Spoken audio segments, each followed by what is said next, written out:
Chili P, first one here, 20,000 dough going your way, man. Thanks for being so fast. 20,000 dough, man. That's worth $20 actually. It takes $20 to get that normally. So, hey, we're starting very late, so we're getting right on into it. Good morning. Good morning, Robert.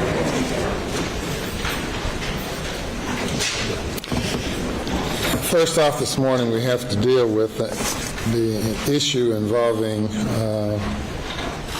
the removal of a juror. Boom. A few days ago, I received a complaint from a member of the public indicating that a juror had engaged in improper conversations with parties not associated with the case. I communicated and provided a copy of the communications to the defense counsel.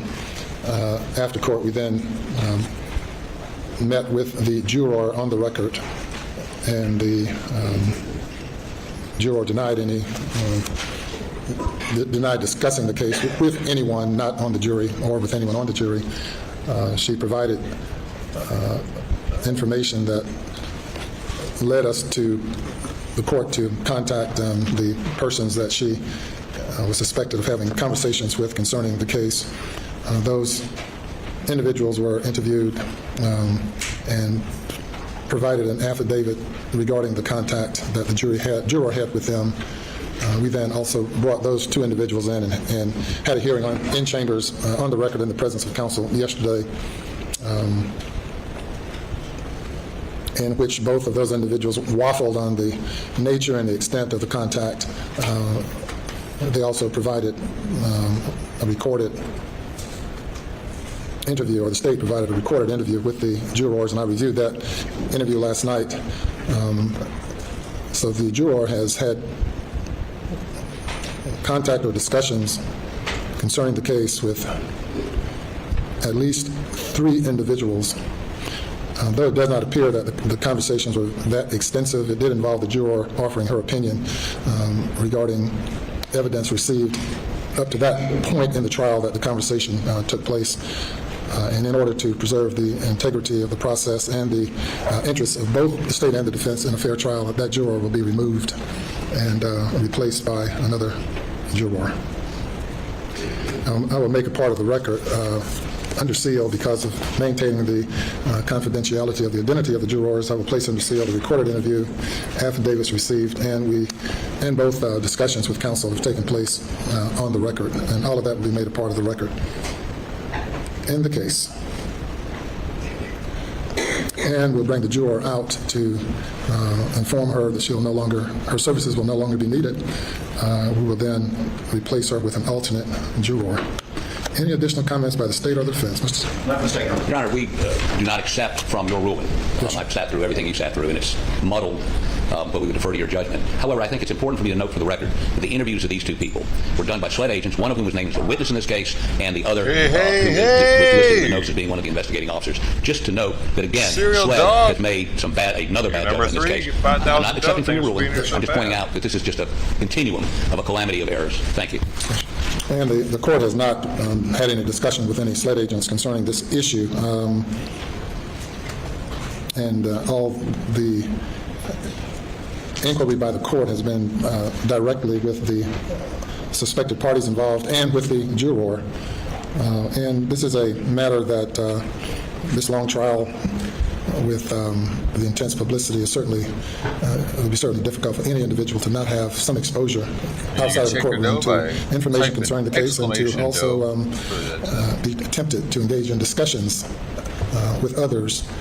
But it is improper, it is contrary to my instructions to the jury daily, multiple times per day, and this juror unfortunately violated that order.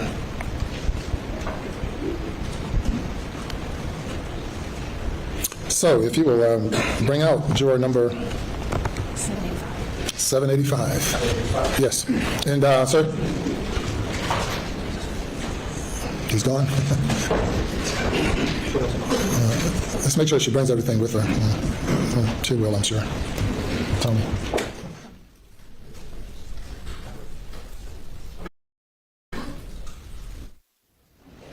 Good morning. Yes, ma'am, up here. In your normal spot's fine. If you just remain standing for me. Good morning. You doing okay today? All right. I have, as you know, we've had some discussions with you over the past couple of days concerning indications of conversations with a few folks not on the jury concerning the case and expressing some opinion about the case. I have reviewed everything, including statements given by individuals and recorded interviews, and concluded that despite my order to not discuss the case with anyone, that intentionally or unintentionally you've had some discussions with some folks not on the jury, and which is going to require me to remove you from the jury. You have been, by all accounts, great juror and smiled consistently and seemingly been attentive to the case and performed well, and I'm sure that with all the time you've invested in it, you probably hate not to continue, or maybe you're ready to go, I don't know. But I certainly want to thank you for your service. I'm not suggesting that you intentionally did anything wrong, but that in order to preserve the integrity of the process and in fairness to all the parties involved, we're going to replace you with one of the other jurors. Have you brought everything that you have outside of, you left some stuff in there? What do you have in there? A dozen eggs. Say again? A dozen eggs. A dozen eggs? What? The other jury called it eggs for everybody. Okay. Eggs, my purse, and water. All right, well, you're going to leave the eggs? You want to leave the eggs or take the eggs? You're going to take the eggs. What? So, Mr. Bales, can you retrieve from the jury room her dozen eggs, her purse, and what else? And a bottle of water. You can get those things from the jury room. What? Why does she have eggs? As you know, the identity of the jurors are confidential, not known to the public, and the reason you are still where you are is that cameras are not allowed to videotape the jurors, and we have operated by juror numbers throughout the process, and we'll continue to do so, and your identity will be kept confidential as far as the court is concerned. And we trust that in the event you decide you want to speak publicly about this case, that you wait until after the case is over. You're not encouraged at all to do so, but you have a right to speak to anyone you want to, if you decide to do so.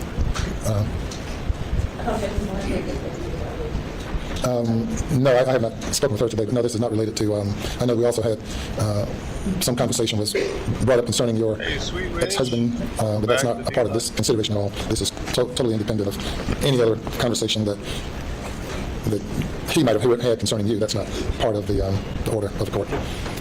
So they're going to get your things, and then once you're removed from the jury, you can't go back in the jury room. We'll have to tell them goodbye for you. Okay, all right, well, thank you very much.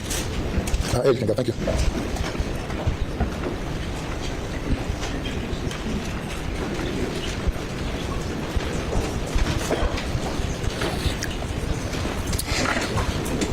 We get a lot of interesting things, but now it doesn't AIDS. It's certainly interesting. We'll give her a chance to leave or to take her. She's gone? Yes. Okay, very good. Anything else? Isn't it weird seeing him laugh? Like, dude, your entire life is about, like, I don't think I would be able to laugh. Oh, right. Absolutely. When they come out, we'll need to select an alternate. And the clerk you have the remaining alternates in the box. Any objection to the blind selection of the alternate in the box?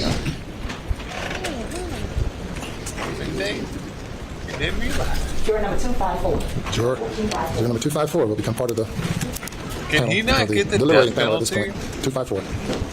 Must not be able to. Let me see.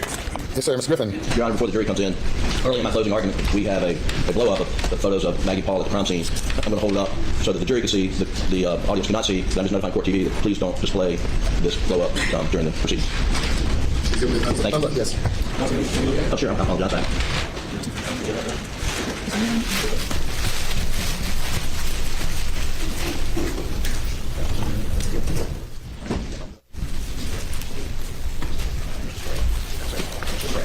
Oh, they still have it. They still have it in South Carolina. So, does he have the possibility of being executed after this?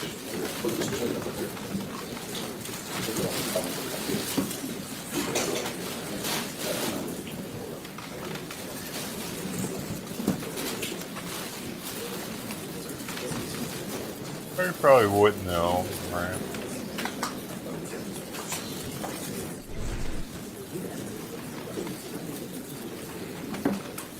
Oh no, he's crying. He's crying currently. We're 2 hours behind. Now he's crying. He was he was just laughing there. Apparently 2 hours later he's weeping.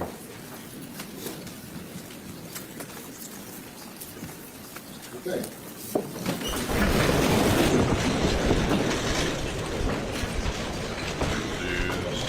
And they bring the jury.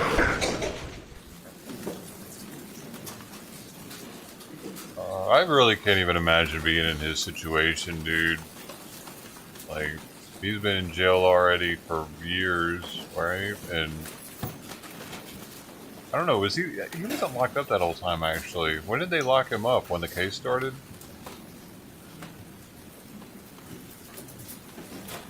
He bonded out, right? Why isn't he still... Like, yes, sir, thank you. And good morning. Why is he in custody right now? Day number 28. Welcome back. Juror number 254. You are now part of the first 12 jurors. Friends to get him out? First 12 at the panel at this time. And continuing with closing arguments, it's the defense's turn. Mr. Griffin. Thank you, Your Honor. Good morning. Oh, yeah, he's a man of many faces. Wow. We're at the stage of the case that's called closing arguments. I don't know why they call it argument. I'm not Okay, I'm going to slow this down because I already know. See, here's how this is worked. This is why I got up late. I set my alarm. By the way, good morning, everybody that's just now joining. I set my alarm at 5:30. I could have gotten up then because the cat underneath the house was yowling and shit. I don't know what's going on with that cat. He might be sick. It's either sick or it's depressed that it lost all its kittens. I don't know, but whatever the case is, it's sad as shit to hear it in the middle of the night crying. And I don't know, man. Whatever. It seems like it's in heat already again or something. But I don't know. I feel bad for it. But what am I gonna do? Circle of life. Shit. I didn't put any food out this morning for it. I just don't know what to do, dude. I might put some out later. But the reason why I didn't get up is because I already know they're going to be deliberating for hours, dude. We're going to have time. You know what I mean? There ain't no reason. I don't need to get up just so I can see what the chat's saying live. It's cool and all, but you know what I'm saying? That's too early. If I was on the East Coast, I could have gotten up with them. But god dang, man, 5:30. I only had like 4 hours of sleep. I still only got like 5 hours of sleep to be here when I got here. So, grab a 6:30. To have an argument with you in any form or fashion. What I'm slow today this morning is to review the evidence with you that you've heard in the courtroom over the last 6 weeks. In reviewing this evidence, my goal is to address questions that you may have about what you've heard. And the jury system that we have, frankly, is the greatest criminal justice system in the world, because it's the only system, jury system, that a criminal defendant's fate is put in the hands of his or her peers. In this country, we don't leave the decision of guilt or innocent up to the governor, to the attorney general, to the prosecutors. Guilty's going up. You, ladies and gentlemen, make that decision. And as perfect as our jury system is, there's one thing that I wish it provided: an interchange during the course of the trial between us. You're all sitting there and listening to what we say, and we don't know what questions you have and what you want answered. By the same token, we may have questions of you that we can't ask. Here's my opportunity to try to answer the questions that I think you have. There may be some things that I go over that you've already decided, and I'm wasting your time. And if I do that, I apologize. I truly do. But I don't. This case is so important, I don't want to leave anything out that one of you may have a question about. I think I can probably speak to everybody in this courtroom that there's one thing that we on this side have no question about. It's that y'all have been ideal jurors. We've been here 6 weeks, and each of you have come every day on time. And you've been very attentive, and it has not gone unnoticed. And we do appreciate you for your service. We know what a sacrifice it is, being away from your home, your work, your family, your personal obligations. Maybe some of you miss vacations. But you've been here in a 3-week trial, and here we are at the end of 6 weeks. And I want to thank you personally. I want to thank you on behalf of Mr. Harpootlian, Mr. Barber, Ms. Fox, and especially on behalf of Alec Murdaugh. In his opening statement, Mr. Harpootlian explained to you that the law governing your service requires each of you to engage in an unnatural task. In every criminal case, jurors are required to begin the process by presuming the defendant innocent. In this case, you were required, under your solemn oath as we began, to presume Alec Murdaugh innocent of these charges. And frankly, as he explained, that's not natural. When you hear on the news that a crime has occurred and an arrest has been made, you feel a little bit relieved. Thank God they caught him. And frankly, I would not be surprised if some amongst you, when you read in the paper that Alec Murdaugh was charged with the murder of wife and son, that you thought, oh good, they got him. But those opinions, and each of you, when you filled out your questionnaire, agreed and affirmed that you would leave those at the door of the courthouse, and that you would decide this case solely on the evidence. And that's what the law requires. And when we begin, the law also requires you to presume him innocent of these charges. Now, I've been doing this a long, long time, and up until the advent of instant replay in sports, it's been very difficult to explain just how to do that to jurors, how jurors can do this, apply this presumption of innocence. And if you're not as interested in sports, I apologize for this analogy, but the analogy is the instant replay.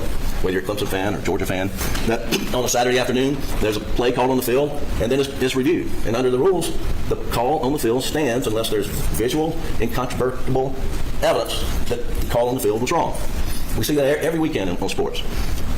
Here, the call on the field is that Alec Murdaugh is innocent of these charges. That's what the law requires. And that unless and until the state proves his guilt to each one of you individually, voting individually, proves his guilt beyond a reasonable doubt, then that presumption of innocence stays with him. You're not being tasked here to give your opinion in this trial. You're being tasked to apply the Constitution, the bedrock principles that protect us all from a government. Those bedrock principles are, first, you get tried by a jury of your peers. Second, that the jury of your peers begin with presuming you innocent. And third, that you will remain innocent until the government, if they can, proves to you individually, in your mind, that the person is guilty beyond a reasonable doubt. Now, the judge will give you jury instructions on what that means, beyond a reasonable doubt. But the definition has been defined that reasonable doubt is doubt that would cause a reasonable person to hesitate when making an important decision in their personal affairs, such as to buy a house, get married, any consequential decision. And you will be making, when you get this case, probably later this afternoon, you'll be making one of the most consequential decisions that you will have ever made in your life, I suspect. I don't know all of your backgrounds, but it will be a very consequential decision. And if the proof that the state has put before you causes you to hesitate, when you go to fill out that vote, as you're deliberating in your jury room, each of you will have a vote. And you will have the right to vote guilty or not guilty. And each of you will write it down. And if there's any reasonable cause for you to hesitate to write guilty, then the law requires you to write not guilty. This burden of proof that we have, many of you may have had experience with civil cases.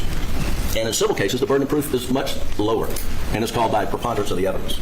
And you may have seen lawyers or judges or watched on TV as they give a visual image of Lady Justice, who's blind and who's blindfolded, so she does not bias to one side or the other, and there's scales on Lady Justice. And those scales are the scales of justice. And in a civil case, if one party proves their case by a preponderance of the evidence, meaning ever so slightly tilt those scales in their favor, then they're entitled to the verdict. There's another heightened level of burden of proof in a civil case called by clear and convincing evidence. And the law requires things like to prove fraud or some intentional acts. You have to prove by clear and convincing evidence. And that's an intermediate level of proof. And so it's not just tilt the scales ever so slightly in the favor of the party that prevails, but you have to get sort of 3/4 of the way there. But now proof beyond a reasonable doubt is the highest standard of proof the law recognizes. And it is, you have to tilt the scales all the way to one side in order for the state to meet their burden. Now, a little bit about the verdict. You will have an option of guilty or not guilty. My friend Dick Harpootlian over here, he travels a lot. He's been to a lot of countries, and he frequently, he recently returned from Scotland, where he attended a jury trial in Scotland.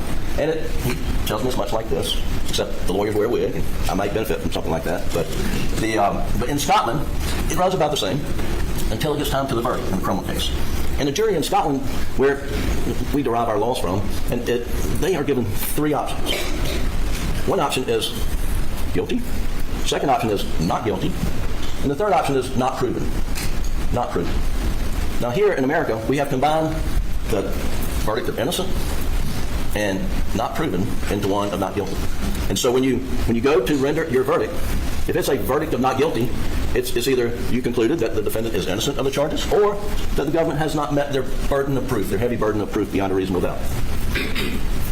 Now, and one of the reasons that defendants are presumed innocent and the government has such a high burden is because in criminal cases, the defendant really doesn't have the ability, doesn't have the resources, doesn't have the lawful authority to execute search warrants, subpoena documents, to prove his or her innocence. And so a defendant cannot secure a crime scene, cannot lift a crime scene for fingerprints, shoe-wear impressions, cannot secure telephones and get electronic data in the course of an investigation. So the defendant is limited on what they can do.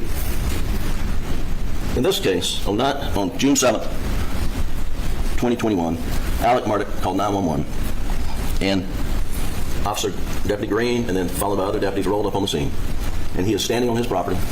His wife and son lie dead in a pool of blood each.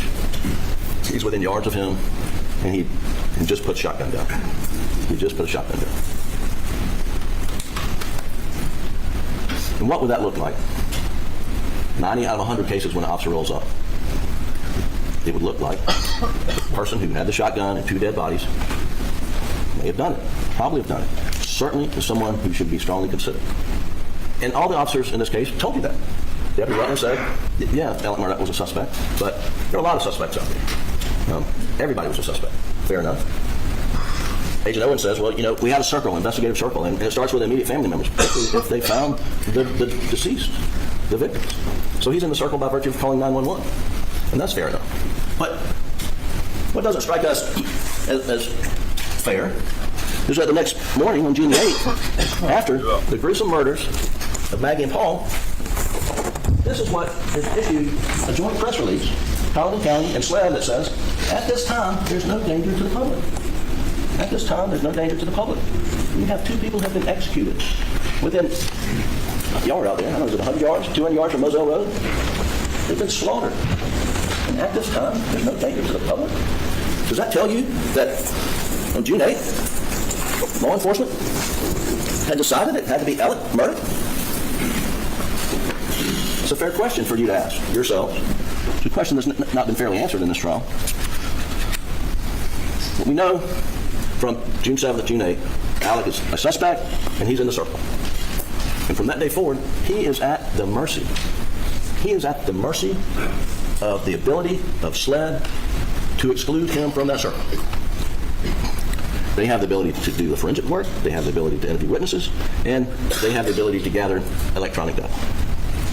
And we believe that we've shown conclusively that SLED failed miserably in investigating this case. And had they done a competent job, that Alec would have been excluded from that circle a year ago, 2 years ago, but he would have been excluded. What did you hear from the witness stand? You heard from Chief Barry McCroy. I didn't know Chief McCroy until I got involved in this case, but his reputation is outstanding, and he's a consummate professional. And he explained that when he got there, he was concerned that cars would be pulling up and there were some tire tracks that were not being protected, and that they could have evidentiary value. And then you heard from Mark Ball, who had a conversation with Sheriff Hill, who's another fine public servant here. And he also agreed we've got to stop cars from coming in here to preserve these tire impressions. And it was not done. It was not done. Captain Chapman from the Colleton County Sheriff's Office, he testified about seeing other sets of tire tracks. As you came in off Moselle Road, you probably saw where Deputy Green's vehicle had stopped right at the kennels, but then on the other side, where you saw that Alec was parked and pacing on some of these videos, that's where Captain Chapman had talked about seeing tire tracks, and he tried to track them. SLED was coming on, and then it was like a trail to nowhere. It was a trail to nowhere. Deputy Rutland talked about seeing hair in Maggie's hands, you'll recall. You didn't hear anything about the hair in Maggie's hands from that moment forward. Was it tested? Was it sent off for analysis? There was no evidence of what, if anything, happened to the hair in Maggie's hands. Was it as a result of a struggle with her assailant? Was it her own hair? I mean, we don't know the answer to that. We know they failed to take fingerprints from the feed room, and they should have. They failed to properly take footwear impressions from the feed room, or at the apron right outside the feed room. And I think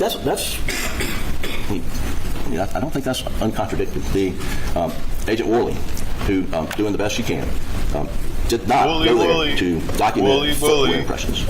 Did not do that. You heard from our expert, Mr. Durkee, what is required, and I believe Dr. Kinsey also agreed it was not done. I know Mr. Palmbach did. And both, now I'll get to the shot angles in a little bit, but both Dr. Kinsey and Mr. Palmbach had the murderer for Paul standing on the concrete. Standing on the concrete. Whether 1 foot's in, 1 foot's out, both feet are in, but there should have been footwear impressions. But we'll never know because it was not preserved. It was not taken. The thing that has baffled us, has completely baffled us, is why did they never take DNA samples off of Maggie's clothes, her dress? Why did they never take DNA samples off Paul's clothes? They never did. They never did. And we asked their investigators, why didn't you? Well, that's somebody else's job. That's somebody else's job. It was never done. But you know whose clothing they took DNA off of extensively? Alec. And you heard Agent Zapata talk about all the different grids on her shirt where DNA was samples were taken. Was Alec assaulted on June the 7th? No, he wasn't assaulted. Was Alec wrestling with the assailant on June the 7th? There's no evidence of that. What are you doing? So why are they taking DNA evidence off Alec's clothing in June of 2021? And there's only one reason. What are you doing? And it goes back to this right here. There was only one reason. Only one reason. That they had decided that unless we find somebody else, it's going to be Alec. Unless we find somebody else, it's going to be Alec. And I'll get into more detail about Maggie's phone.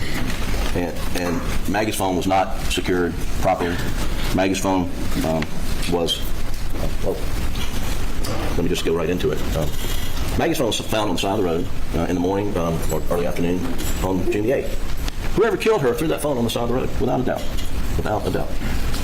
Alec, from the get-go, has said, you get Maggie's phone, you get my phone, or you get my OnStar data, and you will not see my car traveling down the road with Maggie's phone, because it did not happen. It could not happen. Thank you, Owen. Have you gotten it yet? No, we've not. We sent the black box on the Chevy to the FBI. It was a new model. Turns out the data's encrypted, And so we haven't got it yet. Well, what about General Motors? I mean, I'll do what I have to do, whatever I can do. And so, well, we're looking into it. We're looking into it. But what we learned during this trial is thanks for the email this morning, too. That was a good read. Via fax machine to somebody in Detroit, I believe. And whoever got it in Detroit, whether there was a number off, I had no idea what the reason was. But we do know the initial response was, we don't have anything. We don't have any OnStar data that you're looking for. Oh, hold on. This is the close, Catman. This is the close. I have it on 1.5 speed right now because we're catching up. They're going to be deliberating for hours probably, so that's why I got up late today. There's no indication that SLED followed up with a phone call. There's no indication SLED followed up with a letter. There's no indication SLED did anything other than put it in a file. Put the response in a file. And that was it. That was it, ladies and gentlemen, until somebody watching this trial somewhere contacted somebody at General Motors and said, why don't you guys cooperate with the FBI and SLED on this investigation? And they're like, what are you talking about? So Friday, during sometime the last 6 weeks, lo and behold, here comes all the OnStar data that you got to see. And that would be great. That would be great. But for the fact that when they seized Maggie's phone, it had, they put it in airplane mode. They knew how to put it in airplane mode. Excuse me, I'm losing my voice. Let me get water. I apologize. That was pollen. Something else. They put it in there. Do you remember when the expert was like, I have never, like, he was the OnStar. Dude, Simon, knock it off. What the fuck are you doing, man? Like, jeez. He's obsessed with sniffing in the crack of the chair and clawing at it and shit. I think he's going senile, dude. But the guy said he had never seen that information encrypted before, ever, in his entire time of ever doing this. He had the first encrypted information in his, and they couldn't get out. They couldn't get out as much as they would like, so that's when they had to use that other information. It was more rough estimate. But, like, what is that? Why was his shit encrypted like that? Remember that? Petra's Farm. You like cookies? Mode, but what you'll see, I got a photograph, is the location services were still on, meaning still pinging off GPS satellites. And the phones don't hold that much memory. They hold a lot of data, as we had learned, but they don't hold that much memory. And it writes over itself. And for GPS location services, the ping points that we see from Paul's phone on all that data, that would have been on Maggie's phone for the 7th. But for the fact that it wasn't extracted until sometime in June 16th. I think that's the date, but if I'm wrong, I apologize. But it's around the middle of June. And that ping information that we see on Paul's phone, from Maggie's phone, it goes back to June the 9th. Well, a lot of good that does.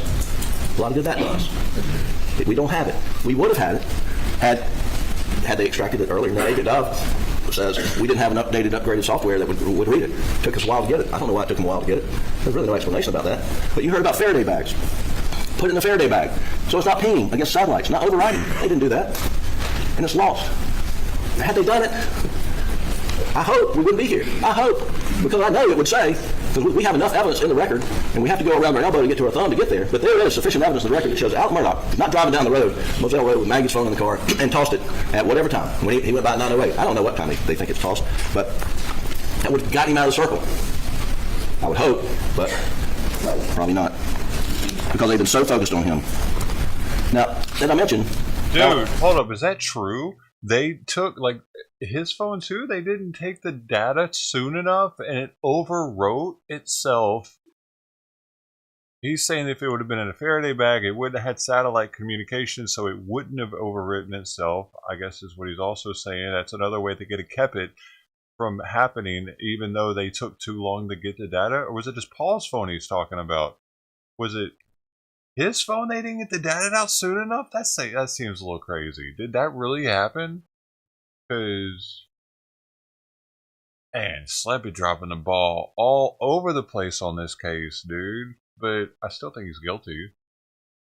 He just had people on the inside. He had that fucking badge on his car and shit, man. Blue lights on his car. What the hell is that? Lawyers have blue lights on their cars. So why would he even need that? asked multiple times. I think the testimony was 5 times. Agent Owen, you know, if you get this data, it will show it wasn't there. And you know, we didn't learn why they didn't get off Alex's phone until very recently. On June 10th, he gave Sled his phone. Yeah, you can copy it. Please copy it, because it'll show that I wasn't driving. My phone was not with Maggie's phone at any point in time. Going down the road, and I did what I said I did. Well, they did extract it, but what we've learned, the extraction was a superficial extraction. Not because Alec requested it, that's just what they did. It's a logical surface extraction. So they didn't go in and pull out any GPS pinging data like you see on Paul's phone. They didn't get off Alec's. Why? That's so weird. Now, if Alec had not made those requests to Owen, and they are disputing that, it's one thing you can be 100% sure of, is they would have called Detective Owen up here on the witness stand during their rebuttal case to say, no, he lied. He didn't ask that of me. I mean, they got Sheriff Smalls in here to say, I didn't give him permission to put a blue light in his car. They came and challenged whether he had authority from the sheriff or maybe a deputy sheriff to put a blue light in his car. But they didn't contradict anything you said about, I've been asking for this data that would get me out of circle. And now we know why it took so long to get the stuff from his car. It's because because the FBI wouldn't go to General Motors on this event data. The FBI was up there and they bought a Suburban, they're riding around and they're reverse engineering all these systems to try to come up reports. And then they come in here and tell you, well, it's not complete, some is inaccurate, but this is what we got. And during the middle of that, that's when, lo and behold, we get on started. Thankfully we did. So then we roll into Labor Day weekend of 2021, where Alec's long-time drug problem, his financial issues, misconduct were exposed. And that made him an easy target for Sled. And I hate to say this, but the evidence is crystal clear. From that moment, he started fabricating evidence against Alec. Mr. Griffin, that's an awful charge. Don't all lawyers accuse law enforcement of fabricating evidence. And I can tell you, this guy right here was a federal prosecutor, was a state prosecutor, and some of my best friends are in law enforcement. And I don't make that claim lightly. Here, what you have heard is they came up with a report that says Alec's T-shirt had high-velocity blood spatter on it. High-velocity blood spatter. What's that? That means you're within feet of a shooting. They didn't just say any shooting. It said in their report, it says as a result of Paul's murder. High-velocity blood spatter on a shirt as a result of Paul's murder. That was number one. Well, let's stick with number one. Why do I say that it's fabricated? Well, you heard Agent Zapata said we did hemotrace confirmatory blood tests on that shirt. That means there were 2 types of tests. There's a presumptive test, which is what they use a product called LCV that makes it turn purple where it might be blood. But it turns purple on other agents as well, including bleach, you heard. You also heard that the shirt came out of the bag wet and it smelled like detergent. Anyway, they spray it, it turns purple in places. So they think, well, that must be blood.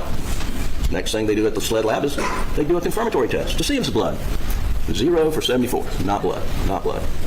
That didn't stop Sled from going out and pursuing with vengeance this report.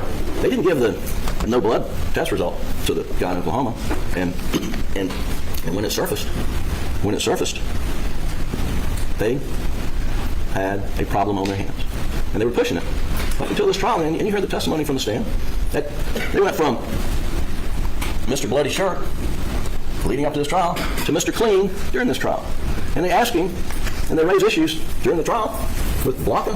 Where were his clothes? No one's asking about the man's clothes that he had on the Snapchat video back in, at 7 o'clock with his son until November or so, I think is what she said. I mean, the issue of changing clothes, it was late to the dance because when they went to, as you heard, when they went to the Collin County Grand Jury to get an indictment that you're going to be deliberating on, they told that grand jury they had an expert report that says high-velocity blood spatter. And I asked Agent Owen, I said, when you went to the grand jury and when the guy gave you the report, how'd you not know, Chief Investigator, how'd you not know that there's this hemotrace test that says it's no blood?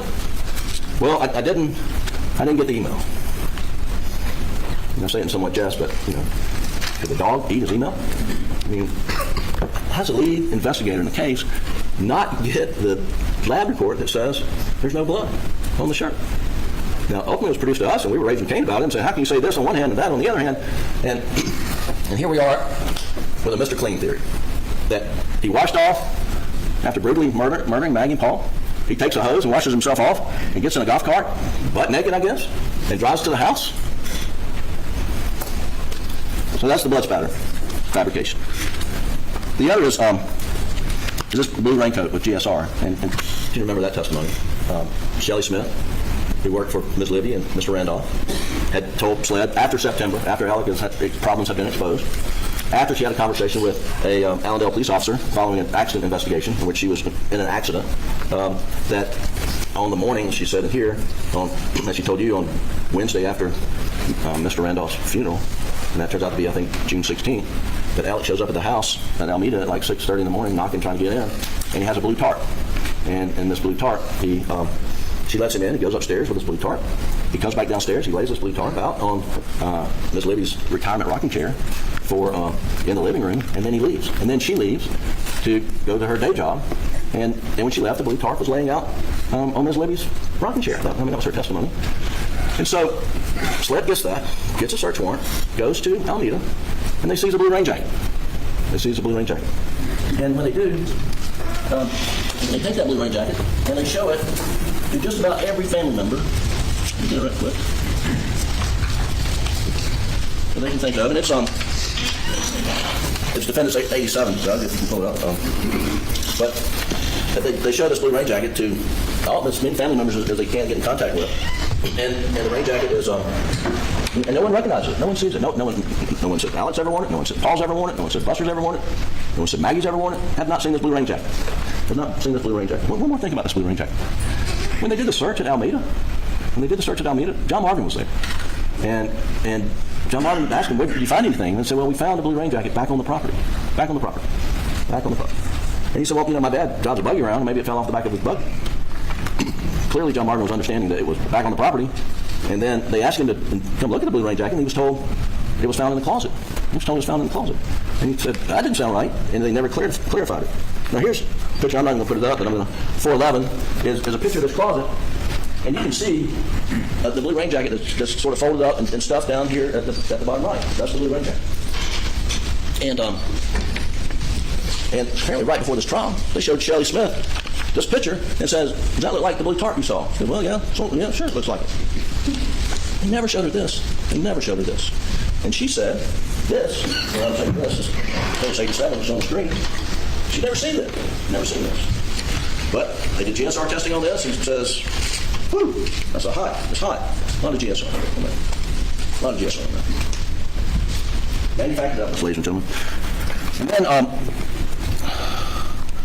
And then there's this issue of misrepresenting what are the type ammunition found in the shotguns at the residence at Moselle. Paul was murdered with first shot was a buckshot. Went through his chest, he was turned this way, went in here, and then out under his arm, and that was buckshot. The second shot was into the head, either, depending what expert, what pathologist, it's either this way or this way, but into the head. And that was still a duck shot. I learned that you can't shoot ducks with anything but steel pellets because they don't want lead in the water. So you got to have steel pellets. And then A.J. Owen admitted begrudgingly that he had testified to the grand jury that there were 4 weapons found on the property in the gun, 12 gauges that were loaded, or I'm not saying 12 gauges, I'm sorry, 4 shotguns that were loaded with buckshot and birdshot. There's 4 other ones. So that matches. Well, guess what? Totally not true. That was totally not true. And he admitted on the stand it was not true. He admitted telling Alec during the interview, and he said, "Well, I can do trickery. And we're going to see that shortly." But and then I said, "Are you trying to trick the grand jury?" No, I didn't say that. Well, we walked through it, and he did say it. And he didn't remember it, and you remember the testimony. And I said, "Well, people make mistakes, don't you?" "Yeah, that was a mistake." "And it's okay to make mistakes, right?" "Yeah. And you can make mistakes about time." Well, that's the most common thing people make mistakes about. It's not all right for Alec Murdaugh, who's in the center of the circle, who's not all right for him to make mistakes about time. It is not all right, according to the same investigator who says it's okay, happens all the time. But here we go, and then Eureka. They finally get into Paul's phone in April of 2022, and they see Alec. Well, they don't see Alec. They see Cash the dog, and they see Paul's feet walking around, and they hear voices in the background. One of them sounds like Alec. And off they go. They go off and get an indictment from the Cullman County Grand Jury, relying upon high-velocity blood spatter, relying upon 4 guns having the same load, and relying upon a rain jacket that's got GSR on it, and Alex lying about being down at the kennels. Now we know, after we've been here 6 weeks, of those 4 things. Bixby voice privacy contacts have been updated. To continue, review the updated items on your screen. I'm so sorry. No, that was turned on. I will turn it on.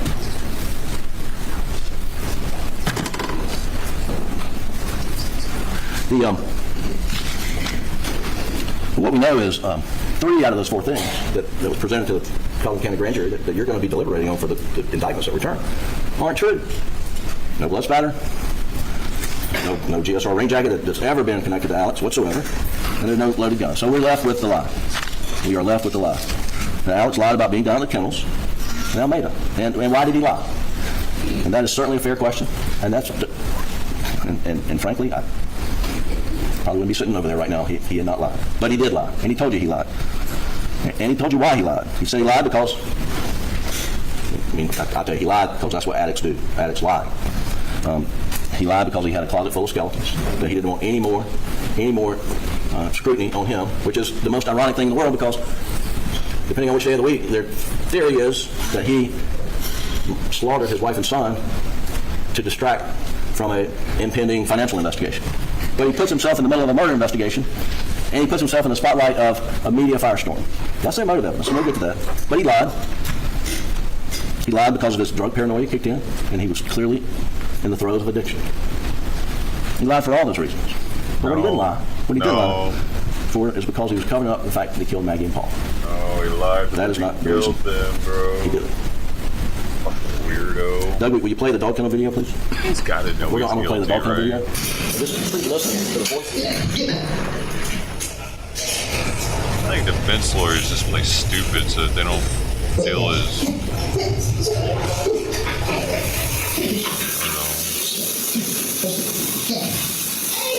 think it's sleep better.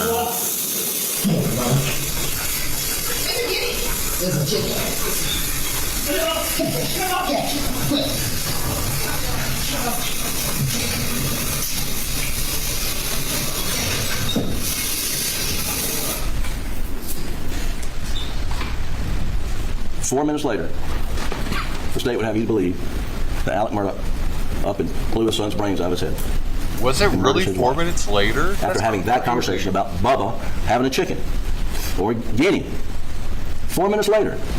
Their case wants you to believe that this is a family down at the dog kennels doing what families do. Man. They're checking on a dog, tail, Bubba's out running around, and they're saying, Bubba, got a chicken. Now, why would Alec not want law enforcement to hear that? I mean, there's nothing on that tape. There's nothing on that tape that indicates there's any strife, any conflict, any anger, any planning, anybody being afraid, anybody running, anybody scurrying. Nothing. Maggie, Paul, and Alec down at the kennel. That's it. And their timeline is based on the fact that this automated thing kind of messed me up, but the point I was going to open this up and say, under their theory, if your phone's not moving for some period of time, you're dead right then. You could be run over in the traffic 2 hours later, but if you're not answering a text 2 minutes after you receive it, you're dead at that point. And that's their case. That is their case on time of death. Is phone stop moving, you're dead. Because that's very unlike him to not answer. Heard testimony from a lot of witnesses. I would say practically every witness who took the stand, who actually knew. He's making it worse. Alec and Maggie and Paul and Buster testified under oath how much Alec adored Maggie. She was his all. Some people describe Paul as Alec's best friend. His relationship with him was awesome. And that was unanimous. I want to just play briefly a clip from Blanca testimony about Alec's relationship with Maggie. He also, I think in multiple interviews with Sweat and other folks described, I think the words were Maggie.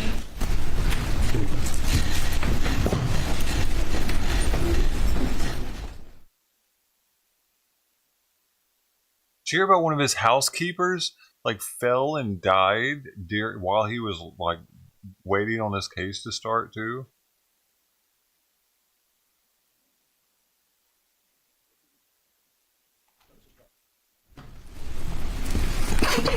Please continue that. Oh, What did she know? She told Slade. Yes, sir. What does that mean? Maggie was his all. He adored her. He loved her. He adored her. Worshipped her. I mean, just treated her as somebody he adored, correct? Exactly. Yes, sir. Now, this was her testimony from the witness stand. And then, in every trial, there's just, you hope, you find, some very authentic witness, part of the fabric of America that comes in this courtroom. And we had it in this case, and it's Dale Davis. And I want you to remember what Dale testified about Alex's relationship with his family. We played Dale Davis's. When you use the phrase lovey-dovey about Alec and Maggie, what does that mean? It means they loved each other. In your presence, you described them as being lovey-dovey, didn't you? Yes. And tell the jury what you meant by that. Holy neck line. I've never seen that man even raise his voice at his wife or kids. Or his wife. I've never seen him even, none of them argue. But he always, anything she wanted or the boys wanted, he would try to get it.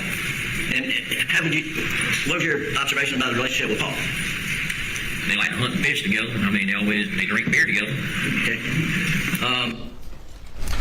That was Dale Davis. Which brings us to the question, why? Why would Alec Murdaugh, on June 7th, execute his son Paul and his wife Maggie, who he adored and loved? Because he's fucking crazy, man. The state's theory is that there was a storm a-coming, clouds are arising, and that his financial house of cards is about to collapse, and he's about to be exposed. And because of that, he does what every rational person would do: go kill your wife and son. That is their theory of motive. Argument is that is their theory of motive. Selling me. And it worked too, by the way, because he killed his wife and son. Guess what? Jeannie Seconder quit asking questions for a few weeks. Oh, in the Boating case, that won't be worth anything now that his wife and son have been murdered, because he's sympathetic. Have you heard such? One thing Mr. Waters and I agree on is the best thing about jurors is you bring your common sense in here, and you use your common sense, and that's what it's all about. That's what your collective wisdom. And just collectively think, individually think, what kind of sense does that make? Alex, his financial house is a wreck. He's stealing money from clients. He's got to produce a financial statement, maybe, in a hearing coming up.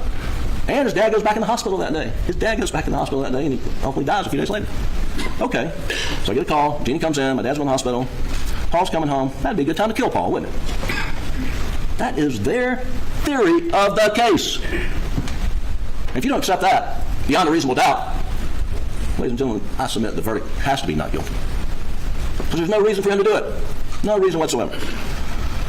Now, you've heard a lot of testimony about these financial crimes, misdeeds, and he told you he did it. He told you he did it to support a very expensive drug habit, and none of that's an excuse, but he is an addict, and addiction is real, and addicts lie, addicts cheat, addicts steal to keep getting their drug.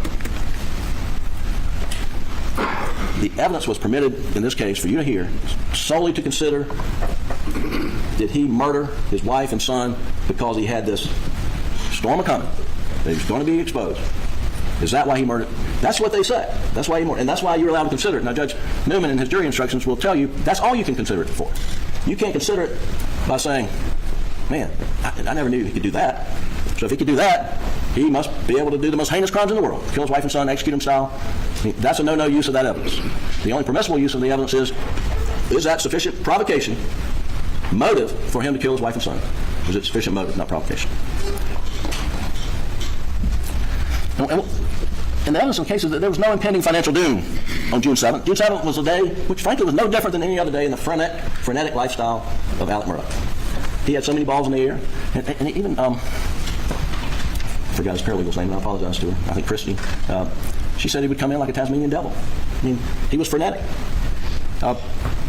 And they were on to this $792,000 fee in the Ferris case, and they were asking questions to put Chris Wilson's office. But the reason they weren't concerned that he was stealing money. They were concerned that he was sheltering money, trying to hide it from being disclosed in the voting litigation, which he was a defendant. And they didn't want any part of that. And that situation with the voting, with the Ferris fee, as Ms. Seconder, Jeannie Seconder said, that was a one-off. That was completely on its own, different type conduct than all the other stuff that you heard about. That was a one-off. And what happened on June 7th? She says, I'm in his office, and he gets a phone call that his dad's put back in the hospital. and she thinks that he told her it was terminal. He may have, I don't know, but his dad is put back in the hospital. He wasn't terminal that day, but the next day he got the terminal diagnosis. In any event, she takes off her CFO hat and puts on her mama bear hat and hugs him, and a friend hat, and their theory is he slaughters Maggie and Paul to buy time from her investigation. That is it. That is their theory. That is their theory. And it's totally fabricated. They've got no evidence of that. There's no evidence that Maggie was on to his financial misdeeds. There's no evidence that she was about to blow the whistle on him. There's no evidence that he had a $20 million life insurance policy on her, and that if he murdered her, that he could get out of financial bind. None of that. None of that. And I asked Ms. Secretary, how long of a delay did that buy out? Well, a month maybe? A month? A month? That's their theory. That's what their case is built upon. And then this motions hearing is, there's a motions hearing scheduled for Thursday. It had previously been scheduled 2 other times. And it was continued at the last minute on the other occasions because 2 of the lawyers had cancer and we were receiving treatments. But it wasn't sure it was going to be continued previously. Did he go murder anybody, to get out from under those prior hearings? No. This had nothing to do with it. And, so they brought the plaintiff's lawyer in. He's an excellent lawyer, and he's, like any plaintiff's lawyer. I'm going to clean his clock. I'm going to take everything he's got. That's what they all say. So then we had to bring the defense lawyer in to say, that was a negligent parenting case, and it wasn't worth the paper it was written on. Folks, that's what we are in the murder case, and that's what we're having to deal with because that is their theory of motive. But even if the financial day of reckoning was impending, if it was right there, Alec would not have killed the people he loved the most in the world. There's no evidence that he would do that. We do have evidence of what he would do and did do, and if you'll pull up Defense Exhibit 125, which is in evidence. On September 2nd, 3rd, 4th, I forget the date. This is Labor Day weekend. He gets his drug dealer, Curtis Eddie Smith, to shoot him in the head until he couldn't go on because it was all going to come crashing down, and he had a big life insurance policy. So when Alex is at financial collapse, he doesn't go kill somebody else. He tries to end it himself. This is a natural response. You don't want anybody to do it. But people kill themselves from being exposed. Don't kill their wife they adore, son, the apple of his eye, as some people have said. That's not. That is, I don't have the adjective for that. That is so outlandish. I don't have a word for it. Why did the guy shoot more than once? Totally illogical, irrational, and insane. Those are the words I wrote down. For someone to kill their loved ones when their criminal conduct is being exposed. You can pay that now. Yeah, thank you, Doug. So yesterday we heard a lot from Mr. Waters. And I've been in Mr. Waters' position. As I explained, I was a federal prosecutor for a number of years. I've been a state prosecutor, part-time mostly. And I, that's what you're supposed to do. And I've done his job. It's a very rewarding job. And I hold him and I hold his office in very high esteem. But there just sometimes folks just get caught up in a case, they get a desire to win, they get so intoxicated by the attention that's brought on by the case that they start sort of a win-at-all-cost approach. And I'm going to go through some things that Mr. Waters stated to you that just aren't facts and aren't supported by the facts and the evidence that you heard. And before I do that, I want to give you a cautionary statement. We lawyers aren't witnesses. I didn't take an oath to stand up here and talk to you. I have ethical obligations about what I can say and limitations under the rules, but I'm not a witness. I'm here to talk to you about the evidence. And the same applies to Mr. Waters. You decide what the evidence is. You decide. And further, we're going to take a short break for about 10 minutes. Please now discuss the case.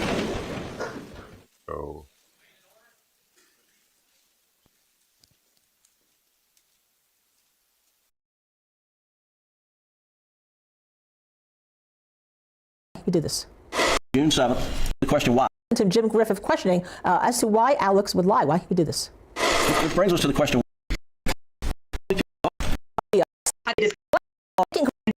So Murdaugh told this jury this morning. The closing and they had the word research. He said they special execution. It's a lot like well, those of us not be outside of so you kind of yesterday. We did not. Too late for the right.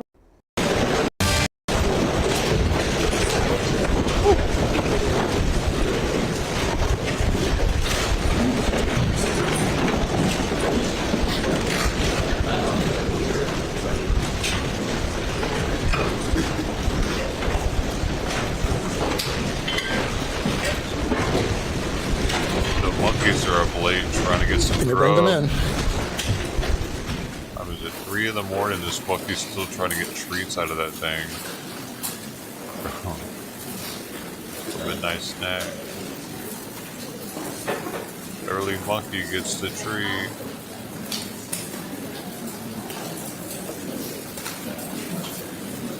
I wonder if it's empty though. Right now. Dude, just addicted.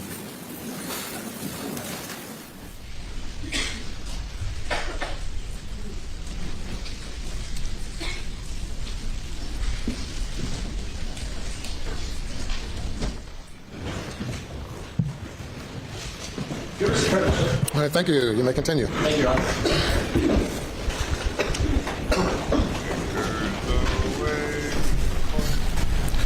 Yesterday in Mr. Waters' closing argument, he said that the evidence established that Paul and Maggie were murdered with family guns. I mean, that perhaps is his view of the evidence, but that's not a fact. In fact, the state's ballistic expert testified that the 12-gauge shot shells, as you found in the feed room, were fired by the same shotgun. That the shot shells, the things that rolled under the door, were fired by the same gun. That's all he testified to as the shotgun. Now, they have put a lot of guns in evidence here that have nothing to do with the crime. So we don't know what shotgun was used. It could have been a shotgun bought at Walmart that afternoon. It could have been a 20-year-old shotgun. But all the evidence, ballistic evidence, is shot shells were fired by the same gun. And that's, I don't know that you really need an expert for that, but that's what the testimony was on the shotgun. With regard to the 300 blackout, you'll recall that this guy, Paul Greer, testified that the cartridges found at the crime scene, and Maggie was shot with 300 blackout, that the tool marks, called tool marks, that the extractor and ejector marks from the cartridges found at the crime scene matched extractor and ejector tool marks on some cartridges found at the house and some found at the shooting range. And but what he didn't say was that where the firing pin breaches that cartridge, which is one of the most reliable indications, it did not match. No match. And he also did not compare projectiles. There wasn't a projectile found. When I say projectile, that's the bullet. That's the bullet thing. That went into Maggie's body and broke up. But one went into the dog house and was found in the dog bed. And so they have that. And what they did not do is take that projectile and dig projectiles out of the berm where the shooting range was and compare it to see if they match. And that's the most reliable way to do it. Now, in David Owen's notes, he said that the ballistic expert can't be 100% sure until you have the gun. And you heard my cross-examination of Agent Greer, and this tool mark ballistic examination is somewhat soft science. It's come under criticism. It's what they rely upon. Not every investigative lab relies upon it. That's what they did here. But it's not gospel. It's not gospel. Another thing about the 300 blackout, he in his closing, Mr. Waters repeatedly said that Alec bought it. And I assume we're talking about the replacement. I don't know. Alec bought it. Well, Alec didn't buy it. The evidence in the record is Maggie bought it. And he kept saying it's the defendants, and it's not the defendants. The replacement 300 blackout, which frankly no one had seen Paul with in quite some time except Will Loving on one occasion and sometime in March. It was Paul's gun. It wasn't Alec's gun. Paul's gun. At one point in time during his closing argument yesterday, Mr. Waters reenacted a shooting scenario, if you'll recall. And I'll do my best, but he stands up here and he says to Alec, shoots Paul in the chest one time, and 999,999 times out of a million, that person is dead. He puts his shotgun down, and he has a 300 blackout right here because he is so smart and so diabolical that he's going to stage it so it looked like two shooters. So he's got a 300 blackout here, a shotgun that he just took his son out, but his son was 1 in a million, he says. 1 in a million. Comes this way, so Alec has to put the 300 blackout back down, pick up the shotgun, and shoot Paul. Where in the world does that scenario reside other than in Mr. Waters' mind? It doesn't. It doesn't. There's no evidence to support anything like that. None. And the fact that he has to go to such gymnastics to come up with Alec staging a two-shooter theory, I ought to tell you, there's two shooters out there. I ought to tell you, someone to do that. Another curious point in Mr. Waters' closing argument yesterday involves Paul's intuitive talents. You will recall that Alec's informant agent said that Paul was an intuitive little dude, referred to him as a detective. That Miriam Proctor, Maggie's sister, said that that Maggie referred to Paul as his little detective, her little detective. And particularly when it came to trying to root out whether Alec was still doing drugs. And then he just sort of left it there. Sort of left it there for you to then take it and run with it as if, oh, Paul must have found Alec using drugs. There must have been a confrontation down there at the kennel, and that must have been what happened. Now he didn't go that far in his argument, but he laid it out there for you to run with. But that was clearly the implication. And I want to tell you first, there are no facts to support that. None whatsoever. Let me add another scenario that's equally as plausible. What if Paul the detective learned the source of drugs that were being sold to his dad? What if Paul the detective goes to that drug source, says, cut it out, that's my dad, you're ruining my family, and if you don't, I'm going to tell on you, turn you in. And what if the source is a member of a dangerous drug gang? No, that was Jack. That's just the same. Well, the point is, there's no more evidence to support it, and there was no evidence. Those were just plausible scenarios that they were throwing out to you, and that you could think up many equally plausible scenarios. But you have to decide the evidence based on the facts that the state puts before you. Not theories, not inferences, not speculation, but cold, hard facts. Mr. Waters also said that Alex, the master liar, accused Shelley, Smith, Blanca, and perhaps another witness of lying. He never did such a thing. He never accused anybody of lying from this witness stand. Now, I've been around long enough to know that witnesses can misremember things and believe them to be true. And frankly, I'm the biggest defender of that trait in my household. I convince myself that I remembered something accurately, and I will have an argument with my wife until she shows me photographic evidence that I'm just wrong, and that's what it takes. I mean, that happens. People misremember things. But because we point out that there was an inconsistent fact, that doesn't mean we're saying someone lied, and we never did that. We never did that. One example is Sister Marion. One example of misremembering. Sister Marion said that she spoke with Maggie about 7 p.m. while she was at Edistoke, and that Alec wanted to come to Moselle to visit her father. Well, we know that her recollection is mistaken because we have cell phone records, we got FBI records, we got her phone bill, we got that shows she was in Mount Pleasant and then she's traveling to Moselle around the period of time where Sister Marion thought she was at Edistoke. Did not happen. That doesn't mean that she's lying about that. Absolutely not. That's just how she remembered it. And she also said that when she talked to Maggie, that Maggie was going to go over and visit Mr. Randolph at Alameda. But we know from the records that Mr. Randolph had already been readmitted to the hospital. And that's in the records. And that Maggie knew it. We got Maggie's text to Blanca, I think, in the day saying they're putting Mr. Randolph back in the hospital. We're scared for everybody and hope Alec doesn't go down to the hospital. Well, no one's not pointing it out. This is how Miriam remembered it. But if she remembered it incorrectly, and that happens. But because we point stuff out like that, we're not saying they're lying. Now, then the same with Shelley and the blue tarp. She remembers something. We're not sure what. But the evidence clearly is, she says it was on Wednesday, June 16th. And we got FBI cell phone forensics, we've got records, and we got testimony that Alec is in Somerville. He spent the night with his in-laws, the Branstadters on Tuesday, and he stayed there toward the end of the week, and then they went to the mountains at Kiowee. So Alec could not have been knocking on the door of the Alameda house on the morning of June 16th. And Barbara Mixon came in and told you that she relieves Shelley. Shelley works all night, leaves, and goes to work at the school district. Barbara Ann comes in at 8 o'clock and relieves Shelley. And as Shelley recalled it, as the tarp was laid out when she left for work. Barbara Ann came in and said, I didn't see it. No time during that week that when I worked was there a blue tarp. I mean, Shelley remembers something, but she's not a blue raincoat, and it's certainly Alec could not have come over there on Wednesday. Now Shelley also says that he spoke to me about times, and that bothered me. I called my brother. We're not disputing that. But what she didn't say is Alec told me to say I was here in 45 minutes or things like that, and frankly it doesn't make a lot of sense because Alec kept saying, you get my phone records, and you'll know exactly what time I was when I was there. And I'll get to this a little bit more in a moment, but Mr. Waters keeps talking about, he's hurrying to get over there. He's hurrying to get over there to compress the time so that it looks like he's been gone from Moselle longer than he was. Fair enough argument. I understand his point, but that point evaporates when you're talking about how long you are at Alameda. It doesn't matter if he's there 45 minutes or 20 minutes. Does it really matter how long he was there? Now, I guess before you had the OnStar data, they could be saying, he said he was there 45 minutes, but he was only there 22 minutes, and he spent the other 10, 15 minutes traipsing through the woods, burying bloody clothes, and getting rid of murder weapons. Well, we may have heard that in this trial, had we not gotten the OnStar data from General Motors in the middle of the trial, which shows conclusively he drove over there, and he drove straight back. Another small point, he said there's biological material on the Polaris. I don't think that was ever tested. It certainly looks like it. But what we've learned in this case is things aren't always as they seem. They thought they had blood on the shirt. Turns out there's no blood on the shirt.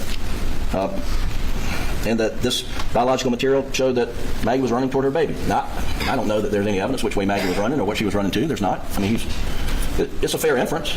And everyone who knows Maggie would know that's what she would do. And we're not disputing that would be her mother instinct. And did that probably happen? It probably did. But it's just to state it as a fact. There's no evidence of that. Now, one thing he also said, the cell phone backlight turning on. And I don't have an Apple phone, but so here's the issue, and mine will do it because I don't have an Apple phone, I don't think. But if you take a phone flat and pick it up, light comes on, and why is that important? Why is that important? Like I say, I'll probably turn this phone off. And if I'm making a point that you all know the answer to, I apologize, but it's important that you do know the answer to why this is important. It's important because now that we have the OnStar data, we know Alec drove his Suburban by the spot where Maggie's phone was found at 9:08. Now, there's probably some seconds in there, but 9:08. And we know that her phone is in the woods at that point. So the question is, did Alec throw it out the window at 9:08? And the answer is, no, he didn't. Because if you throw it out the window, at a minimum, the display light's going to come on. At a minimum. And when that display light comes on, it registers. These phones say a lot. I was lesson learned in this case. It registers in this Knowledge C database, and it says display light on. And it has a time that the display light came on. Well, there's no, on Maggie's phone, the display light does not come on at 9:08. Okay? So, means Alec didn't throw the phone out. And yesterday, Mr. Waters says, every single expert testified that the backlight comes on and sometimes it doesn't when the phone is raised aggressively. That's not true. Only one person testified to that. And Mr. Murdaugh, who, over the weekend, he works for Charleston County Sheriff's Department. I don't know why they didn't get SLED to do it, but he says, apparently he got a phone similar to one that Maggie had, not Maggie's phone, had software, not the same person as Maggie, and he spent all weekend throwing the phone on the ground to see what would happen. Or many hours of the day throwing the phone on the ground. And he comes in here and says, hey folks, sometimes the light comes on, sometimes it doesn't. Well, our expert, Mika Sturgis, says it comes on. It comes on. That's what we're talking about. That's what we're talking about. But folks, we wouldn't even be having this discussion if they had secured Maggie's phone and not allowed and put it in a Faraday bag so that the GPS coordinates on the 7th would not have been overwritten. And they were. So now we got a guy down in Charleston throwing the phone around all weekend. Because they are desperate to prove Alec threw the phone out when he went by the and they got no evidence of that. In fact, the evidence is the contrary. He did not.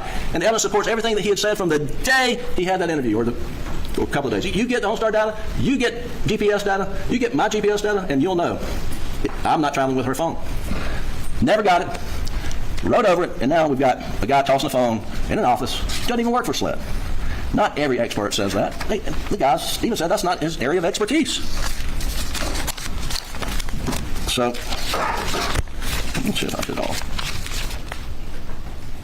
Oh yeah, the last one's about me. Mr. Waters says that I did an HBO interview in November 2022, and he references some things I said in the HBO interview. Well, I didn't, and he knows I didn't. It was testified about. There's an HBO special. I am on it. I'm not telling anybody to watch it, but that was filmed back in, I don't know, spring, summer of 2022. I'm well before he was charged with murder. I'm not on TV talking about his murder charges, but he wants you to think that, and I don't know why. And I took a little bit of offense to that. I really did. And we object. So he was. I was not being interviewed. Objection's over with. Not being interviewed in November 2022. Not.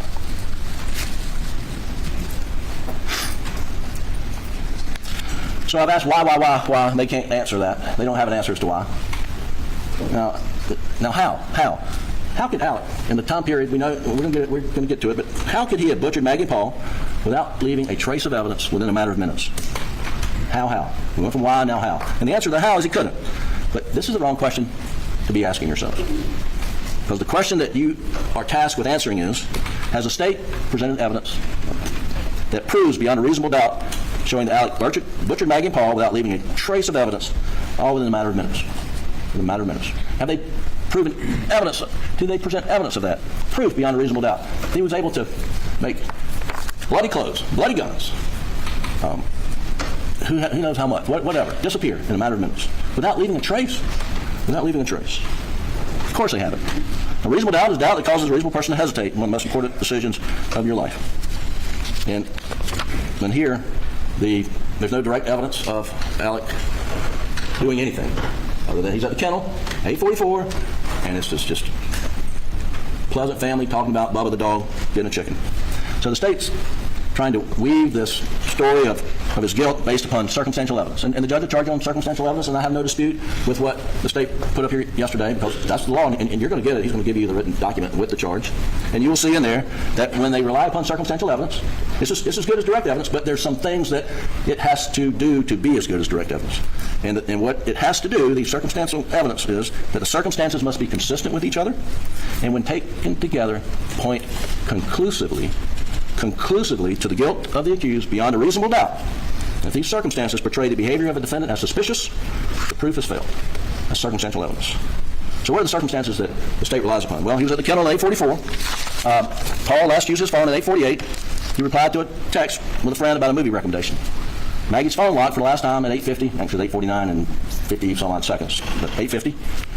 But however, her phone recorded significant steps around 8:55, and we're going to see that. And her phone tried to activate the camera at 8:55.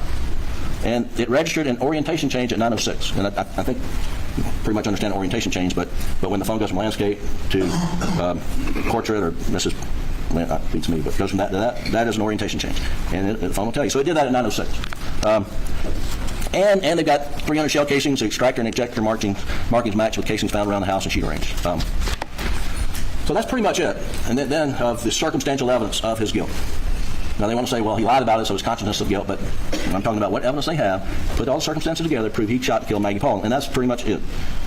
And how have they established the time of death here? Solely on cell phone use. And using the phone, or not using the phone, doesn't dictate or define whether you're dead or alive. I mean, I'd say most everybody in this courtroom does not have their phone with them right now. Under the state's theory, as I mentioned before, if they die while they're not using their phone, then they're dead the moment they stop using their phone. That's what they have here. That is their case. There are a number of reasons that Paul would stop using his phone. First, so I got two testimonial clips, one from Rogan. Remember Rogan Gibson? If you'll play that quickly, Doug. This is Rogan testifying about Paul's phone.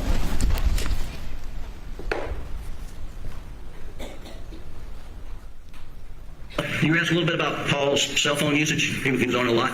He was on a lot, yes, sir. Yeah, and and did the battery get down? Okay, just a moment. All right. What is the objection? I'm not showing the witness, I'm showing the defendant on the witness testifying. I think the testimony What's the legal basis for the objection? Yeah, yes, you're right. All right. Mr. Griffin. It's a clip from the live feed of this trial, Your Honor. I can't control who is being depicted, but it's my voice asking Rogan. Been in trial how many weeks? 6 weeks. Right, so we're not going to replay the trial. That's right. That's a clip of a few seconds.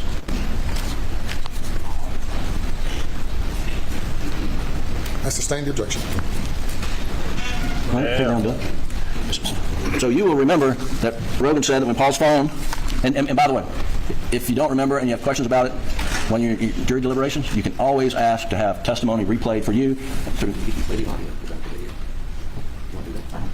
we play the audio without the video? You're asking me? Yes. What can you do? I rule on objections.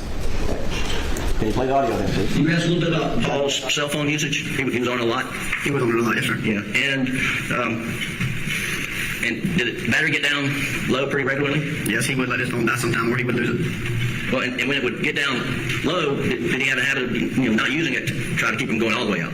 Yes, I have seen that happen before. And have you done that yourself? Yes, sir. All right, and so you'll know from the photographs and the evidence in the case that Paul's phone was at 2%, and it was on low power mode at the time. He was texting this friend of his about a movie recommendation. And then, can you play the audio only of, you remember Nate Tootin, and he testified about Paul putting the phone down when he was working around the kennels. And how would you describe the relationship between Paul and Alex? They had a really good relationship. Would you say that Alex? I don't think that's the right clip.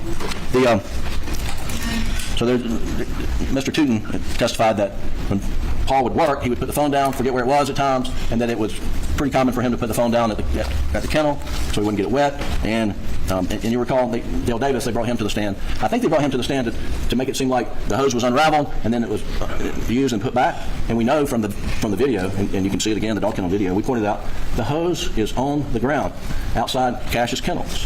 And Mr. Davis says, yeah, that was not how I left it. Someone had put it down, and then I'm going to show you.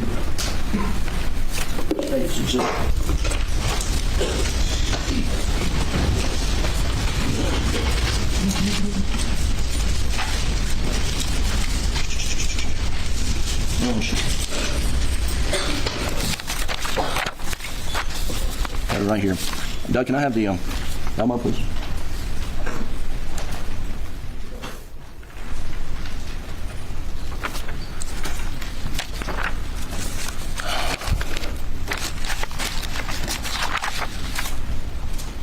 Oh, that's awful.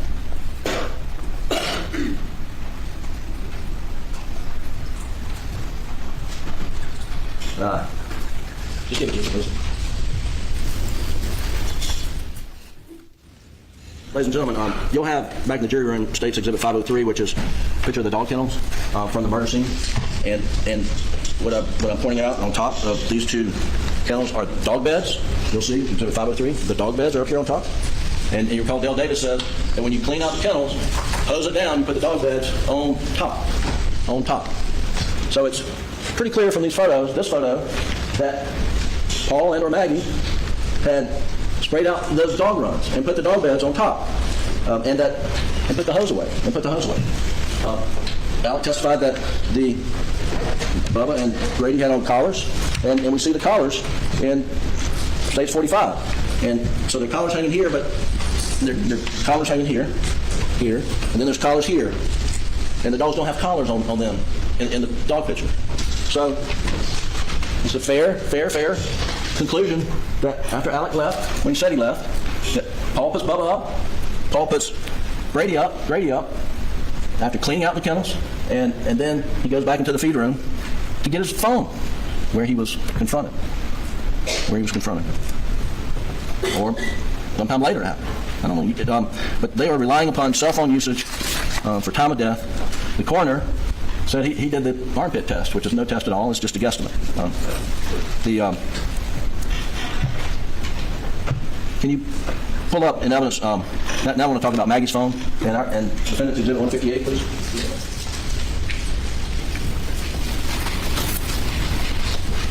So this is Maggie's phone timeline that we put in evidence, and this is going from 8:49 to 9:07. And if you'll just walk through it, you'll see at 8:49:26, last text message read by Maggie. Okay, go to the next one. 8:49:28, backlight off. Go to the next one. 8:49:31, phone locks and remains locked until recovery by law enforcement. It was locked for the last time and never unlocked. 8:53, but on 8:53 the backlight comes on. It's being manipulated. 8:53:12, orientation to portrait starts. 8:53:15, phone begins logging 59 steps. 8:53:20, there's a Siri usage, and the testimony is you can get that by squeezing the button. 8:53:24, and orientation portrait completes, so it switches. And then 8:53:28, backlight is off. Next, the backlight is on. Backlight is off again. And it's on again. Keep going. And then 8:54:34, camera use starts. It's activated by touching the camera icon or by swiping left from the lock screen. There was a question as to whether that could be from facial recognition, and Lieutenant Dove said that information resides in the Knowledge C database, but he did not look for it.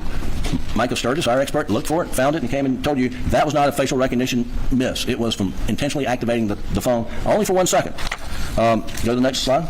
Camera usage ends. Go to the next slide. Orientation landscape starts. 8:54:44, it ends. And then 8:55. So the point is, there's a lot going on with Maggie's phone at around 8:55. Keep going.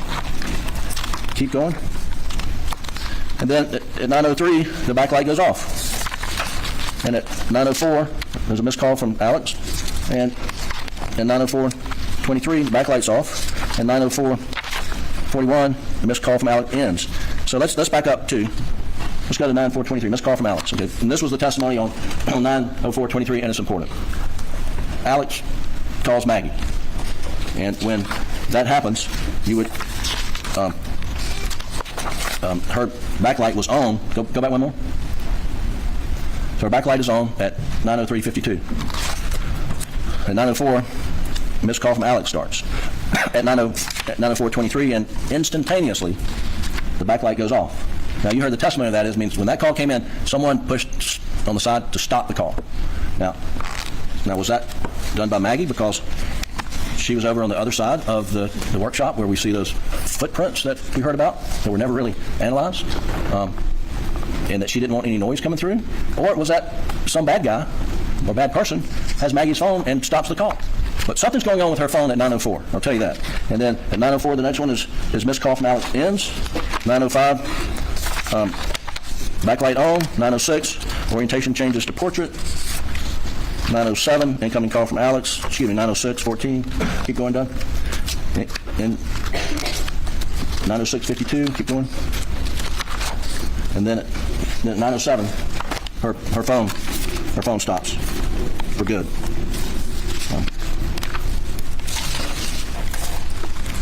Now, one of the things that you heard in this case is that orientation change was at 9:06 that we just talked about. And Doug, if you'll go to the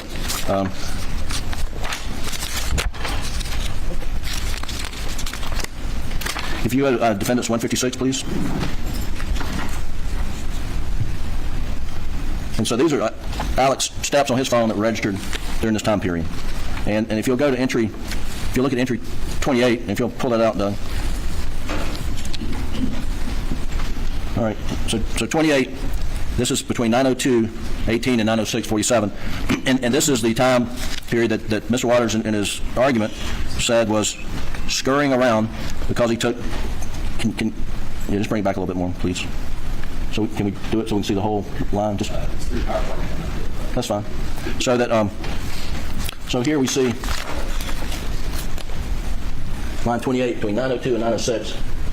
There's 283 steps, and it went 208 meters. So I want you to first, and so they take the position that this is him scurrying around. But if you do the math, which we haven't done here on this document, but 283 steps in 269 minutes, 269 seconds, turns out to be 1.05 steps per second. 0.05. 1.05 steps per second. Multiply that by 60, you get 63 steps per second. And if, ladies and gentlemen, this is a slow walk.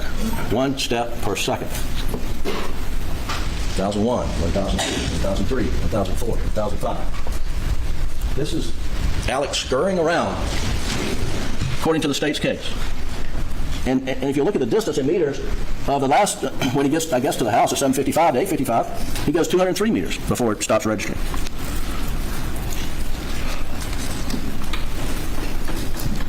And then,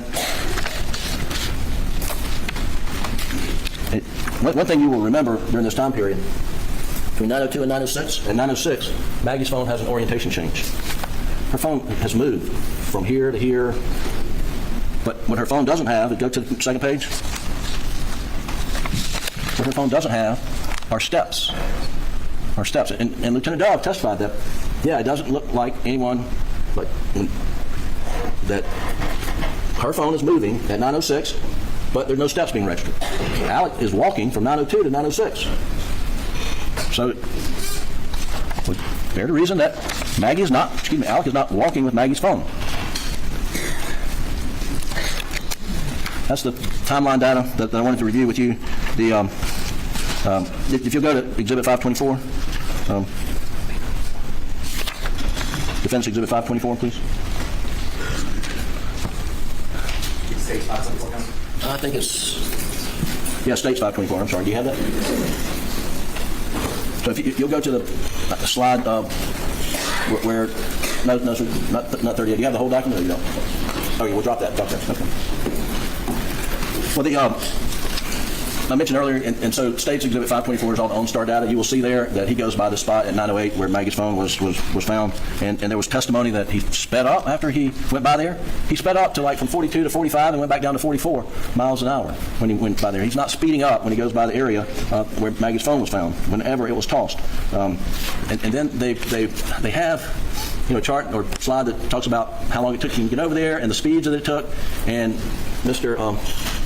Waters was arguing to you that compressed the timeline. The faster he gets over to Alameda, it means that he's gone longer from Moselle, and it gives him a better alibi because, as you know, he's orchestrating this alibi. And so he's driving fast over to Alameda according to their theory, and we graphed it out, and he's passing some cars, and he is, he's a fast driver. Okay, so they say, oh, he's compressing the timeline. Compressing the timeline is what they say, compressing the timeline. But then they say, he drives fast on the way back. Why? He's driving the same speed over there, same speed back. There's no reason to compress the timeline coming back. I mean, you'd want to be driving as slow as you can to make it appear you've been going a lot longer. I mean, he drives the same speed from Moselle to Alameda as from Alameda back to Moselle. It takes him the same amount of time. He's not compressing any timeline at all. And what's the most curious part about Maggie's phone? What's most curious about it is Alec has her password. Alec, if he is wanting to change the timeline, when he calls her phone, he should answer her phone. When he texts her, he should reply to that text to show activity on her phone that she's still alive. If he is manufacturing a timeline by speeding, the easiest way to do it is use both phones, talk on both phones, and he did it. And this whole thing about using Maggie's phone, driving Maggie's phone, throwing Maggie's phone out it's such a stretch for them to come in and try to put her phone in his hand. And then you start thinking through, why would Alec take her phone and not Paul's phone? Let's start there. Why would Alec take her phone and not Paul's phone? That's a question I don't have an answer to. It makes no sense. It makes no sense why he would take Maggie's phone, if there's something on there, he knows her password, put it in, see what it is. We know from all this phone data, her phone was never unlocked. And he had the keys. So if he's taking her phone to unlock or to do something with it, he didn't. And so why? And these are circumstances that have to be consistent with each other. Because he was a crazy drug addict. Couldn't think it straight. To the guilt of Alec Murdaugh, beyond a reasonable doubt. And these circumstances just raise more questions, ladies and gentlemen, raise more questions that we wouldn't have to be dealing with if they had just simply secured Maggie's phone in a Faraday bag on June the 8th when they got it. We wouldn't be here.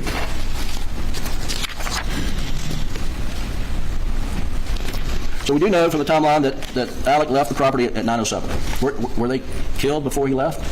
I don't know the answer to that. But we do know that if he was in the house when the shots were made down at the kennel, that he would not have heard them. We had decibel testing from Mr. Sutton. Now they were angry with Mr. Sutton's angle test. They were not angry, but they challenged his conclusions on a lot of things. But they didn't touch his acoustic testing. Didn't doubt that. Haven't challenged that.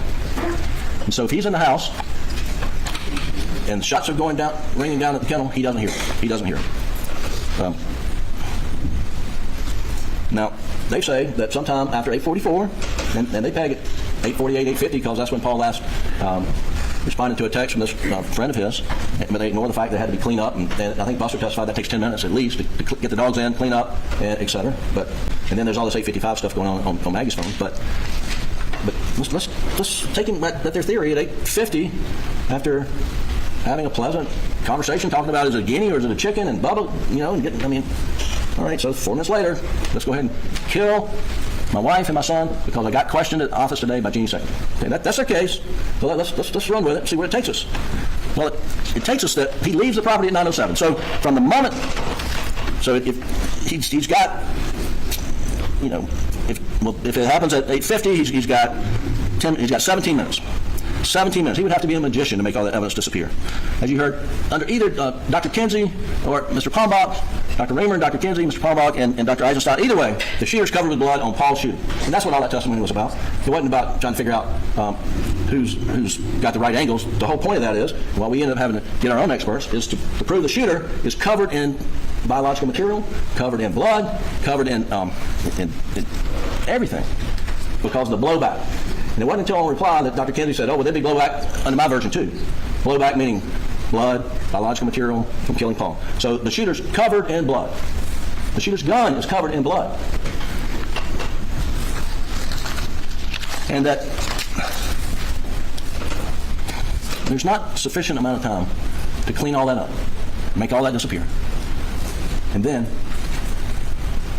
call your son Buster, driving to visit your mother, who he got a call from Barbara Mixon earlier today, said your mother's agitated because your dad went back in the hospital and you might want to check on her. He goes to check on her. He calls Buster. And does he say, hey, boss, I just blew your mom and brother up. You should see the damn mess. Are you kidding me? He calls Chris Wilson. Normal conversation. He calls his brother John Marvin, talking about his dad. And then he goes over there and he sits down with Shelley and sits on his mom's dad, and he stays there 20 minutes, not 40 minutes or 22 minutes. I don't know. The records show what time. But the fact of the matter is, he's got no blood on him. He's acting normal as every day. He is the same old Alec. Yet, there he is. He just blew the people he loved the most in this world, blew him away. Now, I'll talk a little bit about the angles that Mr. Sutton did, his reverse trajectories on the shots, and they're having a good time joking about the size of the figure in the pharaoh, saying, oh, it must have been a 12-year-old kid, it's 5'2", 5'4", and let them have their fun, but that's not what the testimony was. The testimony was that the barrel of the gun has to be at that level to make the shot into the quail pen. We didn't take the measurements. SLED took the measurements. And so, yeah, could a 6'4" person get down to that level? Sure. Mr. Sutton says that's not a natural shooting angle. Could a 6'4" person get on their knees? Sure. Shooters are in movement, and a 6'4" person is going to be moving around on their knees? I don't think so. But, the most common sense thing here is there were two shooters. Because there were two guns, and as Mr. Palmbach said, one gun is high capacity, holds 10, 20, 30 rounds. And if you're going down to execute somebody, one gun's enough. Why take another gun that only has 3 shots?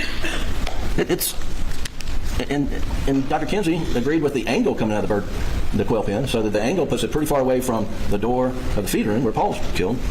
But it's not our burden. It's not our burden. It's their burden to prove to you, based on circumstantial evidence, that all the circumstances are consistent with each other and point conclusively to the defendant's guilt beyond a reasonable doubt. And those facts are just not consistent. Those facts are just not consistent.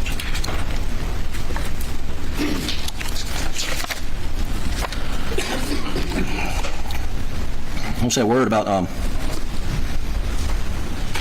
condition of Paul and Maggie, particularly Paul. I'm not going to show you any photos. But I think you would agree that it was so bad. It was so bad. And Alec, in the back of the car, with me in the back of that, you can see me on the camera, sitting there talking to Agent Owen and Agent Croft, and he says it was so bad, they did him so bad. Agent Croft misheard that and he said I did him so bad. I think the evidence is, everyone who's listened to it and everyone who knows what Alex was talking about around that time says that they did him so bad. And Agent Owen was in the car, and he doesn't say to you, oh, he actually said, I did him so bad. I think we can put that issue to rest, but that issue points to a bigger question. What would they be saying in this trial if that conversation wasn't videotaped? What would they be saying? We know Agent Croft would be saying, he said, I did him so bad. And then where would we be then? I am grateful to SLED that they videotaped that. So that you'll hear it if you have any questions. I don't think you should, but they did him so bad. That is for sure. Another thing that we're going to clear up right now is Alec's concern for Buster. You heard that. You heard that in Mr. Waters' closing. That in the statements that Alec made on the roadside shooting in Labor Day weekend, where he tried to arrange assisted suicide, that he told officers that there's no danger to Buster. Of course, there was no danger to Buster because of that roadside shooting, because he knew who shot him, Curtis A.D. Smith. He knew he was trying to get himself killed. But from that, there's going, the reason he knows there's nothing to worry about Buster is because he knows he did it. That's what was just argued yesterday. Well, Deputy McDowell, in a body cam video that's in evidence, captured Alec speaking to Buddy Hill about his concern about Buster's safety. Will you play that now, Doug? It's in evidence. I don't have the exhibit number. Can y'all get a police officer with my oldest son in Columbia? Can you call back? Oh, I haven't shown you yet. Can you play that again? I think that. Man, what about Buster? We gotta get Mr. Bud, can y'all get a police officer with my oldest son in Columbia? Have you called back? No, I haven't shown him yet. Did you hear that? Can y'all get a police officer for my oldest son in Columbia? What about Buster? What about Buster? Can y'all get a police officer for my oldest son? Buddy, can y'all get a police officer for my oldest son in Columbia? That's Buddy Hill, sheriff. And they want to come in here and tell you he wasn't concerned for Buster's safety? Once again, I'm grateful Colleton County Sheriff's Department had body cams. Now you know. You know Alec was concerned. You know Alec asked for a police officer for his son in Columbia, Buster. Now I'm almost done, I promise. But I do want to talk about Alec's misstatements about time. Alex told Deputy Owen during interviews that, well, first, Alec's statements about time are not lies. They were just misstatements. And even, like I said, Deputy Owen says people make mistakes about all the... Agent Owen, they make mistakes about time all the time. And they do. Now, Mr. Waters is critical because Alec was wrong every time he gave a time estimate. Turns out, I think Mr. Waters is probably right about that. Whether the time period is inconsequential or consequential, he's wrong about it. And the and we had brought in, Alec had told deputies in an interview that he got home at 5 o'clock, and that's not true. That he went to work that day at 8:30, and that's not true. And so he is just wrong on times. But what was consistent, whenever he had an interview, he said, you get the records, and it will show what time did this, what time I did that. It will all be in the records.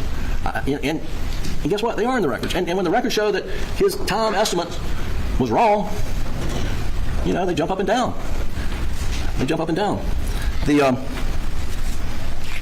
The statement to Deputy Green, he says, I've gone to my mom's for about an hour and a half, and I last saw them 45 minutes. Now that I don't know. I frankly don't know if that's wrong or not. I mean, he's talking to Deputy Green about 10:30. Hour and a half from 10:30 is 9 o'clock. I mean, he left. He left at 9:07. But that's that. The question about what he did when he got down to the scene, and he said he ran up to Paul and Maggie, and he left his phone, and he went back to get his phone, and then he's talking to the 911 operator, and you can hear it, and he says, I've been up to it now, it's bad. He doesn't remember the sequencing, and I don't think anyone should hold that against him. Mr. Waters gets up here and says, Maggie was running to her baby. Alec was running to his baby.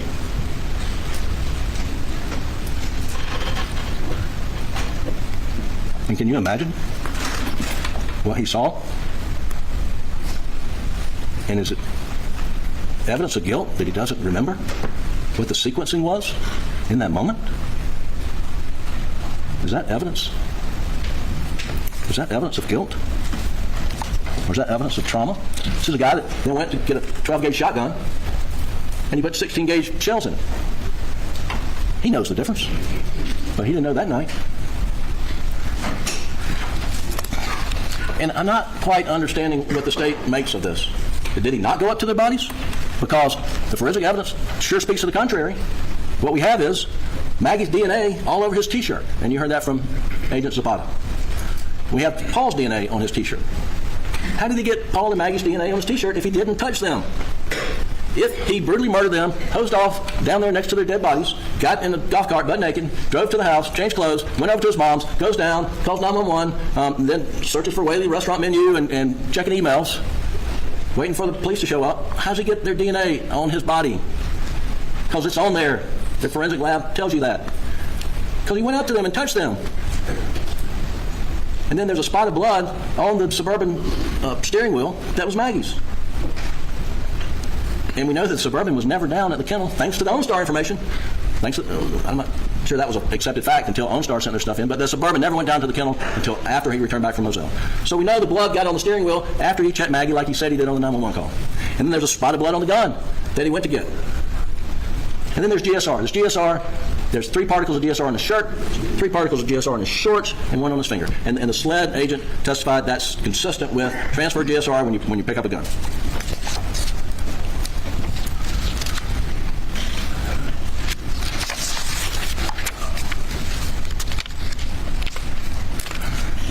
So, but really, we're back to the lie. We are back to the lie.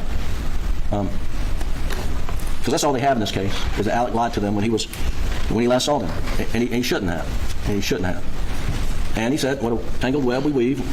once we start to deceive, and once he lied the first time, he was stuck with the lie, and he continued to lie. And he shouldn't have. He shouldn't have. And he told you, what was going through his mind. Probably wasn't rational, but he was in the throes of an addiction, and he just found his wife and son murdered. And he's being interviewed. He'd been swiped for GSR, and he does think David Owen is the guy that investigated his friend. But he was wrong. He told you. Turns out he was wrong. But I thought that's who it was that night. And he was under investigation. He was being accused of obstructing the boating accident investigation. And he's under investigation by SLED for that. And he had all these skeletons in his closet. And he was wanting to get them away from him and looking for the real killer.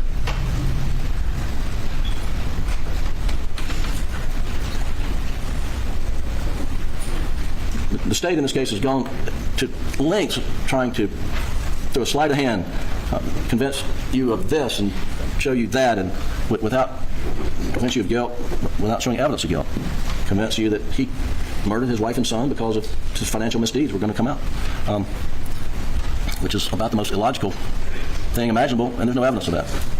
And then the state brings all these shotguns in here, and I'm not going to pick every one of them up, but the forensic evidence on these shotguns is they can't be excluded. Well, okay.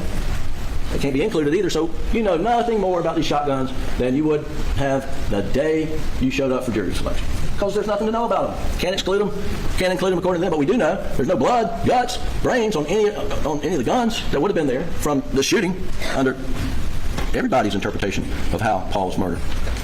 They want you to think that because you own guns, that you should be viewed differently.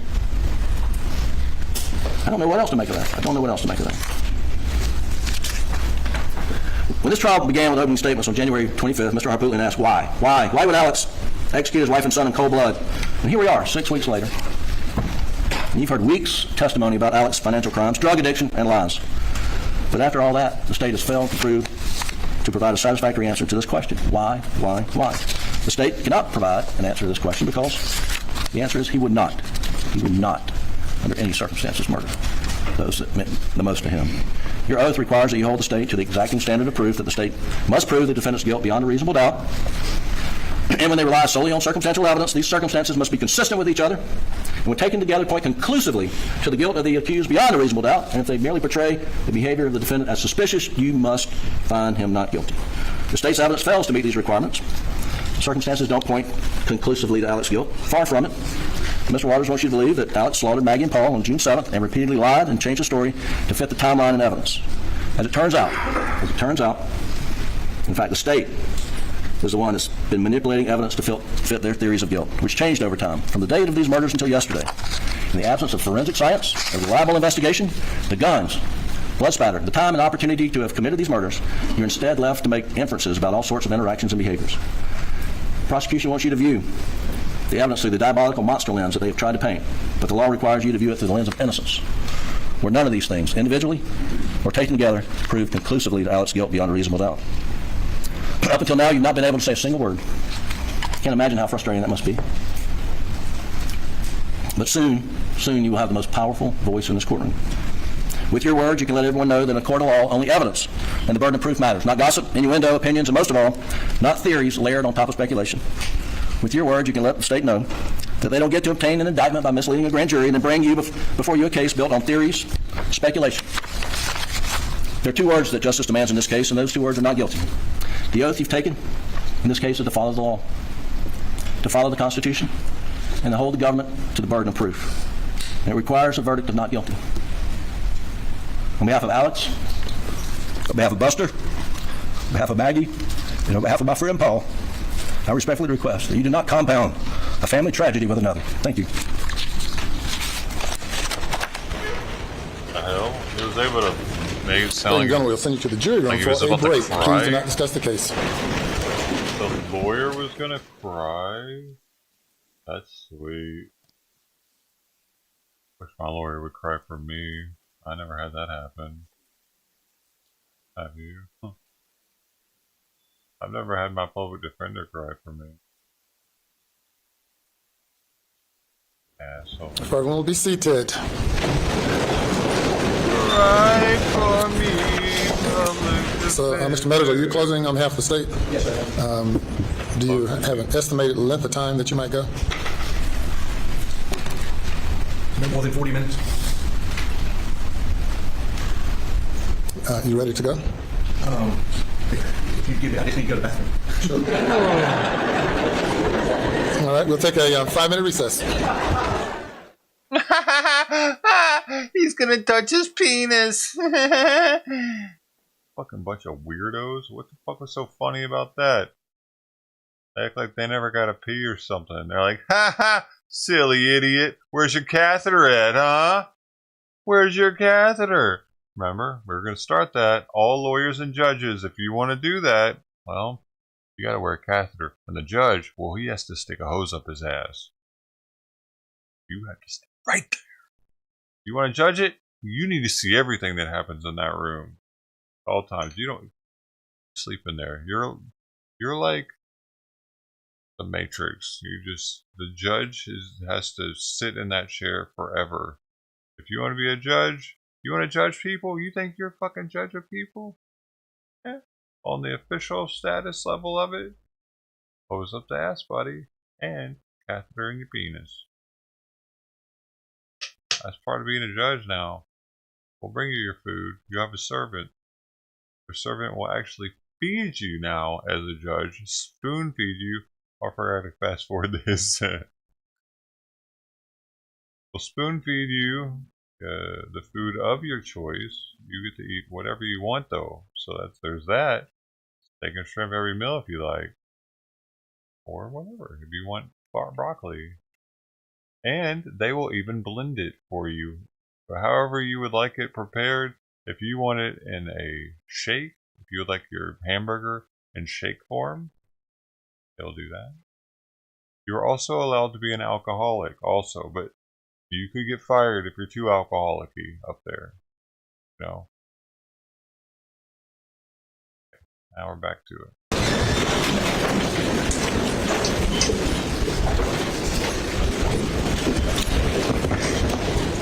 The new rules starting 2024. Keep that in mind. Bring the jury. Would like to be a lawyer or a judge. There might be some new ones that come up that we add to that also. That's what we got so far.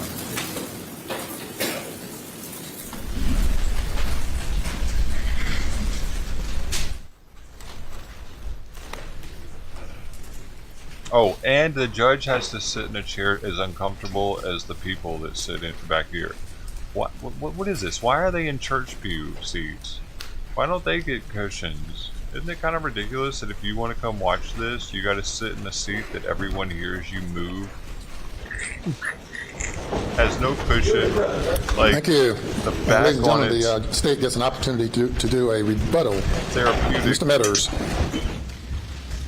Please support.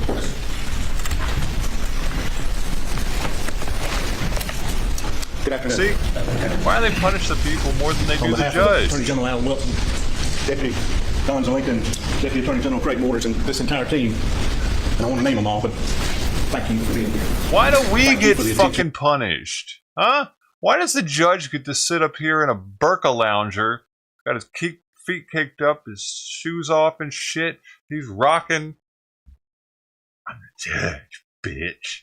Like, fuck that. Put the hose up his ass. Okay, now we're back to it. All right, you know, now do you see? Look how uncomfortable you got to be to go to court, but he gets to sit up there all high and mighty, literally up here on a stage and shit. All right, dude, can we fix our judicial system a little bit, make it less weird? You've given this case. Being a juror is not an easy job. I'm not a jury watcher. I don't sit and stare at jurors, but goodness knows we've been here 6 weeks. I have looked over occasionally. Can we do that? Not to pry, but I've noticed when I have looked, you've all paying attention, so thank you. But if you thought this was live, I'm sorry. It's almost live, but it's not quite live. And that's how I wanted it today, so I can do shit like this when I want to. Because if it was live, I would always feel the need to shut the fuck up and keep it live, you know, because I gotta keep it live. We gotta keep it. I don't have to do that. Shut the fuck up, wow. Thank you. And I'm not gonna be that Thanks long. for being here, though. Even the D-livers. Your clerk, Ms. Hill, has done an outstanding job bringing the world to Colleton County, bringing the world right here with the hospitality of your grace, making everything as convenient as you can, But the one thing she didn't do and couldn't do is give you a booklet on how to be a juror. 5.5 weeks ago when y'all got here, 6 weeks ago, she didn't have that pamphlet for you because they don't exist. There's not a book on how to be a juror. But you have been preparing for this moment in this courtroom to decide this case your entire life. And it's called life. It's called living. It's called experiences. It's called interacting with your spouse, your children, your neighbors, your coworkers, your good experiences, your bad experiences, evaluating people, and deciding what's credible, what's believable. It's true in every case I've ever tried in my 34 years of doing nothing but murder cases. Credibility, believability. And I agree with Mr. Griffin. When I looked at this case the first time, I said to myself, this is a CSC case. Now, in our world, that means criminal sexual conduct. It's not a criminal sexual conduct case. This is a common sense case. And you didn't leave that common sense with you when you came here 6 weeks ago. It's with you now. It's been with you through the 6 weeks here, and you're going to take it back into the jury room.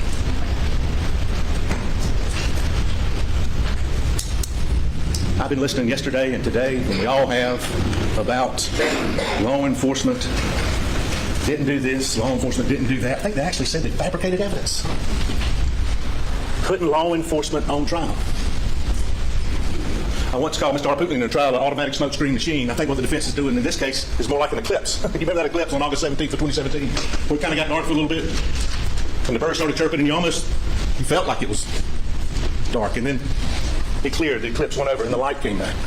That's what the defense is doing, taking you away from the facts, from the credibility, and saying, wait a minute, there's an eclipse here, there's a smoke screen here, look at that. And somebody said the word offensive. I find it offensive that a family with a great-grandfather, a grandfather, a father, Sylvester Randolph Murdaugh, who was good to me when I was a young man prosecutor. He knew I wanted to do this as my job.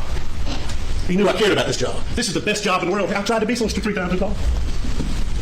It doesn't get any better than this job. And I find it offensive that the defense, through the defendant, who was also a part-time solicitor, is claiming that law enforcement didn't do their job. Listen to me, please. Didn't do their job while he is withholding and obstructing justice by not saying, I was down at the kennels. I was down at the kennels. I was down at the kennels. And he's going to blame everybody else. Is that offensive? Is that offensive? Mr. Griffin said a minute ago, can you imagine coming up on the scene and seeing, can you imagine not telling law enforcement, lying that I was down there and I saw him, I was right there? Why wouldn't you tell them that? Maybe get some more evidence. Did you hear somebody? No, I wasn't even down there. Credibility, believability. That really does sum it up. You remember 6 weeks ago today when Mr. Waters' fantastic opening and talked about direct evidence? And direct evidence is something you know when you see it. It's evidence you gather with one of your senses. You hear it, you feel it, you smell it, you touch it, and you come in here and tell witnesses, hey, this is what I heard, what I felt, what I smelled, what I touched. But do you remember when he was describing circumstantial evidence? There was a storm that day coming. Part of his theme, the storm just happened to come. And you could hear it coming. And then, during part of his opening, you remember it started raining? You could hear it. You could feel it. It's almost like circumstantial evidence morphed into direct evidence. And that's what happened in this case. Circumstantial evidence became direct evidence in many instances. This case is about two things. It's about being real, and choices. My mama gave me a book when I was a little boy about the Velveteen Rabbit. It's actually going off to college. Dealing with people and learning about people and tough times in life. Don't get the Velveteen Rabbit and read it if you haven't already. But you just put in the front of that book, and I love my mama. Always be real. Always be real. And this case is about that defendant never being real. And choices, which I'll get to in a minute. Ladies and gentlemen, they blame everybody but Alex. Everybody but Alex. Let's go back to the first. I'm not going to bring it out. But this back here, the press release was sent out. There's no danger. There's no danger. What did Alex not do? They showed a tape there. He's asking the sheriff, I think, call Buster. First time he tried to call Buster, took the sheriff a while to get out there. You know when the first time he called Buster? It was about 40 minutes. Well, actually, he texted him, didn't he call him? Wasn't his first thought. Wasn't the thing after he did 911. It was later. Perhaps even when some of his friends had gotten there. Oh, don't call. No, right off the bat, this happened. Call my son. Call him. Buster, stay where you are. You with your girlfriend? Up there in North Charlotte? Go. We got some people after us. That's what's real. Don't you? You go to the police station right there. And what else do you do, too? You don't talk about being real. What do you do? Y'all, I just left my mama. She's with Shelly. Get somebody over there. Get them over there. If these people are out here to kill us, get them over there. Go, please, take them right now. They're by themselves. I can't do that. That's what I took the guns. I can't tell them that. That's what's real. And he brings up the boat case right away. Right away. A year and a half previous. He's coming up for a hearing. Nobody's thinking about that boat case except Alice. And right then, he's using it to throw off. Here's your first suspect. Does that make any sense? They have a hearing coming up. They're going to look to resolve this thing. Nobody's out there thinking about a boat case on a Monday night. Anybody upset about that? Think about all the facts that would have to happen. They'd have to know both, as Mr. Porter said. Somebody in the boat case would have to know that they're both there. They'd have to know they were there. They'd have to know that Alex just wasn't there. Oh, no, wait a minute. That he was there, but just for a little bit and went back over to the house. And they'd have to come. You know what? We don't need a gun. There'll be guns there for us to use. Yes, and that's great circumstantial and direct evidence. I'll get to that. They'll have guns there for us. They'll have guns there for us. We can use them. Does that make any sense whatsoever? Let's talk about murder. Murder is the intentional, malicious killing of another living, breathing human being with malice aforethought. What's malice? Y'all know what malice is. It's just the name malice. Just the evil wickedness one person shows to another. You know how long it's got to exist? Just like that. At the pulling of a trigger. Pulling of a trigger. Pulling of a trigger. Pulling of a trigger. Pulling of a trigger. Pulling of a trigger. Malice aforethought. It can be expressed. Rarely happens. I'm going to kill you. Or it can be inferred. It can be inferred with the use of one gun. There's no claim of self-defense here. They claim they weren't there. It can be inferred 2 guns. Malice aforethought. And we don't have premeditation in this state. We don't have to prove premeditation. We don't have to prove motive. I think it's been proven. His world was collapsing. Mr. Griffin goes, does that make sense? In his mind. His world's collapsing. His world's coming down. This was the only way he could save. The only way to save Alex. But if you don't, if that motive, well, I don't know, is that enough? Don't know. We don't have to prove motive. We're certainly there. That's one explanation. But if he's down there and he's angry, just don't sound like a real jovial there. Bubba! Don't let me forget about Bubba. Bubba! Come here.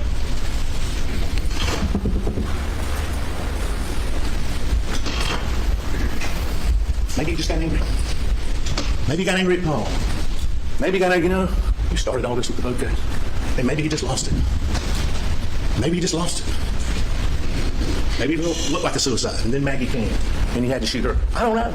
Only one person knows. And that's why we've got the motive. That's why we say he did it. But we don't even have to have motive. Just angry, he did it. Nobody else could have done it. Nobody else did do it. I'm going to get to that, and that's how we prove beyond, I want to say all doubt.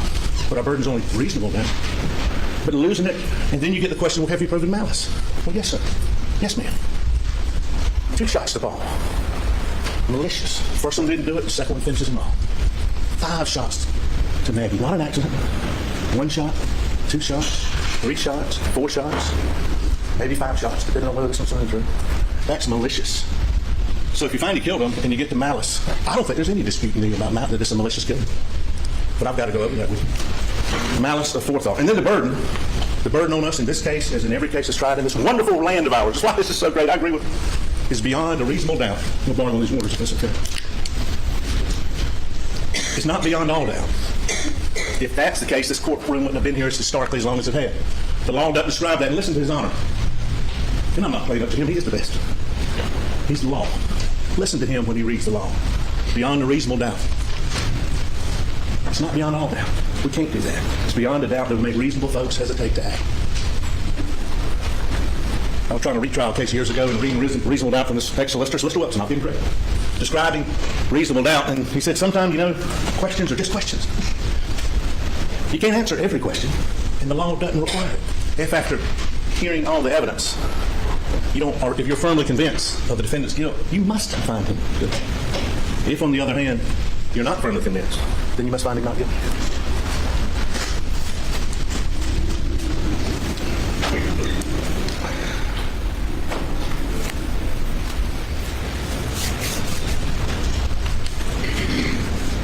goes to see his mother. He goes, and you see the OnStar take him up to the side, over near the smokehouse. We submit to you that's when you went to hide the guns. It's common sense. We submit to you that there's a driveway there. Nice pavement. You can go look at it. Nice paved driveway. Submit to you when he came, it was 9:30 at night. Testimony is very unusual, very rare. Kind of funny is Miss Nixon, who testified earlier, we talked to her recently, didn't remember any of the conversation, but said she called and said he told him your dad's not doing well. Well, he didn't go there that afternoon when he got the phone call, when his office is right near there. Go see him then. He didn't do that. He waited to 9:30. I don't know if anybody's got any folks that are suffering from Alzheimer's, but when they're asleep, they're tired. He wasn't going to love his mama. He wasn't going to be with her. He was going there because he loves Alex. He loves Alex. And he was going there to create his alibi. At 9:30 at night, use your common sense. And you remember, she said he called. What happened after that? Well, it was about 5 minutes or so. At first I was thinking, look, that's when he was going to hide the gun. And the time frame over there is so important, not for how long he was from left to come back, but it's how long he was in there with Shelley. How long he was in there. Because that's when he was hiding the guns. The guns are missing though. He was hiding the guns. And what did Shelley say? He didn't stay long. 15, 20 minutes. He left. And later that week, later that week, and I don't know which one in my mind right now, I'm so tired.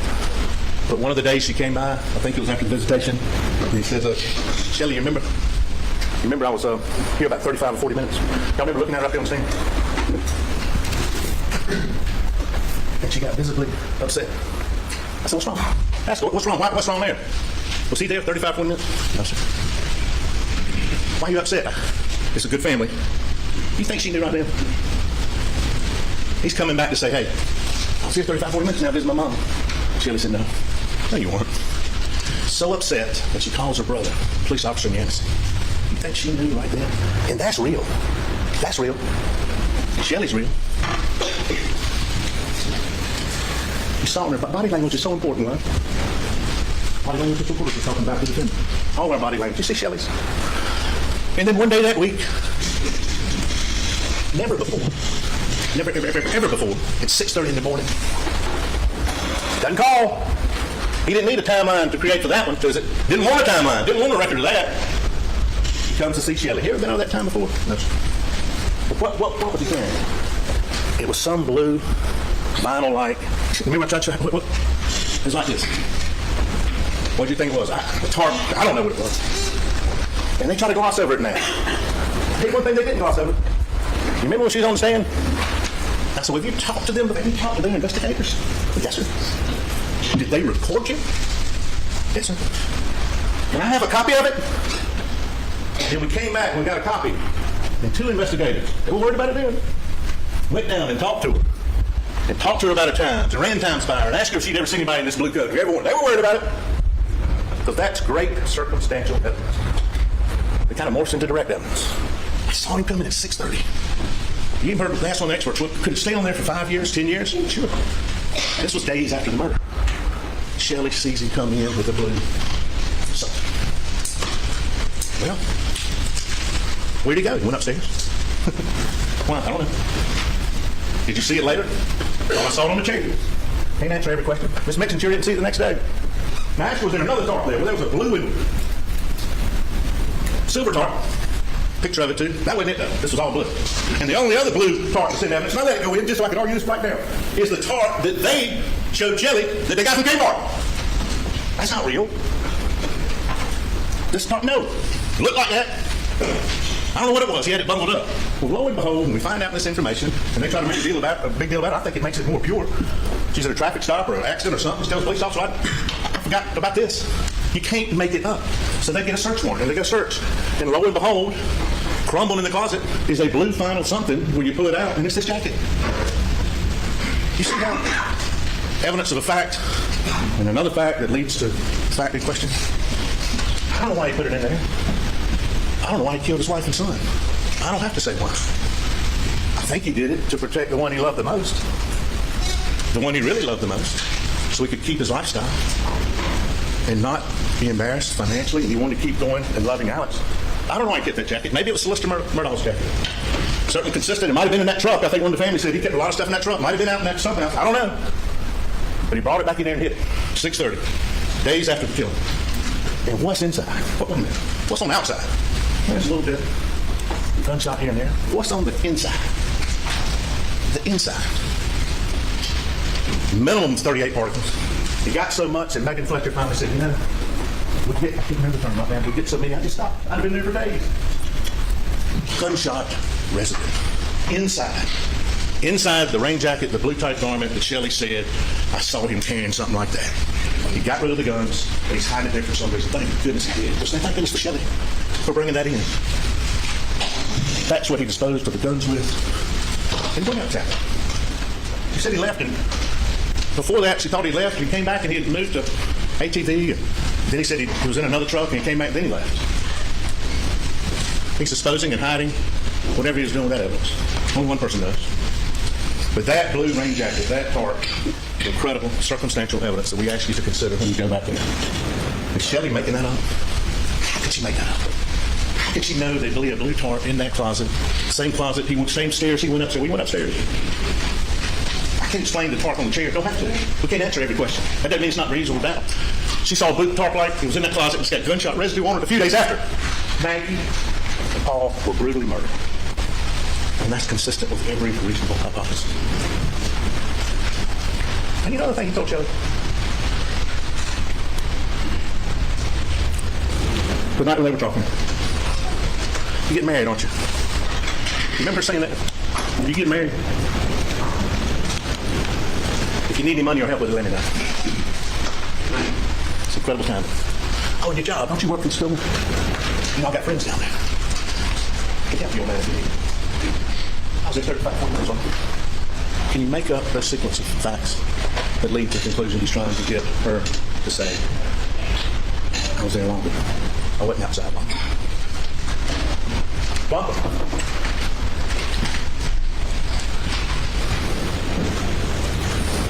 Blanca loved Maggie.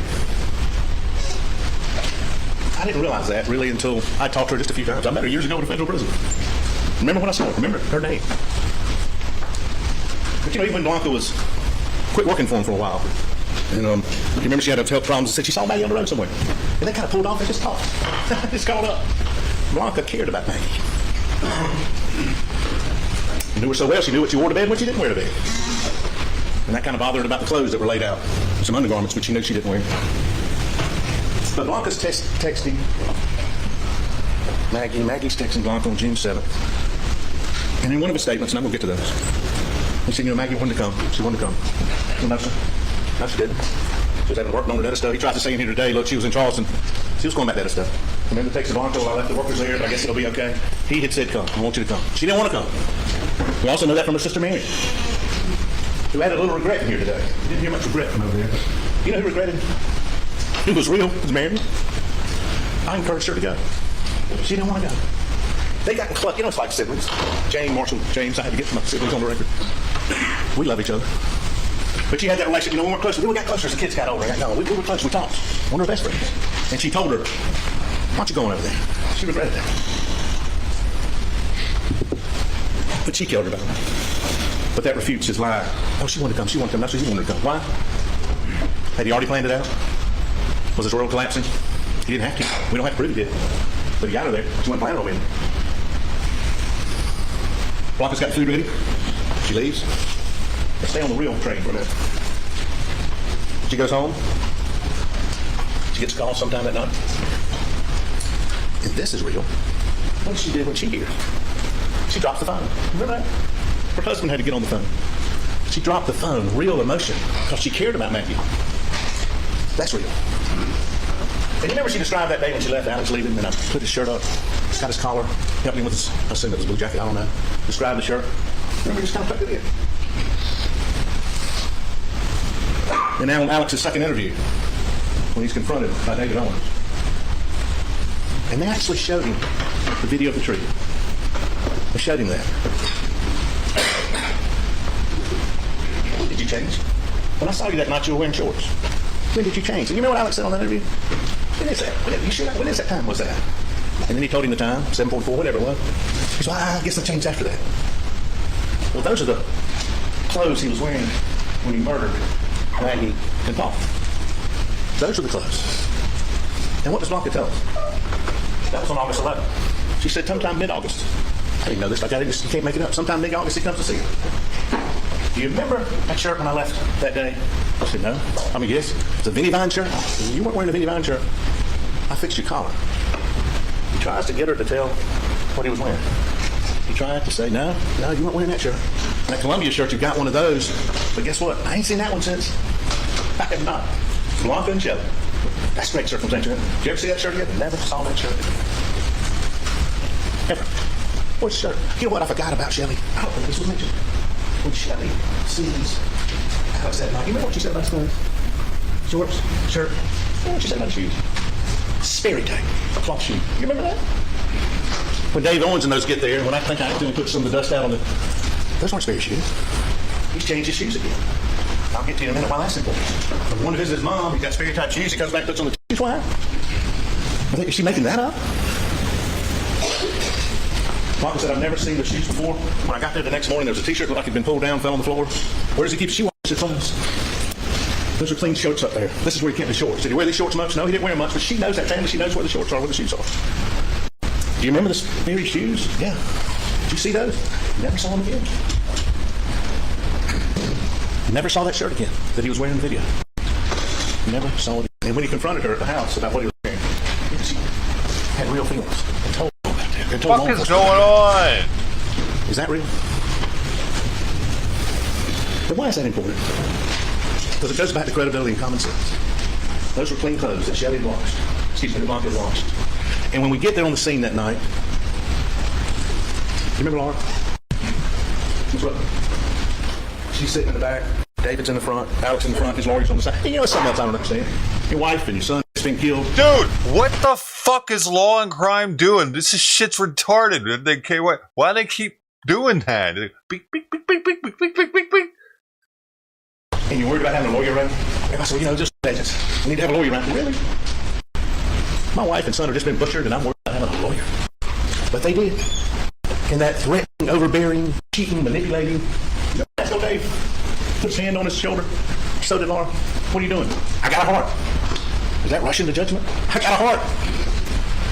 Didn't rush to judgment. They were saying, tell me what happened. Tell me what happened. Well, and he starts looking at his phone. You can check my phone. The alibis that he's created, that he's doing. And he says, I went and ran. I got on my knees over here. Went and ran, and I tried to take the pulse of Paul. I'd still be on the ground over my phone. And I tried to turn him over. Trying to check his pulse. Really? I went to Maggie, checked her pulse. And you can't do that in the 20 seconds he's now trying to say you can't. You can't. And they've tried to change that. And he never did it. Because what did she say? What did Miss Rutland say? He was clean, he was clean, he was clean, he was clean. He washed up. Yeah, and you hear the water running in the dog video. You hear it. He washed up. And this phone, I tried to make a big deal about this phone that you do see right afterwards when we know he was down there. There's some movement on Maggie's phone. But every expert has said, just because if one phone's down here and the other one's walking, you're not going to have steps on that phone.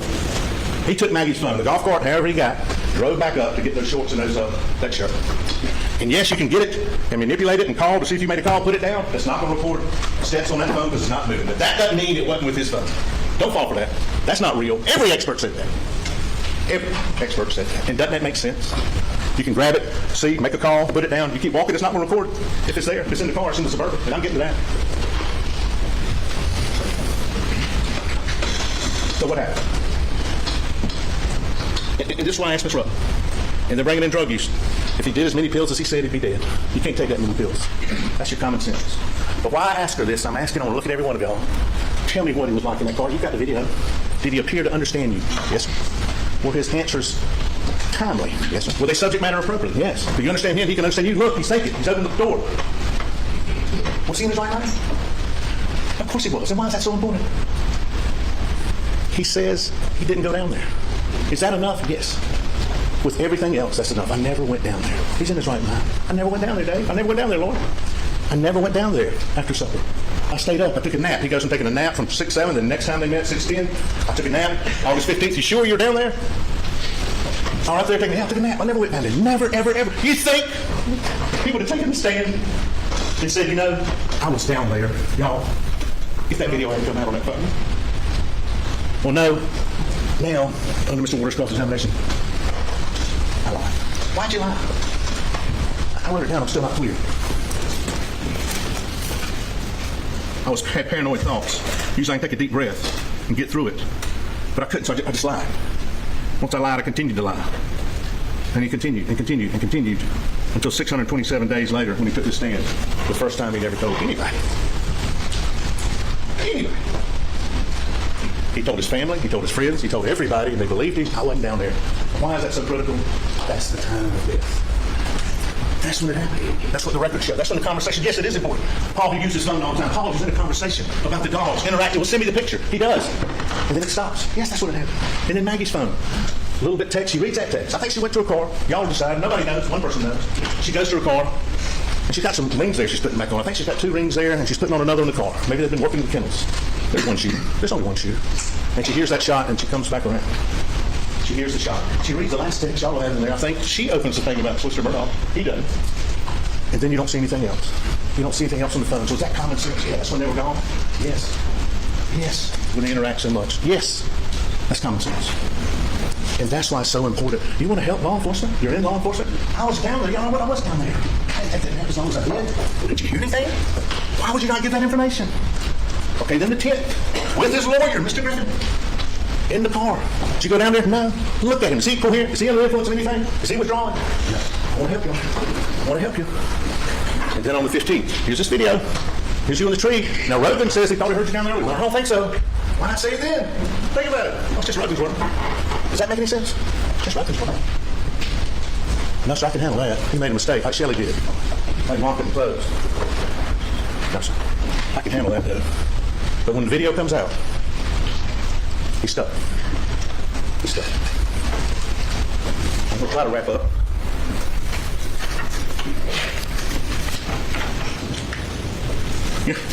Yesterday morning at 2:53 in the morning, I don't sleep much during trials, but I kind of woke up. And what he did when he took the stand was corroborated that he's a liar. He corroborated the fact he doesn't tell the truth.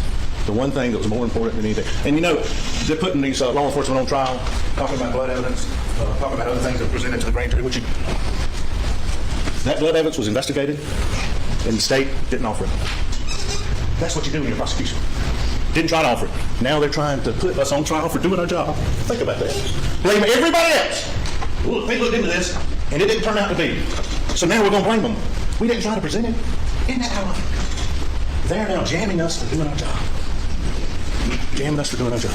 All the evidence of the guns. I don't get that in there. The timeline, the incredible timeline, his lies, all of that, the gunshot residue, all of that's presented.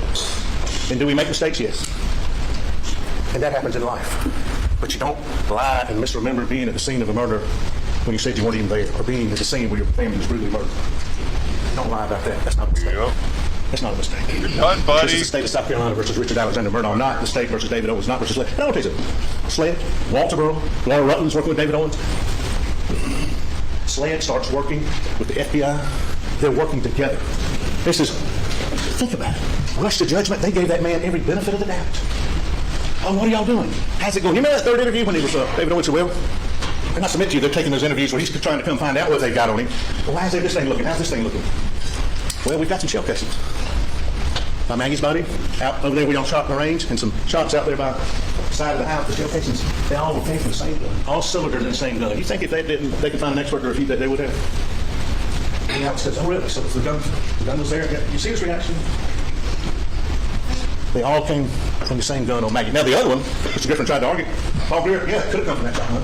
Don't know. Is that credible evidence? But it could have. Not saying it did or didn't, but it certainly could have. He's got that gun. He's got Maggie's blood on it. Don't know if he used that or not. But I know the assault rifle's missing.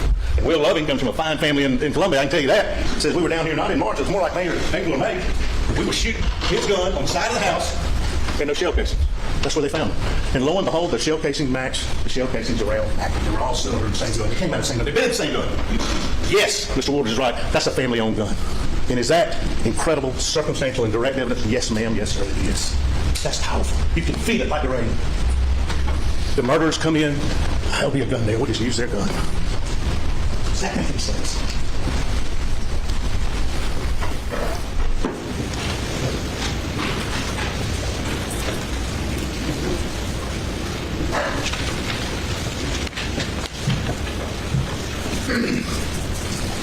y'all too young. You ever watch Columbo?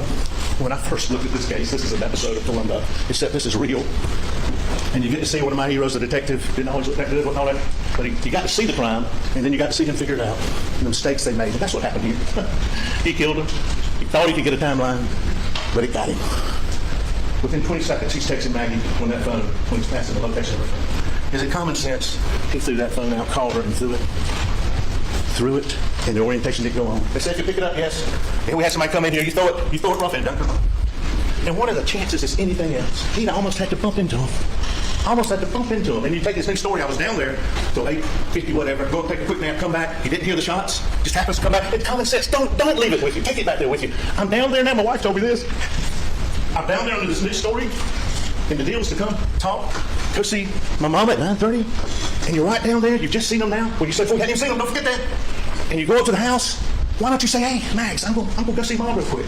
Just a few minutes later. No, you go up there, you take a quick nap. You know what, I'm going to try to call them, let them know I'm going down. Does that make any sense? And then when you get to the line, you'll see the light. When y'all went out there yesterday, those trees are much lower. Go back in and look at the way it was. And I think even Buster said, when you get down there, if the light's on, you can see. Why don't you just go right over there? Hey, I ain't going down there. No? Don't hear anything, don't do anything, he just takes off. He just takes off. Does that make any sense? We've proved that nobody else could. With that timeline. Does it matter when he's rushing back? Yeah. I doubt he's ever killed 2 people before. So he's not thinking, he's frantic. Puts the wrong 2 shells in the gun. Coming back, he's got Maggie's phone. It had been sitting there, that's why the steps weren't on there. He's moving, he gets it. I can't take his phone with me. He's a lawyer, so he tosses it out. That's the only thing that makes sense. And what he said about Paul's phone, when I started to get, I didn't know I got it out, and then it kind of just popped out too. Does that make any sense? You got to evaluate everything. You can't believe somebody's credible one thing.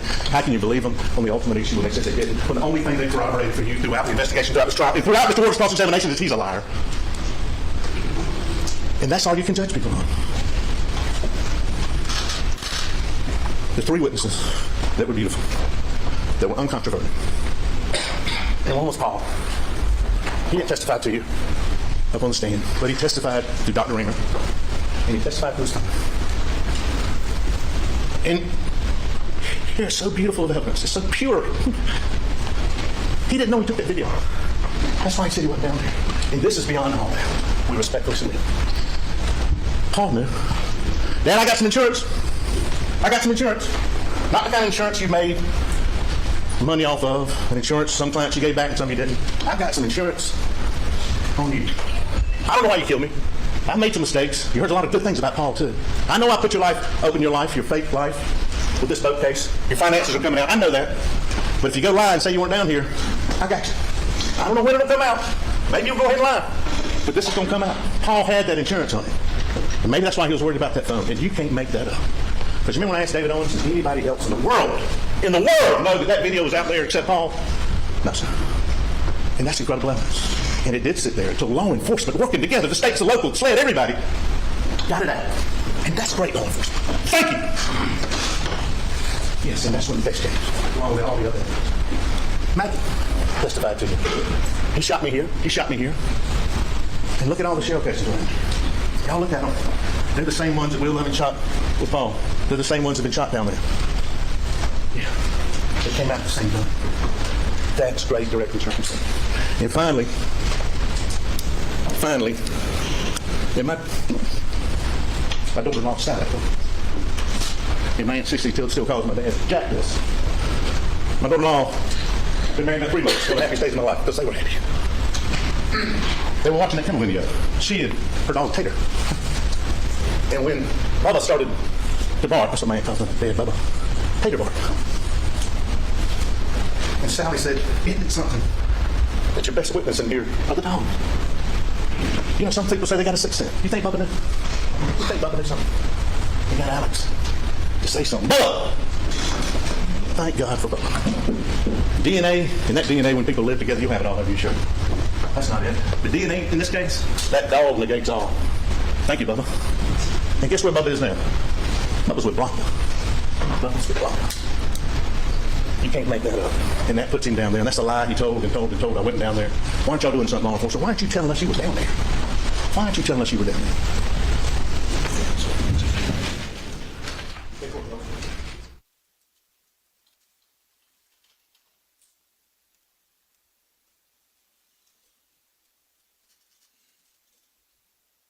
Thank you. If you tried to respond to As Mr. Griffin said, it would show that he was going to Alameda. He had to get rid of that thing. He had to get rid of it there. Finally, this is what your greatest power. My dad gave it to me when I was young. He said, read it. Your greatest power. You know what it is? Your greatest power is your power to choose. Choice. We've all got it. We're born with it. We use it every day. We use it when we treat people, whether we say hey, whether we're nice, whether we forgive people. We make good decisions. We make bad decisions. But what my dad always told me, don't blame anybody else. If you make a good choice, that's good. Don't get too cocky. Be humble, but that's good. But if you make a bad choice, you're responsible for it. There are consequences. It's your greatest power. And for whatever was going on in his mind, his world's collapsing. He's coming down. All these worlds coming down financially. He's confronted that day by somebody's law firm. Where's his check? He's got another hearing coming up. His motive. Don't have to have it. But yes, there. And is this rational? Did he say that? Is that rational? Was it rational to be on the side of the road and claim you're shot? And when you're in the ambulance, and now watch this, you're talking to the officer in the ambulance, and you say, what happened? Oh, by the way, when he killed himself, he called 911. He called 911. When he told the officer in the ambulance, what happened? Well, some guy shot me. He even did a sketch. He faked the sketch. And what did he tell the guy in the ambulance? It sounded like a shot. He's trying his world, and he says there in that last interview with the call-in interview, Mr. Harpoon and Mr. Griffin, what you got in there. Ryan, I'm sorry, I lied about everything. I was under a lot of pressure. Had a lot going on. Really? Your wife and your son were murdered 3 months ago. And now this is the real Alex. Well, my world's coming down. My world, Alex's world is coming down. Being confronted by his law partners. Losing his job. Now it's me. My world's being affected. Not about that, but now. I'm sorry I lied. I lied about everything. Richard Alexander Murdaugh loved, I think he loved Maggie. I think he loved Paul. But you know who he loved more than that? You know who he loved more than that? And who he's going to make sure that life, wanted to make sure that life, because he loved Alex.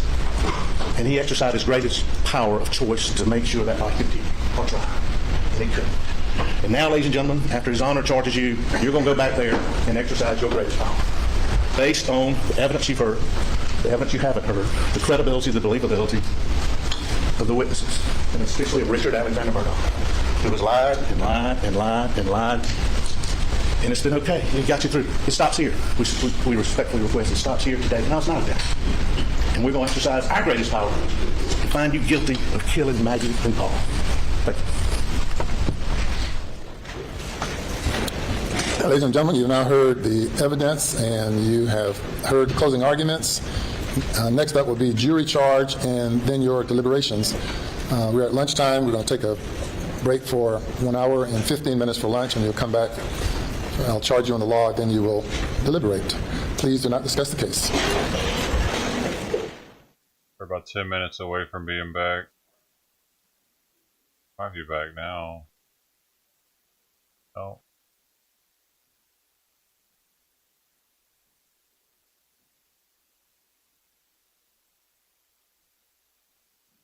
Seated.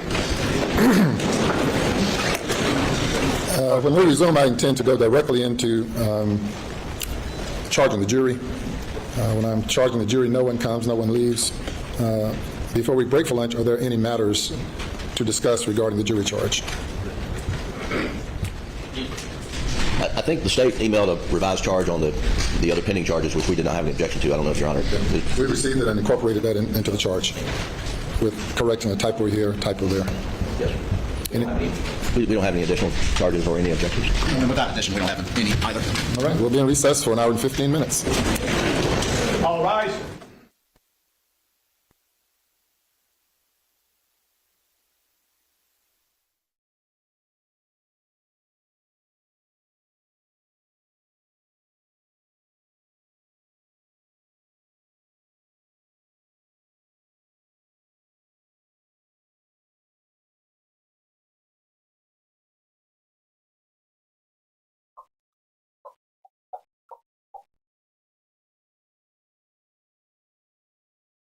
Now we're live.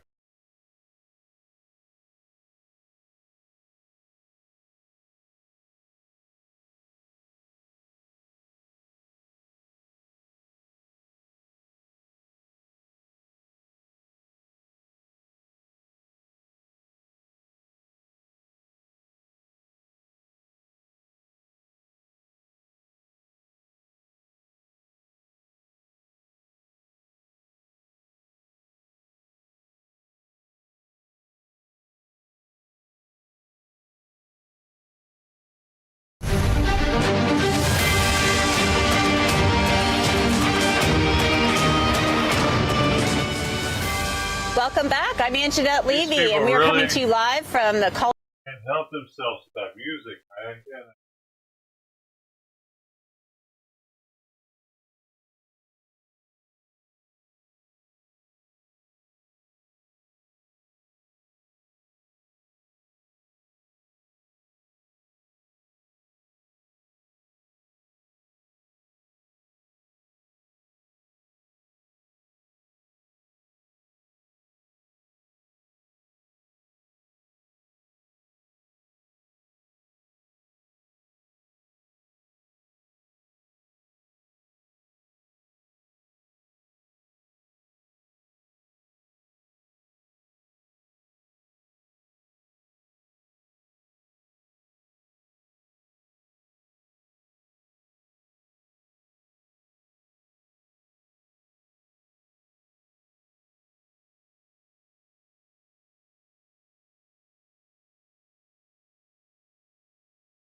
Sorry, I had to eat. And I started hearing the cat under the house again and like yowling. I don't know, dude. So I took some food out and took some water out there just in case it's sick or something. Dude.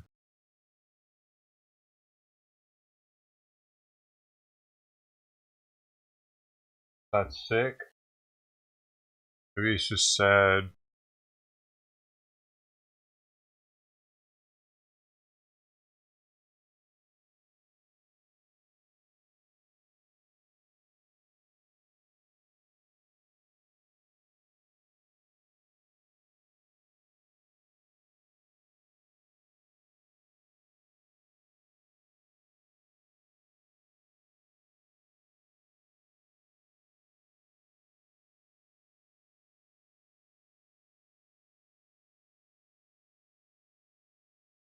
Damn.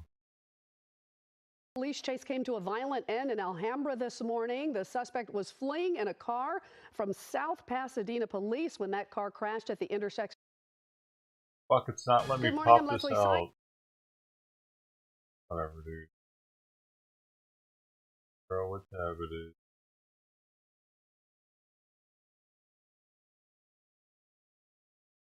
Tabs open. I got two tabs.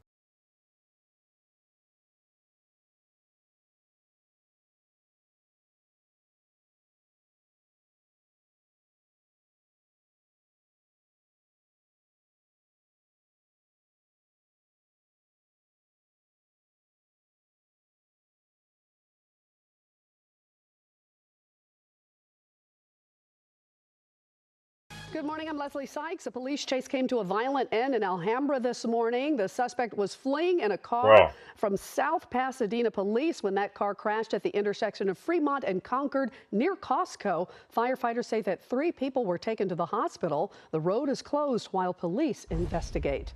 Hello, I'm Mark.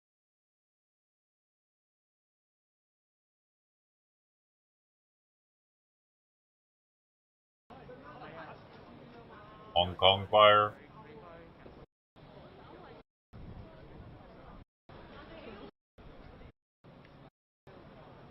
Not really showing much.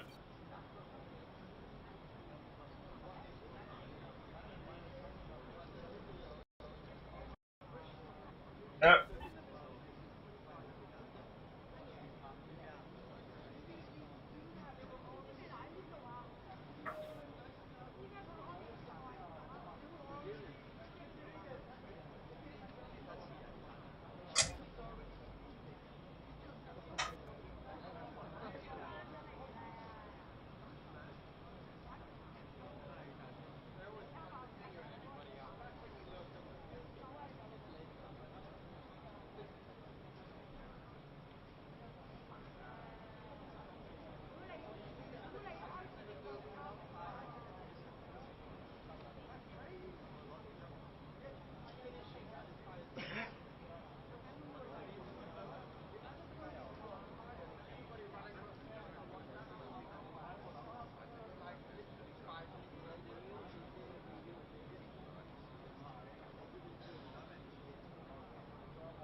The Deans are here. Are we back?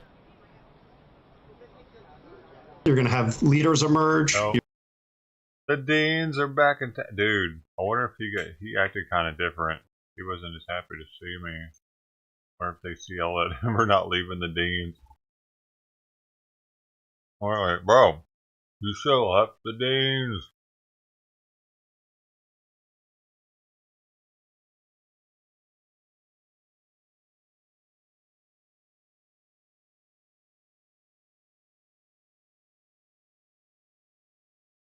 These are now secured.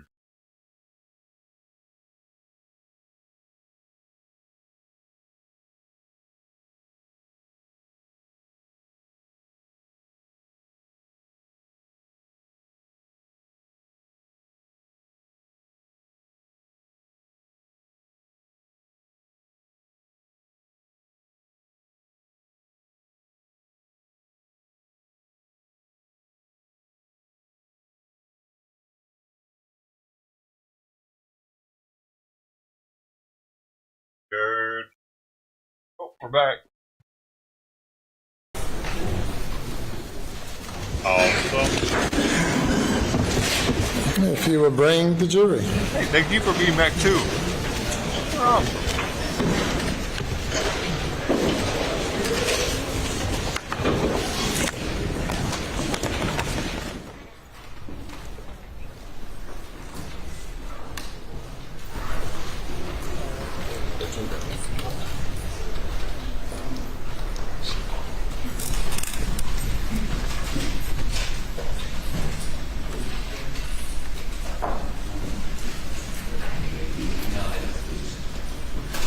Sky News has a better shot of it.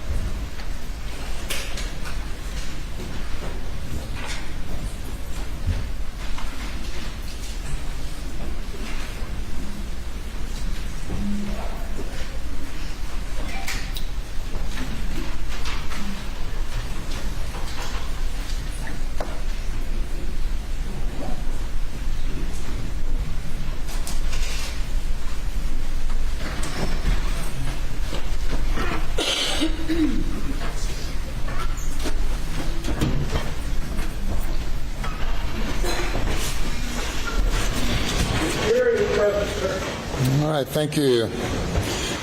Madam Forelady and members of the jury, you have heard the testimony, received the evidence, and heard the arguments of the state and the defendant. I will now explain to you the law that applies to this case. Under the Constitution and laws of South Carolina, you are the finders of the facts in this case. I do not have the right to pass upon the facts or to even express any opinion that I might have as to them, because this is a matter solely for you, the jury, to determine. As jurors, then, it is your duty to determine the effect, the value, and the weight of the evidence presented during this trial.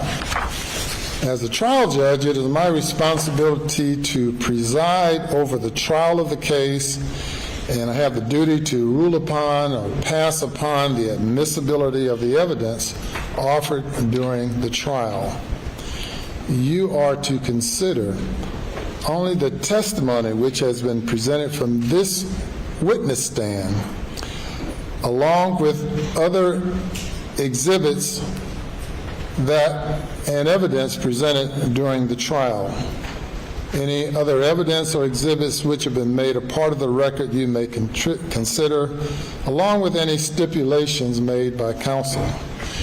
I have the additional duty to charge you the law applicable to this case. And as the presiding judge, I am the sole judge of the law. It is your duty as jurors to accept and apply the law as I now state it to you, then to deliberate in an effort to reach your verdict. And finally, I charge you in this regard that you should not be concerned with what you think the law ought to be, but what I charge you that the law is.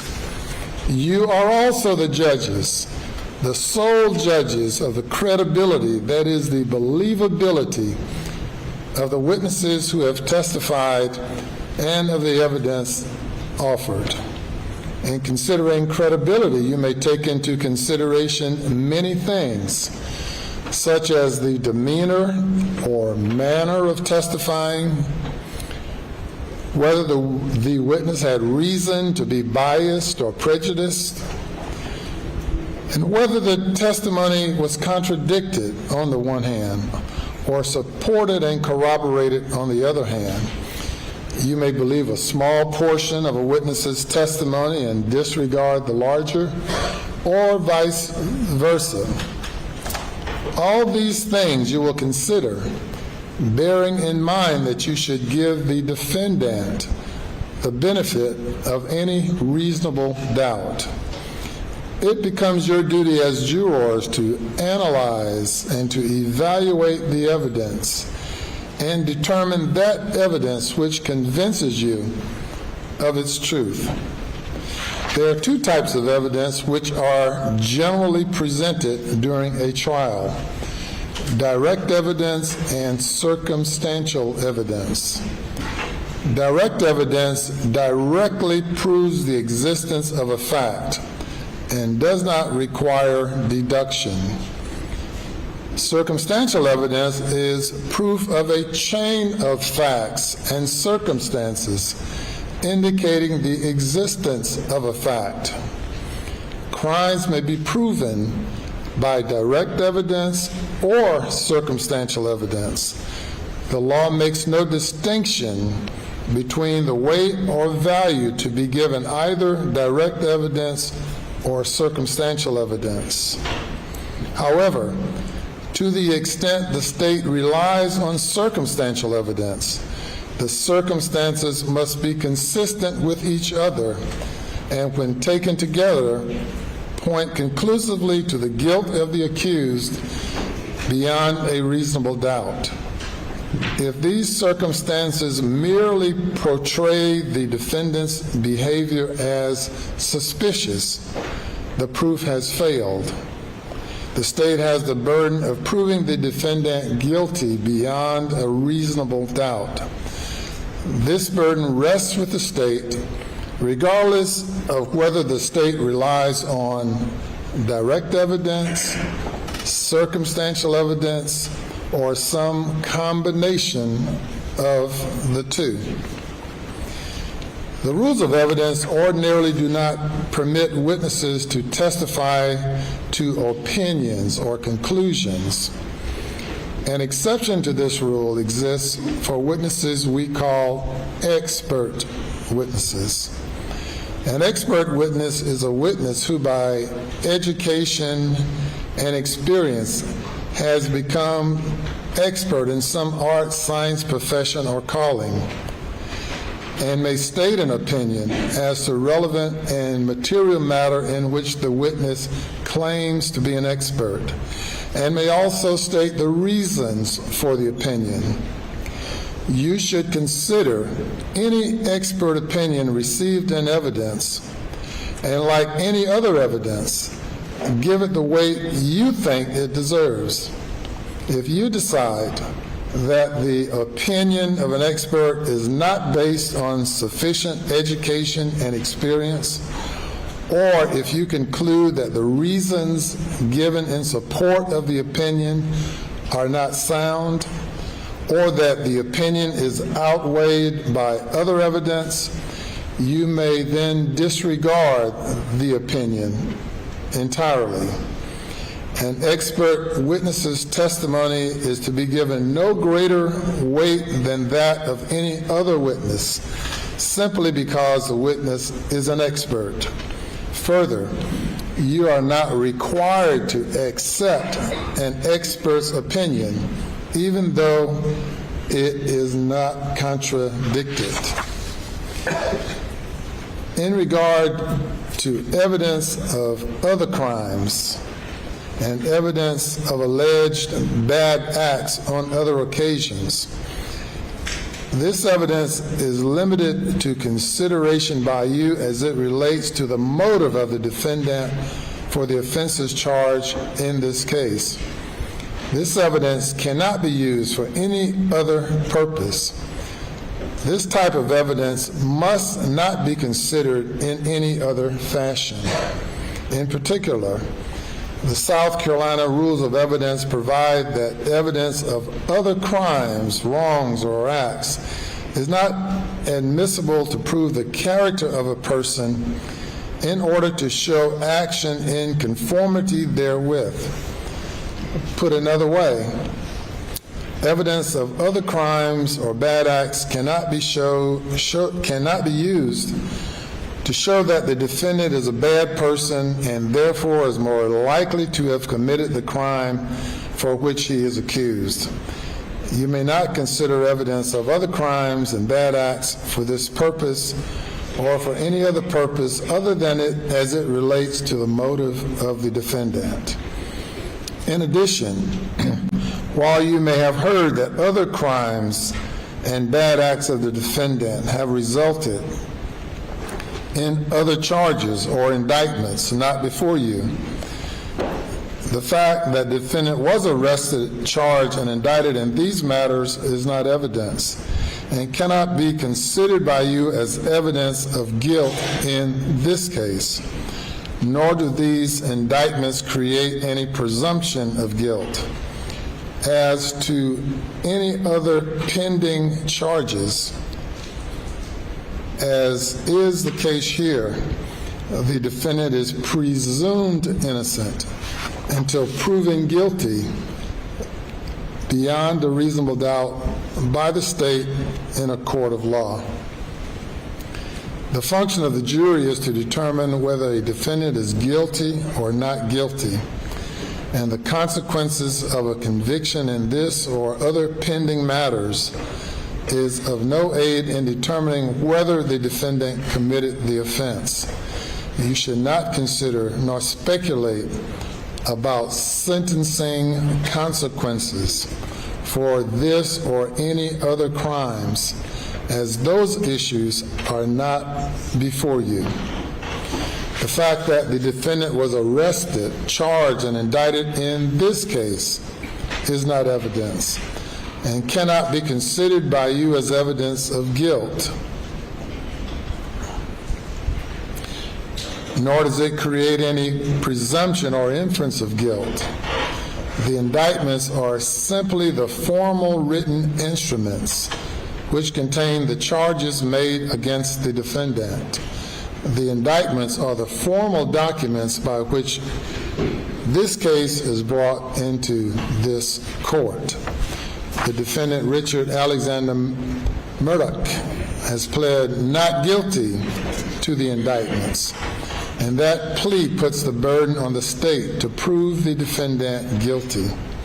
A person charged with committing a criminal offense in South Carolina is never required to prove himself innocent. I charge you that it is an important rule of the law that the defendant in a criminal trial, no matter what the seriousness of the charge may be, will always be presumed to be innocent of the crime for which the indictment was issued, unless guilt has been proven by evidence satisfying you of that guilt beyond a reasonable doubt. This presumption of innocence does not end when you begin your deliberations, but it accompanies the defendant throughout the trial until you reach a verdict of guilt based on evidence satisfying you of that guilt beyond a reasonable doubt. The presumption of innocence is like a robe of righteousness placed about the shoulders of the defendant, which remains with the defendant until it has been stripped from the defendant by evidence satisfying you of that guilt beyond a reasonable doubt. The presumption of innocence is not a mere legal theory. It's not just a legal phrase.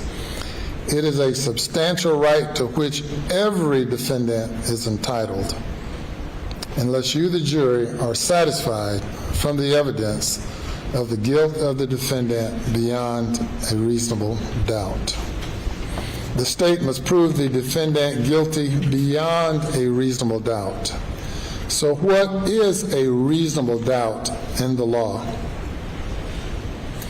A reasonable doubt is a doubt which makes an honest, reasonable, sincere, and conscientious juror hesitate to act. Proof beyond a reasonable doubt must therefore be proof of such a convincing character that a reasonable person would not hesitate to rely and act upon it in the most important of his or her own affairs. Proof beyond the reasonable doubt can also be described as proof that leaves you firmly convinced of the guilt of the defendant. Now, there are very few things in this world that we know with absolute certainty. And in criminal cases, the law does not require proof that overcomes every possible doubt. If based on your consideration of the evidence, you are firmly convinced that the defendant is guilty of a crime charged, you must then find him guilty. If, on the other hand, you think there's a real possibility that he is not guilty, you must then give him the benefit of the doubt and find him not guilty. The indictments in this case allege 4 separate offenses against the defendant. The indictments are murder of Maggie Murdaugh, murder of Paul Murdaugh, possession of a weapon during the commission of a violent crime involving the murder of Maggie Murdaugh, and possession of a weapon during the commission of a violent crime involving the murder of Paul Murdaugh. Each indictment charges a separate and distinct offense. You must decide each indictment separately on the evidence and the law applicable to it, uninfluenced by your decision as to any other indictment. The defendant may be convicted or acquitted on any or all of the offenses charged. You will be asked to write a separate verdict of guilty or not guilty for each indictment. The defendant, Richard Alexander Murdaugh, is charged with the murder of Margaret Murdaugh and Paul Murdaugh. The state must prove beyond a reasonable doubt that the defendant killed Margaret Murdaugh and Paul Murdaugh with malice aforethought. Malice is hatred, ill will, or hostility towards another person. It is the intentional doing of a wrongful act without just cause or excuse, and with an intent to inflict an injury, or under the circumstances that the law will infer an evil intent. Malice aforethought does not require that malice exists for any particular time before the act is committed, but malice must exist in the mind of the defendant just before and at the time the act is committed. Therefore, there must be a combination of the previous evil intent and the act. Malice aforethought may be expressed or inferred. These terms, expressed and inferred, do not mean different kinds of malice, but merely the manner in which malice may be shown to exist. That is, either by direct evidence or by inference from the facts and circumstances which are proven. Express malice is shown when a person speaks words which express hatred or ill will for another, or when the person prepared beforehand to do the act which was later accomplished. For example, lying in wait for a person or any other acts of preparation going to show that the deed was within the mind of the defendant would be expressed malice. Malice may be inferred from conduct showing a total disregard for human life. The defendant is also charged with possession of a weapon during the commission of a violent crime. 2 counts. The state must prove beyond a reasonable doubt that the defendant was in possession of a firearm during the commission of a violent crime. A firearm means any weapon which is designed to or may readily be converted to expel a projectile. in order to find the defendant guilty of possession of a weapon during the commission of a violent crime, you must first find the defendant guilty of committing a violent crime. Murder is a violent crime. The state must prove beyond a reasonable doubt that the weapon furthered, advanced, or helped in the commission of the crime.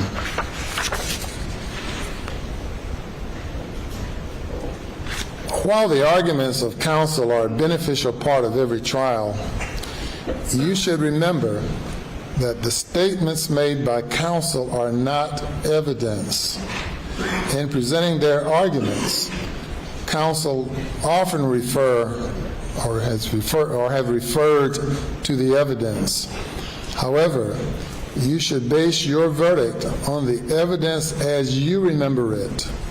If there are any conflicts between the recollection of counsel about the evidence and your own recollection, you should rely on your own understanding of the evidence. You must decide whether the state has met its burden of proof beyond a reasonable doubt based solely on the evidence presented in this courtroom. As you were instructed at the start of the trial, you're not permitted to conduct any independent research about this case. The facts of the case, the evidence presented in the case, or the people or organizations involved in any way in the case. Do not try to find any information from any source outside the courtroom, however reliable that source may seem to be. Do not look at dictionaries or other reference materials. Search the internet, websites, or blogs, or use any other electronic tools to get information about this case or help you make a decision. You may not use computers, telephones, cell phones, smartphones, tablets, the internet, or other tools of technology with communication capabilities at any time during your deliberations, except only as provided by the court to review the digital evidence in this case. If your deliberations necessitate an overnight break, you may use these devices as necessary, but you may not use them to communicate with anyone about the case until the case is over. This means that you must not use phone calls, video calls, emails, text messages, instant messages, blogs, chat rooms, websites, or any social media, such as Facebook, Twitter, LinkedIn, YouTube, Reddit, and Discord, to send or receive any information about this case. This includes information about a party, a witness, an attorney, a court officer, or your fellow jurors. News accounts about the case, or research on any topic raised, or even any topics you may think would be helpful in deciding the case, or any testimony presented by any witness you may not investigate. During your deliberations, do not read, listen to, or watch any news reports about this case. This includes anything that may be in the newspapers or on the internet, radio, or television. You must not consider anything you may have read or heard about the case outside of the courtroom, whether before or during the trial. Information on television, radio, internet, or from other sources may be wrong or incomplete. In our judicial system, it is important that you are not influenced by anything or anyone outside of this courtroom. If your deliberations necessitate an overnight break, Even though you may use electronic devices as necessary for purposes unrelated to this trial, I must urge you to minimize your use of such devices.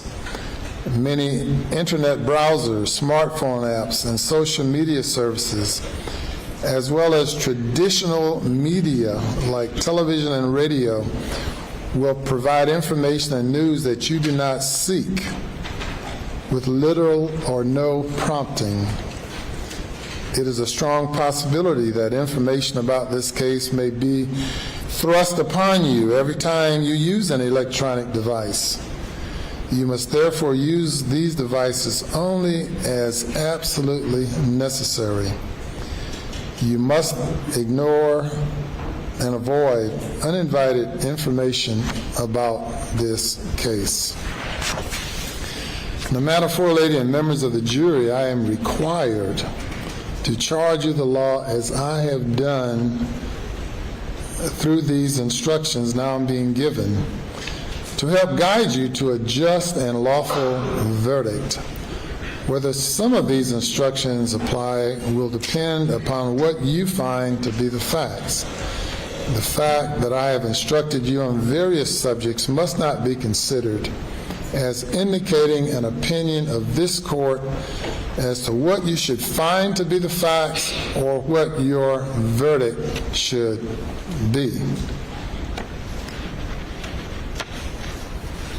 In conclusion, now you've been chosen and sworn to give the parties a fair and impartial trial.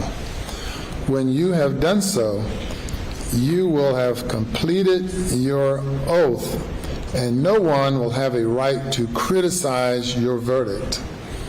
You must not be swayed or influenced by opinions or expressions of opinion you may have heard outside of the courtroom, but rather should base your verdict solely on the testimony of the sworn witnesses who took the stand, the exhibits received into evidence, and the law which I have stated. You should not be swayed by caprice, passion, prejudice, or improper sympathy for or against anyone.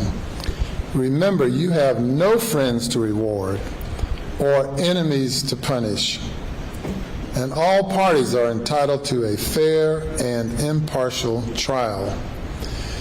It is your duty as jurors to consult with one another and to deliberate in an effort to reach an agreement. Each of you must decide this case for yourself, but only after impartial consideration of all of the evidence with your fellow jurors. In the course of your deliberations, do not hesitate to re-examine your own views and change your opinion if you become convinced it is erroneous. However, do not surrender your honest conviction as to the weight or effect of the evidence solely because of the opinion of your fellow jurors or for the mere purpose of returning a verdict. As I stated earlier, you are the judges of the facts. Your verdict must represent the considered judgment of each juror. In other words, your verdict must be unanimous. Now, you may have noticed that I have read these instructions. I do so to give you the law as accurately as possible. I will give you a copy of these instructions to have in the jury room. You may refer to these instructions to assist you in your deliberations. You must consider the instructions as a whole and not follow some and ignore others. And Madam Forelady, it would be your duty to preside over the deliberations of the jury. If during your deliberations you should desire to communicate with the court, please reduce your message or question to writing signed by your foreperson and the foreperson only. Do not address any questions to anyone other than the court, and reduce it to writing and pass it to the bailiff, signed by the foreperson and the foreperson only. It will then be brought to my attention. I will then respond as promptly as possible, either in writing or by having you return to the courtroom. I caution you, however, with regard to any message or question you might send, that you should never state or specify your numerical division at the time. Now, you've heard the testimony and you have heard the law. Whatever your verdict, Madam Floor Lady, you will indicate the verdict on the back of each indictment and then sign and date your verdict.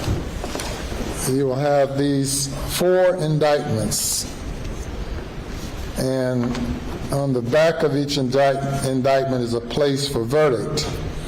And each one, as to each one, you'll write your verdict, either not guilty or guilty, then sign and date the verdict. You're not authorized to write the verdict until all of you have agreed on the verdict. Now, in just a minute, I will send you to the jury room, but prior to doing so, I want to ensure that from the 12 jurors we have remaining, if there is any reason that any one of you cannot continue deliberating, please let me know at this time. We have 13 jurors. Only 12 can deliberate. So out of the first 12 jurors now on the panel, if there are any reasons why you cannot continue, please let me know at this time before I excuse the alternate. A show of hands as to anyone who cannot continue deliberating. All jurors then seem to be in good shape and good to go. So when the jury leaves the courtroom, the alternate will remain, and the alternate is.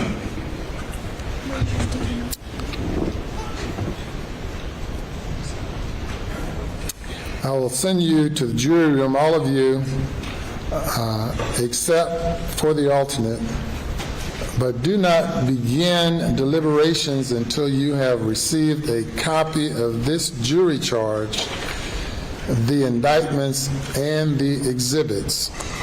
Once you receive these things, that will be your signal to begin your deliberations. Once you begin deliberations, you will deliberate until you have reached a verdict, at which time you will knock on the door, advise the bailiff, and we will bring you out to receive your verdict. So if all of you will now go to the jury room except for the alternate, juror number 741, who will remain with us while the others go to the jury room.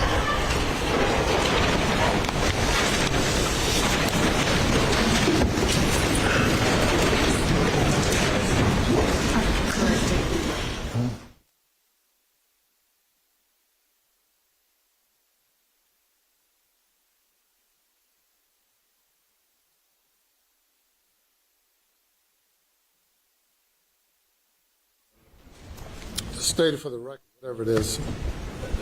About excusing the alternate or not. All right, what about it? We've been going for 6 weeks, and if we perhaps hold the alternate in the case there's a problem with the 12 and we have to insert the alternate during the deliberations. Yes. No, the state concurs with that, Your Honor. Of course, the statute says alternate must be excused once the jury begins deliberating, and that's always a risk that is taken. So with the consent of the parties, if that's what the parties want, Mr. Murdaugh. Yes, sir. Do you want me to hold the alternate in the event something happens to any other juror? Yes, sir. All right, very good. So, Madam, you will not be dismissed. You will remain as a member of the panel while the jurors are deliberating, but will need to be taken someplace separately from the panel to ensure that you do not talk with anyone or communicate with anyone, and we'll figure all that out in a few minutes. But aside from that,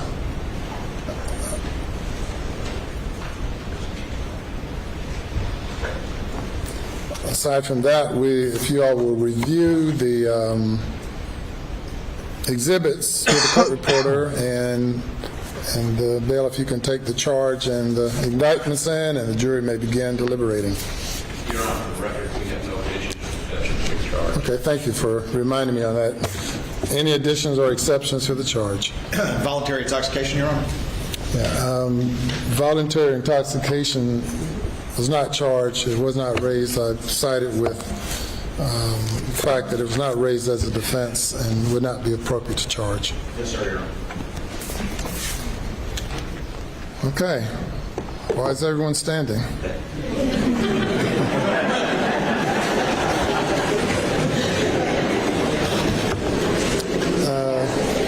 Clip on it. So, let's see. Is there a separate room the alternate can go to for the time being? For the time being. That's for the time being.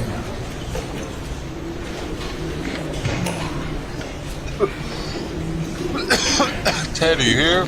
Dude, it didn't come with the trout, man. Right. It came with 12 different ones, but not the smoked trout. I must buy it separately, but down there. Get this one in me, baby.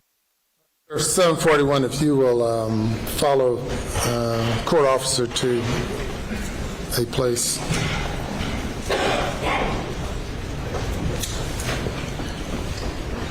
Back on them? What do you mean, back on them? I never got off of them. Yes, sir. Your Honor, may I approach with Mr. Waters if something can come up that I think I need to bring to your attention? They got delivered today. I got a variety pack of this one, 12 different ones, and what I was telling Ted is they didn't come with this one. 12 different ones, they didn't come with that one, man. They must have a lot of variety.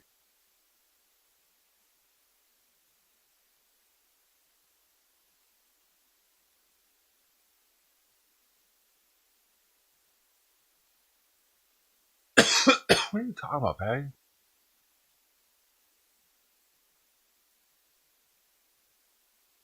No, it's the one I was getting yesterday, delivered yesterday. I only have one variety pack of sardines. For the moment. I found a site that curates packs too, though. Like from influencers, so like you can get like a 10 or 12 pack of an influencer curated one, and I'm gonna do that with a couple of them eventually once I go through these bad boys.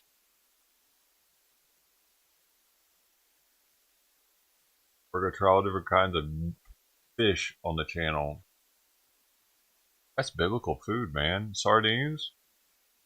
Jesus ate sardines.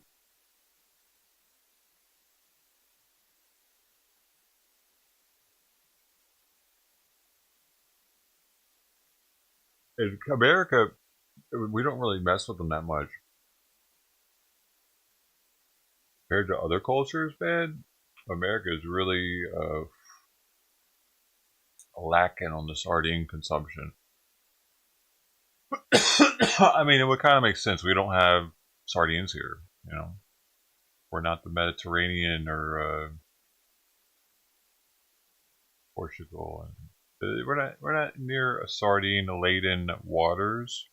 I think is one of the main reasons why Americans don't really get down like that. Plus, yeah, I think that's the main reason actually.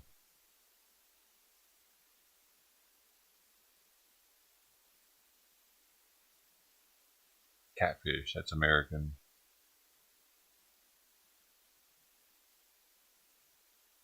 Mackerel, though, that's American, ain't it? Americans still don't eat mackerel very much.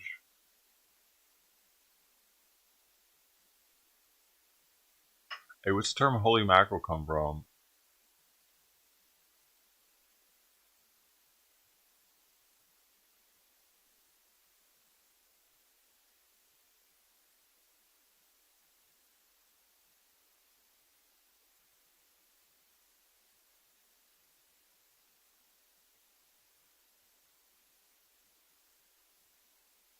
Dad used to always say that. Holy mackerel. He wouldn't say holy cow. Always holy mackerel.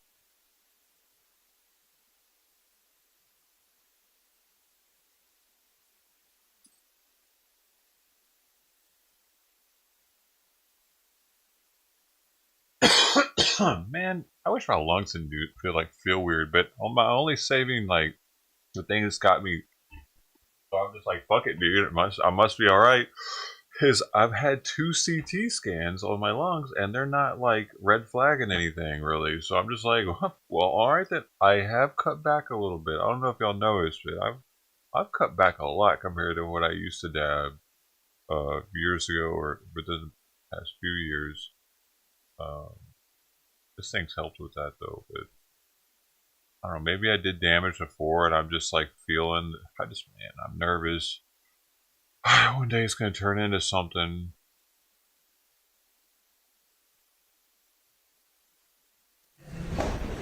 All right, you may take them all in along with the... We'll keep it from happening though.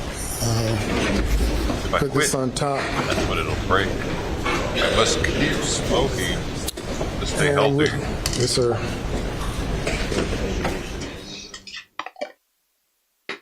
That's not even crazy. It's not even crazy, dude. People take medication to stay healthy. What's the difference? Why could this be looked at the same? It might be in the future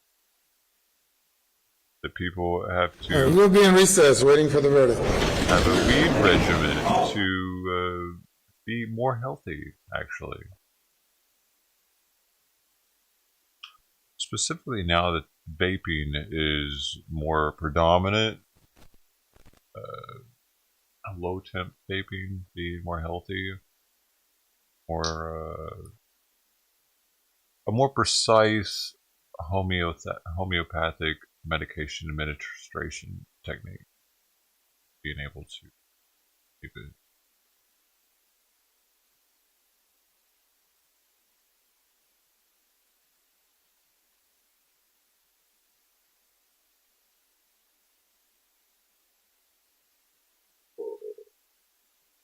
Ooh, that wasn't 2 Christmases ago, was it? Was it over a year ago now? Oh shit. Oh shit. Yo, I pleasure delay, man. I'm a big time pleasure delayer now, but look, I've made him a fixture on the channel. And I did that for you, Ted. Now you're a fixture. And Chino Fast is a fixture here with the Montegoyo, even though she sent me many more things. This is the smallest thing I could get. I always remember that dude we popped in on, the crypto guy. He had these. I was like, what is that?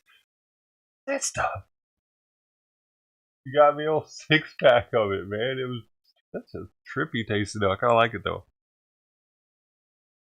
Cocaine party. Like, you got Mark Bass over here with the big ass almond roca tin. There's 1 almond roca left in there. I didn't eat the last one. It's still in there. I don't know why. I'm weird. I'm a fucking weirdo. I don't know. Like, I have this up here, even though it doesn't signify. It signifies spec for me, because spec is the reason why I ended up getting all these that day. Kinda. Because he said something like fortune favors the bold, or I forget what exact term he used, but it was like, it was one of those type terms, you know? Or a couple of them. I was like, yep, bink. Alright, I'll see you later. I kept the stream on, and I went on a mission from Costco to Costco, because these weren't on the floor yet. People didn't know they had them. And, they weren't being very strict about the limit on it either. I was going and getting like 3 from a Costco. Yo, a Down syndrome person.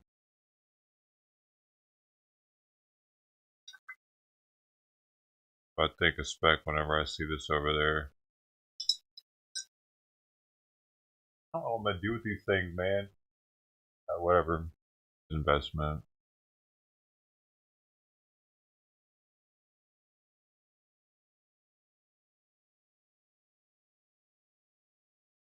It was something because he knew I was going to be embarrassed doing it. I forget what the exact. He'd probably remember if he was here.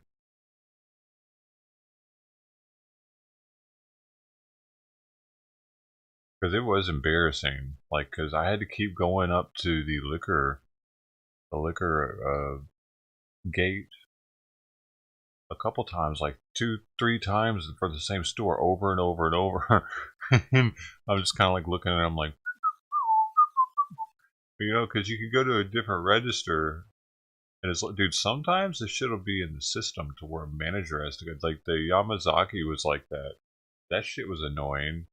Yamazaki was like that, and they tripped on the Hibiki Blossom, Cherry Blossom one too. Man, they fucking like.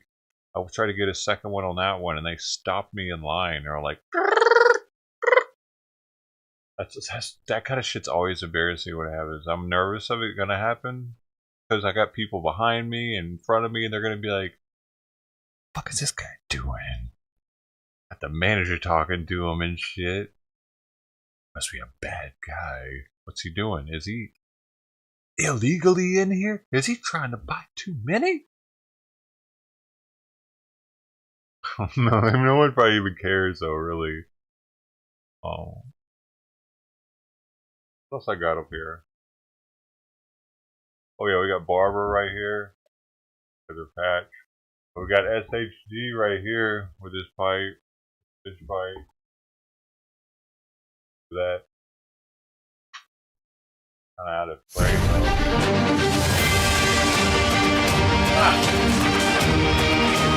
We got the mouse wheel. Ladies and gentlemen, this case is in the. We got the mouse wheel from that day I fucking went ballistic on the mouse. Makes for a good top though. That thing. Sweet. Just keeps on going. It just keeps on fucking going, man. Look at that thing. It's beautiful. And the pine cone up there from that day that the security guard was like, "Hey, what are you doing here?" I was like, "I'm looking for pine cones." None of y'all were there for that one, probably. Like pine cones. Yeah, I collect them. And then I picked that one up and put it in my pocket and kept looking around on the ground. I don't know what I was doing. Oh, and then the rubber round. The rubber round that the cop shot, the one that ended up almost hit me in the side of the head. This is the one that got inside the car of the 3 that shot the car. And they wanted it. They were like, "Yeah, can we have that?" I shouldn't have sent them pictures of it, dude, honestly. Because they used the pictures I sent them as evidence that it wasn't them and to pass the buck to the sheriff's department. Like, yeah, we don't have those exact ones. The sheriff's department has those. Motherfuckers. Palm Beach PD. How they did it.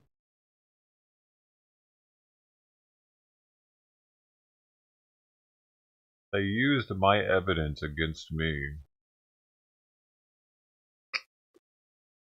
Could have just paid me. I mean, they could have just given me so that I could my car fixed, bro. No.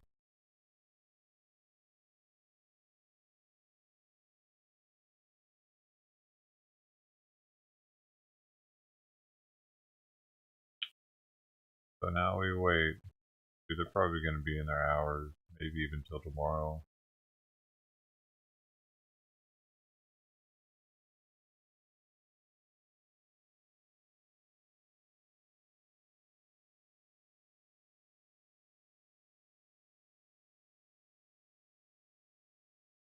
Dooby dooby doo.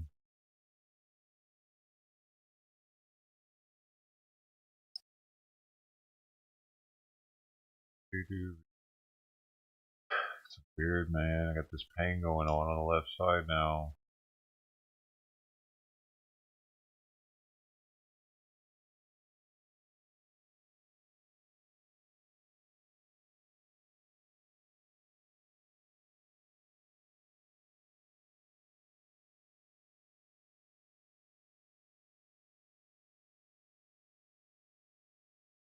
I could play PlayStation until they come back.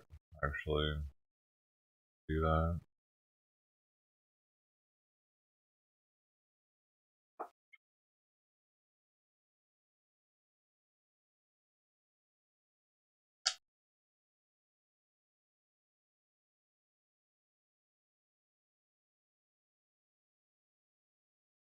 Here, man. But yeah.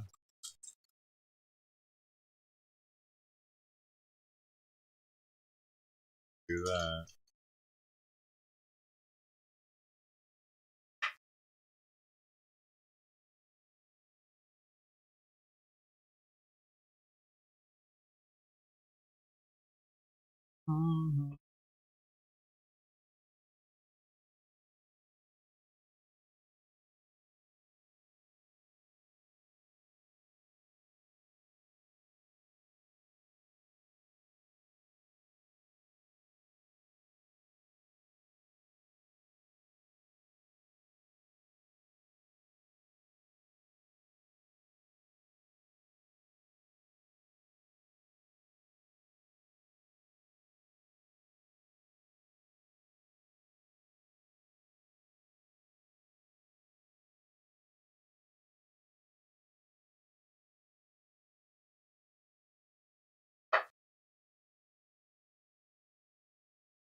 What do you say? Can I play some? I haven't played in a while. 2 days. 2 days, yo.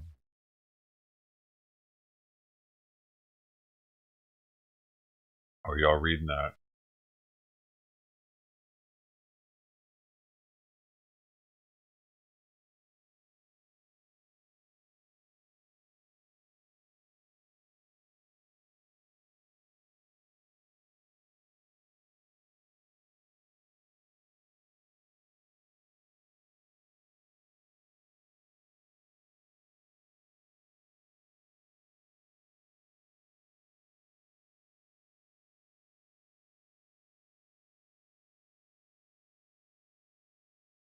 And Brockovich is back in Ohio.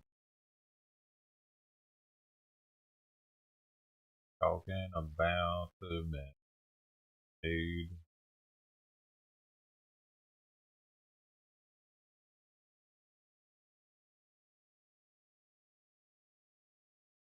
Oh, what is this? Hold on.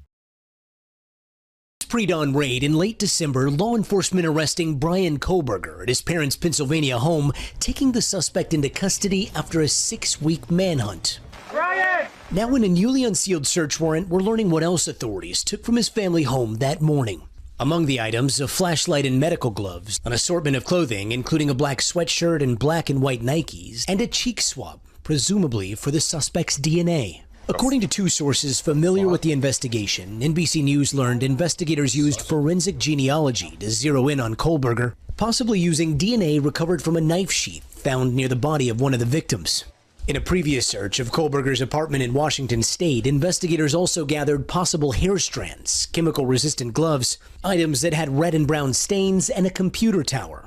In December, Kohlberger had driven home with his father to Pennsylvania from Washington State University, where he was pursuing his PhD in criminal justice. On that trip, the pair were pulled over twice in Indiana weeks before the arrest. How y'all doing today? They were driving a white Hyundai Elantra, the same type of car police say was captured on surveillance video near the scene of the murders. Kohlberger's school less than 10 miles from the University of Idaho, and the off-campus home where 4 students, Xana Kernodle, Ethan Chapin, Kaylee Gonzalez, and Maddie Mogan, were found stabbed to death on November 13th. The surviving roommate telling authorities she saw a figure dressed in black in the home that night. Now Kohlberger is awaiting trial on 4 counts of first-degree murder. He has not formally entered a plea, but has said through a former attorney that he believes he will be exonerated. Meanwhile, the community of Moscow, Idaho, is trying to move forward. I feel better, sort of, knowing that they have the suspect in custody, that there's a chance that this might all be behind us soon enough. The university announcing the house where the murders happened will be demolished, calling it a healing step and a way to stop efforts to further sensationalize the crime scene. Damn, demolished. That's crazy. A waste of a house.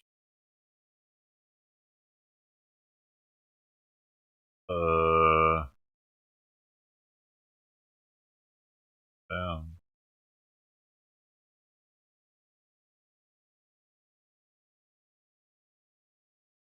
Loose asshole. We got the loosest of the assholes around. Name is loose asshole. His booty hole is gaping.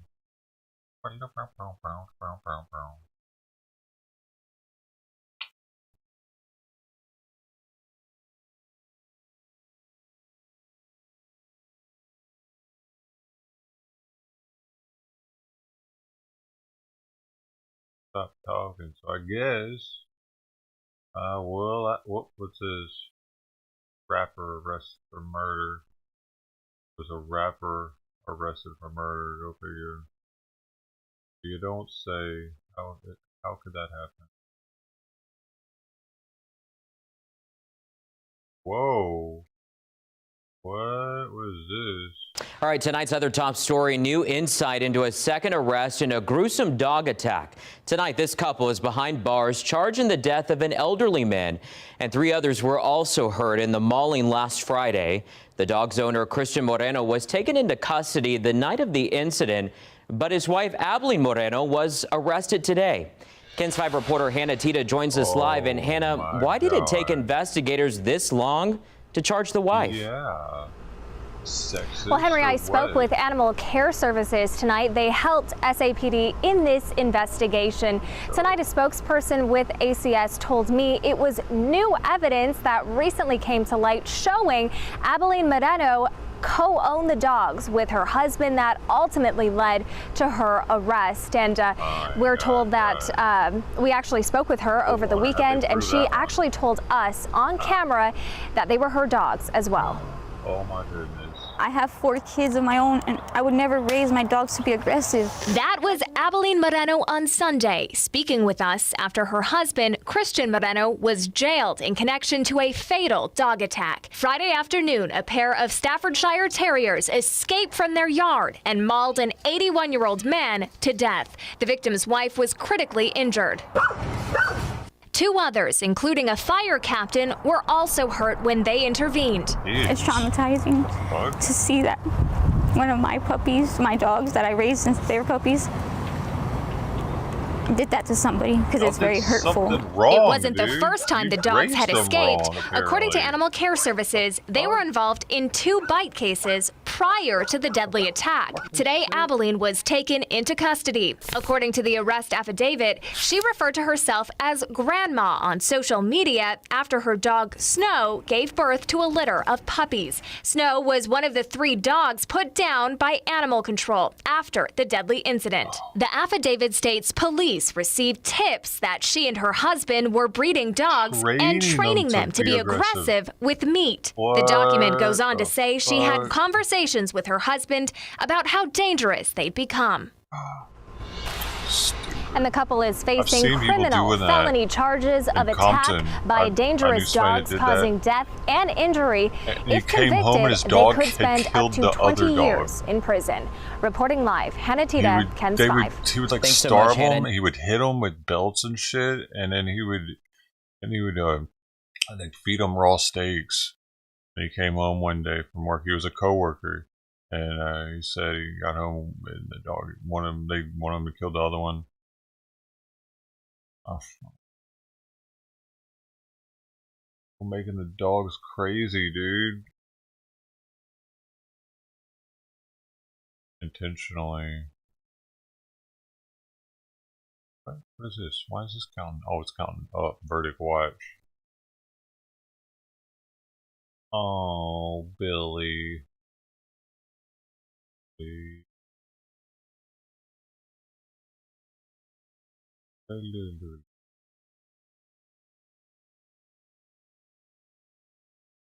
Anything else on here?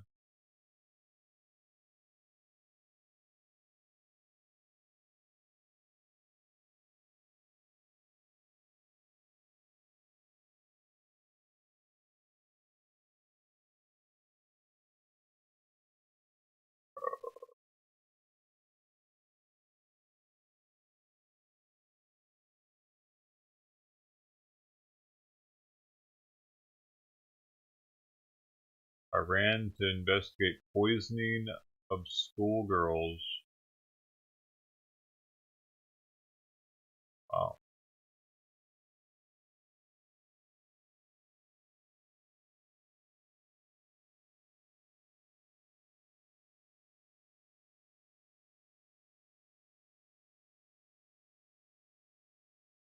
Probably audio here.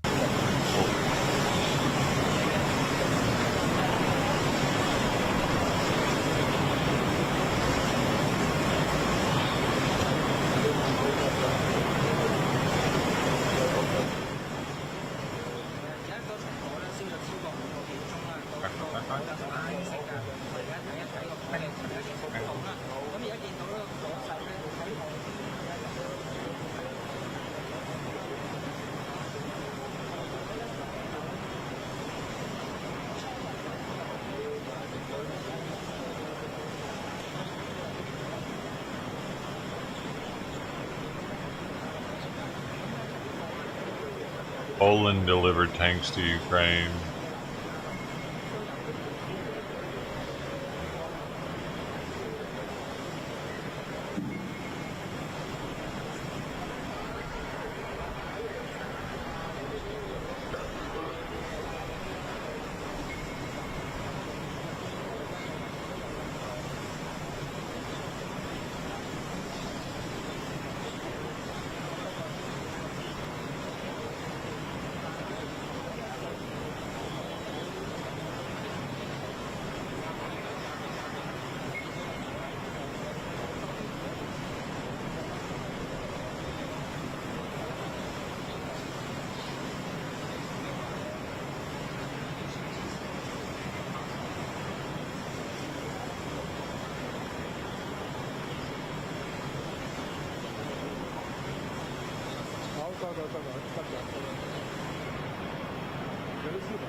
He's a murderer, man. He's a murderer.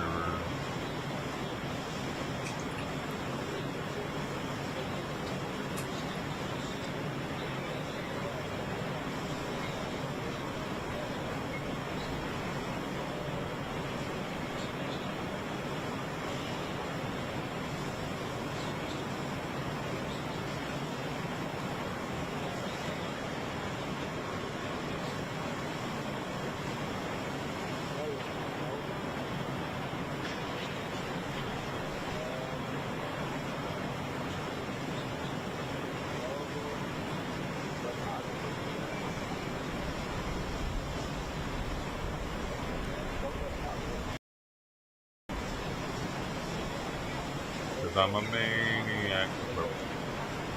Yo.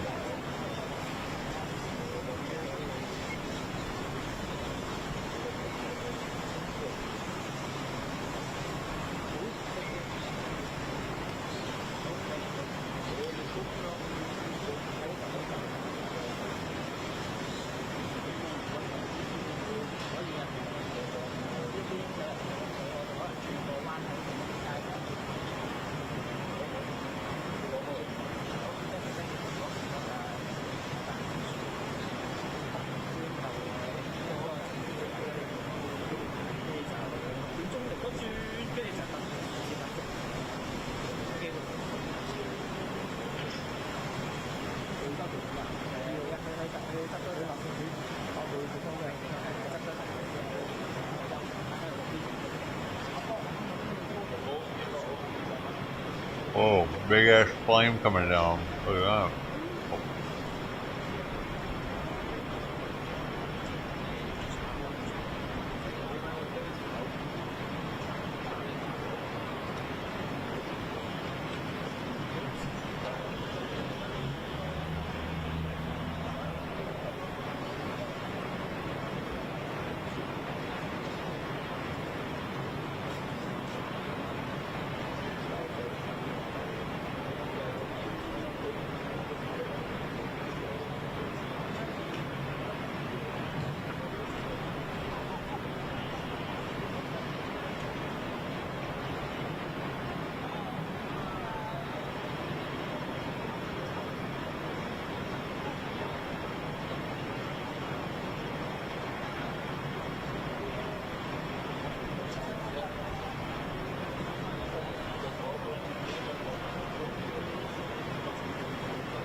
An Uber driver behind bars accused of kidnapping a customer. And that's not all detectives say he did. And Local 10's Christian Del Rosa live now in West Miami-Dade with a terrifying ride. Christian. Police say this Uber rider went from feeling uncomfortable to being touched to fearing for her life when this Uber driver decided to drop his pants. Hialeah police say the victim is a woman in her 20s. She was in an Uber ride heading home, or so she thought. Driver told her they were not going to her home. Officers say the Uber driver, identified as 44-year-old Wilder Sosa Olivero, started making unwanted sexual advances, and the victim claims he even touched her thigh. And she pleaded and begged, please take me home. Instead, investigators say the driver took her to his home, stopping right outside his apartment on the 200 block of West 77th Street in Hialeah. And they say he went even further. When he exposed his genitals, he told her, do you want to see my piercing? And he exposed it, revealing the piercing. She told him, my sister's tracking me on my cell phone. It's when the victim tells detectives her claimed aggressor finally took her home. It must have been very frightening. As a woman myself, I can only imagine she must have been fearing for her life. No one came to the door at the Uber driver's apartment.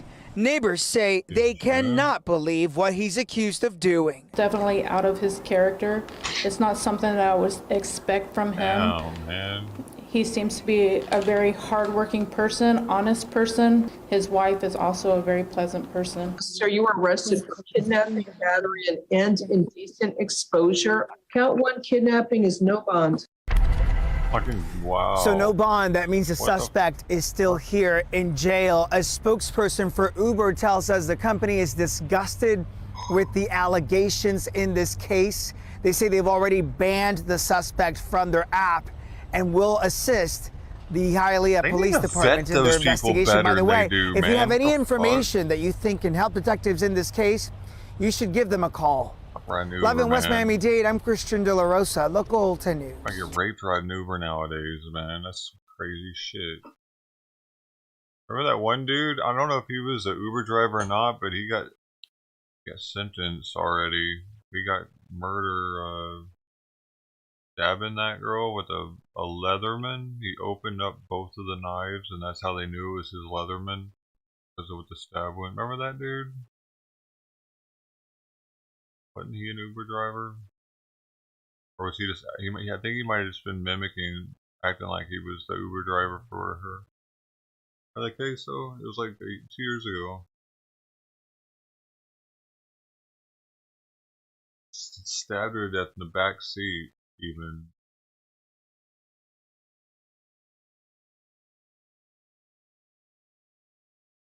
That was a crazy case.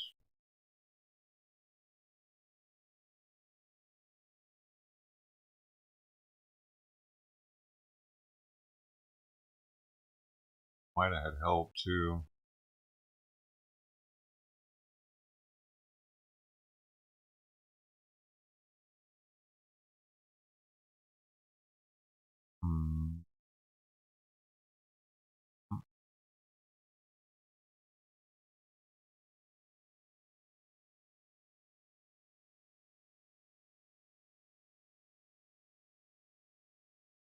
Well, it's already been 30 minutes. Be there for a while,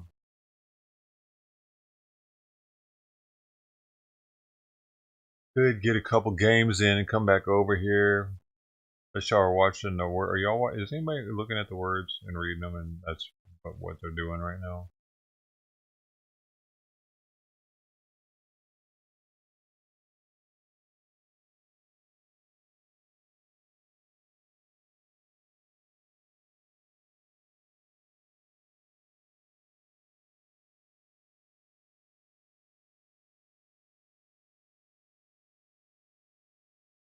Nobody said yes.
If it continues to do that, I might just have to cut the feed and go only on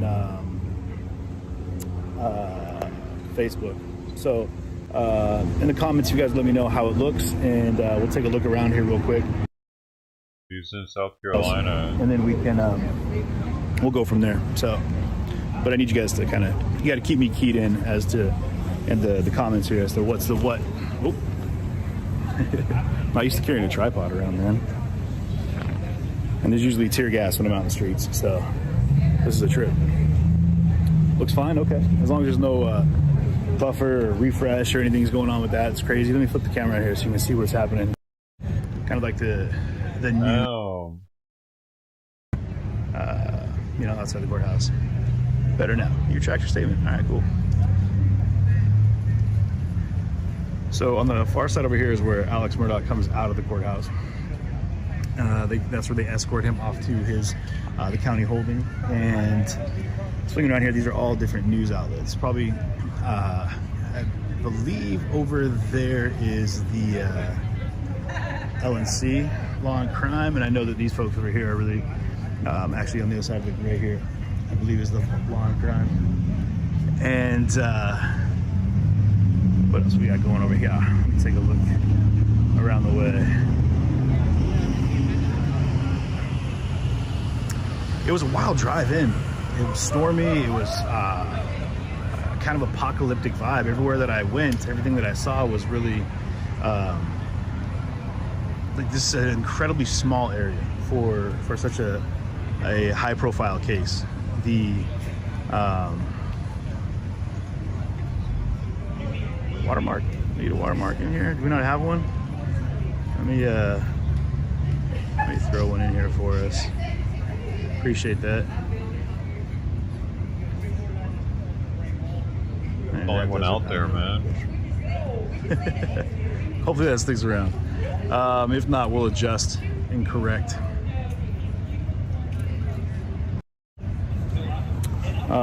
So questions anyone has? Yeah, Hampton is a teeny place. The drive-in, I saw more abandoned houses and like old. I'll post some pictures, you guys. Some of the old world structures that are out here. Even as we're looking out here, like the Savannah style plantation vibe is wild. This is CJTV, man. He's old school. Let's see if we can get some folks to chat with us real quick. Seattle are you folks sitting in on the trial right now? Are you sitting in on the trial? Antifa. How is it? Chaz. Would you mind chatting with me for a minute? He was on the original. That'd be great. People out there. Well, yeah, go ahead. I knew, but it was interesting because it's all theatrics between the attorneys. Hey, yeah, we're seeing a lot of posturing. Yeah. Absolutely. Yeah, and when I thought they would be mortal enemies, they're kind of patting each other on the back when the cameras aren't rolling. Yeah, I've seen them out of the building here, and it seems like they got a real good old boys kind of vibe. Yeah, they're in the network. In the network, yeah. So have you sat in on multiple days, or is this your first day? It's my first day. Okay. Yeah, my plan was to come up tomorrow. Okay. And get here like 3 o'clock in the morning, but I said, let's just drive by and see what's going on, and they were handing out badges. So. Oh, really? Yeah. What did you think? What was the temperature inside of the courtroom? What did you feel? Well, we just heard the instructions to the jury, so it really wasn't that exciting. Okay. I think we just missed it with the rebuttal from the prosecution. Which is interesting. I think they did a pretty good job with the rebuttal. Yeah. I haven't had a chance to listen to all of it. I listened to bits and pieces on Emily D. Baker. That's why I primarily have watched this, but I've watched pretty much every day. I'm pretty obsessed with it. I flew in from Dallas to be here. Okay. Yeah, I came in from Wisconsin. Uh-huh. Yeah, I just got in about 20 minutes ago. So what's your take? What do you think? 85% it was him. There's 15%. If I were on the jury, I'd say definitely it's him, and I would vote guilty. But it's about 15%. I know for a fact that he definitely knows what happened to him. Sure. But I'm 85% it was him exclusively. Mm-hmm. The other 15, I think there was someone else. What do you feel are some of like the damning facts that say it was him? Number one, him telling Blanca about the clothes he wore. Sure. And then told Shelley about the timing that he was there. That was pretty damning. The kennel footage, I don't think he anticipated that. Right. I think it was interesting that he went on the stand only after they started presenting the kennel footage and realized that he got caught in a lie. Right. And that was a whole talk about theatrics. The snot coming out the nose. And I watched some behavioral panelists on YouTube and. You might have to be a little louder just because. Okay. And they just ripped him a new one. Yeah. Which was great. Or even from the defense, it's come up that's given you that 20%. Is there anything that's... No. Did you walk into it thinking he was guilty? There were so many crazy things that was even just more insane. Yeah. Really? Sex worker that he was brutalizing? Yeah. Yes. Leave her, and I don't dispute that's the case. Which is interesting, that never came up in the trial. Yeah. What happened to Alex to make him the way he was? Was he abused? Did he suffer through abuse? I mean, you're going way back, like his childhood. Paul. And even like Paul with the hands when he's burst into Timmy. Sure. So there's some interesting, probably dysfunctional family dynamics in there. And it's generational too. Generational. We're talking like they keep talking dynasty. Well, right. It's a real thing. Right. You know? And if it's something that's being passed down, I think that a family of attorneys is definitely a good line. Right. And they've never heard the word no before. Oh. Have you had a chance to meet either locals at all? Or? Mm-hmm. Okay. Yeah. What's their take? Have you talked to anyone? What are their opinions? Just some of the other jurors in line, and they're fascinated by it. I told one lady about the Lindsay Edwards story, and she was like, "Really? There's more?" And I'm like, there's more, and I'm sure there's more going to come out. It's like an onion of effery, you know? Oh, yeah, you could say it. Unfolding. Absolutely. And then if you go back, even like his involvement with his property and his drug involvement. And the landing not just his pill problem. I'm talking about his real drug issues where he was involved in pushing drugs. Yeah, like trafficking. Yeah, it's just wild. I am 51 years old. I have never in my life heard a more wild story than this. See, and that's what for fiction. I think it's funny for people to talk about it because with all my viewers, I'm like, all right, whatever crazy idea you have, that's just as plausible as anything that's out there right now.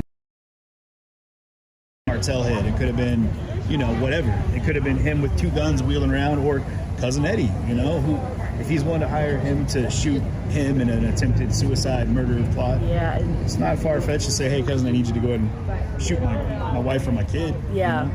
It's just weird. It's so bizarre. I believe that fact is stranger than fiction. What do you think will happen with the verdict? I think it's going to be hung. Yeah. That's just my prediction. And then you think they'll get a retrial out of it? I don't think so. I think he'll, kind of like OJ, I think he'll go away for other things. Sure. But I'm a little hesitant to I hope he's guilty. I mean, I hope they render that decision. Do you think they'll set bail on this one for his financial crimes, or do you think he's going to get walked out the back and then walked right back into... I don't know. Stay tuned. Yeah, right? We're all watching. Appreciate it. What was your name? Elisa. Elisa, I'm CJ. It's a pleasure to meet you. Yeah. And CJ TV is my handle on. Want to check it out? Check it out. Yeah. All right. Good luck to you. Yeah, thank you. Yeah, you too. No, okay, let me clarify for folks that are curious. The trial isn't done. The jury is deliberating. They've finished, so they did closing arguments for the prosecution. Defense had their turn to do closing arguments, and then the prosecution had a chance to do a rebuttal, and that's the only thing that's happened today. We started the day off with the defense's closing arguments, and then the rebuttal. Then they went into jury instructions, and so the jury has now been released to deliberate. So, kind of like what we saw in the in the Rittenhouse trial. This could be could come back here this evening. It could come back tomorrow. It could, they could take a week. Who knows? But like I said, the general consensus from folks that I've talked to is that it's. This is a really interesting place. You got to appreciate the nature of where we're at. So, this Colleton County Courthouse that I'm standing in front of was established in 1822. Here, let me show you guys what I'm looking at here. So, this is, it's a historical building, as is this entire area. It's all old world, old country, legacy type situations. So everything from the you know, to the buildings is all old world. That being said, you can already imagine the people, right? That are a part of this as well. They're in that same mindset, that same mentality, that same old world thought process, which is where this Alex Murdaugh has had so much of a green light ticket to kind of just do what he's done, and they've been able to do what they do, kind of unchecked with no balances because they've been writing their own rules. How's it going, boss? How's the day treating you? All right. So as I've just, even the drive in here, I apologize, you guys. I know I'm trying to find my, I don't know, the watermark. My watermark might be is where it is. It is. I'm already trending on Twitter. I am. All right. I don't know, guys. Sorry. People have been asking me about the watermark, and it'll be there, and then it'll pop away. But yeah, okay. So Lorraine Holmes, driving in, there's nothing but churches, funeral homes, goes away. Abandoned buildings. That was wild. When I first got here, I thought that there had probably been like a storm that came through, like a handful of years ago, and then it just turns out that this is just generally what a lot of these small towns on the outskirts look like. Just tons of abandoned buildings and a ton of these dilapidated old homes and homesteads, and then bracketed between those, you're going to find these massive plantation-style farmhouses. So it's just it's an odd blend. I'll say that it's a very odd blend. How's it going, man? How's it going? It's all good. How my friend? It's funny because there is kind of like a party vibe with some of the folks that are here. Lorraine Holmes. I'll be staying in the car that I rented. I'll be sleeping in this thing. So, yeah, this is my first time to this part. I was born in Augusta, Georgia, when I was little, so I grew up there as a child. However, in my adult years, I've only been back down south a handful of times. So, no, the lady dismissed juror. She was just someone who has been following the trial and got in on the trial today. So let's take a walk around here a little bit. I'm going to show you guys some more sites and see if we can grab some people to talk to. So, dude, I appreciate CJTV is one of the greats at this, man. I was going to get a little spinny for a second. So remember when he was the only one that was covering the dude hanging off the side of the Trump building? Remember that dude? He hung there for like forever, and CJ stayed up all night too. Cool. He was the only one. And let me know if we're having any latency issues. If that's the case, feel free to let me know, and I'll try to do what I can to correct it. Yeah, thanks. You guys and he was in all that crazy shit up in Portland and Seattle, man. He gave away his first channel. He was like, y'all can have it. I'm starting my own shit. Remember that? What was it called? Colton County area right here looks like. Something. And then we'll stay tuned because I plan on heading out to Moselle. And then that shit just fizzled out. They don't even use it. I want to get up there before the sun goes down. So, and they just let it go depending on how the jury deliberation goes here. For you. Time-wise. Remember when he came out here? I kind of wish I'd have met him out here, but I restream him instead. We'll see though. We'll see. At that white supremacist thing he went to. I don't know. I just I feel like going down there. It was close too, man. Could have probably went to that one. Yeah, I'm gonna bob across the street here. Take a look at some stuff. I appreciate you sharing that. The white supremacist didn't show up. Remember? It was just Antifa showed up.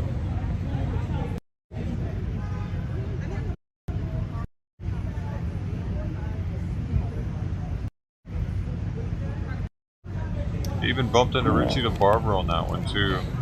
That was wild. Well, so the Colton County Courthouse right behind me, and this is Walterboro, if I'm saying it right, down in the holler. Yeah, there's definitely a lot of local news stations out here.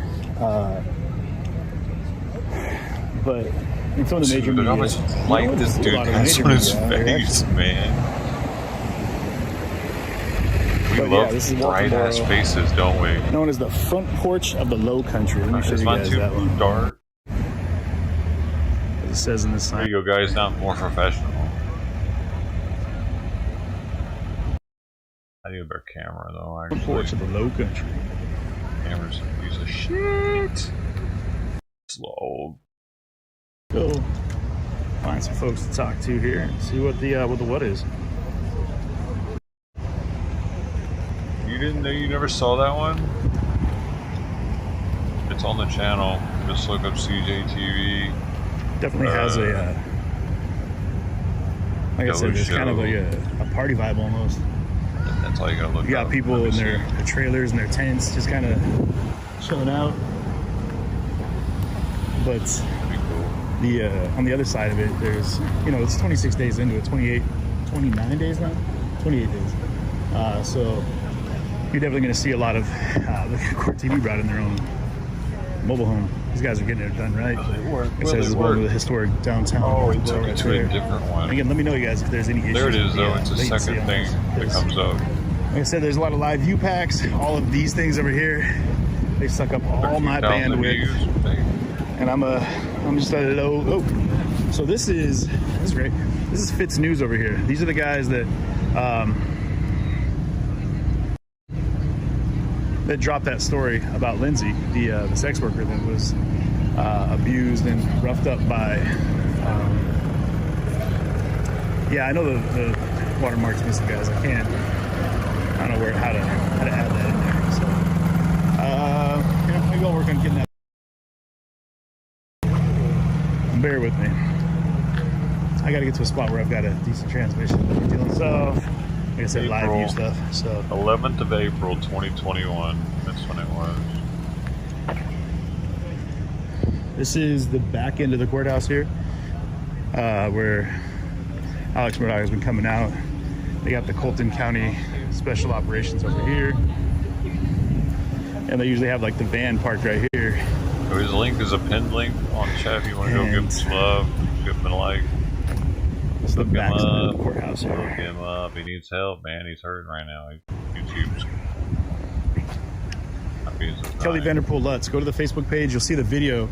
It's about an hour-long interview with a sex worker that was basically sex trafficked at one point and had some incredibly abusive situations come up with Alex Murdaugh. Back in 2004, I want to say. It was 2004. Yeah, you'd have to go check that out. But it's on my Facebook and YouTube as well. So I'm going to just walk around here a little bit, try to get away from the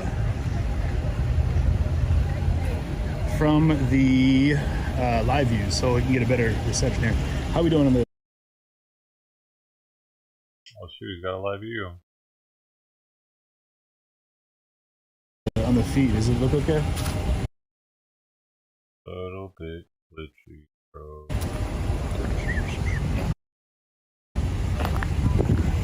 Cue me in. Oh, they're not telling him. Sorry, yeah, not 2000. Please, if you guys would, how was glitching?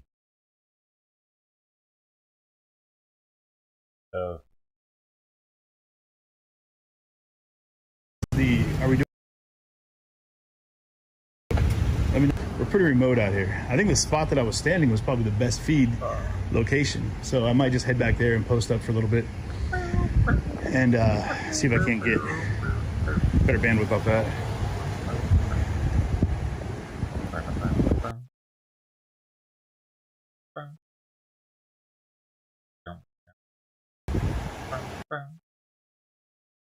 That's going in and out. No, I'm going to just Facebook here if it keeps up, just because it seems to be a multi-platform situation. So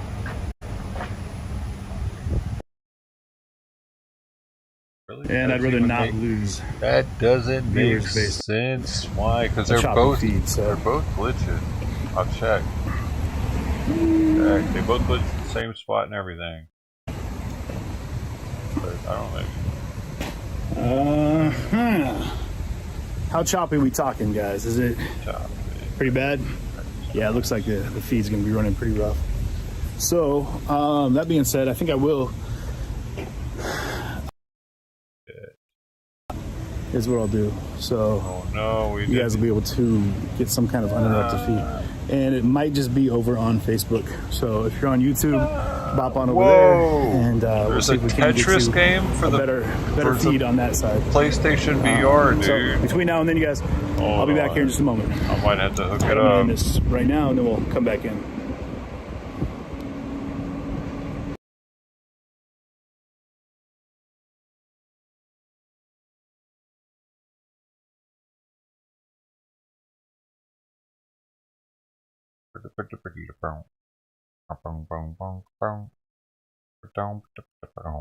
Hey,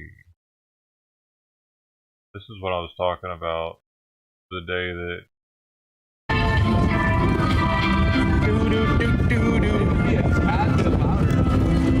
Yeah, maybe a little bit up. Day for you. Waves are getting better though. Yeah. Better than it was this morning. Oh, it was pretty dead this morning?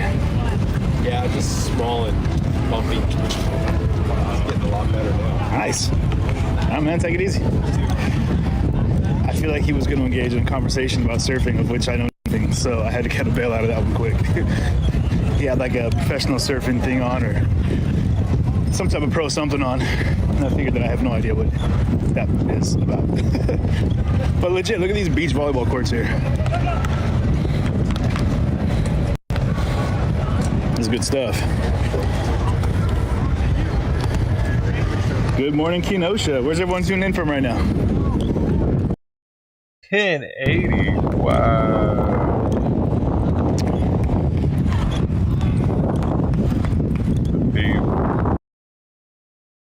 Right now.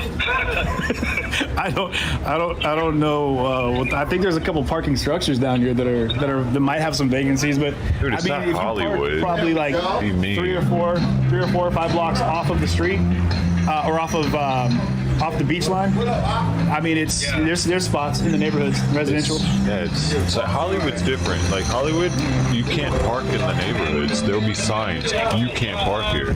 You don't live here. You gotta have a permit. But Huntington Beach is, that's why I'm not too worried about it. I could drive down there at any time. You got my number. I'll give you a call back here in a little bit and see where you're at, and we can go ahead and try to meet up down here and have a combo, man. Yeah, for sure. All right, my guy. I appreciate it, man. We'll talk to you soon. All right, cool. All right, bud. I'm back. All right, cool. So that was TJ, who's... There were 93 people in chat for actually eliminated 159. That's word. That's word. What's your name? CJ.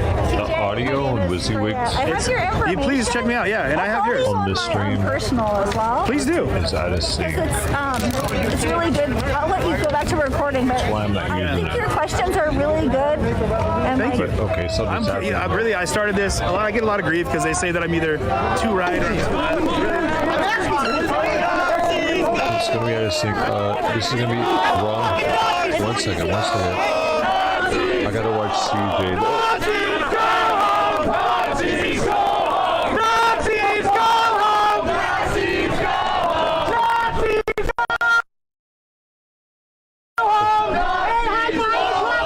Should've watched CJ's on there. It's kind of crazy. Anyone on the right. Wizzy was there too. I forgot about that. Also, show off. Keep going, fuck off, you Nazi bitch!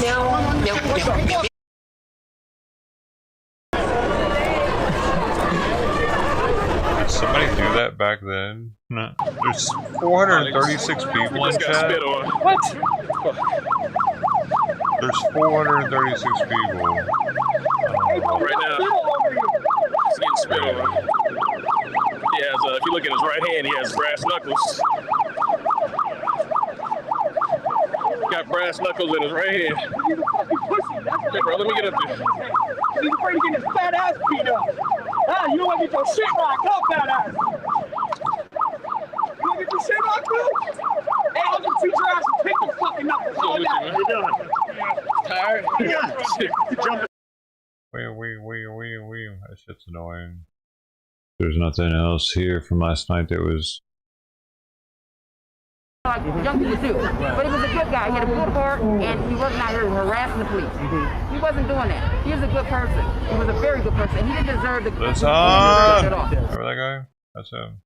We can change it, cause that's why we were born. We know we are the ones that. Man, Black Lives Matter, killing a lot of people, man. We ain't doing nothing about it. We gonna do something today. We gonna do something. We standing up for what's going on right now. With the National Guard, they out here with the BCA. Y'all remember when that dude killed himself downtown? Y'all remember how quick that fucking video came? When they were like, that ain't us. That's not our fault. Hey, remember that dude? Where's the fucking video at? And y'all innocent, where the video at? Maybe we see him again. Is cover this shit up. But we care. We care about justice. We care about the right thing. Bitcoin's teeter-tottering on 60K at the time, too. Pretty wild seeing that. Boy, that gets your dough to you, man.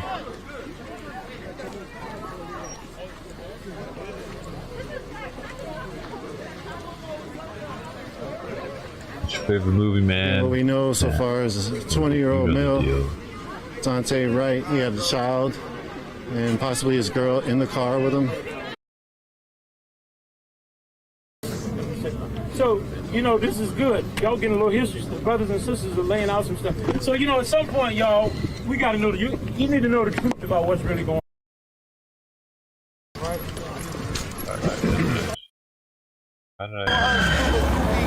I didn't finally get out of this.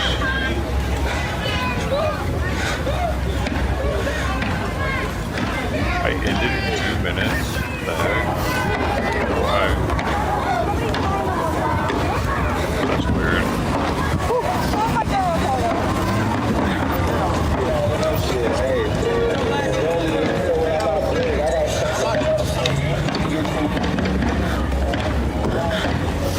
You can definitely smell all the burnt rubber now as we're getting closer to the place where it happened, where they were spinning their wheels. You can still see smoke.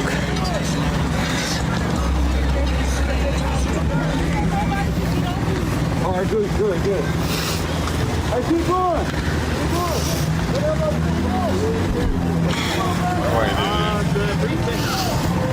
Again, I see quite a few people just joined. Protesters are marching to the Brooklyn Center Police Department.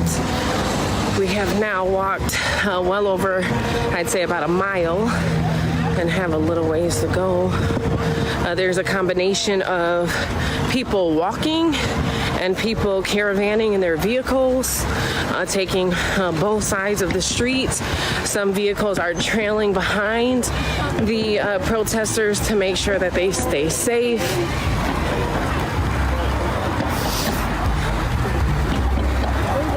And so at this point, in terms of location, earlier when we were at the site where Dante Wright was killed by Brooklyn Center Police, we were on 63rd and Lee.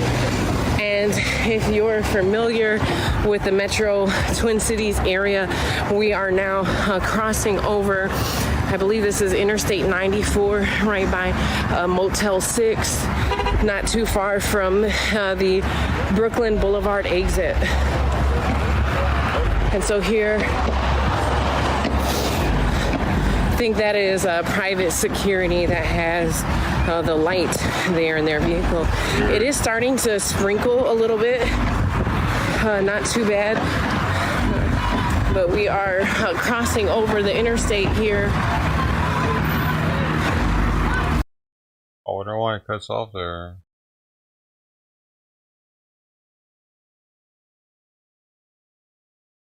I must have pressed the wrong thing.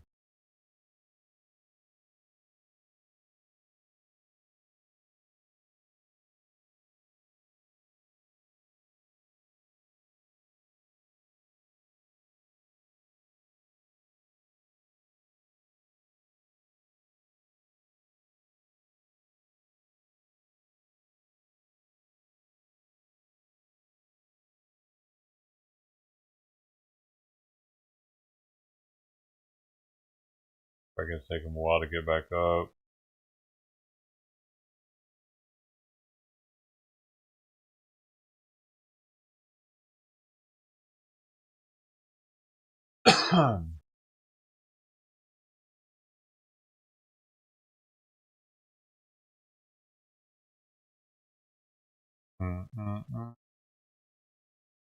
Hey, your game?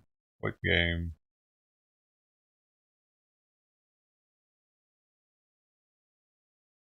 What game is that?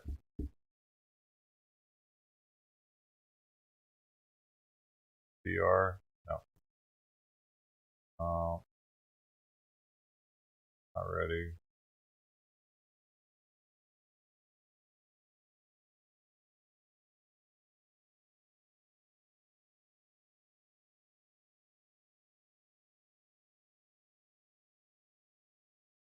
Yeah, I know I don't have it. I was just seeing that it might exist for it.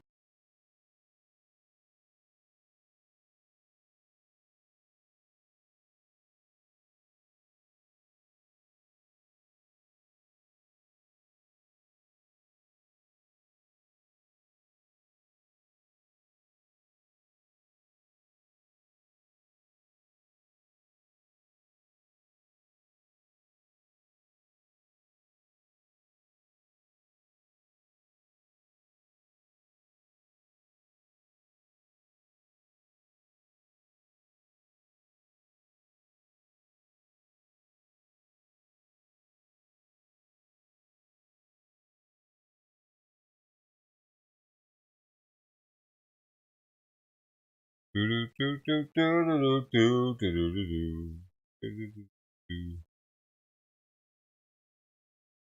I was thinking about getting on some Call of Duty though, but VR is just so I don't know, I don't even know if I can stream it, man.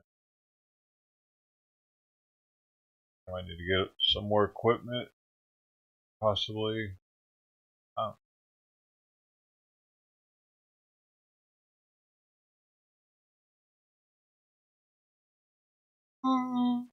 Oh.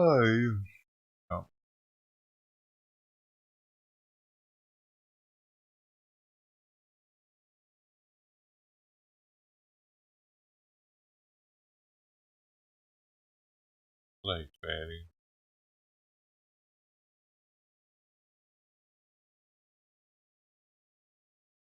Bomb? Alright. Could be worse. How's your bomb?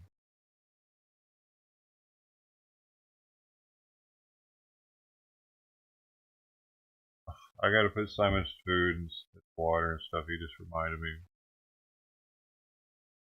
Oh my gosh.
Gotta wait now, Simon.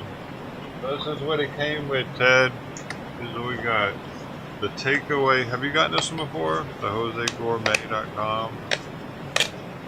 It came with fried mussel and marinade, smoked small mackerel in olive oil, small sardines in extra virgin olive oil.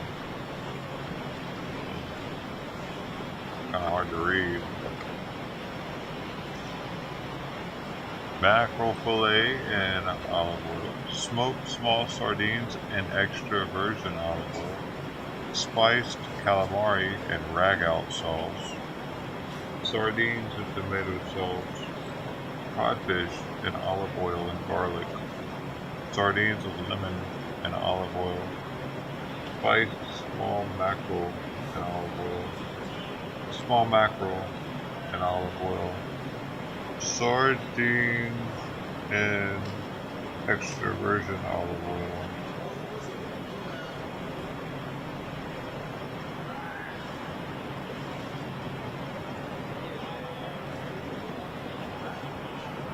You can try them all yet? Well, apparently there's a lot more than this. This isn't even all of them. Art looks pretty cool.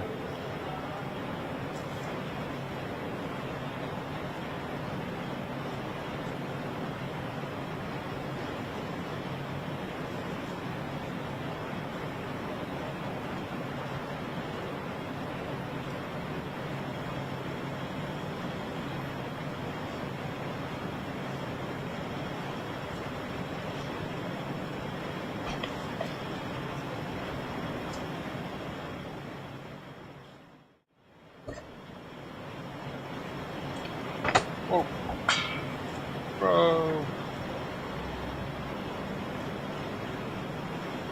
Dang. Dude. The ones you sent are still pretty fresh, man. Like, cause they're good until 2025. October of 2025. And these are only good till, February of 2026. They're just barely fresher than these. That's wild.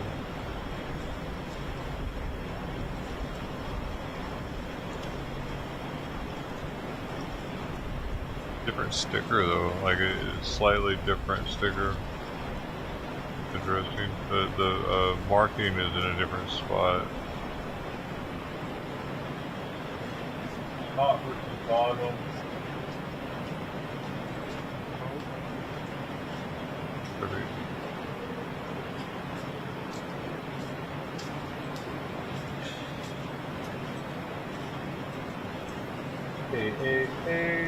I bet they put it in the wrong spot on my new one because it's the fish are there and they're kind of it's kind of hard to read.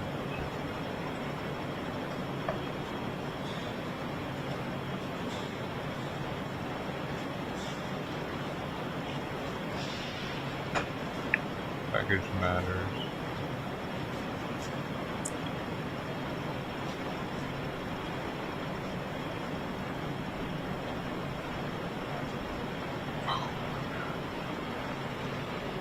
It.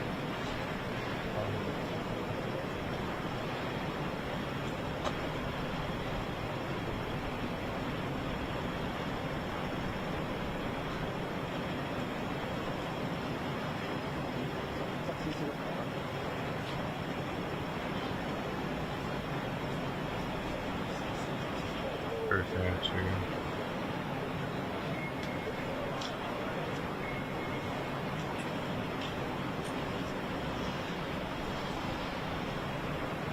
This is what a 10 looks like. 10s are very plain though. The boxes are fancy, but the 10s themselves are as plain as can be.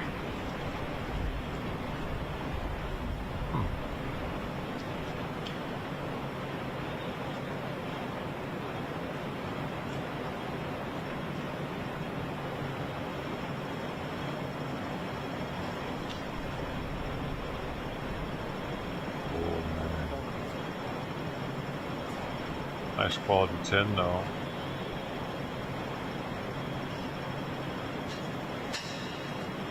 Box. Nice and smooth inside. Oh yeah. Ow, I can fit 4 fingers in that bad boy too. Look at that. Huh? Multi-purpose, multi-use. If I needed to use this as a glove, I could. That's something to think about. As long as you don't have to worry about your thumb getting burned. You can just set it on this like this. Carry it like that. Not hurt you. So.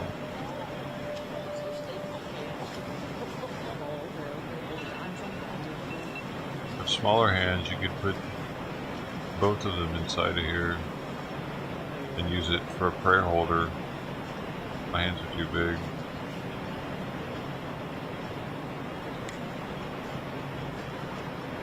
If your head's small enough, you can just fit it over your head and walk around with it. Little holes right here for your eyes. Hide from everybody.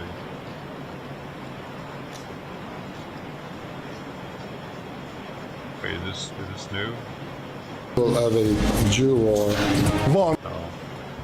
Removal of a jewel.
Is he?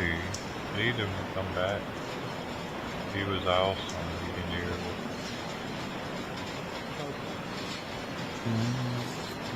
Oh, he's back. Sure.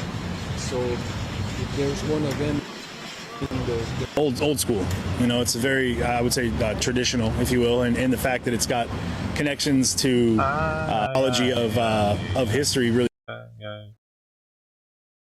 Oh man.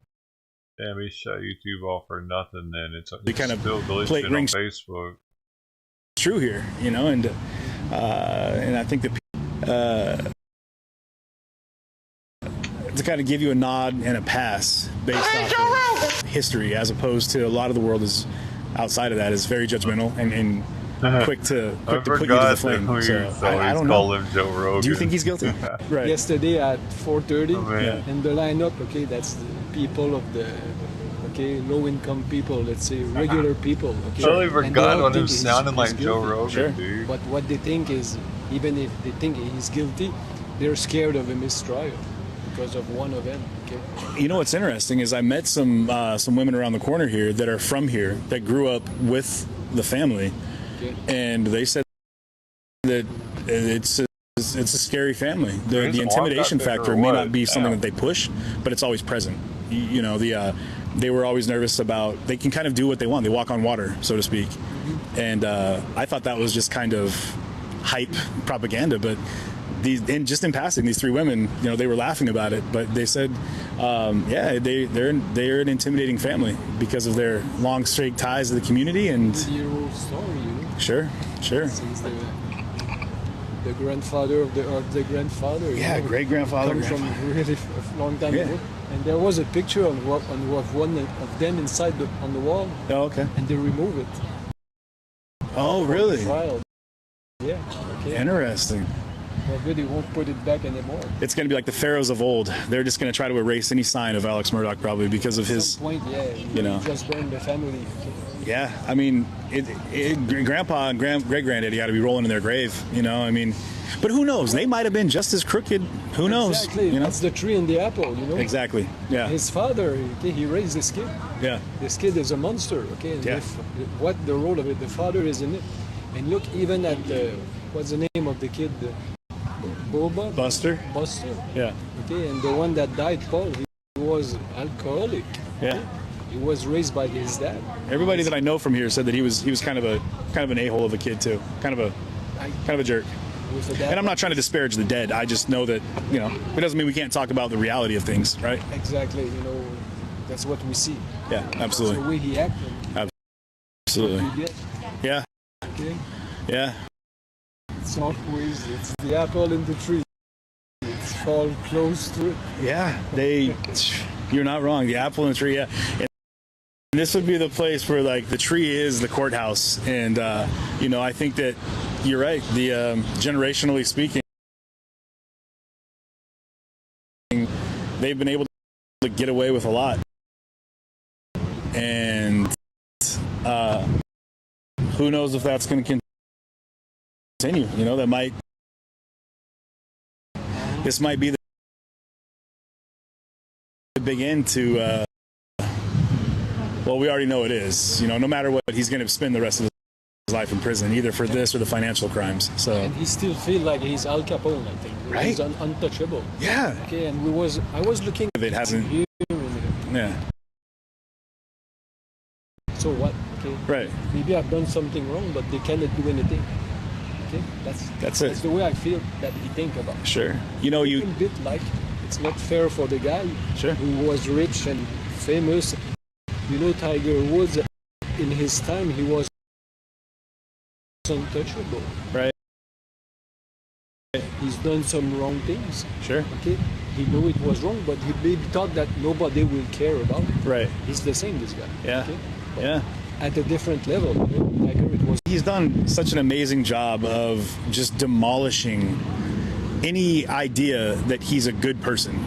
With the way he's lied and corrupted all of these relationships he's had with anybody he's been involved with, I don't think it's a far cry to think that he wouldn't take that next step and do a heinous crime. So I think that, yeah, you're right. It's a very Capone vibe. I think that people that aren't from this area that are curious, it's very much like a mafia vibe. They've been in control, if not entirely, but in a great stake of the courts, law enforcement. Like I said, he walks around with a badge like he's a policeman. He's got illegal lights on his car. It's just one of those things where you say, you pump enough pills into your system, you might think you're untouchable. He really took him. Yeah. So it's part of the setup. Yeah. Okay. It's a professional, not lawyer, liar. That's what he is. And he knows the games. You know what to do put ice under your feet, and that way you don't know how to move, and sure, that's what's happening over there. Right. Okay? He never answered to question. There's always a if and see, and I think and understand a question more than this. They'll ask him a direct question, and he'll kind of reverse engineer it. It depends. I can't answer that directly how you're asking it. It's a Bill Clinton. It reminds me a lot of Bill Clinton. Like a politician. Yeah, 100%. Like one of those. It depends on what your definition of is, and that kind of hoop jumping. But who knows? We'll see. But hey, I appreciate your time. Hey, what was your name? Have fun, Stefan. Well, tabernacle. Mike. Yeah, Mike. No, CJ. Oh man, enjoy it. You're probably gonna catch a cold now, bud. Yeah. It's okay. done all the West Coast. And I spent some time in Paso Robles. Oh, okay. It's cold over there. Oh yeah. Oh yeah. You're not wrong. You're not wrong. Thank you, sir. Take care. I'm gonna go up here and cut over these do not cross lines because that's what we do. Also, I don't want to piss off a lot of the news teams that are down there because they don't want us to violate their shot. Not that I care much, but interesting the take people have. This is weird having a whole clean cut here. I realize how fat my face looks. It's not a good look. Curious about maybe some other folks here that are out here that have been a part of the trial from the jump. Or just some local folks that are just here hanging out. Well, so let's talk to this gentleman over here. How you doing, boss? That's right. How you doing, I'm doing fantastic, man. Mind if we talk to you for a minute here? Yes, sir. Yes, sir. So tell us a little about yourself and what you're doing here. Okay. My name is Reverend Raymond Johnson, and I'm from Marion, South Carolina, Mount Pisgah Baptist Church. Okay. And I've been coming here for trial. I was here when it first started, picked the jury. It hurts, you know, see a mother die, and a son die, and a husband is accused of such heinous crime. I've been preaching for 60 years, and I come to pray for the community and pray for the town to bring the bloodline back together. Sure. Ain't no winners here. Right, right. Ain't no winners here. It's one side get acquitted, it's going to hurt the other side. And I just ask God to give peace, and that's what I'm doing. Amen. You say 60 years. Have you been preaching that since I was 12 years old? Wow. I was gonna say you must have been preaching from the womb because you don't look a day over 45, my friend. A day over 45. Help me understand a little bit more about Walterboro. Tell me a little bit about Walterboro. I'm not from here. I'm from Marion, South Carolina. That's about 3 hours from here. Okay. That's near Murdaugh Beach there. But I got some cousins live here. I got a cousin work right up in this courthouse here. She's a solicitor, and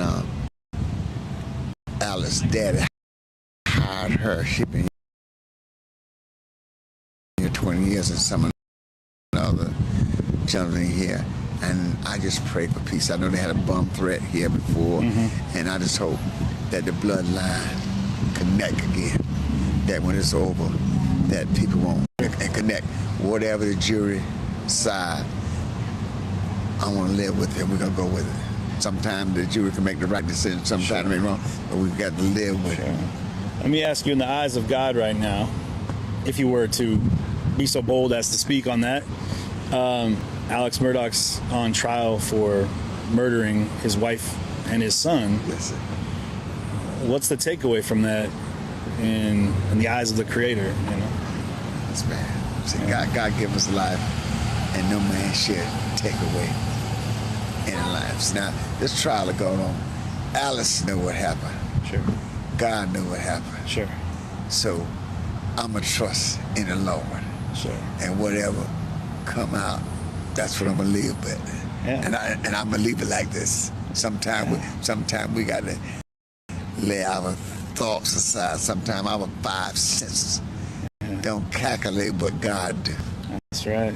That's right. And let me leave it like that, brother. Good luck trying to understand the infinity. That's right. Come on now. Right. Don't make me happy. Have to go to shop out here. I appreciate you, my man. I appreciate you. All right. Have a great day. All right. Okay. We'll be seeing you around. God bless. Yeah, God. All right.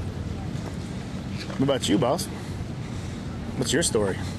My story? What's your story? I'm going to sit down and talk to you. You know, this is how an introvert. I just posted it. I see what you're doing here. This is how an introvert. I see how we're doing things. Yeah. You're right. Yeah, well, and then I'm the other side of it. This is me. This is CJ TV. I do a live stream show. I don't even have all this fancy stuff. Well, you don't need a lot of fancy stuff. I'm watching the light outshine the darkness. Okay. I've been on. Everybody's asked. I've been here 6 days. Okay. From Charleston. Okay. But yeah, they asked what I'm doing. Like, well, what's your main mission? And basically the dismantling of the good old boy system. Okay. Yep. Loving it. What's for so long, I guess. I mean, I'm from Massachusetts originally. Well, you're the tip of the spear. That's what everyone's saying. What are you saying? What do you mean? Everybody's talking about you. No. Yeah. Shut up. Well, it could be. I blasted Nancy Grace. So. Yep. You done did it now. That's her right there. No, I'm just kidding. That's not her right there. Yeah, it's all right. I picked up her name back just today. Okay. No, it's just. So tell me what's your take on the good old boy system? Good old boy system. Bobby Kynard. Bobby Kynard? Yep. What's his story? I mean, same as Alex. Gotta get some of his food. He's yelling at me right now. He's harassing me. You guys hear him back here? He's badgering me to feed me. Like I'm a slave. You can talk. Yeah. You can talk. No, that's so I know. So I know. Looking at my feet, Yeah. wondering when they're going to start moving. And then he said, "Meow, move, meow." He blew his head off. Actually, he did. He did. That's Bobby Kynard. Yeah. He's intimidating me on purpose. I gotta. Yeah. No shit. Yeah. No. It's actually it made a lot of news. I mean. Right. No, and he literally. I don't know him personally. He was literally the Alex Murdaugh of Charleston. Okay. So you came all the way down here just to see it play out? Yeah, I guess, yeah. So, Okay. I mean, it's kind of healing for me. Like, Sure. I pretty much tried to do what the state's doing on my own. I was loud. Like through the 4 years that you were going through this? Correct. Okay. Telling the judge, what the hell are you doing? Using my hands, you know, Boston coming out. Yeah, no, it was. You gotta be careful, guys. When Boston comes out, it gets wild. It's very corrupt. It was. What, Boston? No, the system. You're not wrong. You're not wrong. No, I'm not. You're not wrong. I know. I lived it. Okay. Like real deal. I don't know what you mean by that, but I I tell my story too much. I've been around more people in the last 6 weeks. What are you're an introvert, I know, but you're not a hermit. I am a hermit. Actually. Oh, you're Call me a not. hermit. Oh, yeah, I am. If they call you a hermit, then you're not a hermit because there's people that are calling you that. So. No, they really haven't called you. No, yeah. So yeah, it's actually I don't know. Not now. I'm so tired. I got up. I got up very early today. So what are your thoughts on this one right now? We'll keep it easy. I've just always for some reason I've felt like it's a done deal from the get go. Like he's gonna be found guilty. Like I know he is. I've always known that, but and then I look like, well, am I saying that because he's gonna go to jail anyway, and it's really kind of been done? But I don't really think it. I mean, before it even started, the trial even started. Okay. What happens if they come back with not guilty verdict?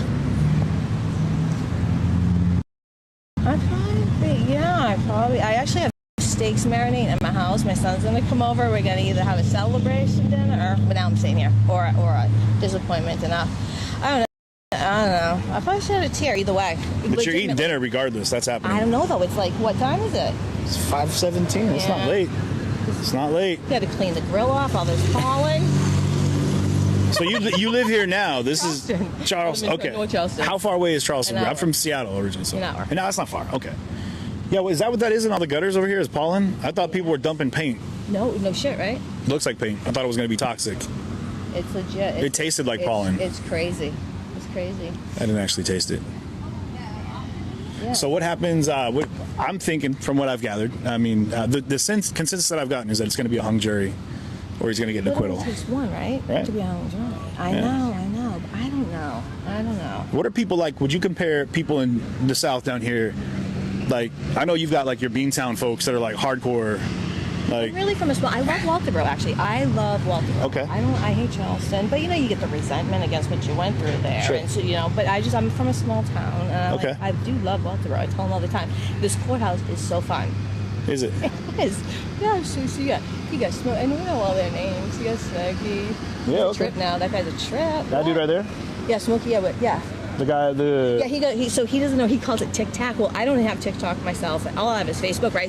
So he's put on. Is he posting dance videos in front of the courthouse? No, nothing. But they are. I just look at here. You want to see what Timing's everything, Smokey's right? dancing in front of the Timing's courthouse. everything, right? Look at here. What happens? No, he's not dancing. But so I took a picture yesterday. Okay. I'm terrible with this. At a phone operation? Well, living under a rock. I'm going under here. She's talking about technologies, guys. People say that too. Living under a rock, Hermit. Right. That's the problem. It's not that you're not understanding the technology. It's the technology doesn't understand you. Absolutely. That tracks. That tracks. All right. So time. I know as you say, timing's everything. This is not. Oh, but this is Archie Bunker. I've called in this from the. Oh no, that's Max. This Max, you said? Archie Bunker. So Archie, right? Is that not Archie Bunker? Totally. Right. Yeah. And look at, I just turned to take a picture, and that's that tree. That is him. That guy, he likes to party. Yeah, maybe. Yeah. That's Smokey, right? That's Smokey. I said, Smokey, you give out a lot of warnings. He goes, oh, Smokey don't like to give out tickets. He's got that book, though. The paperwork, right? The paperwork. He's got the book. Is it worth sitting inside the courtroom? I mean, or would it be better for you to be able to yell at the TV with a beer in your hand at home? I know. Well, that's the same thing. Well, I mean, that's the. You're drinking in the courtroom? I'm drinking 13 years, June 7th, 3rd. Congratulations. Yeah. I'm 5 years sober, so yeah. Are you? You just Only I was a raging drug addict, so it was a big difference. For real? Yeah. Oh, so you're clean and sober for 5 years. Yeah. Congratulations. Well, thank you very much. Appreciate it. No, it is kind of different, right? Because my drug of choice was tequila. And whatever, I don't, Mine was crack cocaine. No, I'm just kidding. It was in the mix at some point, I'm sure. Yeah. But did you take 1,000 milligrams of OxyContin a day? Thank you. I started on OxyContin back in 2009 was when I started my addiction. Absolutely. 100%. I just talked very openly about it. Yeah. No, you did, right? You have to. Yeah, no. Did you see the closing statement? Oh, yeah. The real? Yeah. Oh, my God. What? Yeah. We don't get to see videos that you're seeing, though, from inside. No, we don't. Well, I've not seen the picture. We don't get to see the pictures. Oh, okay. Because they turn all the screens around, right? That's what we've been seeing. But that stuff's under seal. Right. Yeah, you can see the financial stuff. So just tell you this: the first day, that Mercedes, $96,000 Mercedes. Yeah. It's an expensive little toy. Right. Well, the guy was, they have how many cars do they have? How many trucks? Then they had their company cars, and I know they were at no shortage of toys. Blue lights. But the pills, though, that blew me away when they were talking about 1,000 milligrams a day. Well, this is the deal. Have you heard of Mandy Matney? No. Oh, shit. Okay, so that's how I heard of this story. So she's at work for Fitz News, and she has a podcast, and she was doing both, and then she just went out and she's doing the podcast. But she's been following. I truly believe that we would not be here right now, this soon, if it wasn't for Mandy Matney. Like in life? Like she's a creator? Right here for this. Okay. She no. Had to clarify. No, she's not. No. Okay. Because I would say, my man would have something to say about that. I don't think she's got it. Right. So, no, after the boat case, she followed the boat case, and Mallory Beach's family you see that yellow line right there, that caution tape, don't cross shit? I crossed it. Well, they let Alec, Maggie, Randolph.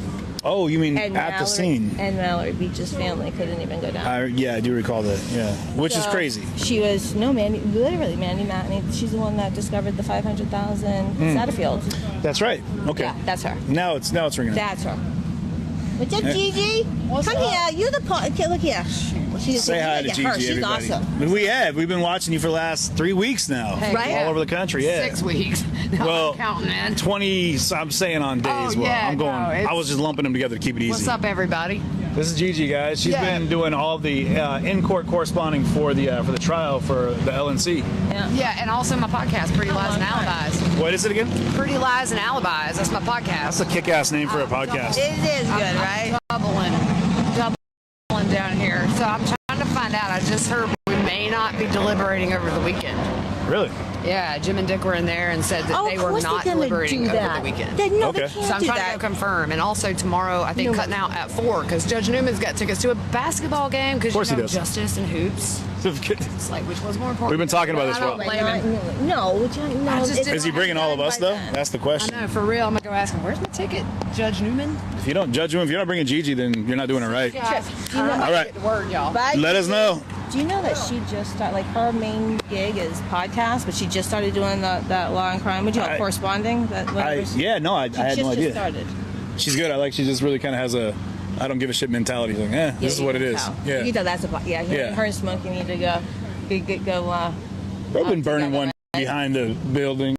You know, right. They're going in on Ted. Tell me 2009. So okay, poops. so tell me, I'm not some poops. that familiar with oxycodone dosages, but I mean, the quick rundown. Yeah, the quick rundown is Oxycontin OC80s, right? So they came in 80 milligram pill form. Incredibly potent, super addictive. They were the nightmare. They were like the devil of prescription pills. Those 2009. I mean, they came to a crescendo. I think in 2011, right around there. 2012. Codone or Contin? So codone, yeah. So we're talking about like Percocet and things like that. So we do oxycodone, things like that. And that's like the 30 milligram pills, and they have 5, 10s, 15s, they have everything. And I'm sure plenty of people in here. 30's high, right? 30's a high dose. I mean, you take a 30 milligram Percocet, and you're gonna be feeling pretty good. Like I got stabbed, and they gave me like 5 milligram Percocet pills to take when I was having pain. Oh shit! Dude, the lemon really it makes it. And I'm talking 32 staples, and so 30 milligrams. Like and if he's taking, I mean, butter. No, right. 30 of those a day, right? Right. That's. I think he's a huge drug dealer, is what he is. That's exactly what the fuck he is. 100%. Of course he is. I can cuss, right? Because I've been cussing like a son of a bitch. Like a son of a bitch. Absolutely. It's really good. Yeah, I mean that's why I had pills in his pocket all the time. Yeah.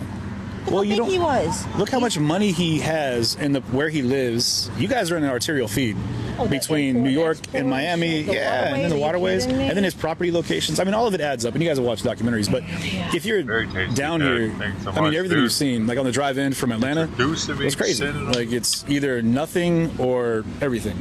And the world in between there, a lot can slip through the cracks. Oh my god! So, and if you've got boats and intercoastal waterways, that can get you where you want to be. Even it's like at Christmas 2 years ago. Like where I live, I'm in North Charleston. Well, the other, is that like anywhere where there's water. Yeah. And then I always thought too, all the shipping containers and all that. I mean, wait, Charleston's the one with it's got the really the good aircraft looking, beefy sardines. By the resort. Is that Charleston? I don't know. I'm been there 27 years, but I don't know. Charleston. Is it Charleston? Charleston. No, I mean, there's. Guys, is that Charleston? I was just down in some place with a buddy of mine. It was either Charleston or what's the other coastal one out there? Anybody? Any takers in Can you here? hear people? No, I can't. I just say that. I act like I can see them, but you're dropping your fun box in. It's just a bunch of actually everything around here is islands just connected by bridges. Fact check me on this one, guys. But I was informed by someone who I don't know if I believe entirely that there's something called Monkey Island. There is. Sorry. Shut up. With a bunch of herpetic monkeys running around giving each other STDs. There's also Goat Island. And I should really get out of the house because there's something called Goat Island. Wait. We mentioned Monkey and Goat Island, and that's what she's like. I really got to get out of the house for that. That's. I mean, you do live a sheltered life. Well, I appreciate that. Okay. So Goat Island. Is this where they were doing experiments on goats? No. But no, that's Monkey Island is where they would do it, right? That's what I've been told. I was a vet tech, and I worked with another tech, and she did. There was a place where they, had. Okay, well then who's silverback or a bear? In your professional opinion. What are we doing? Black bear, brown bear, polar bear? Sure. Yeah, I can't answer. She came with some provisos. I cannot answer. We're going grizzly bear.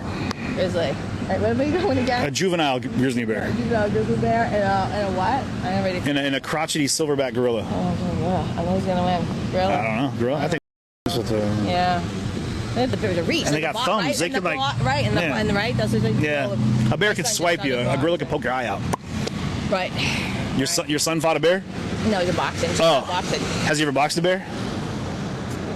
No. Well, someday when he becomes a man, he'll box a bear. He's a man. Hey, listen here.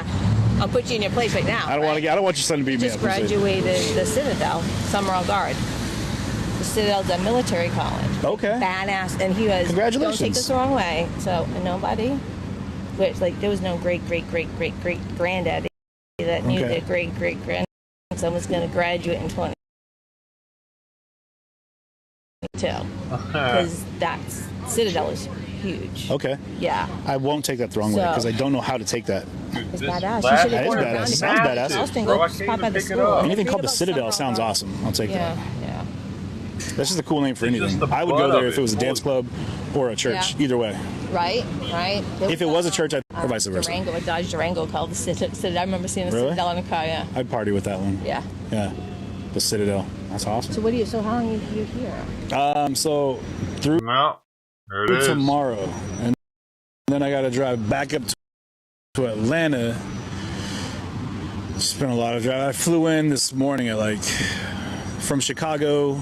Got here to Atlanta at about 8 o'clock, 8:30. Got the car and then finally got down here about an hour ago, I think, probably. Oh, you spent here. So we're going to bounce around a little bit. I'm going to bounce around here. Then I think I'm going to head out to the Moselle property here. If they're going to go through the weekend, I want to go check that out and see what the fuss is about. Yeah, they took the.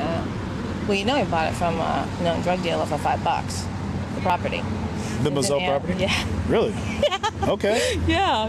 I mean, So I'll tell you the stuff that I know from a good source. But, okay. Yeah. And then so hanging out here, I mean, I've come at 5 in the morning, 4 in the morning. And there's locals, so you hear a lot of stuff.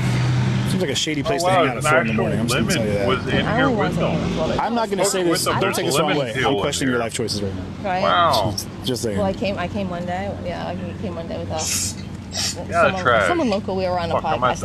I'm not a Simon podcast, really a wants chat thing. And I literally jumped in our car. I never knew her. I never met her. Jumped in our car. We came here. I'm going to double down on what I was saying about your. I gotta throw this in another trash, bro. That's what I would recommend you never do. I do not. It's all or nothing.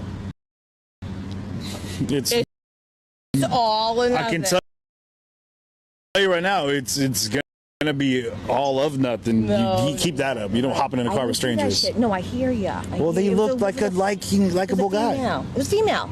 I would never get it. You don't know that nowadays. She was a lesbian. I did not know that. I'm not touching that with a 10-foot pole. Until we came. No. I don't know. I did until we got. Not that I wouldn't touch her. I'm saying that you know what I'm saying. I'm not going to get myself in trouble. Shit. Yeah, well, that's probably not a good idea, no matter what. No, I know. Lesbian once. Did you? No, but it was close. Right. She stole my hat and headbutted me.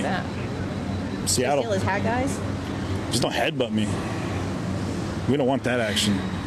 That's when it gets rough. So what did they say? So what do you know as at 5:30 they're gonna let us? Those are my kids. Oh, look at the group here. That's a good-looking bunch. Yeah, I can. Good-looking bunch. 2 things I can do: make pretty kids and piss people off. Especially around here, I shake up the good old boy system. I used to make them stutter. No, they're not used to. Make pretty kids and piss people off.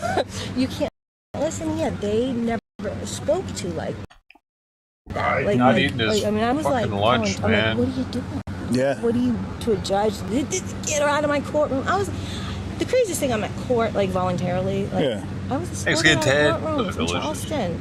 I'm not surprised. They would stop. Yeah. I'm not surprised. Mama Bear Gonna lost be her ruined. clothes. I mean, we went through some over with. shit. Sardine. It's quite ruined. My youngest is at Clemson on a full ride. Mom's looking to get retired early. Shit, they better take care of me. I clean fucking houses and babysit. That was my mom.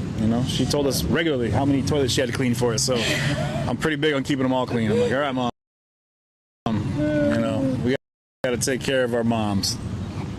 Yeah, tell the kid. Actually, my son, he already bought a house. He had a job before he graduated. He just graduated 2022. Okay, good for him. Yeah, good credit. Yeah, I don't know that. It's beautiful. He's kicking himself in the ass. He's never had to buy a roll of toilet paper on his own, and now he's at I don't know. Well, now he's going to have to buy multiple rolls of said toilet paper. Yeah, he's got a roommate though. No, that's good. He's taking the right steps in life, going the right direction. Seems like he's got a good mom to guide him in the right. I mean, they're mine. They're my kids. You just let them be people. Yeah. I don't know. I mean, the basics. Give them a good foundation, some integrity. Some, and show them. Yeah. Give him a try. Like Buster. I mean, I don't. It's just, Buster. It's like he's a robot, and I'm sure Paula is. Yeah. What's it like seeing him in there? Is he as emotionless as everyone says? Is he just kind of like in this? What do you think his involvement is in all this? Well, I think hands down the Steven Smith. I mean, I'm not saying any kind of crimes, but I don't know. You can say it. It's fine. I feel like there's some connection. Everybody's saying they did it. Oh no, they did it. No, not there we Buster. go. No, I'm just saying Buster was involved with him, you know.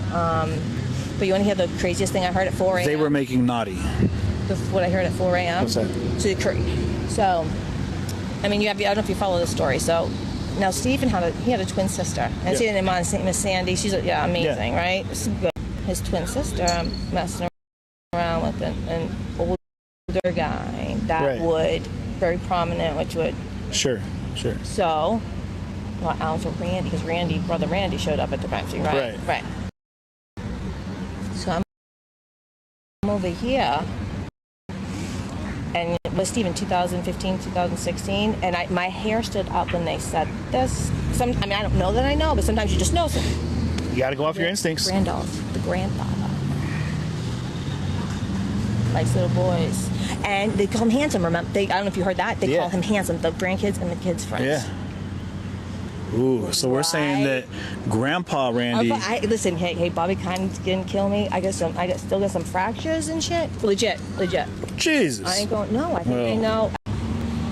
The light's kind of overtaking the darkness. Like, I mean, I don't know. It's just when you know, you know. For so long. But no, what are you gonna do? I mean, and even the people they say oh, they're afraid they're from here, and what if they about this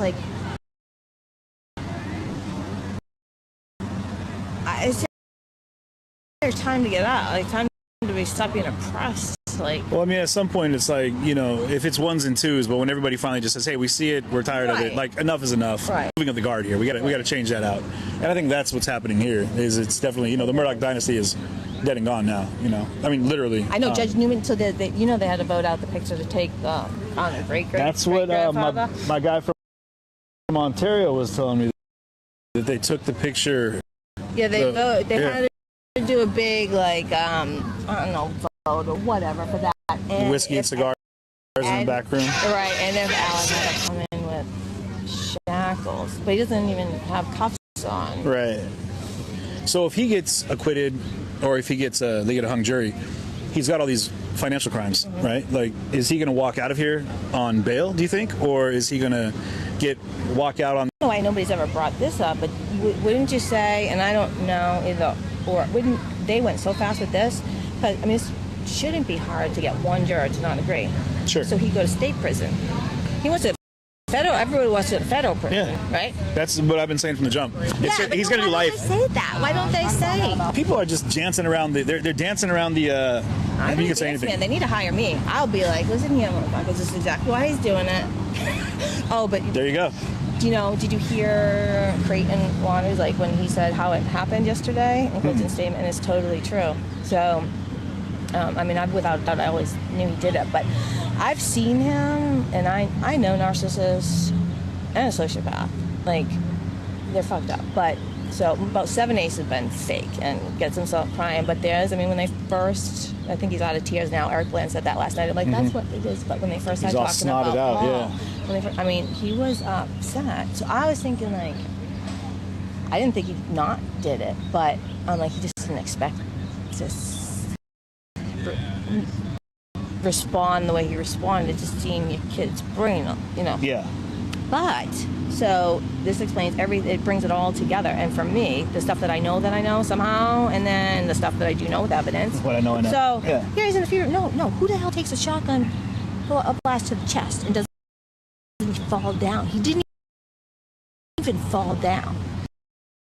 Okay? Yeah. Right? Didn't hit any organ, and he kind of fell over like this. Sure. So if Alan, I'm going to do a Creighton one. So if Alan had the shotgun and the black, the AK. Yeah. To shot Paul and he was going down, and Paul. Yeah. Yeah. Yeah. Yes. I mean. It makes sense. I wouldn't know how to do it, but that would sound like the way it would be done in that situation. Yeah. Wait, I think he thought. Yeah, he never. Yeah, he was going to do it. Well, they said both his of them. brain hit the door jam and then came back down. And then what's crazy to me is that, and we've been talking about this too, is then he said that he went and checked his pulse. I checked his pulse. You saw his brain sitting next to his body. What are you hoping? It's all bullshit. All of these little lies that he's telling are just all bullshit. The awesomeness of it, the paradox of it, is the defense goes to say this or that or bring this one in, and it actually adds to the state's stuff. Yeah. You know, I think I meant to. I'm not going back. I mean, I'm not going back to look, but I think it was who's the? I don't know who the guy. I don't like him. He's with. So you got Dick Harpoolian, Jim, and the other guy. Yeah, the guy. Barbara. Yeah, I saw him leaving actually when I pulled in. But I think he, Wild Child. It's a cool car. That's right. It is. It is a little car. Well, I think it was him because he went up to the I don't know, what do you call the batter's box, the hog pen. No, what do you know? The snorkel factory. I don't know. The car guy saying like this is this and this is that. Like it turned on the OnStar and everything. The OnStar stuff. Yeah. Okay. So he's not ballistic and he's not forensic. Sure. He has a name. Sure. He's telling me you're saying hog pen. So Bieber, whatever the hell his name is, he crosses right, and he's like, well, how do you know like the keys? Like, you know, when I walk by my keys, like it, and that's exactly what Alec was doing at his parents' house. It was going off and on because then they got the. Can you imagine like being in the States and then like you know, they want to get that like they. I mean, they've been making them look. Mandy Mack kind of, you know, made that big, and the whole, you know, the way they did the bouquets. Right. And all that well, they've stuff. got him regardless. Like you were saying, state or federal. I think that's where it's going to go. He's going to do life in federal penitentiary on financial crimes, or life in state penitentiary. And he's probably going to be. I did ask somebody, so it could be like. Well, it's not congruent. That's not the word. But if that was the word concurrent? of the day, that would be concurrent. So you could do like. It's like, let's say you have 3 crimes, you get 5 years apiece, and you do them consecutive. That means you do 5 years, 5 years, 5 years. Right, So 15 total. Yeah. If they're concurrent, you're going to do the time for all the crimes at the same time. So you'll do 5 years. Oh. Yeah. Okay. So even if he gets like. Maybe they have life. And he was at 99 financial charge. Yeah, and he's also, 20 years in his position. Even if he does just 20 years, he's not going to. I mean, in all fairness, he's probably pissed off enough people, and enough people want to have a piece of him he's going to be a pawn in the prison game, or that could be what it is too. Like I've been saying from the jump that it could be that people are saying, hey, listen, you know how this went down. You know who the trigger man was. If it wasn't him personally, the involvement I feel had to do with drugs. That's where I feel it went. And they're saying, hey, here's how it's going to work. And if our names get brought up in trial, not only is Buster dead, but your mom's dead, your sister's dead. They're all dead. Maybe he doesn't. But the other half of that, I feel, is this. They're going to say, and then when you go to prison, one of two things is going to happen. Either you're going to live out a very short period of time in a lot of pain, or you're going to have a little protection from us on the inside and live the rest of your life in some medium comfort in whatever penitentiary you end up in. So yeah, you're right. Yeah. But so if you got that way, so then they were there like killing them and made them watch or some shit. That's what I thought happened. Shit. That's why I think he was so shook up, because either he had to put a bullet in him himself, which is where Maggie's multiple gunshots came in like that, or they were like, all right, cool, well, you're going to be here, like pick one, and if you don't pick one, we're going to kill them both type thing. And I thought that too, but I don't know. No matter what you think, though, no matter how crazy your theory is, like that could be just as plausible as anything else right now, because there's no real tact to anything that's going on. So I think that anything you come up with could be it. Yeah. And the crazier it comes down to, I think that's what's going to come out. Is it's going to be some crazy, like overarching, like international drug ring, and it's going to have sex trafficking and all these. I know, that's the only thing Did you see that story that just came out? Came out Fitz News. No. Is it child? No, it's Lindsay. If you check out that channel, she gave an interview with Fitz News actually in August, and she detailed when she was a sex worker that she ended up being sex trafficked. Oh, yeah, that one that had to go. Her damn madame brought it Alec twice or something. Yeah, and he beat her up and was like, she was on the run. I watched that. And then they talk about how he's a loving family man, and him and Maggie and this and that. I'm like, meanwhile he's beating the shit out of hookers and having these cocaine fueled. Yes, boys get together at the beach house and like we're gonna beat up some hookers and do some drugs. And then you want to hear something crazy? I'm gonna tell you right now. Okay, something crazy. I always felt like Bobby and Alec were connected, and solicitors, whatever. So I started my divorce in 2007. Okay. Like literally, my story was always a big law firm from the upstate came and found me, and they wanted to go. It was 2 years and me a couple of months after, so I couldn't go for the state statute of limitations. I mean, I'm talking like I still got my tooth. I mean, I got broken. I didn't fight anybody. You know, I've never been arrested. I was disorderly conduct. They cut me 21 days in leads out without booking me. Ooh. Yeah. So. Oof. Right. So then this law firm, like, they're going to do it on a contingency basis and go, and my my basic constitutional rights were taken, which they were. And I don't know if it was 4 weeks. I don't even know back then. I'm at home. I have this house and cars in my name. I have business in my name. It's gone. I'm a kid. You know. I mean, it was rough. So they met me at a Kinko's the third time, and they're like, I don't think we have enough evidence. Now, mind you, I'm signing for the sheriff's department to get records. Berlin G. Meyer is the state hospital. They sent me from jail to there, and then back to jail for 30 more days because I was in contempt of my disorderly conduct. Right, signing the ship. So, sound like a real criminal right now. Right. No, I'm gonna tell you something. This is PMPED. But when they would set once in a while, like maybe I'm Mandy, what is it, Peters, Murdaugh, Parker's, Diedrich, and whatever it is. I go to my storage unit, right? I thought I threw all this shit away. They contacted me. Really? They got my signature. I don't even know what to do with that right now. This is Saturday. I found it in my storage. That's wild. My kids are like, my daughter's like, Mama, you gotta do something. Like, you gotta get something. Like, you gotta link up with Gigi. And then, like, he does. You could be very strategic. I don't know who you bring. I mean, I bring it to anybody. No, I'm saying, like, tired. Story-wise, you want to make sure that you give an accounting of what's going on. I bet all that. So people know what's going on. It's too heavy. Now you even made me more tired. But legitimately, I found. Yes, and I would like to do the story out loud. God, I'd like to not have to clean some toilets too. Yeah, I mean, I think we'd all like to clean less toilets in our life. But life can be shitty sometimes. Life is. Uh-oh, the Motley Crew coming through here. We brought the zoo. Oh. Are you going to the zoo? Is that what that is over there? I brought the zoo. Hey! Wait, I'm talking about it. Zoo town here. Oh, here he is. We've heard about you, buddy. Quick, give me a joke. What? Yeah, come on. What do you got? Give me something. Who's there? Mr. Mr. Who? Mr. Ain't got no hat. I don't know why, but I'm very intimidated at this moment. I'm nervous and terrified at the same time. Also, mildly entertained, so well done. That hits. That tracks. That tracks. Yes, ma'am. So you tell me a joke then. No. Who's there? You. You who? You with a bald head. Whew. Man, why did chicken cross the road? Because. No, hey, you know why ducks got all those feathers? It's to hide their butt quack. Take that one to the bank. I'm pretty sure they're gonna mug me later. He won't take it to school tomorrow. All right. As long as he doesn't steal my lunch money, I'll be all right. Get the kid from turn him away from a life of assault and crime. Yeah, he was serious. Huh? He was dead. They're gonna loop the block and rough me up. Did you think that? He's staring at me right now.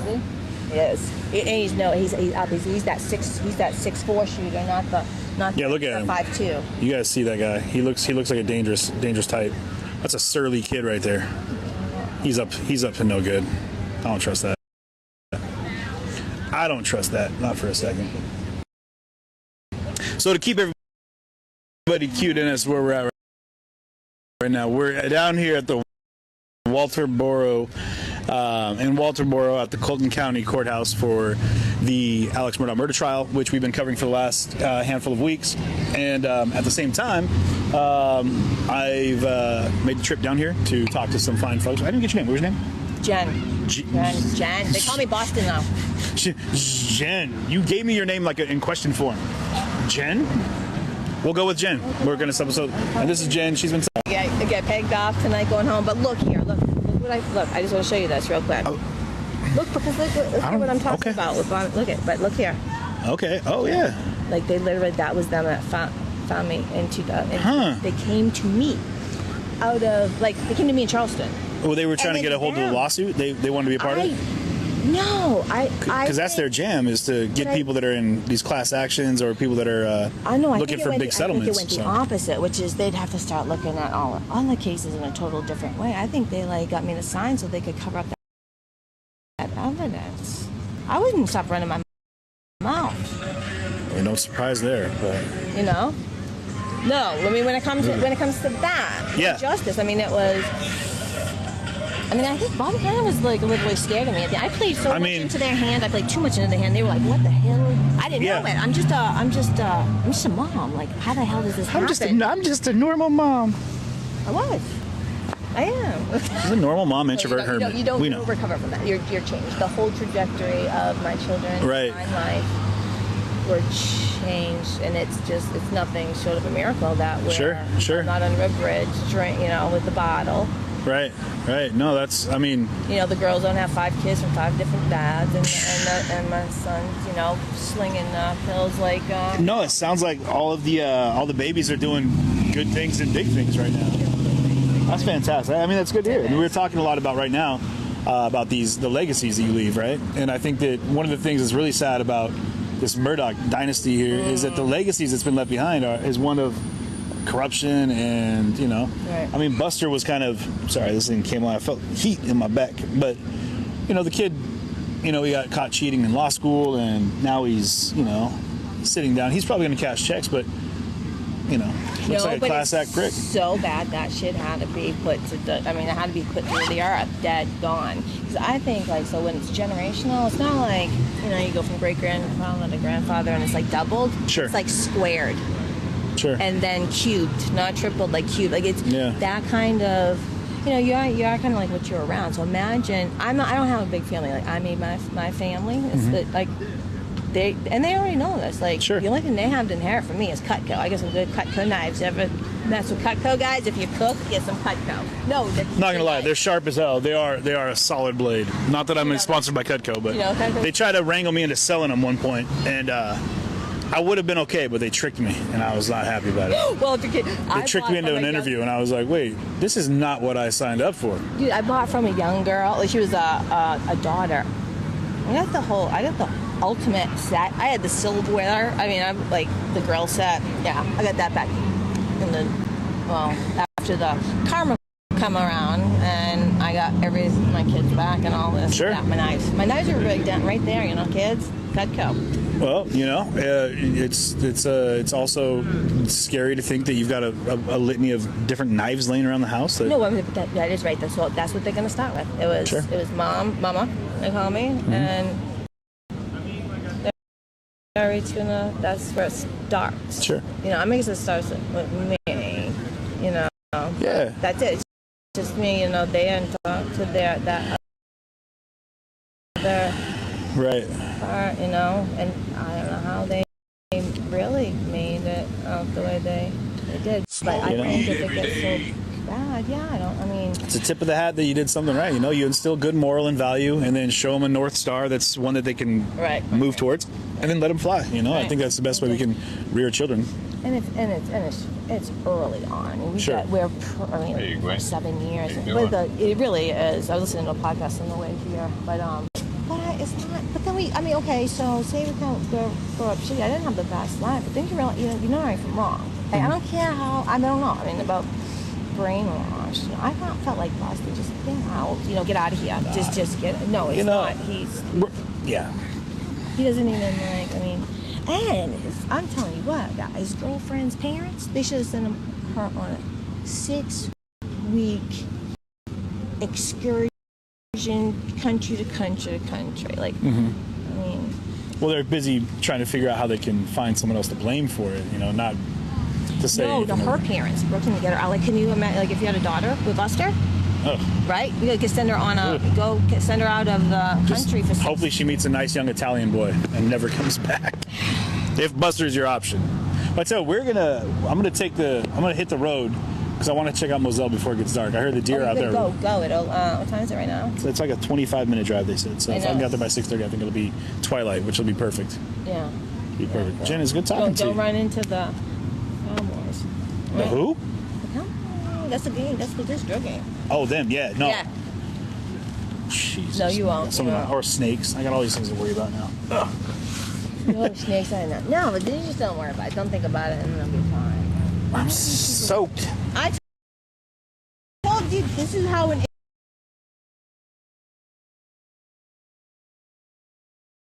introvert rolls. Oh, you should show them. Yeah, here, I'll show you guys. This is what she was talking about. She put herself right down in the wettest bench you could possibly find. So that was the only part that was dry. Now this part where I soaked all that up, but yeah, this was well played. And I just posted it, and then you come over here and talk to Mr. See, you get it. Yeah. You know it's Bees and Raising Hell, right? Right. That's what I'm talking. The, you know. Yeah, here you go. Where's your phone? Do this right. Shit, I don't even know how it is. How does it do it? Just right here, push. Here you go. Wait for it. No, it's not even do it. I gotta go like that, right? No, you don't. You have to do anything. I sure watch. Positive. I'm gonna open it. Yeah, watch this. That's it. What's going on with your phone? This is it does, and technology screws with me. I'm gonna open it up. Wait, like this. You beat up somebody that stole this phone, didn't you? No, but all right, then here we go. We'll do this so right. Then, boom. Your camera.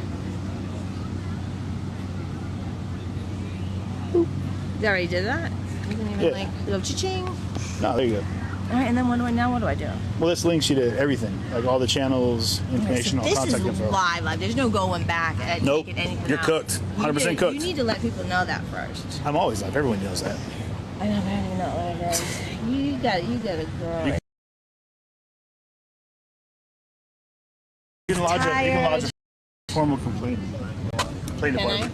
Yeah, it's under. Intellectual media and do a CJ media. All right, but yeah, go. Get on. Get on. Get on. Are you gonna be here tomorrow? I don't know. Who knows, right? You got to stay the course. All right, be safe. All right, Jen, take it easy. Good talking to you. So again, sorry, I'm throwing you right. Reception might get a little choppy, but we're gonna cut over to my friends. Good talking. All right, we'll catch you later. All right, see you. It's good talking to you, man. I think you'll be okay.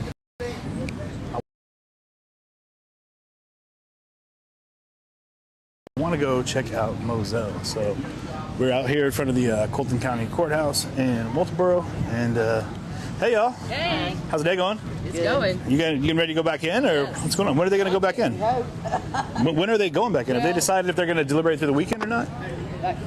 I heard not through the weekend. Not through the weekend, because the judge has a basketball game to go to or something, right? We had commitments, right? Like, I heard tickets to a basketball game. and then pizza's been brought in. We heard. Okay. But we're just people out here. So today, tomorrow, and Yeah. who knows where from there. Who are you with? CJTV. I'm an independent live stream journalist, so Okay. do my own thing. Yeah. So how long you been up here? I got in this afternoon. I flew into Atlanta from Chicago and so it's then your drove first in. day in? Yeah. Oh. Yeah, we've been covering the trial since it started. Yeah, So but not live here. not live here, no. Good for you. No. Yes. You actually got a place to stay?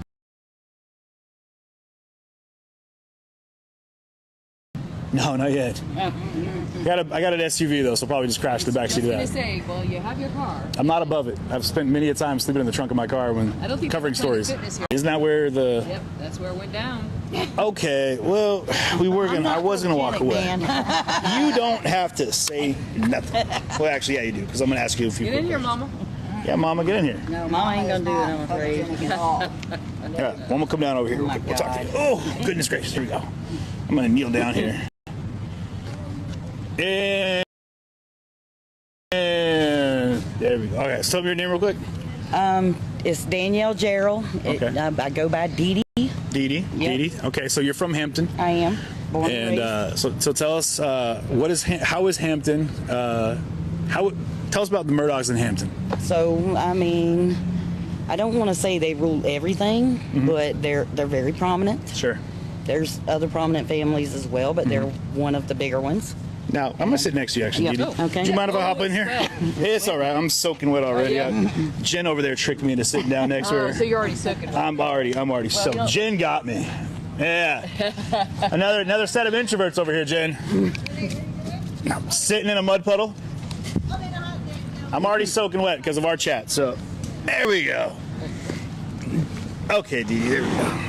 So tell me a little more. Okay, so you were saying. So they're a prominent family. They've, had the law firm for years and years and years. My father was a business owner in Hampton, so if he never used them for anything real major, but if he needed advice or anything legal, that's of course where we went to Murdaugh firm. Now, as everybody in town does. Tell us about the sentiment around the family. I know there was a lot of thoughts of. So there's a lot of thoughts. There's a wide range of things. I think the boat accident has progressed it this far. But I'm not saying Paul wasn't a good kid. I'm sure he had his good points just as well as I was a bad kid. Done a lot wrong in my lifetime. People are talking. But the boat accident, I think, stemmed a lot of things in the Murdaugh family, and not the whole family, but Alex's family. I'm afraid, that's where the when they got permission to get the boat from the from the scene of the accident, when I think Mallory Beach's mother asked to go down there and she didn't get to go, but they did. That, and then Paul being photographed for his mugshot in a suit in the courtroom, yes, in the button down. Yeah, that turned things for a lot of people, and I think that's where it stemmed from. Ask you, would you? Let's say this was a year ago. Okay. Or 2 years ago. Whatever. And I were to ask you questions about the Murdaugh family, how comfortable would you feel talking candidly about that family? Well, I'm mouthy. If they weren't where they're at now. Because what now? I'm mouthy. Oh, mouthy. I thought you said Melby. I thought that was a family name. And I'm like, we got to Hatfield and McCoy situation. I would not. I mean, I'm not scared to talk. But, nobody's. But would people be? So, what is that? Would people be, though? Nervous to disparage the Murdaugh name? I think some people would be. And, I think one thing that's bothered me about this trial was the way that he talked about Shelley Smith on the stand. And I instantly felt like, wow, and that bothers me a lot. Right. So it may not just be her. Sure. And so, but I think she is scared. Yeah. Now, some of the things we've been seeing I was talking to some other locals around the corner here, and they were saying that the families kind of just walked on water. They've been able to kind of just skate through things. And I know we've seen some things in these documentaries, and they've talked about it. But in reality, like, how practical is that? That is the reality, unfortunately, in a lot of Hampton. There's a lot of things in Hampton that have happened recently. Not with this, but just government things. Okay. And this whole region seems to be shifting a little bit, from what I've seen on the drive-in. Let me tell you, last week I was standing in this line out here, and somebody passed me a handful of peyote. They look like postcards. I wished. and I thought it said clean up the 14th, which I think everybody in the line thought it was about litter. Okay. Until you turn it over. It's 14th district. And it says the 14th district, and then it says it's not just the Murdaughs. So this is happening in Beaufort, Jasper, Darlington, Hampton, and Allendale County. Okay. And it's a big thing. It's big. Now, when you say it's a big thing, what are you referring to? The corruption. Okay. I think it's corrupt. Sure. And I think that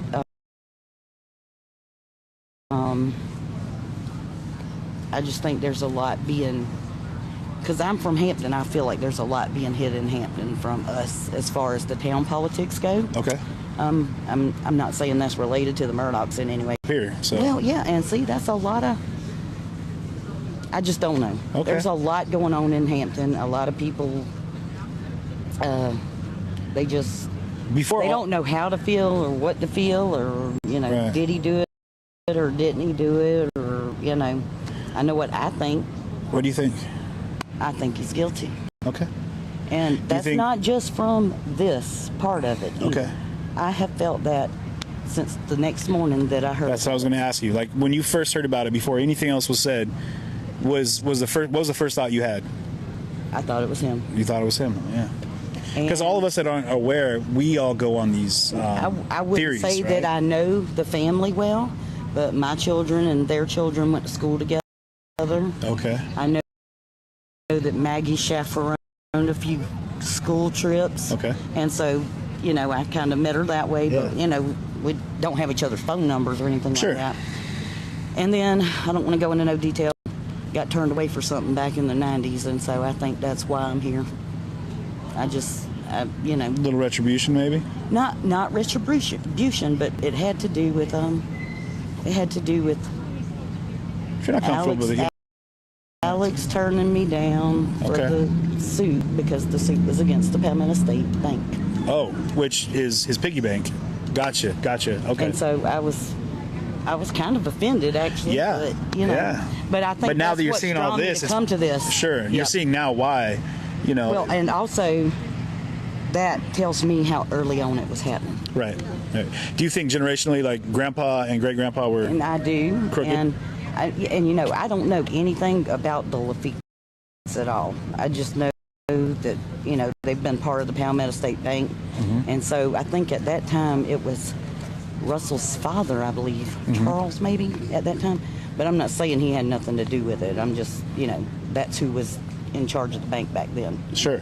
But then now he, as a CEO, but now he stepped down. And this is 2023. Sure. So my timeline is, you know, goes way back further than any timeline they're talking about in this courtroom. Which gives you the best vantage point of all, because you've seen it before and you're going to see it after. So you can really understand, like, and you extrapolate all these little details. It's like the no-nonsense situation, right? When you look at it. When you see Alex Murdaugh in the courtroom, does he have, what do you feel, what do you feel from him right now as he's sitting in there? I don't think I feel anything like I don't get no vibe off him or anything, but the one thing I noticed is his eyes are black. Yeah. That's the only way I can describe it. It's like his eyes are black. Is it lifeless, kind of? I mean, I guess. Do you feel like when you look at him that, like I was talking to my man over here, that it's settled in that this could even actually work? And I know that there's these charges, but I think I'm Alex Murdaugh. Nothing can happen to me. I think that's a lot. There's a reality coming in. I think at it's this a point. reality for him, and I just don't think. I think because of it being Colleton County, and they being part of the 14th Circuit. I think that buying the boat accident story right away is what was the issue at the crime scene. Does it go deeper than the Murdaughs, you think, in Colleton County, in Hampton? I can't speak for Colleton because I don't. Okay, well, Hampton. Then. Do you feel like there's live over here? We were talking to Jen, and she was talking about the Good Old Boys Club. I think that is a real thing. You know what's wild is you're not from the area. You don't understand that. We joke about it because it's more like a Dukes of Hazzard reference. Like there's Good Old Boys, but the Good Old Boys thing down here, you're seeing it more now. Like it's a nod and a handshake, and even these attorneys in here, let me give you an example. I knew somebody that was going to retire off the Watermelon Festival Committee in Hampton. Okay. You don't retire off the Watermelon Festival Committee. I'll tell you that right now. He didn't want to host an event that was our mud run. Okay. And I used to be really big into the mud run, so I thought about, well, if he's getting out, maybe I can get in, you know. So, and I kind of looked into it a little bit and everything. He got hit by a car the next day, didn't he? Not me. Okay. I was just, we don't know, but Dee Dee, I was saying, I don't know. She might have been the one. Nope, wasn't good enough for that. Okay. I hate to say this, but it's like it's a generational. Absolutely. Again, it's generational there thing. But it's even the small stuff. But it's kind of like, you know, if you can control the big office, you know, it's easy to throw the stones to the rest of the crew. That's like, well, I'd also like to have my neighbor's rhododendron bushes cut back because I don't like how they're growing into my driveway.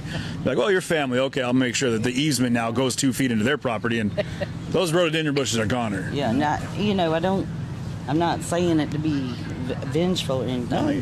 My personal opinion is I feel that he is guilty. Sure. But he's guilty of a lot of things. Why people are not, I've noticed not too many people from Hampton been at the trial either. Sure. So, Do you think that they're going to get a guilty verdict out of this trial, out of this jury? I hope they do the right thing. But do you think it's actually going to happen? Don't know. Right. Because I think we've all got that point where we agree that it's a guilty, he's guilty of, if not sitting there by himself with 2 guns, pulling the trigger, he definitely was involved in a way that makes him culpable for these murders. And I can tell you right now that is something that really irritated me, because I have several shotguns, rifles, all that stuff at my house.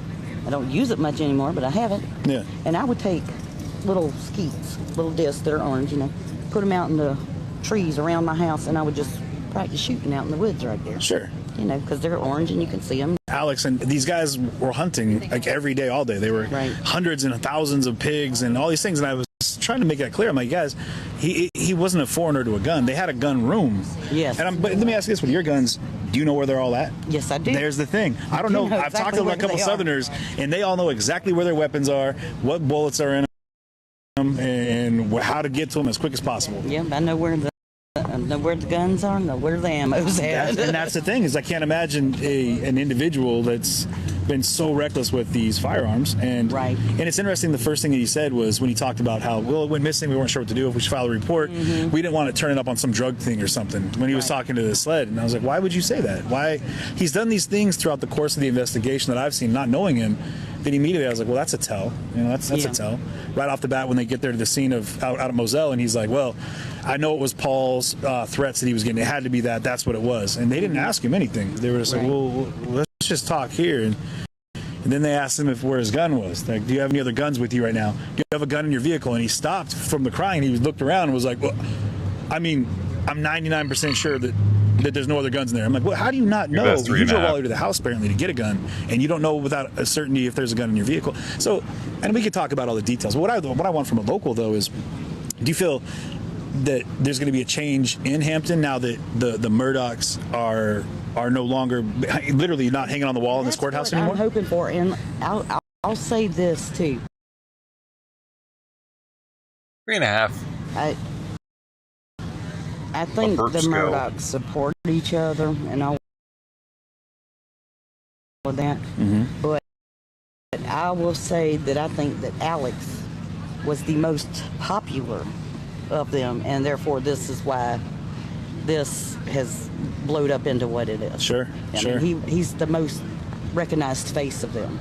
Sure. I don't know. I feel like Buster, I mean, he doesn't live in Hampton. He hasn't in a while. He's said he's been staying at hotels. But he went off to college. He didn't. To me, he didn't come back to Moselle a lot. Don't seem like. I mean, maybe he come for the summer, but I mean, he had an apartment and stuff like that. So, and he kept that all summer. So it wasn't like he didn't travel back and forth. Sure. He did not stay there full time. I don't think. Do you think there's any weight or any possibility that the deaths of Paul and Maggie were like revenge for the boat accident, for the boat incident? No. From those the kids that were involved, do you think that anyone there would have had to wait this long and then take it to that level? They're like, I'm going to go kill these people now because of it. And wouldn't they wanted to kill Paul or Alex as well? That's what's interesting to me. Why Maggie and Paul and not Alex, if that was the case? Yes, these exactly. rogue gunmen. I mean, he was down there. They just happened to time it that when he wasn't there, they did it, and then when they left, he came back. Yeah, I mean, that's common sense stuff. Like, come on. Weapon, I mean, just stop him in his tracks, and then you can, I don't get that either. I mean, they could have probably clipped him on the front porch of the house from the kennels. I mean, with those guns have a hell of a range on them. Tell me you can't hear a 300 blackout. I live a mile from a gun range, and I hear them through the wall. I live out in the country as well, and I literally can hear them that far from my house. Absolutely. Easily. And we're talking about a 300 blackout. Yeah. Yeah. My friends don't shoot those because they can't afford them. Yeah, I was gonna say those aren't cheap rounds or cheap guns. So the people that I know don't shoot that, and I can hear a rifle, whatever, just fine. I can hear a pistol at my house. Yeah, I mean, there's not a lot of stuff between you and there. I mean, in this area, it's either lots of trees or lots of nothing. I have 200 or 300, probably 200 acres of wood, and then you cross the road, and then you go down a dirt road a piece, and that's where they usually do their dove hunting and stuff out on that dirt road down there. Okay. I mean, it's a mile. Sure. I would say it's a mile from my house, roughly. I hear them all the time. Sure. All the time. What's the feeling right now with the Beach family? I'm sure that they are wanting to hear about this. Sure. But, I mean, I know I can understand why they didn't believe he didn't have any money, because it just wasn't true. Right. I mean, it I turns could out scrounge that up $1 million is never I'm broke. Yes, that. You know, I don't want to talk. I don't really know them. I went to school with Mallory's mother, but she was a grade ahead of me. But I do remember her, and she's always been nice. Did not know her dad at all. But you know, my theory on that is yes. Okay. Absolutely yes on that. I believe Paul was driving the boat. Okay. But that's because he owned a boat. I mean, that's just the demeanor of the privileged boat owner. Yes. Yes, that's what it is. Yeah, I mean, I know a lot of boat owners, and if you own a boat, you're probably kind of a jerk. I'm just kidding. Did he deserve what happened to him? If you don't take me on your boat. No. You know, I'll never believe that. Sure. And if it was a true accident, who was driving the boat, it could have happened to any of them. Could have been the same thing for any of them. But I don't think that the rest of them would have not admitted it. Right. Right. And That's the thing. And then the tampering with the scene or with with the witnesses and everything that happened directly after. Again, it's more of Alex Murdaugh trying to control the narrative and tell everybody what happened as he's involving himself with the other kids that were there, and I'll tell you some and they were things kids. that come out in this trial that I didn't know. The blue light in the vehicle. Yeah. I mean that. Did you know about the sex worker? So I tried to watch an interview with her, but I couldn't bring myself to watch it. Really, I wasn't sure about. It's not terrible. It actually fits News, who just walked by. Yes. He did the interview back in August, and I showed it on. I aired it on my program last night, and it was pretty It was pretty interesting and informative and devastating. I mean, this girl is kind of selling her heart. I know people were pretty critical about her, but at the end of the day, she tells a really harrowing. He wasn't. She was given to him by her madam because he was in the good old boys club, and he would beat her up and do terrible things to her, and made her afraid for her life. And then they pitched this family man, picture to the world here about how he and Maggie were so wonderful. But, it doesn't really line up. But, man, there's just so many things that I want to ask you about growing up around this family, because there's just so many things. Now, what about the drugs? Yeah. Well, for starters, I don't think he's taken that many, because I don't think he could live through that. No. But where would he be getting that supply from? Cousin Eddie. Okay, well, he had to be manufacturing them too. No, I do not know Cousin Eddie. Well, I know from Never heard of him, actually. Well, Cousin Eddie's heard of you. No, I'm just kidding. He was driving the car after watermelon situation. So there's so many drugs that come in off the coast, and they hit these intercoastal waterways, and well, I think that they had to have been making the pills. You think they were pressing them themselves there? That's what. Well, I just can't see that quantity without doing it. I mean, he said he had a baggie full of pills, right? Sure.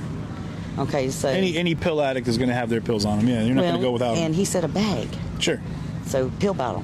What's wrong with a pill bottle? It make too much noise. So a bag full though.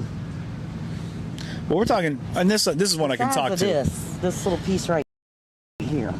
That'd be a pack. Yes. Yeah, a baggie though. But bag. He's taking them like he says.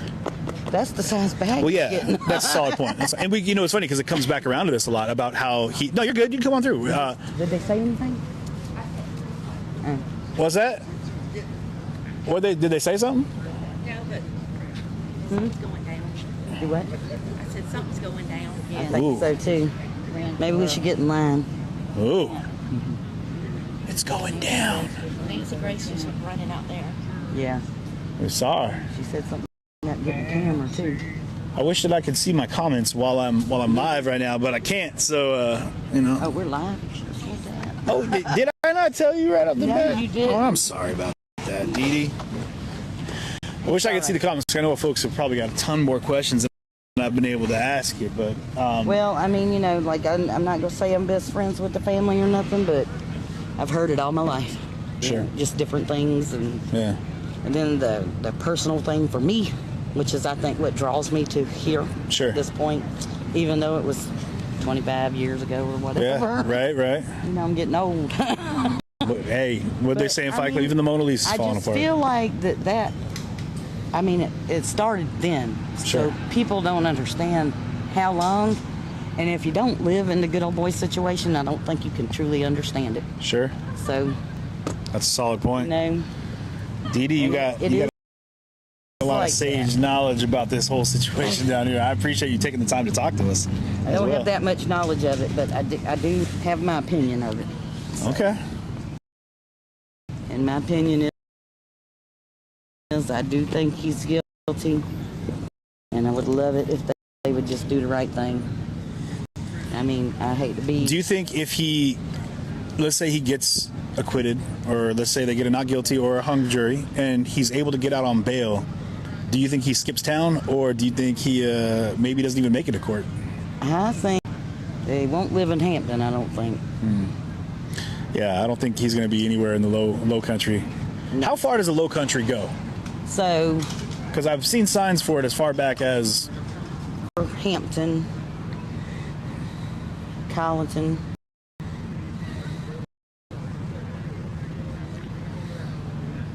and I think Allendale counties. It's 5 counties. Okay. And I think, well, that's the 14th Circuit. But I know that Charleston, if you're coming up from Beaufort County, that starts the Ace Basin. So I would still think it was at least the 4 counties of Beaufort, Jasper, Hampton, and Colleton. Yeah. That's what I would think. Yeah. So the 5 points of the low country. Right. Are they? What do you think? There's no way the verdict's back in yet, right? I would love it. I mean, Dee Dee, there's no way, is there? Don't know. They said that the news would get an email. They didn't email me. That email? I didn't get the email. Miss Marcy, what you doing? I'm going to talk to Ed. Where's Gigi? Do not. Why is they that, haven't took Marcy? our badge back yet. So. I promise you. I don't do that. Deal. I'm nervous. I don't know. Maybe you want to. I don't. No. Now I'm terrified. Dee Dee will push you in front of a car. She got my back. If I like you, I won't. Well, let's make a snap judgment quick, because if you give it too much time, you might not like. Well, she's got to speak up. Well, that's true. Oh my goodness! So it's been wild down I here. know How far somebody who would push you in front of a car, though. Touche. How far is Hampton from here? Hampton is 30 miles from here. This is our closest Walmart. We don't even have a Walmart in Hampton. You know what we got? What do you got? We got a How many Dollar Generals? We got one in Hampton, one in Barnesville. How many Dollar Generals? We have a Family Dollar, Piggly Wiggly, Food Lion, and a ton of gas stations. A ton of. It's funny. I came in. I was looking for an umbrella because right when I pulled into town, it was just storming sideways, and I had to go down to the Walgreens. But I passed like 5 stores that had dollar in the name. Yeah. But so Hampton's they not have too Walmart far. here in Walterboro, though, so we don't have that in Hampton at all. We had a Fred's, they shut it down. I get want to go in Hampton all the time, but Moselle's in Hampton. Moselle is in this county, Colleton, but it's on the way to Hampton. off to the side a little. It's in Islington, actually. Okay. A little town called Islington. The zoning and the counties is the craziest thing I've ever, like, I mean, one side of the road, North Charleston, they voted for something, they kept voting it, and it didn't pass. They literally changed the zoning with the yes votes word to somebody did it to build some high rises in North Charleston. Actually, it is the craziest. Went from an octagon to a hexagon real quick. Like, now let's add a few extra corners here. Whatever. So I take it y'all hadn't been by Moselle. I was planning on going tonight, but I was told the deer are really bad at night, and also that... hence that 80 miles an hour. I'm terrified of ice and deer. Those are two things I'm terrified of at all times. I come here at doing 80, and I come here doing 80 in the morning in the dark. But, yeah. I can see the highways, but out here, these roads are terrifying. Let me tell you a story about wild boar, which is the hogs that they hunt out here. Right. Okay, so you're going to get on this highway. This is 17. Taking a left at the light? Yeah, you're going to go straight down. You're going to come to a caution light. Okay. You're going to drive over to 95 Viaduct, go straight out. You're going to come to a little town called Snyder's. It's got a big flashing four-way red light. You're going to keep going. These are the best directions I've ever heard. You're going to come into the town of New Hope. Be the next small. It's like. Is it named after a church? There's a church. Or is a church named after the house? There's a church there. Okay, I know there is. But anyway, New Hope is like a little restaurant that just opened. It used to be a good barbecue place. Then there's like a block building on this side. I don't know what they've never been open that I know of, but I know a truck parks there. Then you're going to go down. You're going to go to Islington. But if you turn right in New Hope and go down that road, you're going to come to a town where Murdaugh lives, Rum Gully. Rum Gully. Rum Gully? I would hang out there because I fell in love with the movie Fern Gully, and I thought maybe I had a chance of being a Sprite. But the Rum Gully, that's much more applicable in my life. The hogs. Yeah. My oldest daughter is 25 years old, and her father was riding a motorcycle back to Walterboro on the Hampton side, but past Arlington, past New Hope, on his way back to Walterboro. And he hit a wild boar on his motorcycle. And it what kind of motorcycle? 2 years ago. I know it was a Kawasaki, but I don't know like it wasn't the like makeup. a chopper, like a Harley or something. No. Man, that's terrible. Yeah, they're I knew But that's just an idea, the wild hogs that people don't seem to know anything of. You know, people don't. No, they don't. Right? They think it's making up. They think that Right. But I had a raccoon that almost totaled the front of my car. I can't. Threw him off the motorcycle. Oh, jeez. That's terrible. I'm really sorry to hear that. So that's just an example of what's here. And. No, let me ask you this. So when expect the unbelievable here because it happens. I've come to realize that is definitely what it is down here. But these local, like you guys, I mean Sandy Smith too. Like, I don't know. There's a realness about like I don't know. You can't get like I mean you got the Murdaughs that are the fakest. No, nothing. Like no moral compass. And then you got I don't know. Then you got Dee Dee, who was a straight shooter. That's exactly what I'm talking about. And I'll tell you what I appreciate. And I like that. It's what y'all represent. No, you should like that. Don't. It's good. That's what I like I about could never do away with that. I'm very blunt. I'm very straightforward. Well, how did he and get to be like this for so long? Even me, it took me a lot of years to say what was on my mind, but I do it every time now. Yeah. I've learned to go with my instinct. Yeah, I mean. Yeah. Well, let's just say I was in a pretty bad relationship one time. Yeah, this guy likes to. He just goes right to the. Well, hey. I'm curious, like a little Kit Kat. Right. But I'm gonna put this out here. Things happen that makes you certain ways, and I'd rather just tell it like it is than beat around the bush about it. Absolutely. I mean. Well, we all got a story to tell, too, and I think that it's important to tell your story because there's going to be somebody else who's going through something that could probably relate to you specifically because of your story. Not just because of what your story represents, but because it's you telling it, you know? And there's a lot of people absolutely just like the power away. Absolutely. Right. Absolutely. I don't know. I just say what I think most of the time. I'm lucky I haven't been kicked out of here. I would love for someone, you know, we were covering the Darrell Brooks trial. I don't know if you saw that one. The guy who drove through the Waukesha parade and killed all those people. Oh, yeah. And at so many points while we're covering the trial and the craziness while he's representing himself, like there were so many times that I would love to have been there, so I could have been the one to get kicked out and be like, let me tell you what I think about you real quick. Yeah.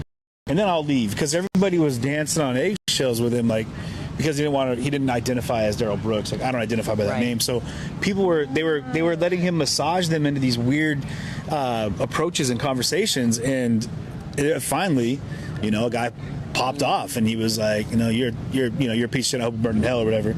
Like, you got to get out of here. They kicked him out, but then they brought him back in. They were like, well, you know, if we're gonna kick this guy out for being, you know, vocal, but. What's your seat? And you know, I told, this is my mother, I told her, I said, who knew that this was on my bucket list? Who knew this would be on any the list, weirdest right? thing, right? Because I've not been able to keep my eyes off of it. What's next? All right.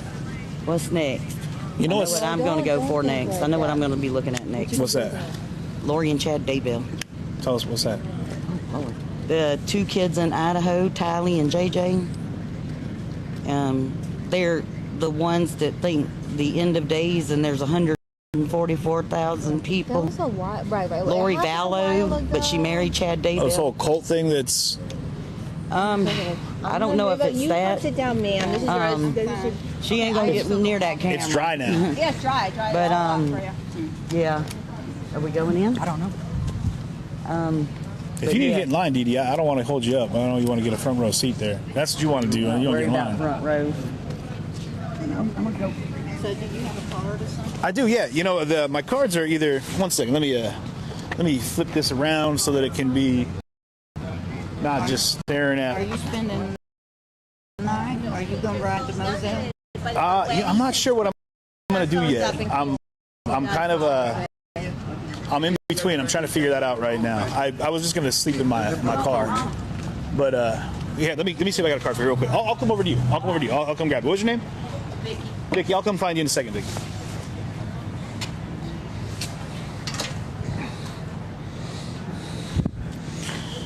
I wish I could see the comments, guys. I'm sorry. I know that there's probably a lot coming in, but they were asking if I was going to be staying in town tonight and I was heading to Moselle. Yeah, there's so many comments I can't catch up with them. Unfortunately, the way they come in on this one is it's impossible for me to see.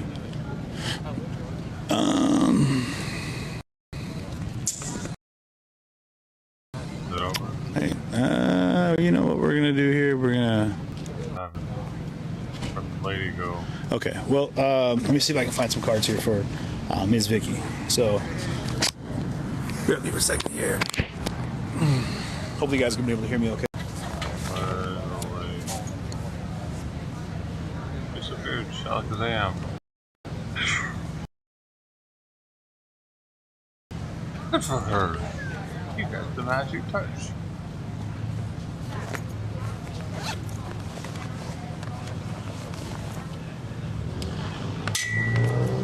So there's something happening right now, though. I don't know what that is, but there's something probably going to be releasing people for the night, is what I would assume. Probably.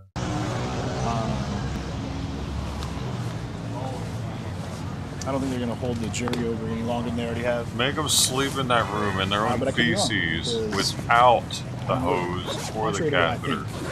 Yeah. What I do know. The longer they're in there, the more the room fills up. Figure it out, people. Hurry up.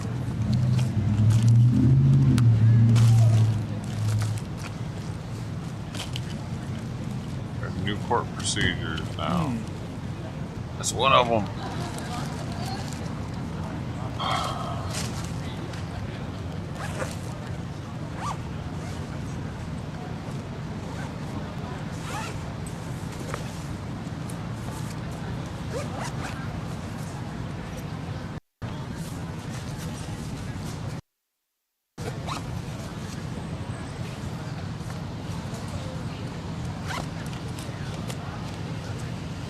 That lady disappeared, man. That's amazing. David Blaine. He has this spirit of. I don't have a card from this week. His 3-minute warning? Okay, Yeah. cool. Thank you very much. So there's a 3-minute warning for us. And Has tiger blood run through her veins? That's how she disappeared so fast. we're gonna be getting some details on something. Spirit of Sean Connery walks with her. Right? They did? I don't know. They're- Oh, maybe it's calling from the pop club? I don't know. Yeah, they might just be calling it for the night though.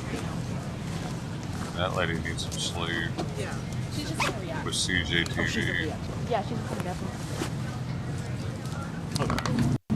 No cards in there, so. Let's see how I'm doing on battery life. We still got a little bit left. TV gonna make a baby tonight. Gonna make a new home in South Carolina a year from now.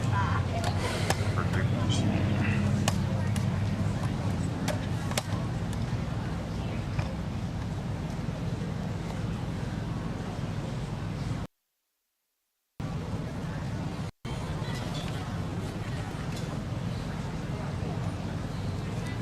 It's such a quaint courthouse, man.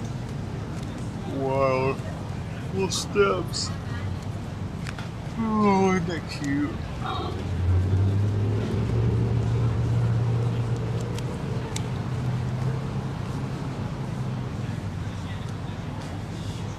It's fire. Thanks for the heart.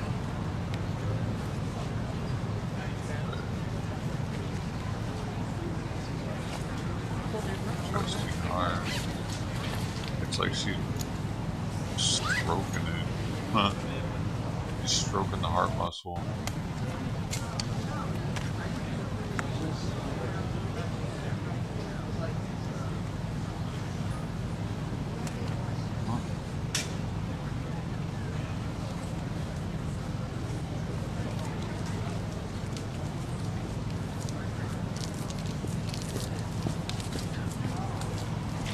Oh, it was? Neat.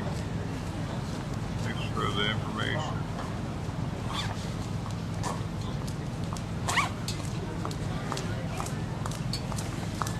Really looks nice. It's like they just painted it for the trial. It's super white.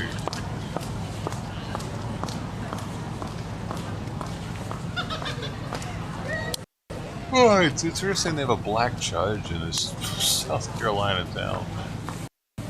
Also kind of wild.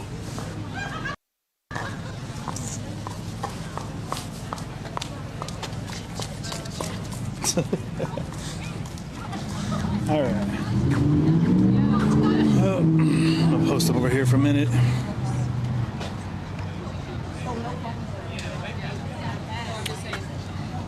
So I think right now they said we had a 3-minute warning.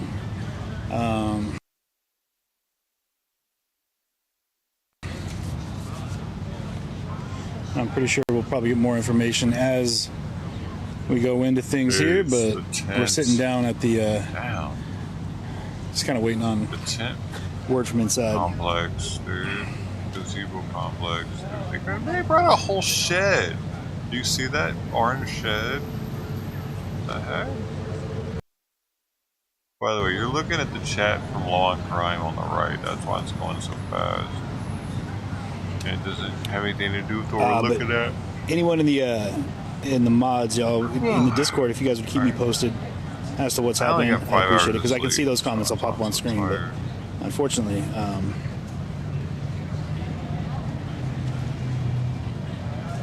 I see the shed again. I can only see so many comments. There it is. This is just taking a look at the other news crews that are here.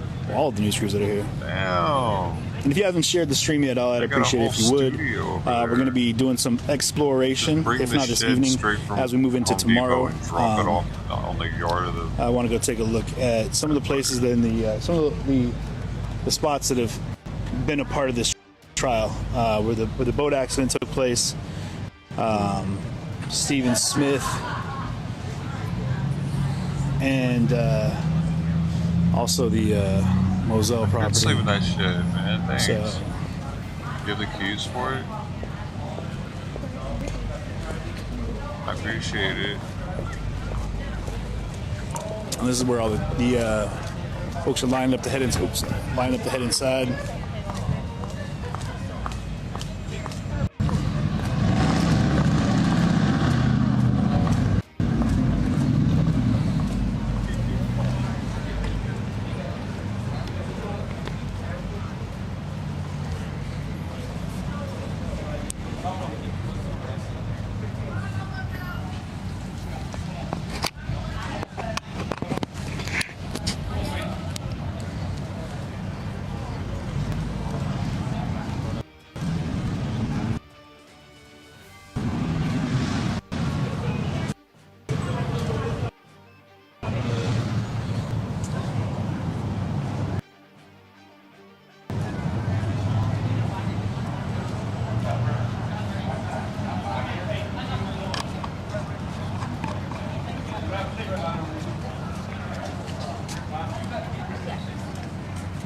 stuff, I can see that.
How you doing? Wonderful.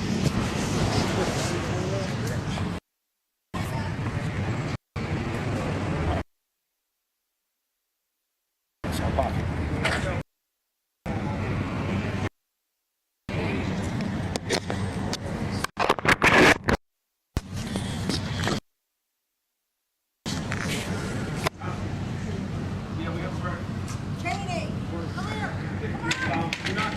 Did you say we have a verdict?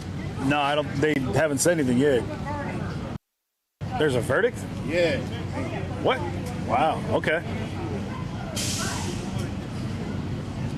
They have a verdict apparently. So, that's wild. So as we're standing here outside of the courthouse at the Hampton County Courthouse, apparently they've come back with a verdict for the Alex Murdaugh trial. That's, I don't want to jump into that too much, but if we can come could up be with what's a going on. verdict up in here. Let's go ask and find out.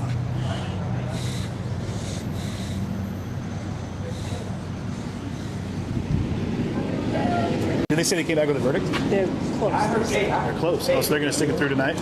Not yet. They said they're close. Close. Yeah, that's a big difference. Oh, yeah, right. Close could be tomorrow.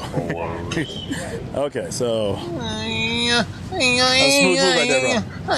Good. So close. Who knows what close is? Close could be.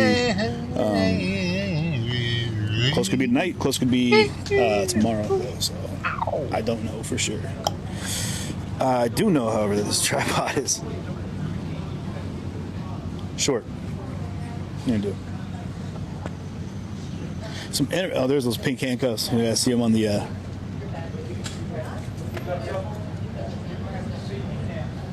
So I wonder if did they already bring Alex Murdaugh back in? No. Okay. He said it's close? They said close, but like, you know. Can we be on this side? I am. I don't know. I mean, I don't really ask for permission for much though, so.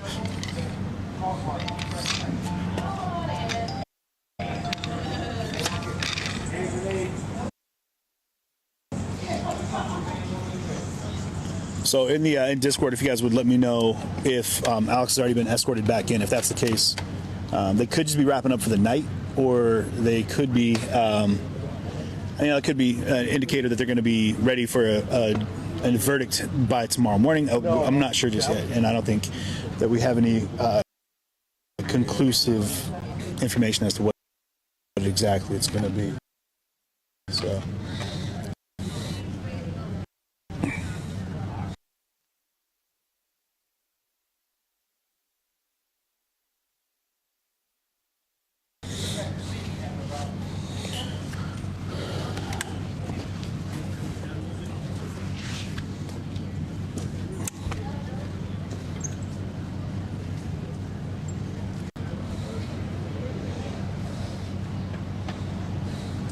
Hopefully I'm running a live view pack. Hey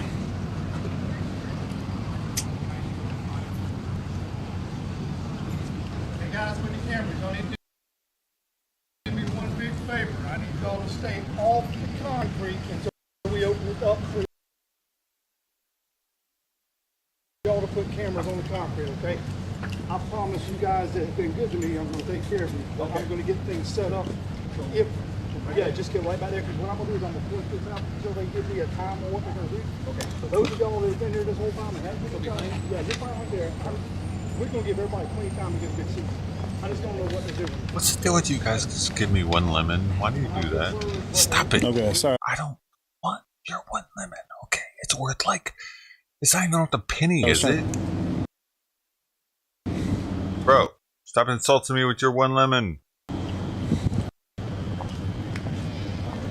I'm like donating more to you than you are to me. That's So not cool. Knock it off. Well, Don't be putting it in my face like to that. not be on the concrete. So. Here's one lemon. What am I, the dealer? You're throwing a nickel at me? It's not even a nickel. It's literally not even a penny. I'm trying to set up so my rig doesn't fall over here. Or is it a penny? Is it 1 penny? Penny and a half?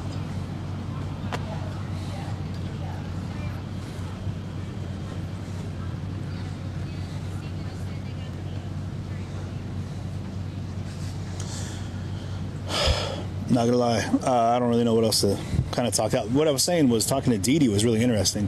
You could tell there's real emotion in what she had to share about her experiences growing up with the Murdaugh family. And I love that she's very brash. I mean, I don't want to say brash. That almost sounds pejorative. I like that she speaks her piece, but one of the beautiful things about that is that you can tell that what she does, not a lot of people have been able to do, which is actually share their thoughts and opinions about the Murdaugh family. So moving past the fear factor now, because there's really no one left in that dynasty to worry about. So, but they were being very clear that people would, go missing. People would leave town, I guess you'd say. So it looks like all the security has made their way back into the building at this point. Is it 1 penny? I'm confused now, dude. Which is it? Is it a tenth or a 1? Or 1.2? It's 1.2 and let me know, guys, as we're waiting, what the story is on the verdict.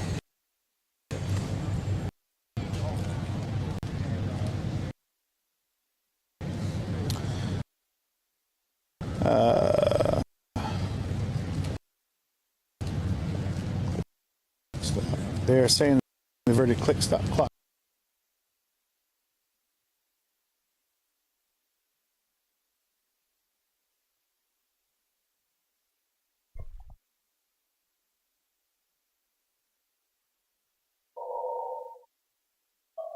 Oh, I need to fix my blind. Oh, the verdict's clock stopped. Okay. What was the time on the actual verdict clock?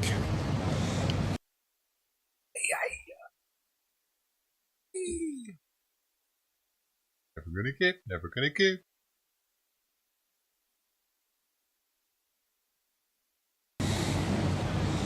So if you have been following, you guys, now is a good time to share the stream out. I believe that they are going to come to a conclusion.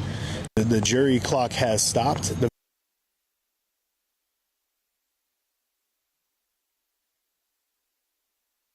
verdict clock has stopped. Then they should have come to a consensus. So now's the time to get your votes in. Guilty. Also share the stream out and make sure we get as many people in here as possible for the potential end of for the last. Where's your grandmammy at? Huh? What's she doing? 6 weeks. Oh man, this one's frozen. These are the heavies right here. Okay, now that one's moving. I missed a screen. Where'd it go, dude? She had no break in those feet. I guess I'll just fucking put this fucking over here then, man. Eagles like to poop, and then I don't want to miss it, but set this right here for now. Yeah. Hey, look at that. Getting the wings all good. Don't get them out there. I'll scratch and learn how to scratch its head. That's pretty cool. Oh, gotta be precise with those things. They're probably already sharp. Do you know a kitten's fingernails are the sharpest natural Sharpest natural item in the world. That's right. It's the sharpest natural thing. Specifically, kittens. Kitten claws. So an eaglet's claws might be sharper than a full-grown eagle's. That's what I was getting at. Possibly. Smoky.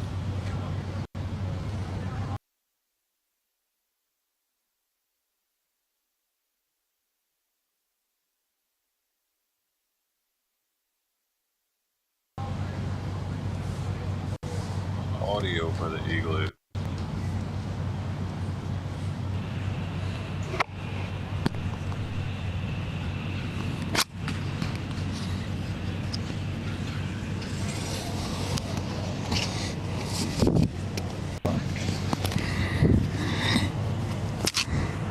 Hopefully, you guys hear me okay still? Hopefully, let me know in the Discord actually. Those are the only comments I can really see right now on our Discord. So that doesn't if you're sound good. Modding right now, let me know if everything still is running smooth, look good, feel good. Let me know. Sounds muffled now. Is anybody gonna tell him? Oh! Breaking news! Breaking news! All right, breaking news, ladies and gentlemen. A verdict has been reached in South Carolina versus Alec Murdaugh. The Murdaugh family has arrived at the courthouse, and we are waiting to jump live. While we're doing this, I got my good friend, awesome trial attorney, and extraordinary person here at the Law Crime Network, Brian Buckmeyer. And I know that at some point in time, we're going to have Anjanette Levy if we don't have her already. Shut up.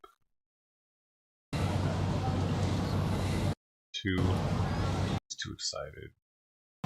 Breaking news!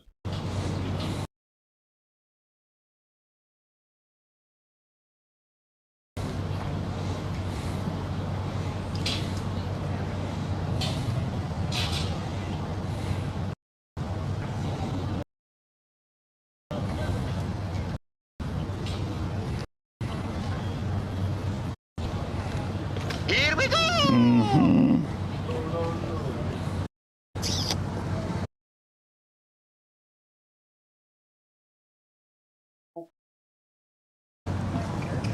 I'm gonna try something here, guys. Let me know if this doesn't cause any issues.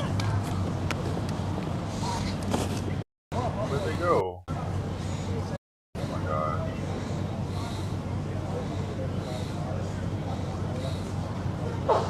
Where did they go? I had them. In the What? well, here, I'll pull it up. If it looks good, it looks good. If not, I need you guys to let me know. Must have decided.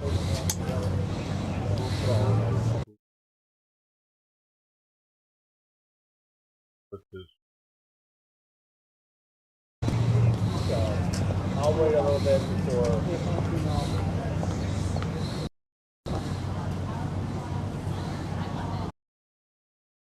Ow, baby. It's Zatarain. New Orleans for us. On this, and they say we have it, then you can have it for. You can have it. Oh. How do you want it? How does it feel? Coming up as a brother in the cash lane, living in the To pull up. Actually, to me, something you to do it. If you could, please, I'm just going to talk to you directly because I can't use my material right now inside the courtroom at the same time. So, if you could do that for me real quick, I'd really appreciate it. I want to make a poll, dude. I want to make a poll too. Daddy? See if I can do it. I'm a big boy. Create highlight. Create highlight? What is that?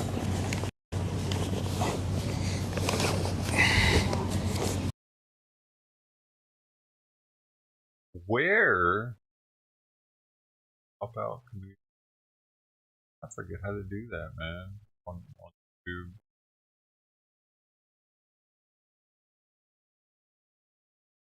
Right. How to do that over here.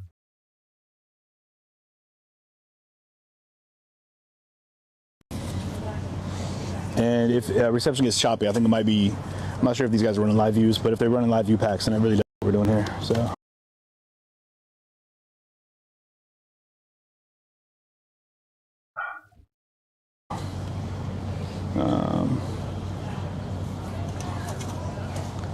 Tanisha, in Discord, if you could please let me know if that's something you're able to do right now, that'd be fantastic. Or if somebody could contact her and let her know what I just said, that'd be great too. CJ is my boyfriend. CJ are going. Tanisha, or any of my mods right now, in the comments, let me know if you're able to get dimples, man. You got a dimple. Look at the T, and let her know about getting a new feed running so that we can get the inside as well as CJ, what's man. I happening wish he would go here to at the same more time. events, man. He's always such positive light in any city he goes to. Like they love him in Kenosha now. He's part of their city. He's like an honorary Kenosha at this point. He saved the town from burning down, dude. Bro. I'm surprised they didn't try to use him for the cover. Right now it's trial more. I guess he didn't have the footage like right. Dude, what if Reggie would have been in court? That would have been wild, because they actually used some of his footage, didn't they?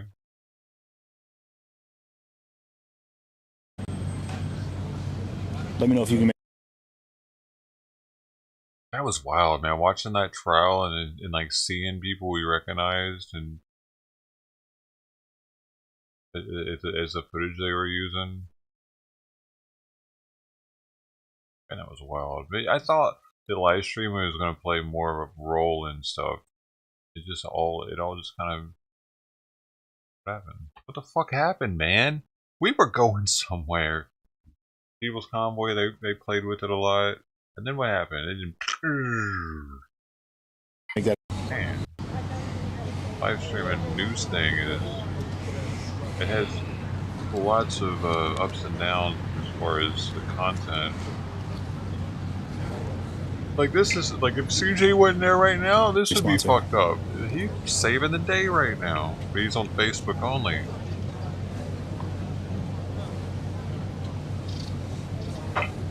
Oh, I think goodness I was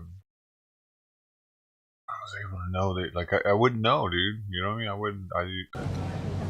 I don't scour Facebook all the time looking for content. We're in the right place at the right time for this one. And I have his screen over top of the law and crime screen. That's why you're seeing the chat move extremely fast and just saying guilty, So we're having not connection guilty, issues. and Is that why whatever. everyone's bailing on me right now? If that's the case, let me know. So this I'll try to get to a spot where I'm not standing so close to the live view packs. These guys are sucking up a lot of bandwidth, but it is kind of, I'd rather be on this vantage point anyway, so.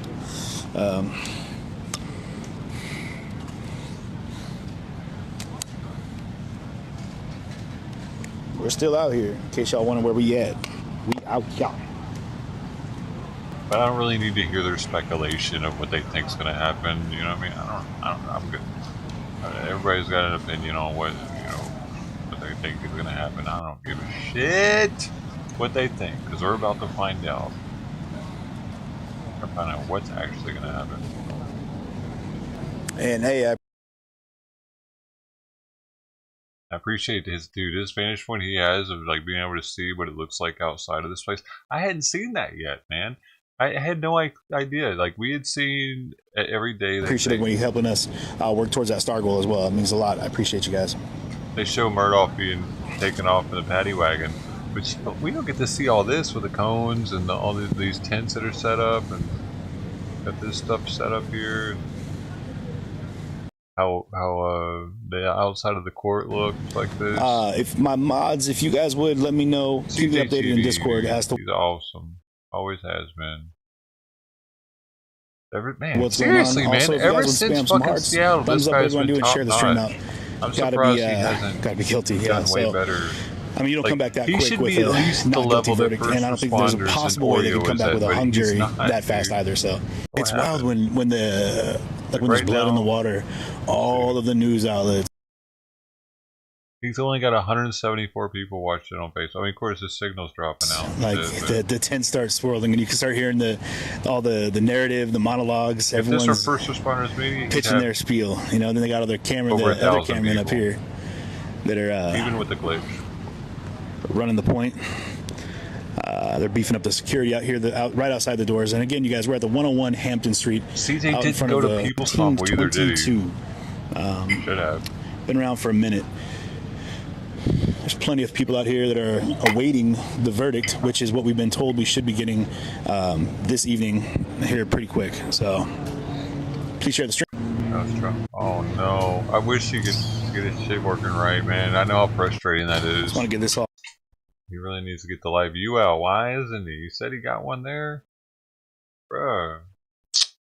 The live view's a bitch, though. It really is. Like it adds more complications to streaming. Oh, rocking before batteries die. Oof. But gotta watch that. But in a situation like this, I don't know why he didn't go in with the live view on, man. Boy, is he already like expecting the signal there to be shit? CJ, come on, bro, man. There's a live view bad. You got the live view. You should be using the live view. It's $1,000 that most people don't have to spend. Don't worry about it. Shit. I'm gonna ask. Yeah, if you're not doing it, there's nothing you can do about it right now, so it's okay. But in the feed, if you guys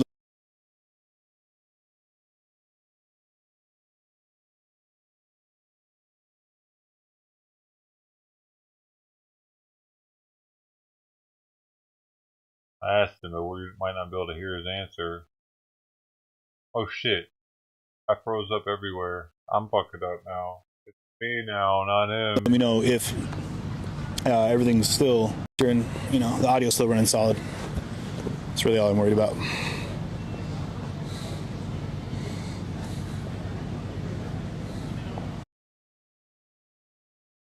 Not running solid. He's not using the live view, and I can tell because it's doing this. If he were using the live view, the audio would stay, and the visual would just mess up because the way the live view works is it would still what I'm looking at right now transmit the audio even with a shitty signal, and it would the cameras that are monitoring. I mean, it makes sure to always do that. So yeah, man. Bro.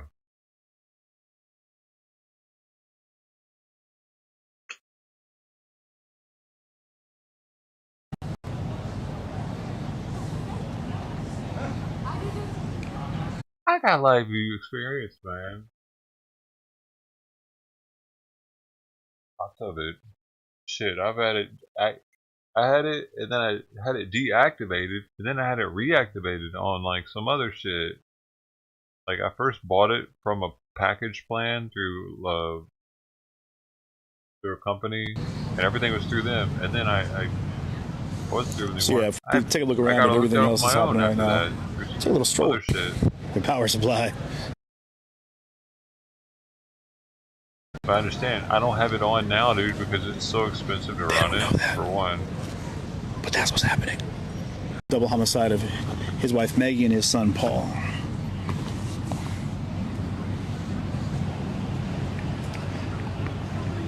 You might not want to turn on another. Oh, here we go.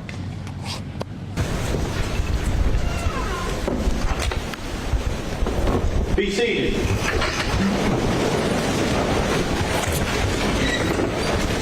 I understand that there is a verdict. You may bring the jury. Holy shit. There's actually a verdict! What the fuck? That was fast, dude. Oh my gosh. Why am I nervous? Why am I nervous? I don't have anything to worry about.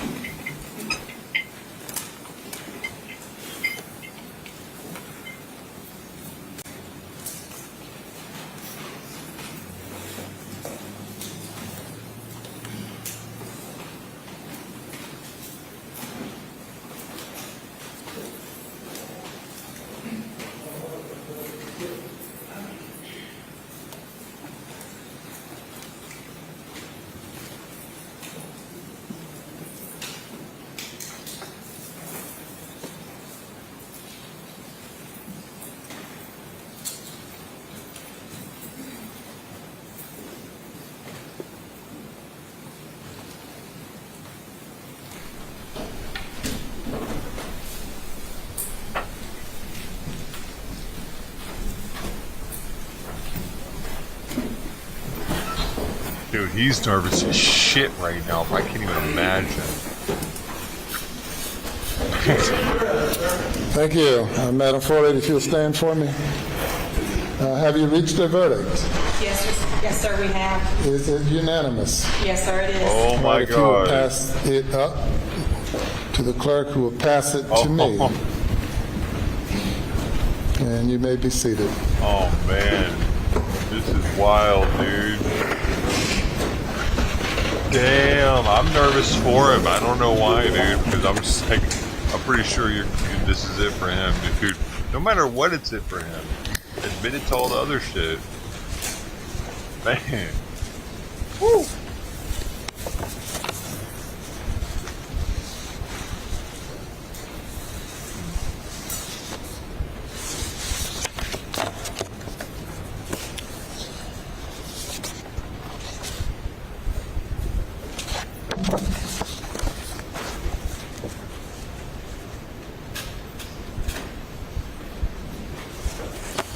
The defendant will rise. Oh man, Madam Clerk, you may publish the verdict starting with the back, not with the, let's see, I'll tell you again. Starting with the back. How are people leaving right now? Where are they going? We're about to 2-3 people just like, fuck this shit. I'm out of here. I've seen enough. Fuck you people that do that. State of South Carolina versus. Docket number 2022 GS 15-00592, the State of South Carolina, County of Colleton, in the Court of General Sessions in the term of 2022, July, the State versus Richard Alexander Murdaugh, defendant. Indictment for murder, SC Code 16-3-0010, CDR Code 0116. Okay. Guilty verdict. Signed by the forelady, 3-2-23. Docket number 2022-GS-15-00593, the State of South Carolina, County of Colleton, in the Court of General Sessions, the July term of 2022. The State versus Richard Alexander Murdaugh, defendant. Indictment for murder, SC Code 16-3-0010, CDR Code 0116. Verdict, guilty. Signed by the forelady. Date 3-2-23. Docket number 2022-GS-15-00595, the State of South Carolina, County of Colleton, Court of General Sessions, July term 2022. The State versus Richard Alexander Murdaugh, defendant. Indictment for possession of a weapon during the commission of a violent crime. SC Code -16-23-0490, CDR Code 0549, verdict guilty, signed by the foreperson of the jury, date 3-2-23. Docket number 2022 GS-15-00594. Damn, Buster, the State dude. of South Carolina, County of Colleton, Court of General Sessions, July term 2022.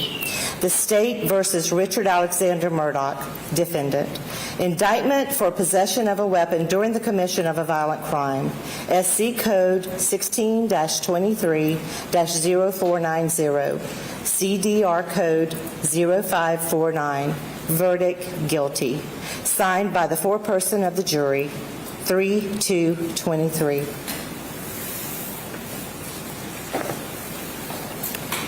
Thank you.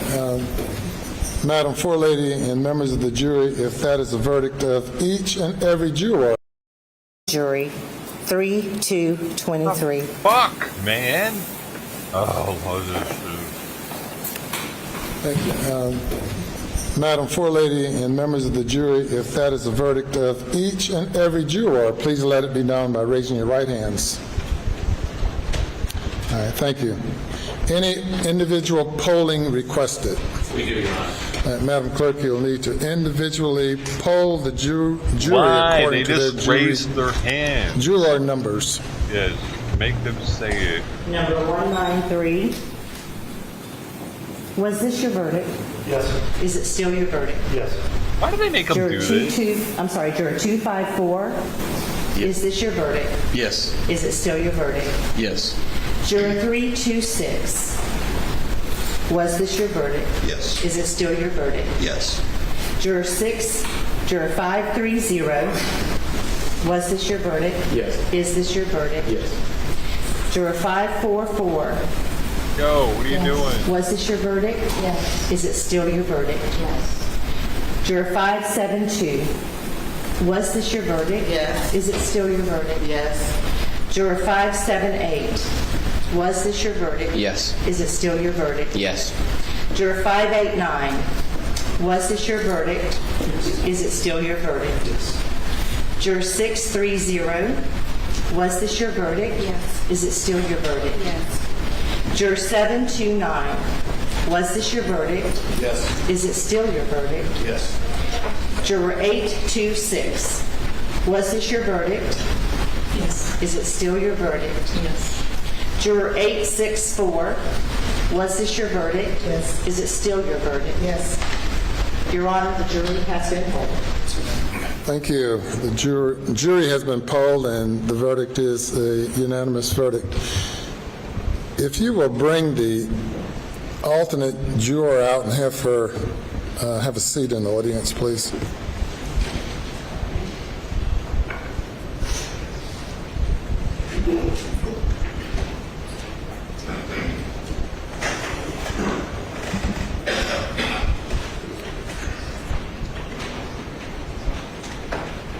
Where is she now? In the cage. You can stand there or you can sit back there, whatever you prefer. Okay. Are there any post-trial motions? None from the state, Your Honor. Your Honor, we would just renew our previously argued motions for a directed verdict, and at this, on the grounds, on those grounds, we would make a motion for a mistrial and to set aside the verdict. By the state, response. Your Honor, based on our previous arguments, we would submit that the case properly went to the jury and the verdict is proper, and would rely on those arguments.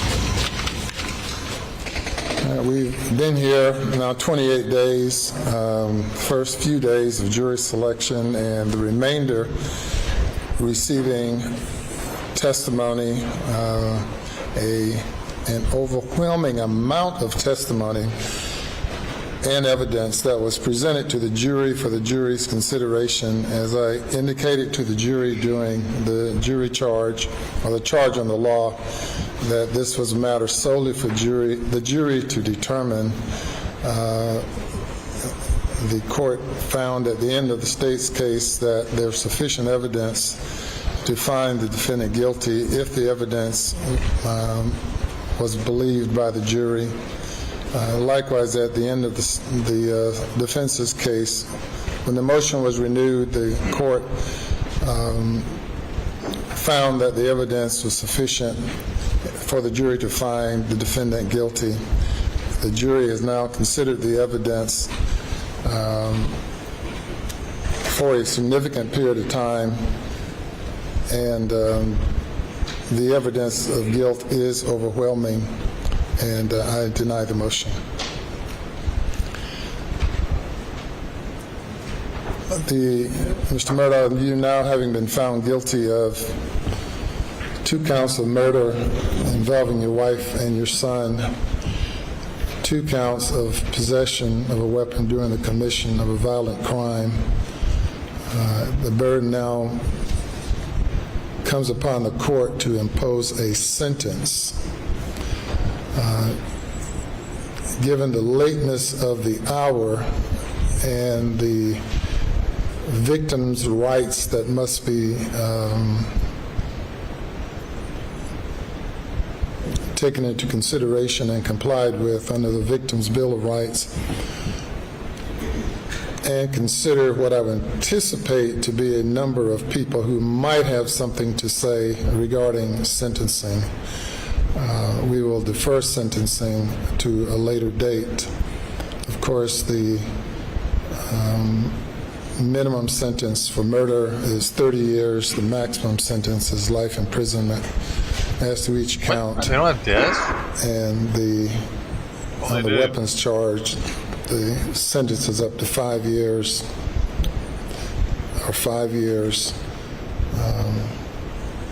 which has to be concurrent if a life sentence is imposed.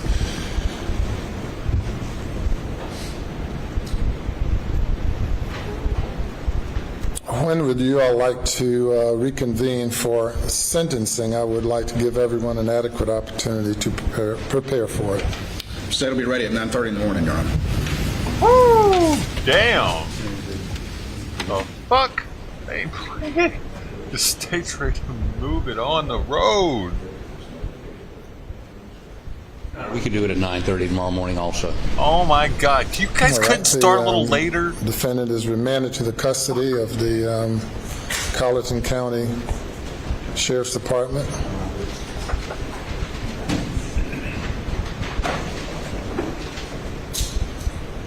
I thought he was cuffed this whole time. He wasn't cuffed this whole time? What the hell? And he may be taken away. Damn, man.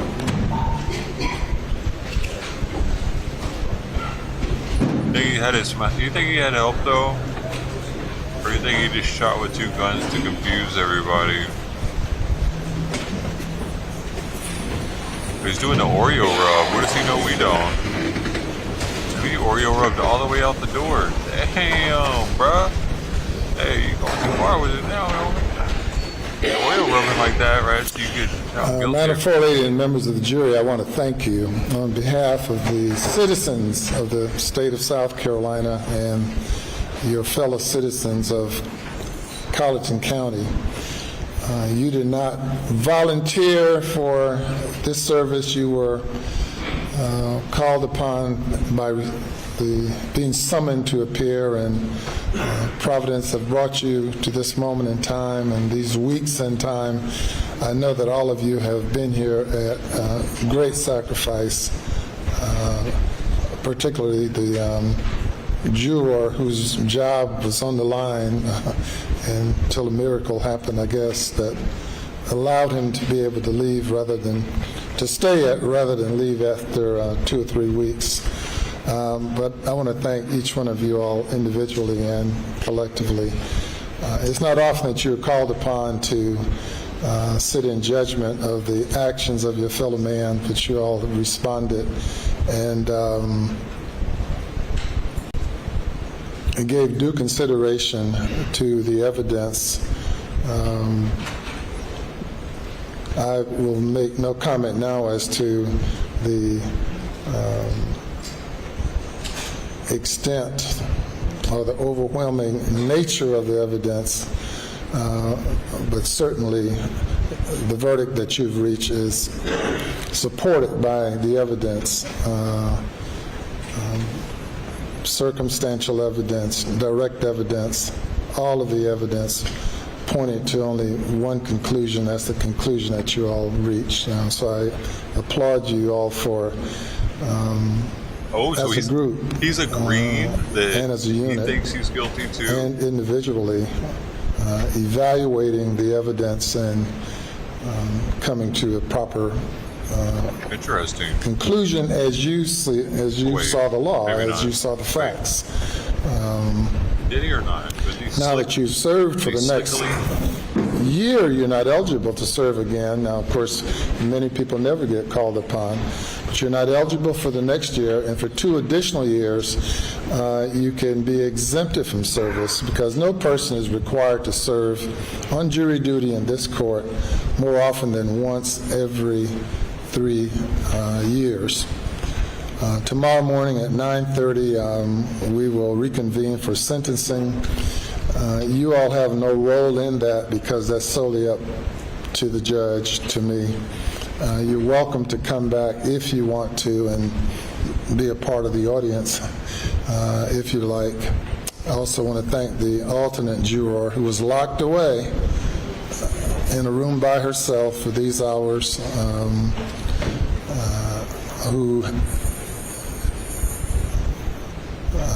who's hung in there during that period of time. I want to thank you as well. Madam Clerk, what do you have to tell your jurors?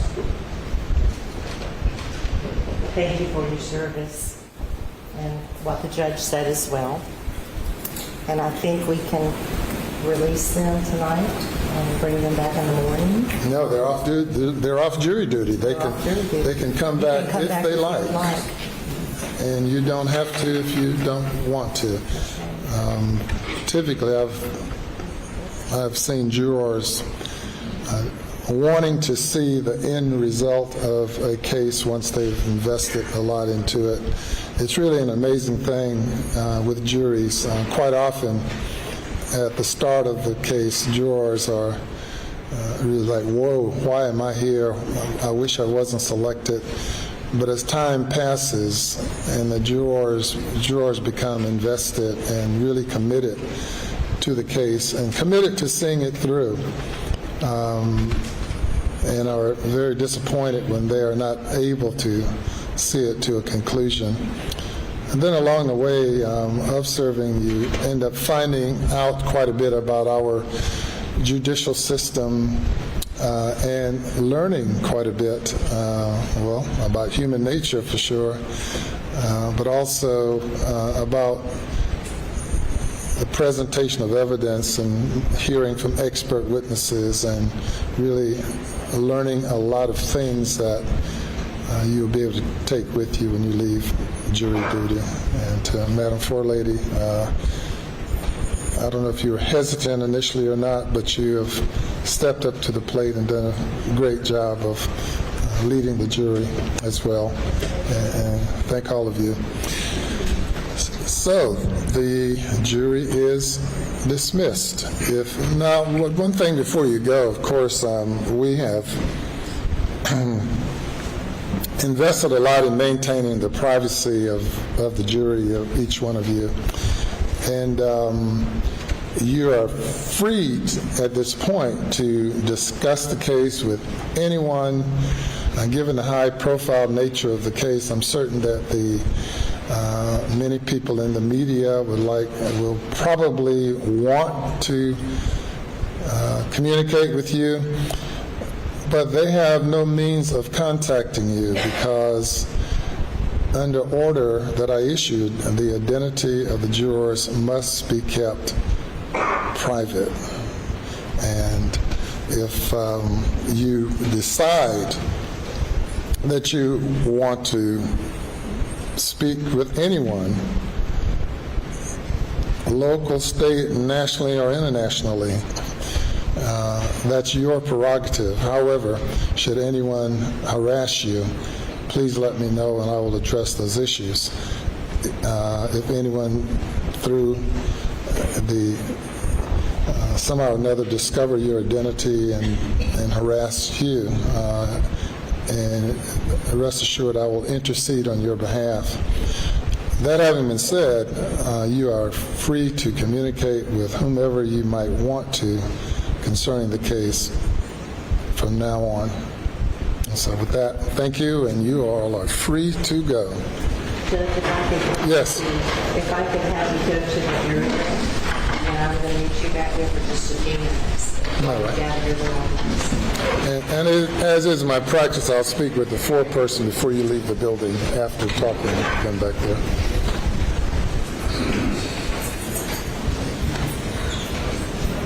Anything else?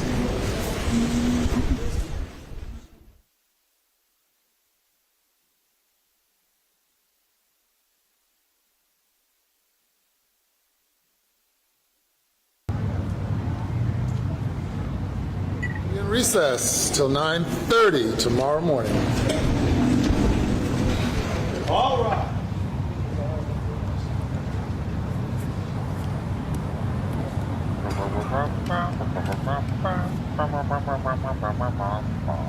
You're going to be coming out of this door right here.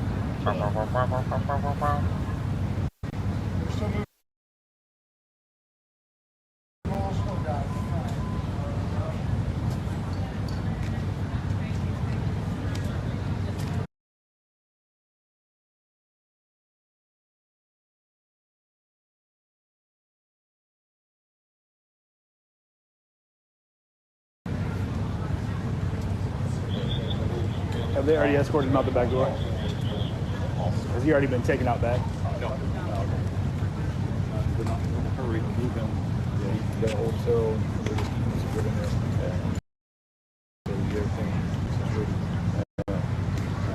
you surprised? Think there was some. He had help. Think that one dude that shot him helped him.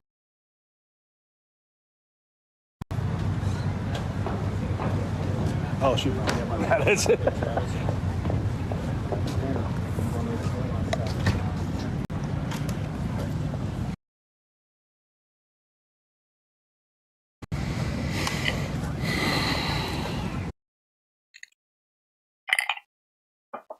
It's almost as if he stole the gun, and that's why the guns were missing for so long. Like he planned this for a while or something. It's wild. Bonsoir. C'est bon.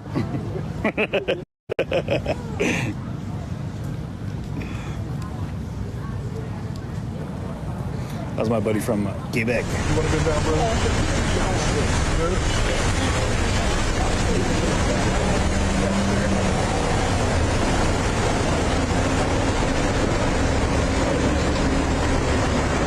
A popular road all of a sudden. I know, right? It's like no cars come down here all day.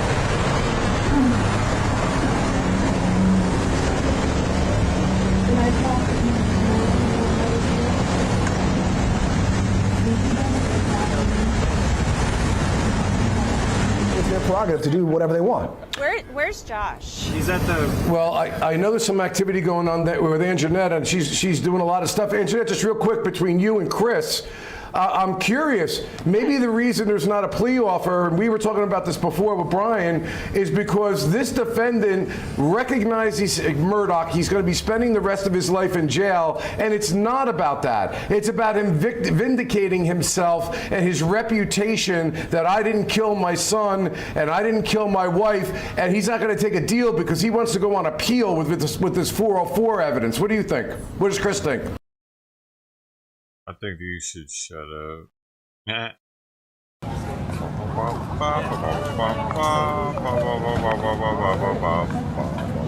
So yeah, there's definitely a vibe now.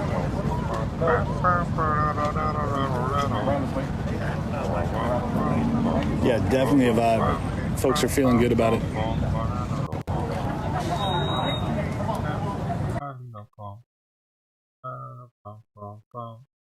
Hey. It's a vibe.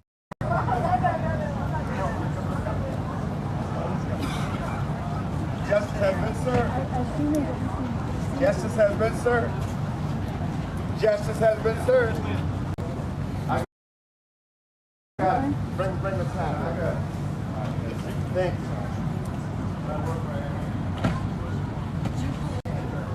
you. Is he gonna have a sermon now? He'll be with me. Let's do it. What's it like now? I showed Alex. I showed him this sign when he got.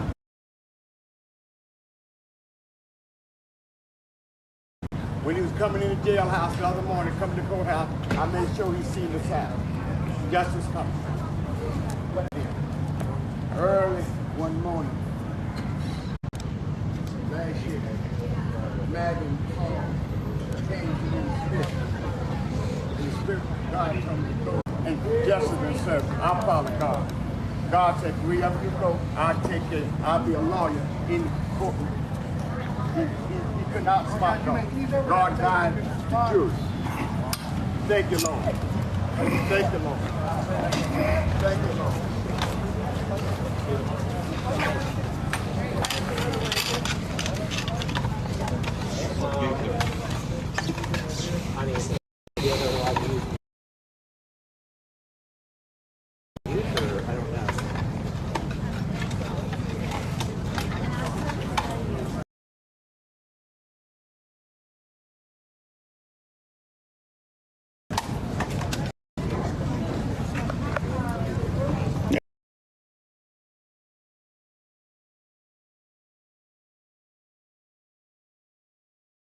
I've been doing an audio check real quick, guys.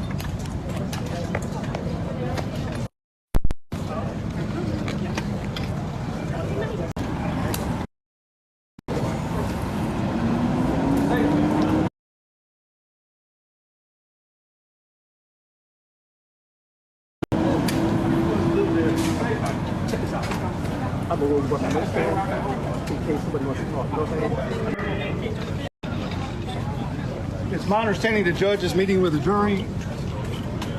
They're going to do some housekeeping. They're going to move some sound equipment down, podium down. I don't have an exact time.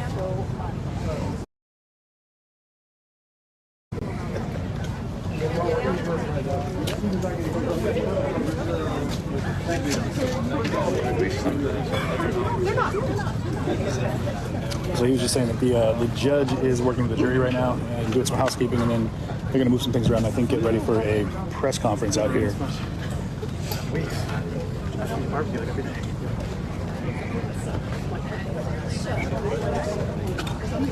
We tried to have an accomplice with that, telling that dude to shoot him.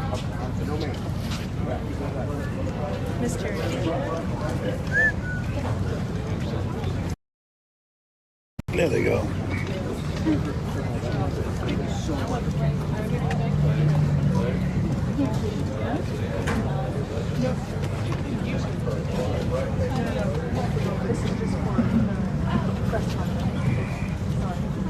Serving the murders, yeah, but I think that was the same accomplice, possibly.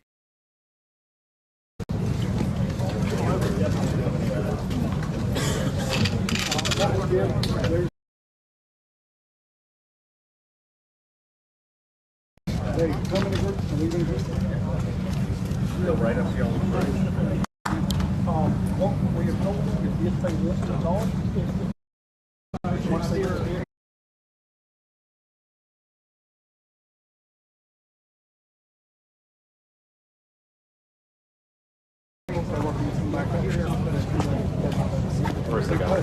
because they're busking in a single bus. So we told all of them that everybody will talk to them. The walk to the dog show is that's what the budget is saying now. So we may have one thing to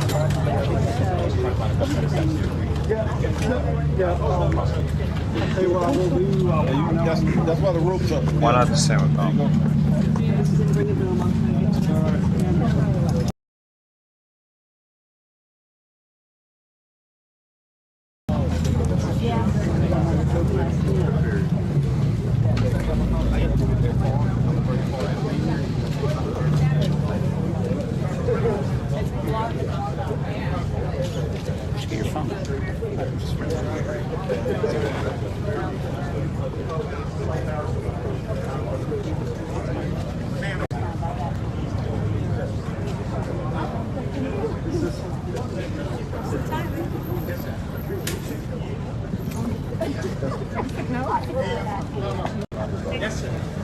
Yeah, we're bringing the jury out now. Testing 1, 2, testing 1. Testing 1, 2, testing.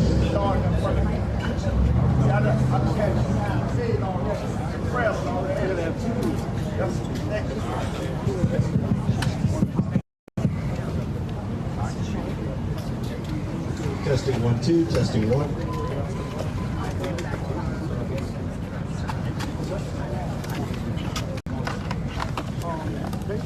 Testing 1, 2, testing 1. Thank you.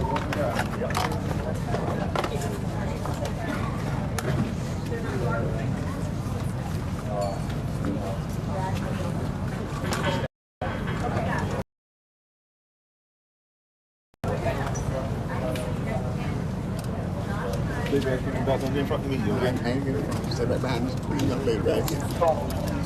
She gonna trip me if I try to get it. Know it. Justice has been served. Thank you, Lord. Justice. We done got the new sign. Justice has already been served. Thank you, Lord. Thank you, Lord.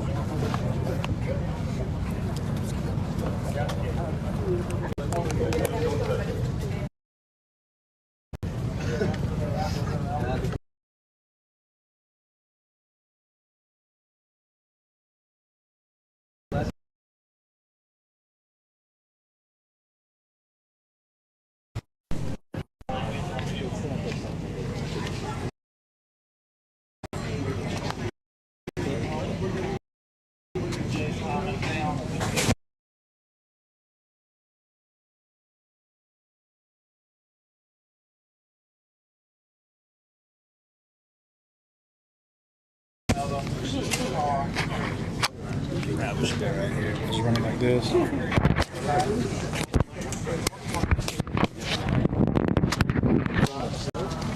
All right, let me go grab him. Let me go.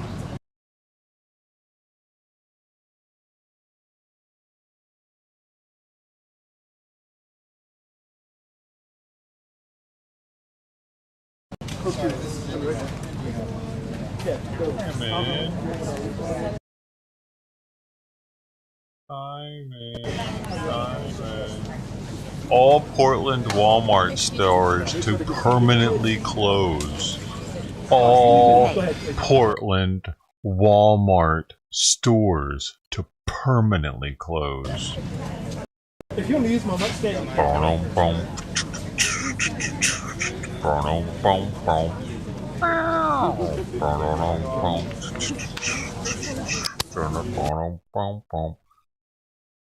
That's a big deal though, ain't it?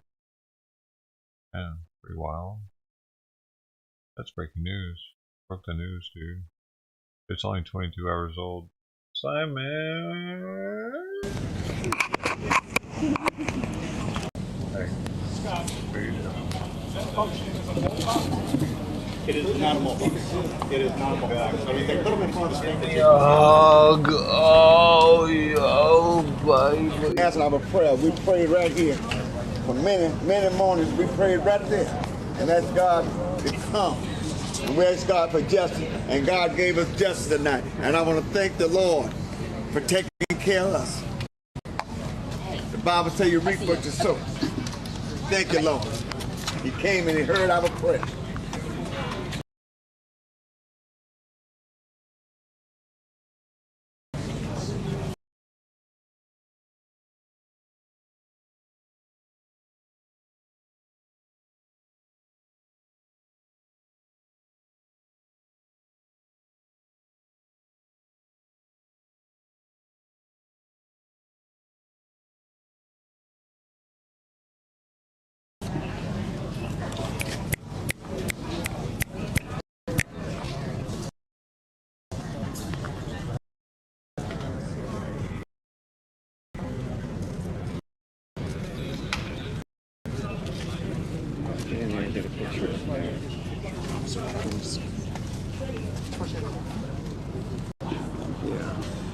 My right hand down. Oh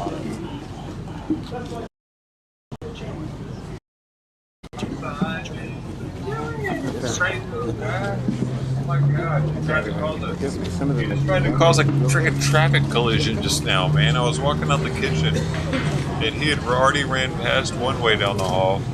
But as I was coming out, luckily I was like kind of meandering, taking my time out as I was walking.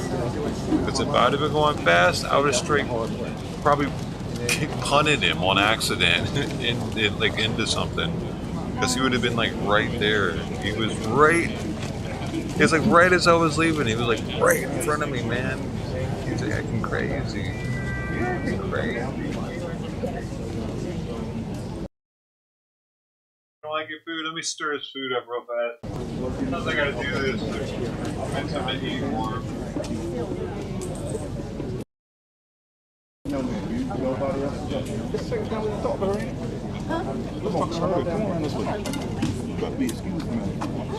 Go this way.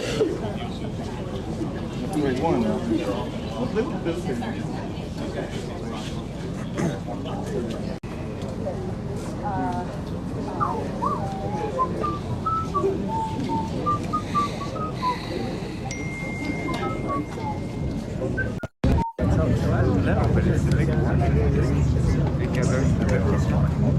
Seven hours, 22 minutes. Were you gonna buy your TP? Costco. Or about mine at?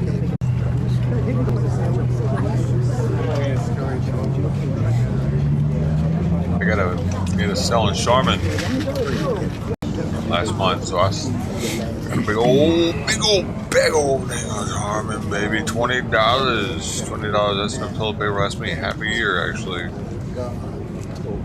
Yep.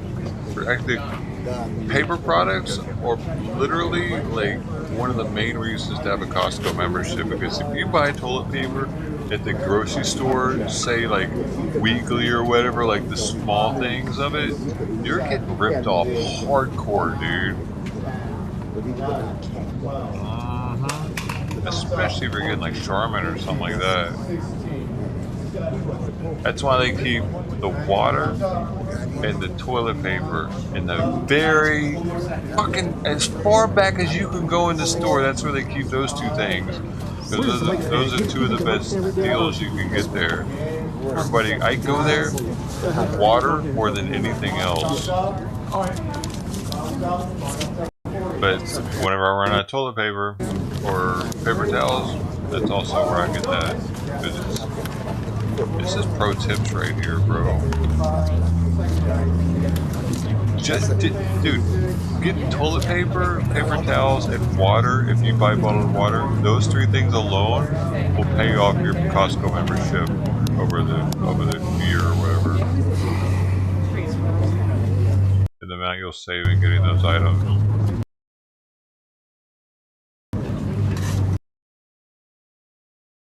I'm somewhat of a Costco expert, dude. I have had, like, dude, people. I recognize people at this Costco from like a decade ago. And they recognize me too. Like I know like 8 years ago I was buying a scotch and this black, I don't wonder if she still works there. I know that she likes scotch though. This black female cashier. If I ever see her, I know exactly who she is though. She still works there though. And I'm on patrol. Ain't no money out here on foot patrol. Like I talked to the the guy that sells air conditioners. Thank you, Lord. At a different Costco even. I was like, hey, I know you from Long Beach. How you doing? We talked for a minute. We always say hi to each other when I'm there. Like, dude, Costco, it's like, hey, welcome to Costco. I love you. Like, that's my Costco experience, man. You ain't supposed to hurt your wife family and your child. Man, that just tear me to the core. I love you, Costco. Lord have mercy. I got this whiskey at Costco. I got this water at Costco. I got this glass at Costco. And a one of those holiday sets for Kilchaman whiskey. It came with glasses. I got 6 of these glasses because I got 3 of the sets. Left home early. My wife said, honey, when you gonna be back home? I got this candy bar at Costco, super cheap. Closeout. A pack of 30 for $10. 2 of those bad boys. The last 2 that were left. I'm sorry, I did that. No shame. Okay, how is it Baptist Church? That's right. I got it. Just been served. I can go home now and sit down and eat a good meal. Hey Scott, is this monitor on over here? This one? Pizza. Thank you, dude, Lord. we don't have those anymore. Thank you. Well, the take a bake. We don't have the take a bake. Scott, I don't think we're going to have this monitor here. This one isn't working? No. Man, we used to have take and bakes, man. Man and morning. What fucking pizza you used to put in your oven, make it right there. pop. You make it fresh, dude. And God said, we're just a few. COVID did away with those. Children. Have you seen where they're taking the chicken bake and they shove? You get a hot dog and a chicken bake, and then you shove a hot dog inside of the chicken bake. Just the wiener, just the meat. Yeah, second favorite. That's the thing. A lot of people are starting to do it. Post some pictures of it. Are you hearing that? I have different needs. Yeah, well, fair play. They'll post it and say no shame. They'll be like eating it in the store in front of everybody. It's real weak over here, bud. Thank you, Lord. Thank you. Costco made me an ultimate consumer. Now I just can't get enough of it. They're so good at that. I think there's something in the frequency that they're putting in the airwaves when you're there. You definitely can't search for shit correctly. I'll be in there like trying to search for some shit. As soon as you get into Costco, it's like good things come back to you. it's 4:44. Make a wish. Mama died. You know what I mean? No, it's like, bro, they need to hurry up with their Wi-Fi service. Supposedly they're supposed to make it so that you can hook up with their Wi-Fi through the Costco app soon. But it's rolling out, different Costco's, different times. The Almighty God. Now the bloodlines can connect again. What? Thank you, Lord. Bro, get this guy away from CJ, man. What is happening? Just got to trust in Jesus. He's trying to sell this fucking church right now.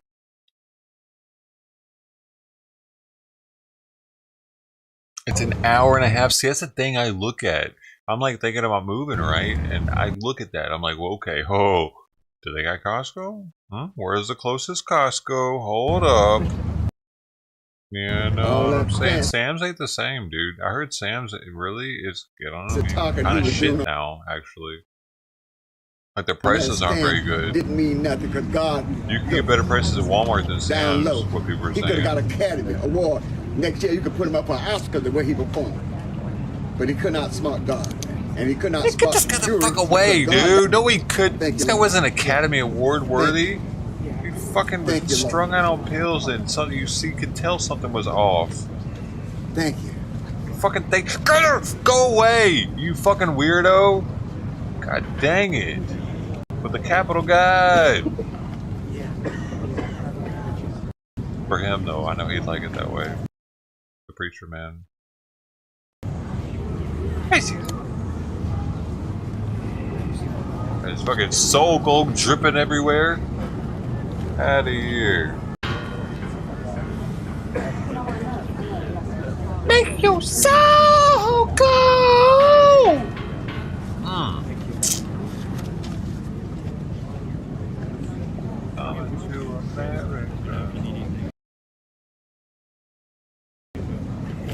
Dude, we watched that. I watched that with Spec once on in Discord. We watched the original Coming to America because the new one was about to come out. I never even watched the new one because it got shitty reviews. I said, fuck that. But I remember that, Spec. We watched Coming to America together. Me and you, buddy. That was fun.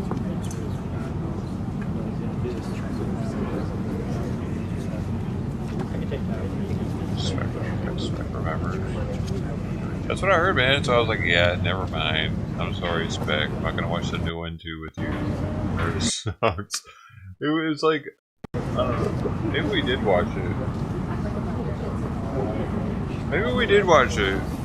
You would remember better than me, probably. Justice has been served. Justice is here.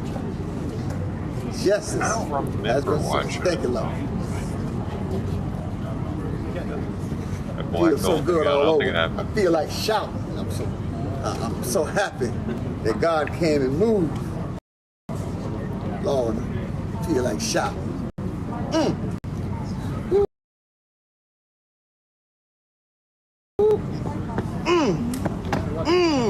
Thank you, Jesus. Thank you, Lord. Dude, this guy's reminding me of Coming to America. Remember the preacher in the original one? Thank you, thank you. He's all over me. I can feel the spirit. He's all over me. Thank you. I'm glad I came to Walter. Y'all know I got. I'm glad I did what God asked me to do. Is it my imagination, or does every woman in New York have a severe emotional problem? I doubt for the Miss Black Awareness pageant. I feel good. I feel good because I know there's a God somewhere. There's a. Oh Lord.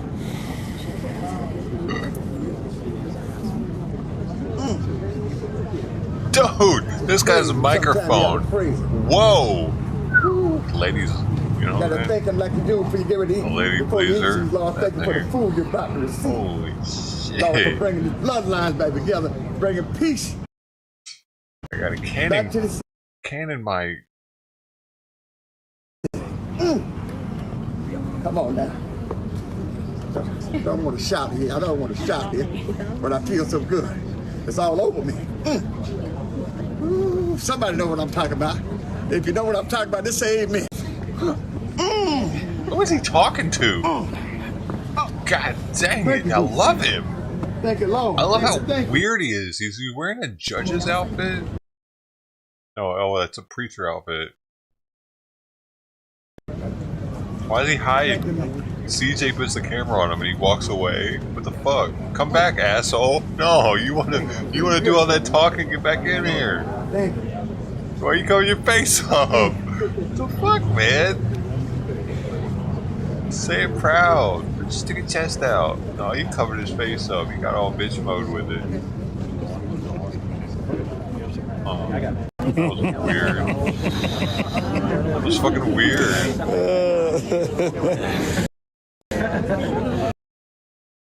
I got rid of him. I got rid of him. He didn't like having this for him. Yeah, it would have been a terrible weekend for him. Yeah. I'll be in the van, guys. I'll be in the van. Damn! Look at all the cameras. This is the shit. This is what I'm talking about. You don't get this view anywhere else. Do you remember? If there wasn't him there right now, we wouldn't see this right now. I love CJ for that, man. Y'all go show him some support. He's on fucking Facebook. I know it's some bullshit, but that's where he's at. CJTB on Facebook. Check it out. Hit him on that like or something. You know what I mean? In the city, Lord. Thank you for justice, Lord. Thank He you, Lord, deserves for it, justice dude. for He Maggie. really Thank you, Lord, justice for Paul. awesome for being out there. I just got to think. For who he is, Just dude. got to think. How he is. Yes, I got to think. Excuse me, I'm sorry. Yes. Okay, so praise Jesus. We gotta hear him. And there he goes. Okay, Brian, so... Can you give me a mic check while you're... They don't even see this right now. They don't know what's happening. They could not I think it's on the other side of the building. Hi, look. I know, right? Thank you. Thank you, Lord. Thank you. All right, keep talking. Cut 10 seconds. I feel, in a way, I kind of feel bad for him, dude, because he got I feel like he got really...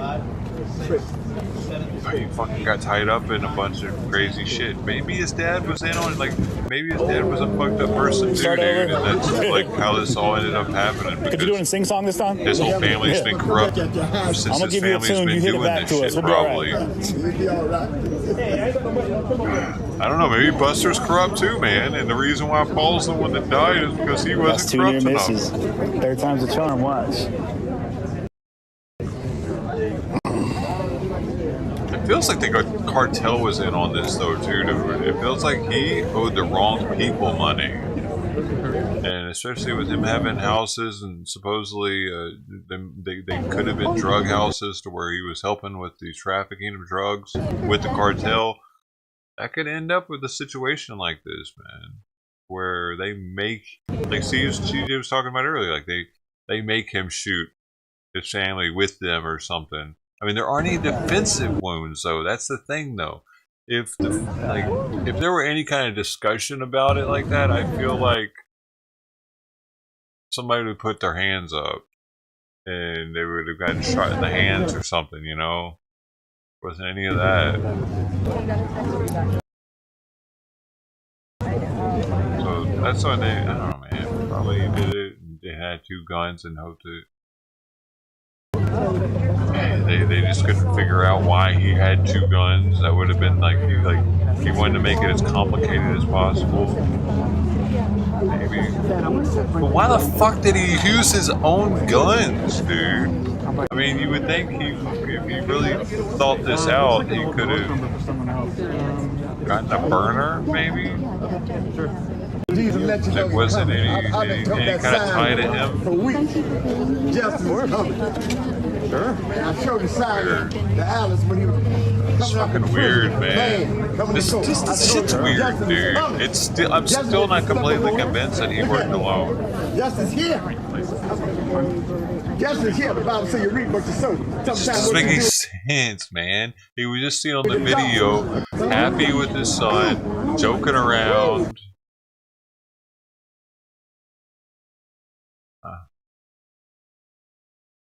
Yeah, wow, this is only my second verdict that I attended, but it tend to be pretty chaotic. It feels like somebody else was there, They say man. recess at the end of the day, but they also say it during breaks. So it might be a 15-minute recess, but also could be a recess. The kid was the one? What kid? We'll do it. Never glowed for the convoy. You were going to hear them speak? It's supposed to be 8 p.m. Oh, he might have just been, don't tell what was going on in CJ's life at the time. Don't tell him, man. Very frantic day. Yeah. Everybody can't just up and go like that. My feet are killing me. Most people can't, right?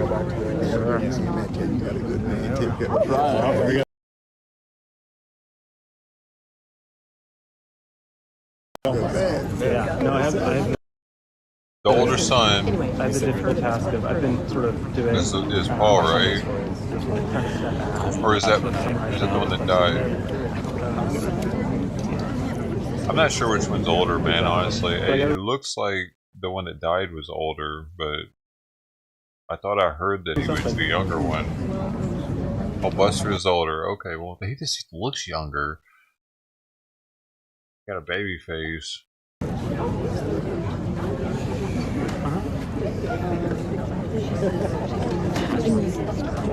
New Buster's life's not going to be what it was, that's for damn sure. His life's forever changed. His family legacy is gone, dude. The Murdaugh name in South Carolina. This Holy Spirit, just come on right here and put your arms around me and come and get some of this good spirit. Come on, brother. It's infamous get some now. Of this good spirit. Look out now. Come on now. If you're feeling pain, if you got some pain, you better come on. Is he going to school to be a lawyer? I can't remember. See, with CJ, if he wasn't there, we wouldn't be able to hear this guy over here. We would just see him in the shot, you know? And be like, oh, look at that guy over there. He really, man, I like, y'all already know, this is what I do. I do this all the time. Like, I'll use one person's main screen and I'll take another person's for audio because they'll have the audio and the other person won't. This is one of those perfect situations. Even though it's glitching out, it's better than nothing. It's better than listening to this guy. That's the only thing that makes sense to me. Who gives a shit? Makes sense to you. Get his hand right now. Yeah, he's coming. Come on, they might not This see guy you though? Come on, just put your arms around me. Come and get close to me and get blessed. That gives us the ambiance. This is what it is there. Somebody. This is that. Seeing these cameras. This is what it is there. We can't see that off a Law and Crime, but CJ gives us that.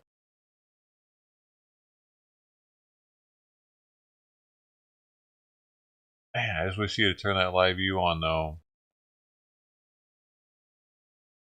This was the day to do that, my man. Even if it did cost a little more. On the way to the hospital. God done. You know what I'm saying? He really should have turned the fucking live view on. And God, the doctor's hand. Oh, we thinking. Come on, lying about having it or what? Come on, come on, don't be ashamed. Look at You've been hanging in this line for a minute. We've been hanging here for a while. God got to bless us. Listen, he on the way to your house now. Right, Something you've been praying for, it's going to be answered. You know, good Jew, you know what? God got. Oh, he was fucked up. That's true, too. Like, he...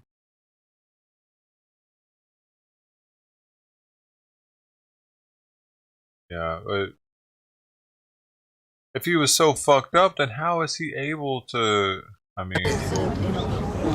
That's it. Speaks true. How is he able to kill both of them before they were even defending? Like, putting their hands up. And maybe because it was him and they weren't... like... Bestow that love in your house. Really... Somebody need God to straighten that man out to make him do the right thing. Come on over here. Because he on the way right now. Like, mom must have just ran to her kid when it happened, actually, to her baby. And that's probably what it is, man. He shot him first, and then she freaked out and was like, oh my God, what have you done? Wait, she's like running over to him like, oh, and then that's when he had the guns on him, though? Where the fuck were the guns at, I wonder? Like... For rain, you've been talking to your boss about rain, and you ain't got that rain yet. Come on over here, the power of God burn right through. Come on and get this rain. Don't be ashamed to come get this rain. They can absolutely just hallelujah. That sounds like Ford Fisher, dude. God is working all over me. He's running all through me right now. Look at my feet. I've been hurting all day. News to share, doesn't it? All day long. Look at it. Can't stop moving my feet. Look at it. Huh? 72 years old. Feet been hurt all day long. And I've been out there with my feet. Just like news to share. Not him though. I don't. Well, it's not live at least. Russell Wilson for banker. I'll see. Maybe not. I'd turn up a little bit. Maybe not. Dude, New Share ended up on Fox News with one of his questions. Y'all about that. notice? That's not him though. I can tell now. But it was a question to the FBI actually, dude. Yo, let me see if I can bring that up real fast. Oh, that's too soon. Too soon. I don't know where it's at.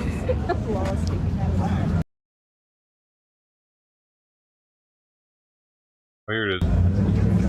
I'd like to ask the FBI director, on January 5th, 2021, a still unidentified person planted pipe bombs at the DNC and RNC, which diverted law enforcement attention and resources on January 6th, with hundreds of other January 6th defendants arrested over 2 years. How has the bomber still not been caught? Does the FBI director feel confidently that they will come someday be brought to justice? Well, I will say that I have enormous confidence in... It's just epic, dude. People we watched them for years and they're starting to really pop off. That's pretty good. Even though the video only has 460 views on it. I'm trying to call in right now. You can't because I'm down to my phone right now. So I'm going to take that for you. Just told me everybody here gonna get blessed. You ain't got to come over here. Everybody here gonna get blessed. Your children gonna get blessed. Your daddy gonna get blessed. Your mama gonna get blessed. Everybody gonna get blessed because you here over everybody, Lord. Your Holy Spirit. No, he knew. I think he knew, Catman, and that's why he left Concrete Reporting, because he could tell that they were for Antifa, and he was like, "Y'all gonna have this shit. I'm out." And he started CJTV. But when he was Concrete Reporting, yeah, those people were definitely aligning more with Antifa. Renewal in their heart tonight. As was Thank you, Lord. Thank you. So we'll get to that question. Media, what's his name? Media, who he was friends with. Who's that guy? I might have to come around to the side. From the M.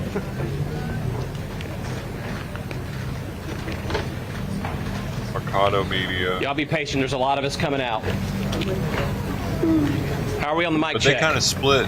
They split after a while, and they weren't team out here? like the same. Wow, what a great day for the people of South Carolina. I want to thank every one of you for being here tonight. There's a lot of emotion here tonight at this courthouse.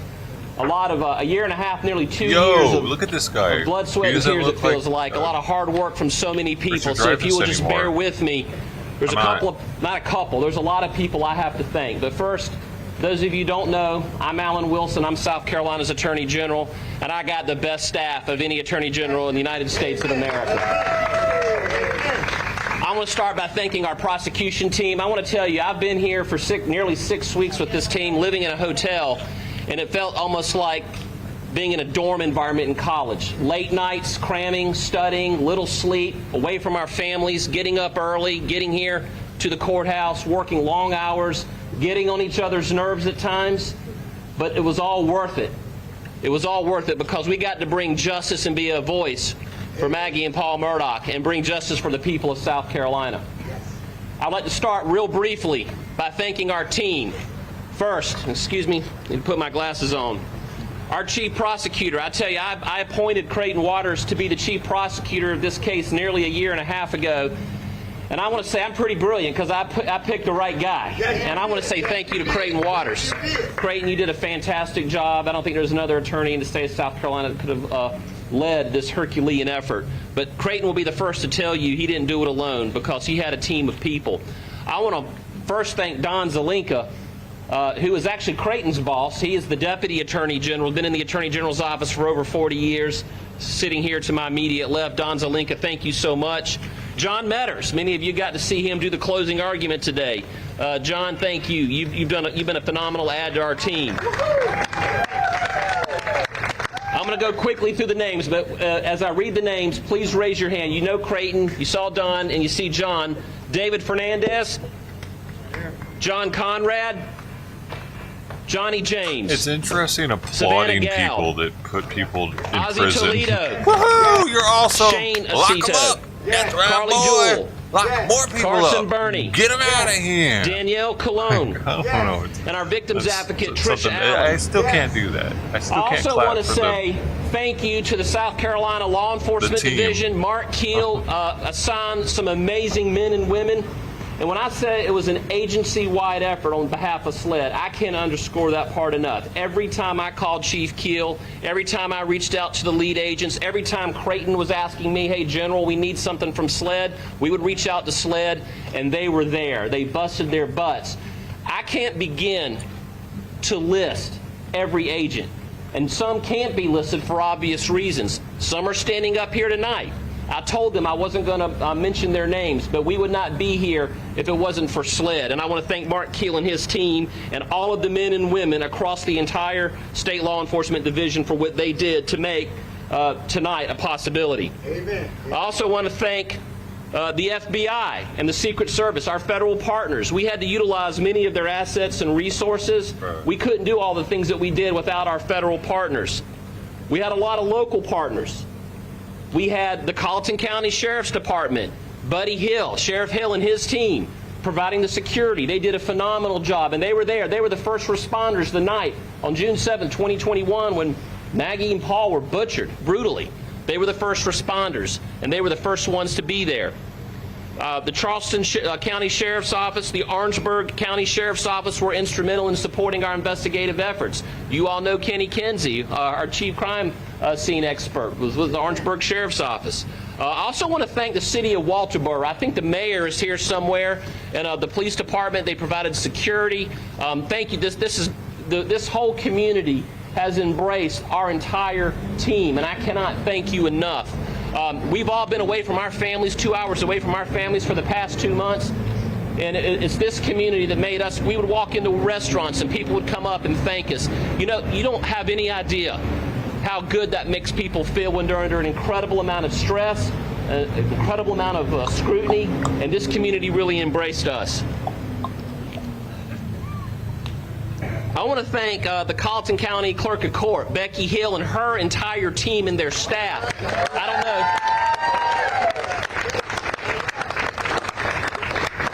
I call her Becky Booth. That's her nickname. But Madam Clerk, wherever you are tonight. General, I hear you. I'm sorry. That's my pet name for her. But I want to thank you, Madam Clerk, for you, the entire team, the bailiffs, the court security, the staff here.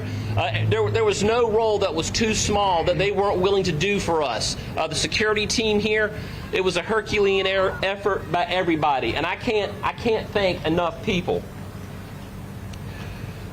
I don't know if I mentioned the bailiffs, but I want to thank them. And there's another group of people who you don't know who they are, but that's the jurors. And not just the jurors, but the alternates, the ones who didn't even get to serve to the very end, but people who were taken away from their families. And I want to thank the families of our jurors who sat here every single day for what seemed like long amounts of tedious, monotonous information and evidence. Sometimes people didn't know what it meant. They didn't understand it. And they had to sit there and process it and hear it over and over and over again. And I want to thank these nameless jurors whose identities have been protected. They may make their identities available to all of you at some point, but they sat there and they delivered justice tonight, and I want to thank them for their role in this process. Amen. You know, Winston Churchill said, democracy is the worst form of government except for every other kind. I kind of want to adopt that and say we may have the worst criminal justice system in the world, but it's better than every other kind that there is. And our criminal justice system worked tonight. It gave a voice to Maggie and Paul Murdaugh, who were brutally mowed down and murdered on the night of June 7th, 2021 by someone that they loved and someone that they trusted. And they couldn't be here to testify for themselves tonight. Their testimony came through the evidence and the information that was gathered by the men and women of the agencies I've just mentioned. It came from the testimony of the agents and the investigators and the attorneys and the folks in our staff who were able to get it to the court record. And so I want to say tonight Their voice was heard tonight, and justice was brought for them. We can't bring them back, but we can bring them justice. Amen. Amen. I started off my remarks by saying that it is a good day in South Carolina. Yes, it is. Yes, it is. Today's verdict proves that no one, no matter who you are in society, is above the law. Amen. Thank you, Jesus. Thank you, Lord. A lot of people doubted that this process would work, and hopefully, for those who did doubt the process, hopefully we have instilled and put a little bit of faith back into you and your lives as you view this process as it unfolds. I'm proud of this team. I'm proud of the men and women standing behind me tonight, and there's been a lot of emotion. And I just want to say from the bottom of my heart, I saw firsthand for the last 5 or 6 weeks the countless nights where you were up beyond midnight and you were getting up before dawn, not eating. I was watching Nancy Grace the other night and I heard her call Creighton pale and gaunt because Creighton wasn't eating and sleeping. He really wasn't, folks. I'm serious. So, you know, we would have to bring in kind bars and things to eat during breaks. But Creighton, Herculean effort, my friend. And I am truly honored to have you on our team. Thank you for being a great leader and a great chief prosecutor. And I would like to invite you to come up here and make some remarks for the folks here tonight. Thanks, everybody. And I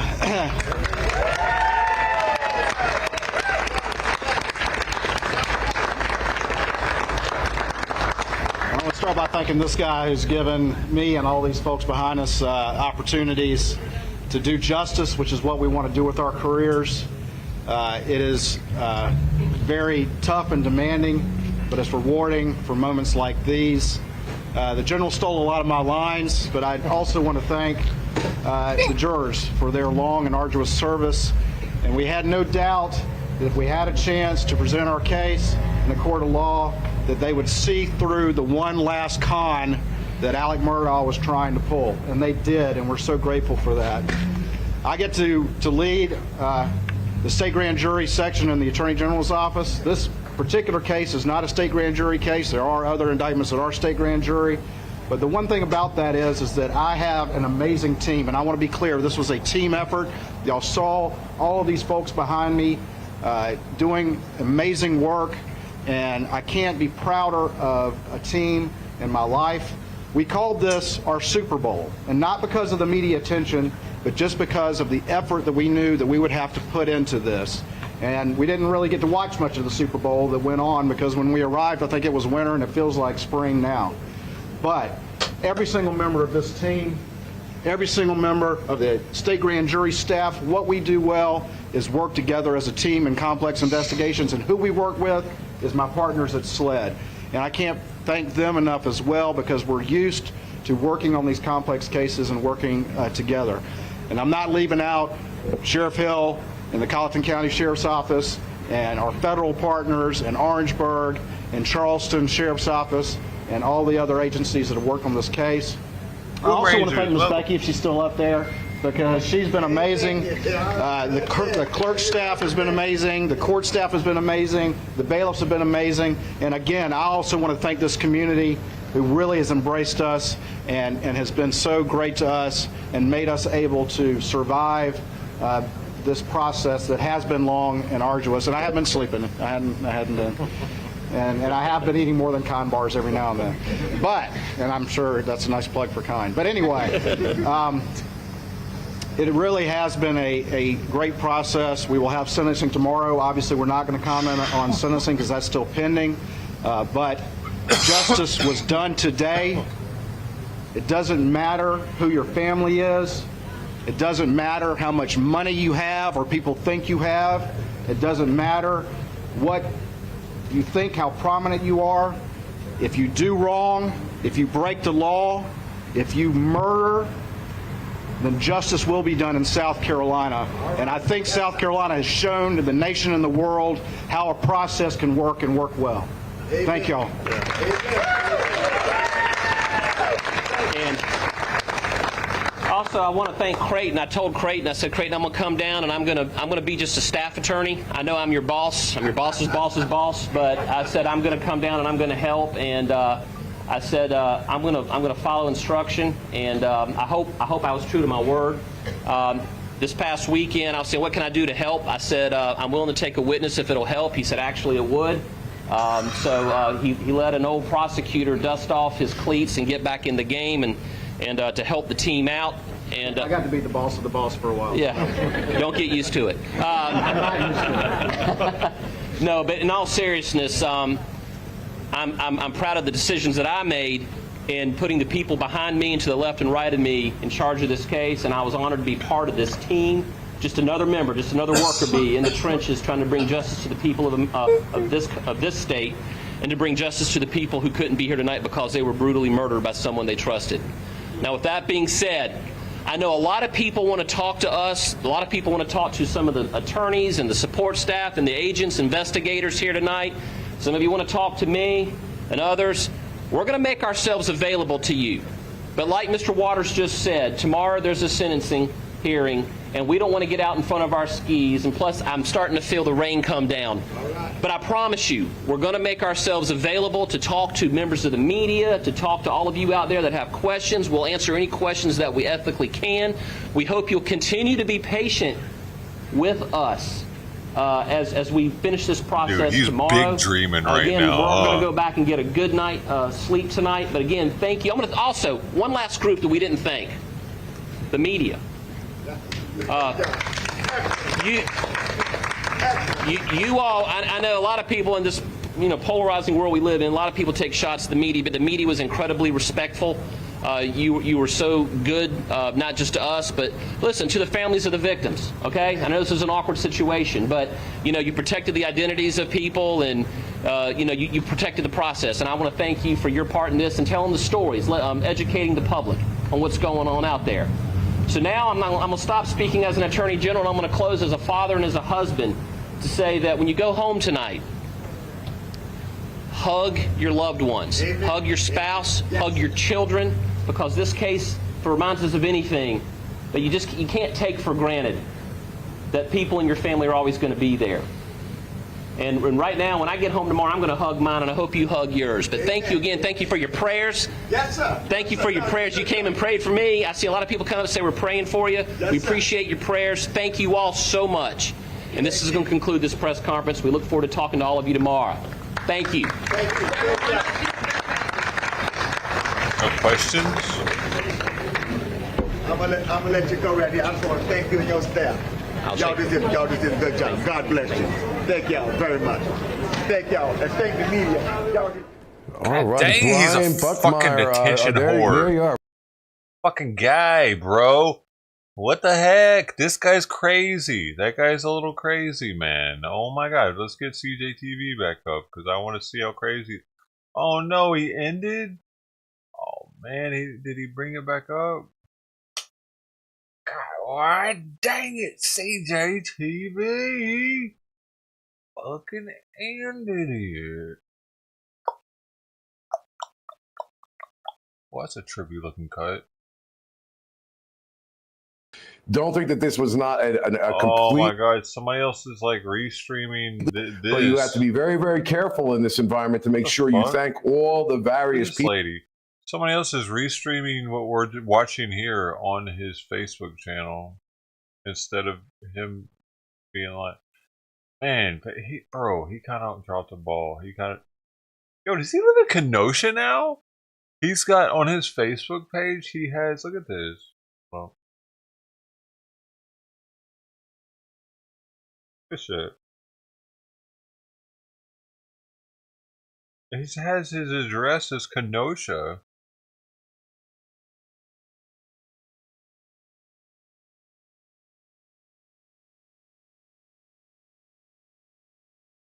I forgot he had that strong ass last name too. Halliburton. That shit's strong, dog. Oh my god, these diamonds are beautiful. That's $25,500 to open, folks. $500 increments. First one to get it. Who's gonna be the one? It's a GIA Lab BS1 cushion cut. 3.29 carat, 8.52 by 7.8 millimeter. Natural fancy light yellow diamond. That's like 219-100323. Call the number now, folks. Got 1 minute, 23 seconds left on the clock. And then it's gone. Maybe to never come back again. I might just stick it on my ass. It looks that good. Folks, alright. Now where were we?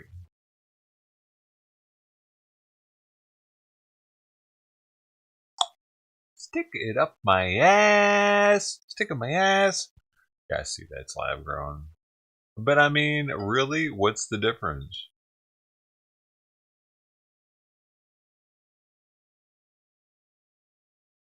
If that wasn't lab grown, it'd probably be 100K.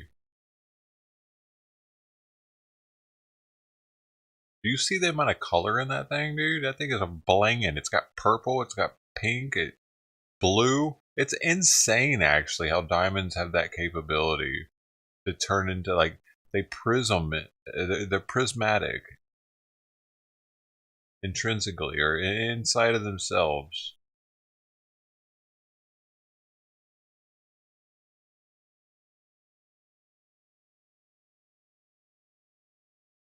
Pretty cool, man. Rocks, because it doesn't look anything like that until we get our hands on it, though. Honestly, diamonds look like shit until humans fuck with them. Diamonds, I mean, it looks like a piece of glass. It looks like a piece of broken ass. It looks like shit, dude. Until humans. And here's what's wild about that. How long? Like, it must have taken forever for humans to figure that out, right? Okay, so it takes forever for humans to figure out that diamonds can do this shit. So there's already that. But then, on top of that, how long did it take for humans to perfect that? You know what I mean? Like, that didn't just happen. This dude didn't just get out of a brick and start rubbing it against a rock and it became that. You know what I mean? So it took so long for us to figure out that this rock could even do that, and it was the one for that. And then we also had to figure out how to do that to it, because it's the hardest rock on the planet. So it's not that easy to make it shaped. So we eventually figured out how to do that to it, and then we figured out how to make all these different shapes out of it. And what those did, and like, it's kind of crazy, dude, how long it would have taken for all that to happen. And here we are. Now we're lab growing them. We fucking, they're still stupid expensive though for being lab grown though. That's unfortunate. I think it's because the cutting takes so long. The polishing and the really is kind of amazing though. Look at it. I just want to eat it. I want to eat it. I want to fucking crush that in between my teeth. Like, and I want it to taste sweet. Look at it. Change all the colors.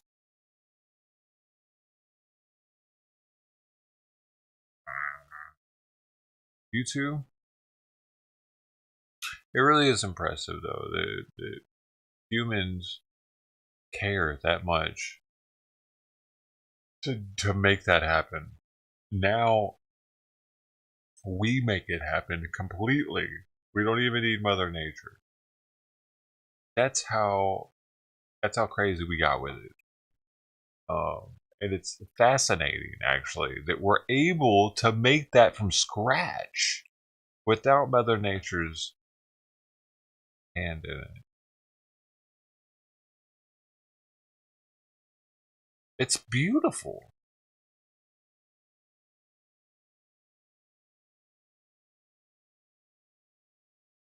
It's so beautiful. I mean, we're able to do that now. That's fairly new. You know, how new do you think that is? I'm thinking within the past 200 years, maybe 100 years, we were able to lab grow diamonds to this size and quality. Let's see.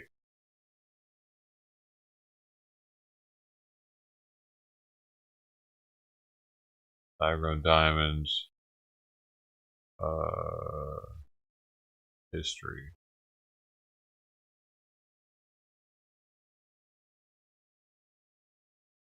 Group history lab. 50s. General Electric first produced lab-grown diamonds in the 1950s. So within the past 100 years.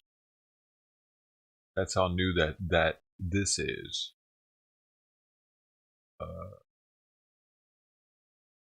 Pretty amazing that we can do that. 50. I wonder if it was war. I wonder if diamonds are used for something in war. If war was the reason the funds were there for them to break through, make the breakthrough. Project codenamed Project Super Pressure. This project began in the 40s, but World War II postponed the work. For years, scientists experimented with various methods, temperatures, and pressures to produce diamonds from carbon. Using high-pressure belt press, they subjected small seed crystals to temperatures of 1600 Celsius and a pressure of 100,000 ATM or atmospheres.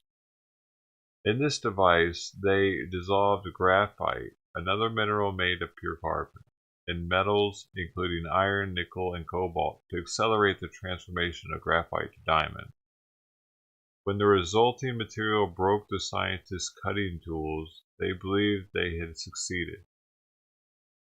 With a mole's hardness of tin, diamonds can famously scratch and destroy metal tools. They subsequently confirmed that they had indeed made diamonds. A team of scientists, including both Herbert Strong and Howard Tracy Hall, received credit for this discovery. Strong. That's a strong last name. The first gem quality lab made diamonds. The diamond G produced via this process were far too small for gem use. Instead, they were used for industrial purposes. That's what I'm saying. What war industrial purpose might a diamond have besides laser? Is there one?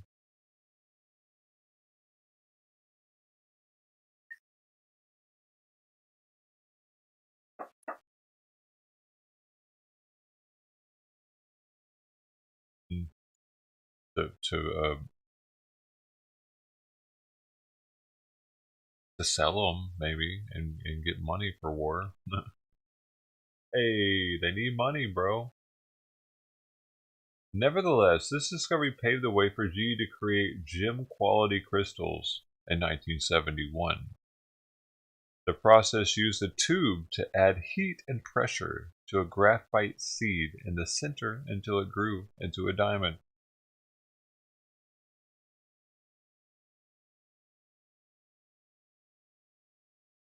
Although an incredible discovery, using such high temperatures and pressures to produce these stones was too expensive to compete economically with natural diamonds.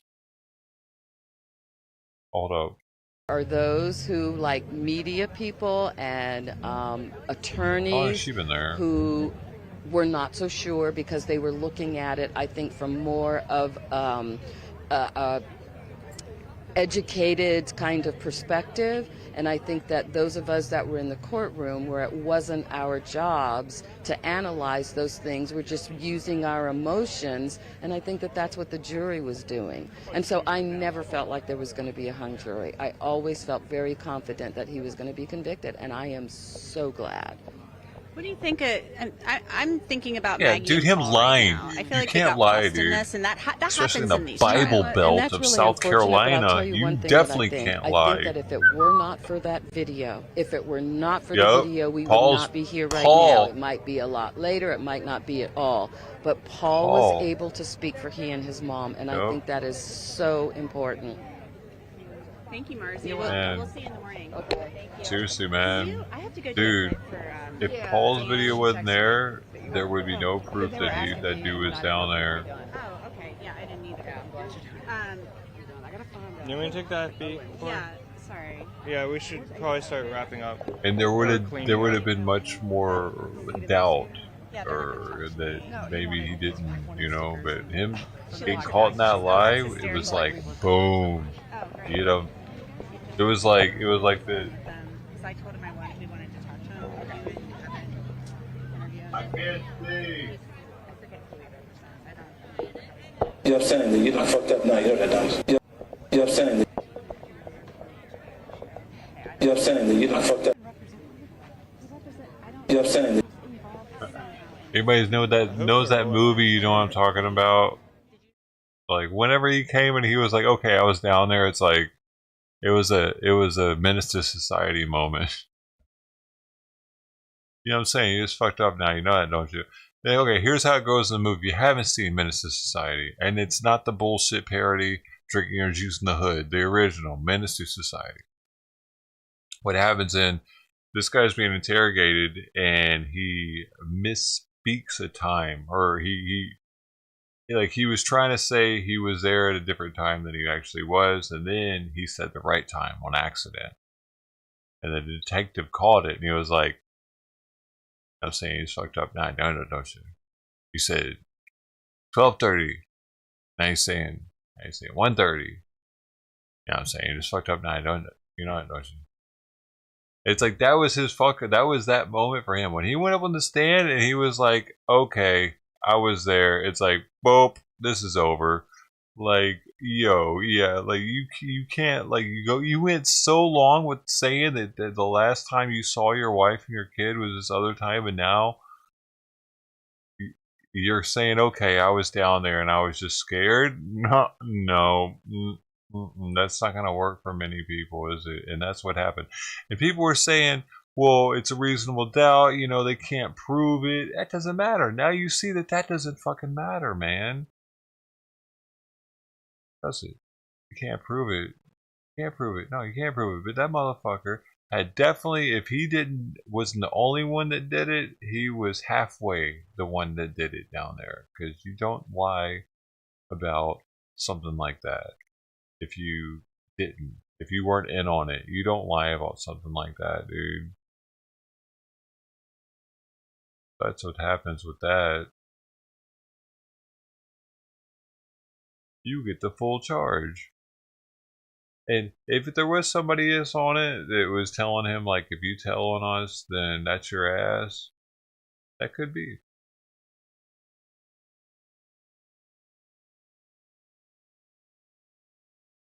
Oh, actually, no, let's do the sunset. Got a sunset over here.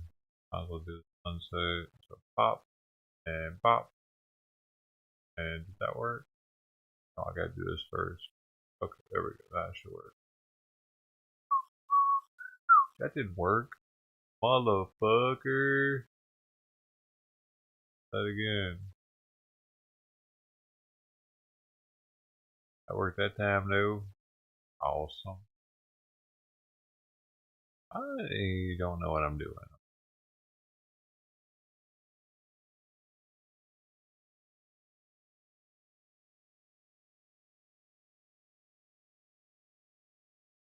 So I gotta end this, I guess, man, pretty soon.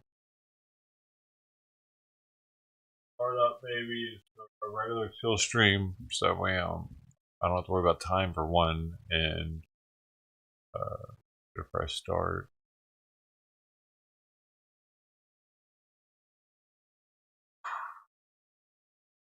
Be live over here on the right of the screen. This is Kick. Nobody's on Kick. Nobody's on Kick, man. What the fuck? Kick? Ain't nobody kicking it on Kick.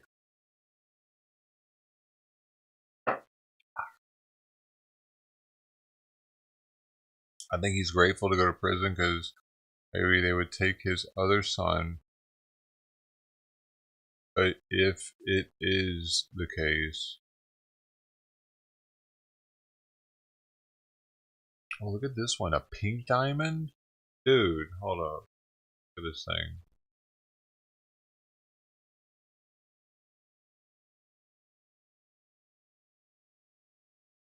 Are y'all cool with my transition? Are y'all cool with my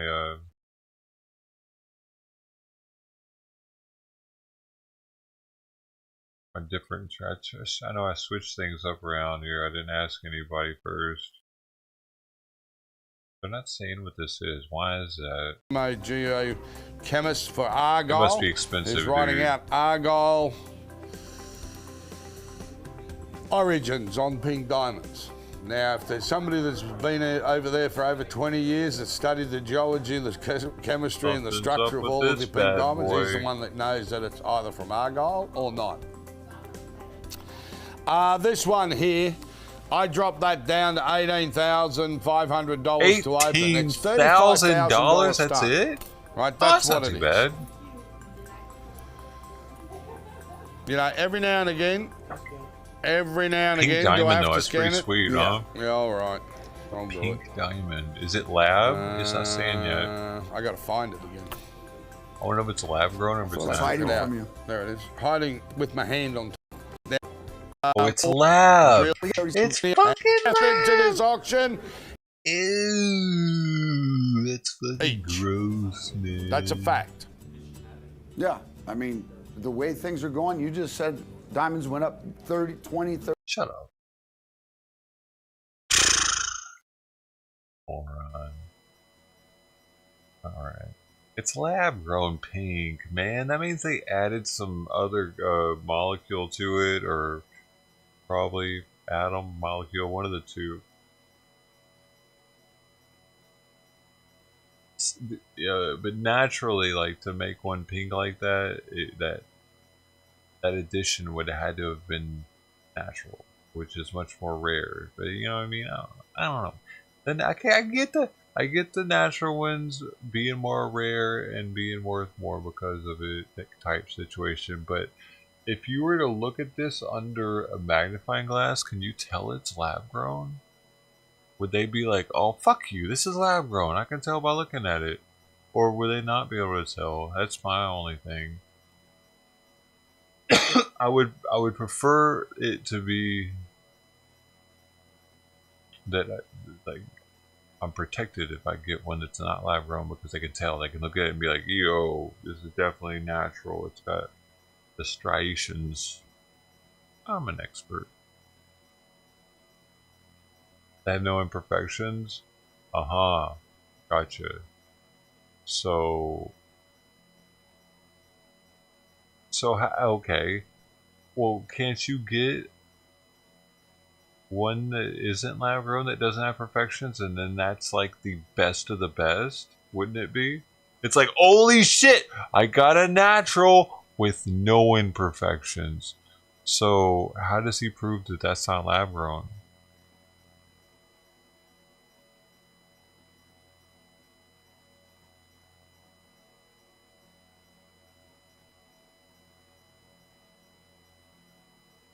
No, man, I'm serious, bro. How do you do this?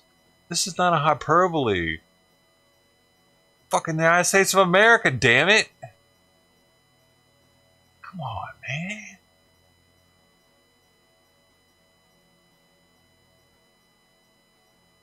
I want to see Biden on ecstasy.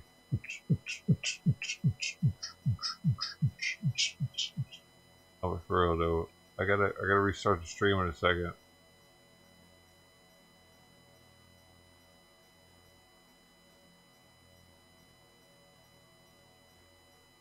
Yeah, that's what I'm saying. The less imperfections, the more it's worth. So the lab grown has no imperfections, right? So it's like top quality, but you know it's lab grown, so it's not. It's like less quality because it's lab grown. But how does a guy who has a 0 imperfection natural, like what if he's, what if they'd be like, yeah, fuck you, that's a lab grown, get out of my face? Is it?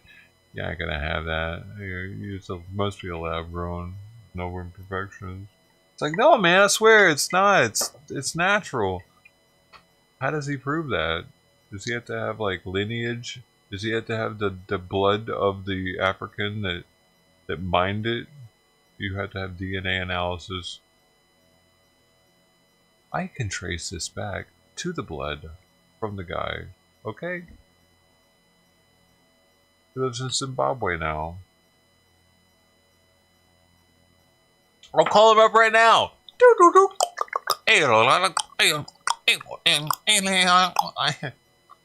You want to talk to him? Hmm? Never mind.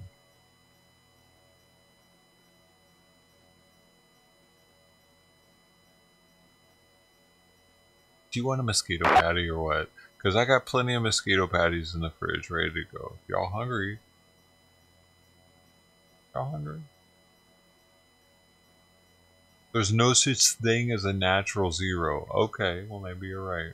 You don't know for sure though. You haven't researched it. You have Google right there and you haven't researched it before you type that. You're fired. As my diamond expert, you're fired. You should have known that as the diamond expert. Oh really? It's one of the signifiers? If it there is a national library can't be seen with the naked eye. Astronauts have tiny amounts of nitrogen. Oh, no nitrogen? Fuck! Can't we find a way to get the nitrogen in there? Because if we could, then there would be no way to tell. And then we could become billionaires off selling them as natural diamonds. What do you think? Is this something we could do? We need to figure out how to do this. I bet somebody's trying to do it right now. He's like, God dang it! I almost got it! Honey! I'm really close to getting it in there, baby. What? The nitrogen? Yeah. Oh my god, it almost stuck this time. God, freaking get it. Freaking get it. He's in his basement right now, sweating. Freaking get it. Not nitrogen, lab grown bullshit. Everybody knows you're fake. Oh, just give me time, baby. I'll get it. I'll get it. Close. There's gotta be one dude out there that's trying to get the nitrogen in there.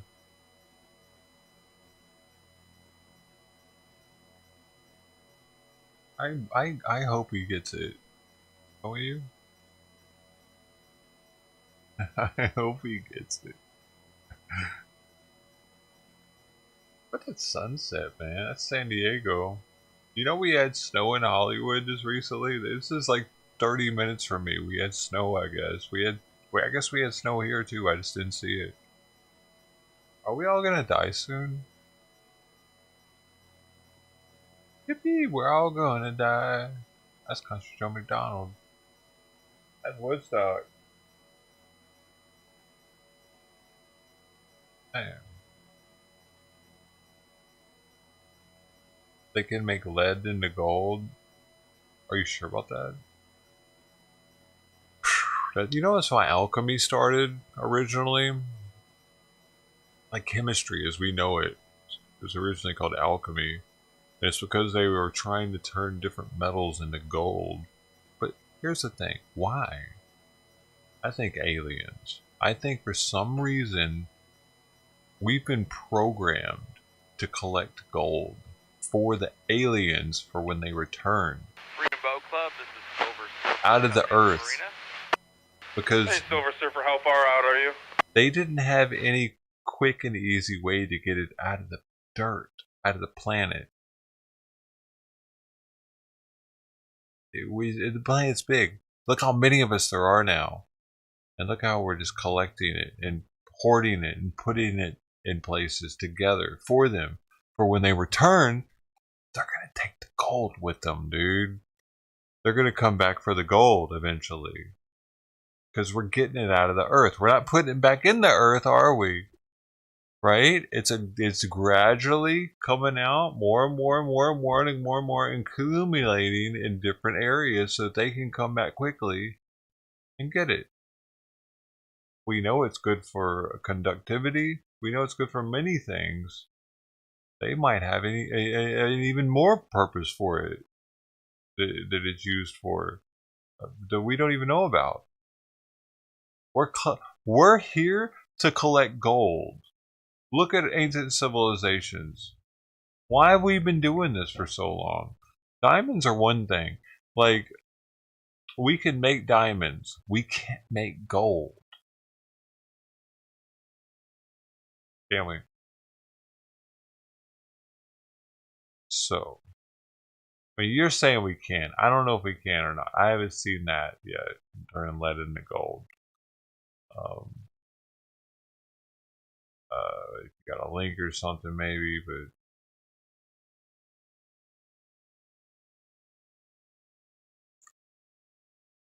I've thought this for a while, though, man, about the whole gold thing and aliens, because it's interesting to me that ancient civilizations, before even knowing the abilities of gold, aside from it looking shiny and pretty and malleable and easy to make jewelry out of, they didn't know what we assume they didn't know. The electronic abilities, like the conductivity, and for instance, in the Navy, when I was in, a lot of the, like, if it was super complicated, gold was used, and like there were in connectivity of circuits.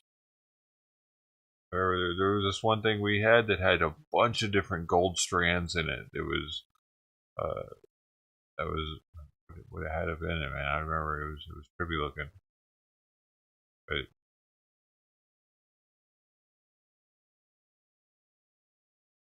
but we still use it in a lot of electronics. If we want the utmost perfect, like, if you want the best conductivity, you put gold on it. Apparently, graphene might replace gold in that regard. Not yet. Gold's the pinnacle.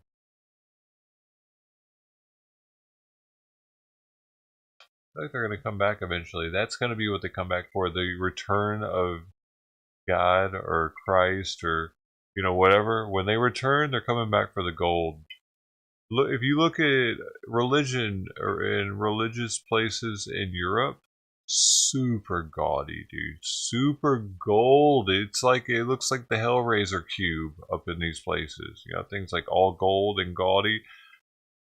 Like, I don't get it. I really don't, like, they'll be in places like Romania where it's broke, and then they'll have this gaudy ass church thing with all this gold foil and shit. Like, what? Like, I don't know. I don't really understand it. I guess it's whatever.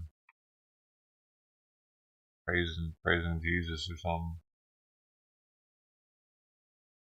Praising Mother Mary, actually, because they're mostly Catholic out there. There in Austria. Bro, it's cold in church out there too, man. Like, I went to a couple of them in Austria and Romania,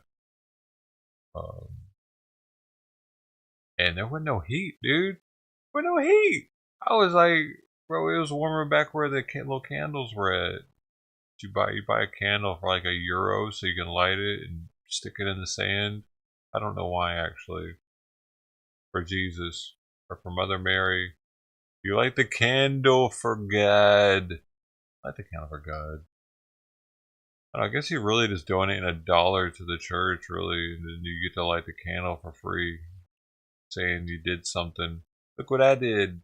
I donated $1. That's what it feels like. Dude, some of them, though, would have like holy water and shit you could just grab if you wanted to. Those are near the hospitals, though. Also known as the Krankenhaus. That's what hospital's called in German. Krankenhaus. The Krankenhaus.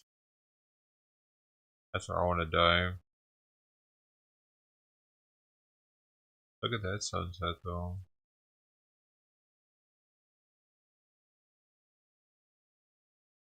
Orange yellow diamond. Look at this one, y'all.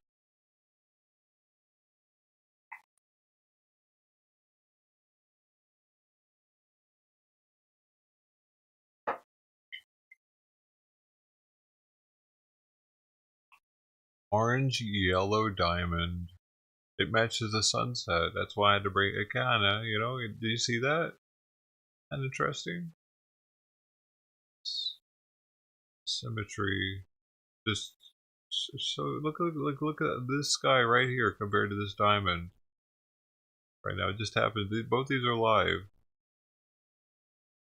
I had to show it.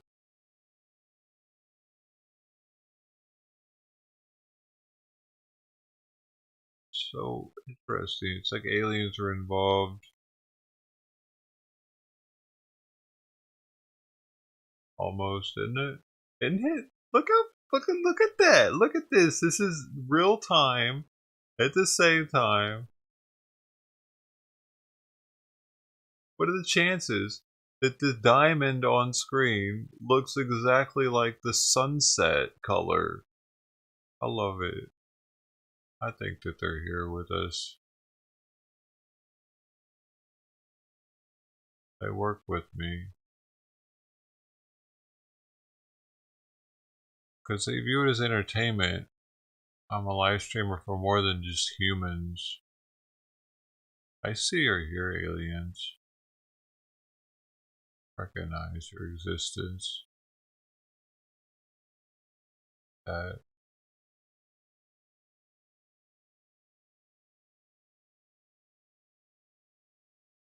Oh, look, this is as the sun is going down. It's gonna get a little darker. Isn't it? Are you playing with me? How are you doing this? How do you do this? That's so close to what it's about to be.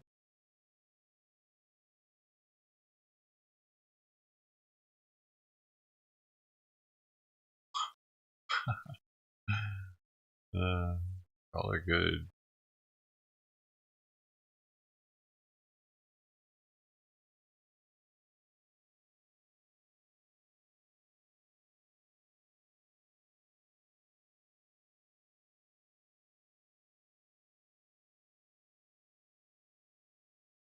They're pretty good, It's amazing how they're able to do that.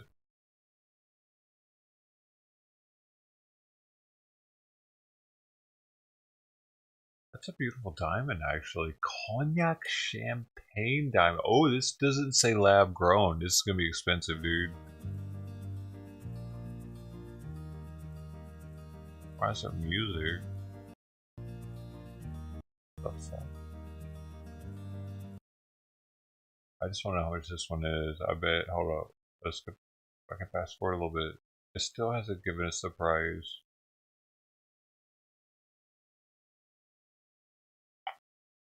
Okay. Shit.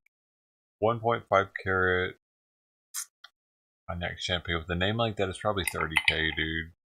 Look at all them colors that are popping out of it. Is he talking? This clarity. Not this clarity at all. I daydream about being rich enough to buy shit all like right, this. 6,500. Like Let's only get one the I'm price watching. on that one. What? Only 6,500? 500? Hey, dude, for that price, I want to stick 10 of those up my ass. You know what I'm saying? And just save right them now are going for to be later. so incredibly lucky because I've got a 1 carat 60. I'm not holding back on any of the sizes. I'm not going to squirrel these away because I know I can get much bigger money than what I'm going to give out to you guys. Much bigger. The only reason I give you guys such a great, incredible deal is that you guys buy so many of them off me. So I just treat you like a big wholesale customer. And you guys are the shrewdest gem shopping network customers out there. Oh 1 carat 60. Have a look at this. 1 carat 60, beautiful. No, I better stop watching. I'm just gonna buy everything he's got in the store. You know what I mean? He knows what he's doing. Gonna make me broke. He's gonna make me broke today. To the moon command? I don't know. I don't know if that's a command. The gems in your butt. Yeah, I thought that would have the bands, bro. I thought that was for the banding. I looked it up online. Somebody on Reddit said stick diamonds up your ass if you got the bands and they're bothering you. I'm probably telling me to stop taking advice from Reddit. Medical advice.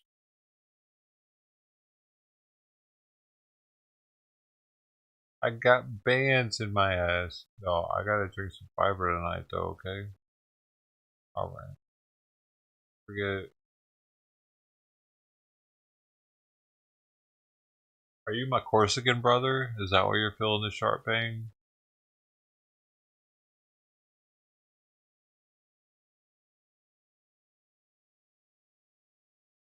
Oh my gosh, look at this.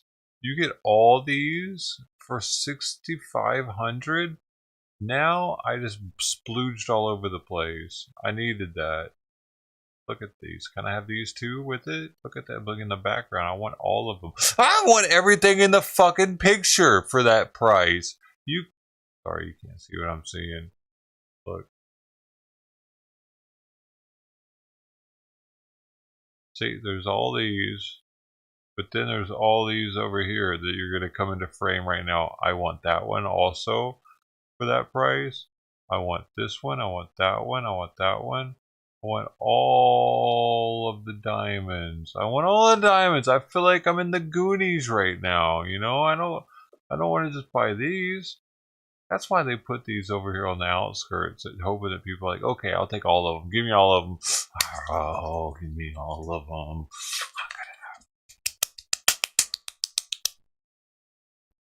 Do you feel like that too?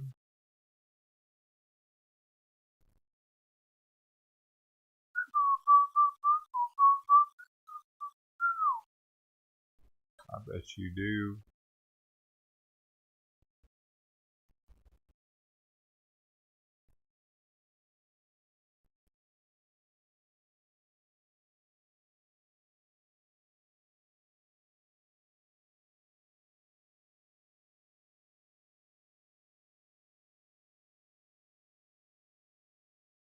So, I guess I should end this one, and maybe I'll start up just a regular chilling stream. Since our content with the boys over, dudes over. Hope to see y'all again on the next one. Thanks everybody for hanging out and stuff. Catman T, thank you for the $10 for the Woolly Bully Trust Fund earlier this morning at 9:43 this morning. Being here and being awesome. Go now, everybody. I'll be back in a minute. Here, is that better? Now you can see me bigger. Are you gonna come back though? You gotta come back on D-Live and everywhere else, okay, everybody? I got an ice cream. Look at that. Hey. No, I didn't. Thought I did. I didn't get shit. I donate more to my D-Live community than they donate to me. It feels a little one-sided. If they don't affiliate me soon, I'm gonna give up on D-Live. Fucking, they need to make me affiliate, damn it. Fuck's taking so long. Huh? Heck yeah, I like the sardines, Dad. They were delicious. They were a delicacy sardine. I could feel the skin. They had a nice texture to them.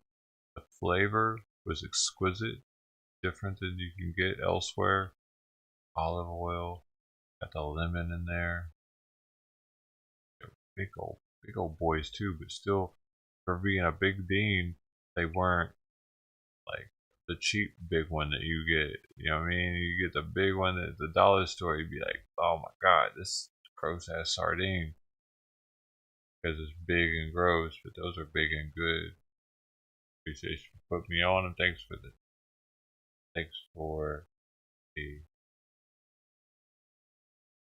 gift. Man, I gotta find some of these trout ones. find some of those problems. Well, Bitcoin time is we got two people. The heavy hitters, Great Lake Mistakes was here. I don't know about Cutler Corner, man. I don't know if they're still around or not, man. Actually, I'll have to check into it.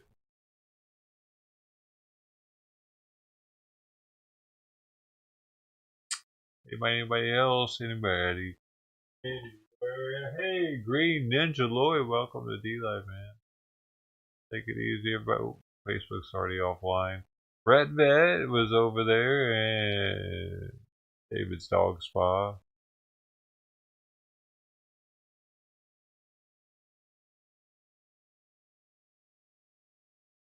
Oh, tribute, man. I think our kittens died, dude. Red kittens died. Whatever. Poor kid. Out to Kick. Nobody's on Kick. Two people. Hope you're having a good day, whoever you are. Yes, Salome, Misfire, Boom Rangers, Green Ninja Lloyd, and Jade were the winners of the Lena that just went out on D-Live. Congrats. Alright. Gotta go though. I gotta go.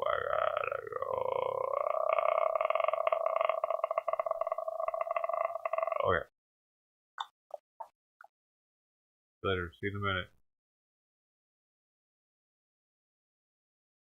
Love y'all. Bye.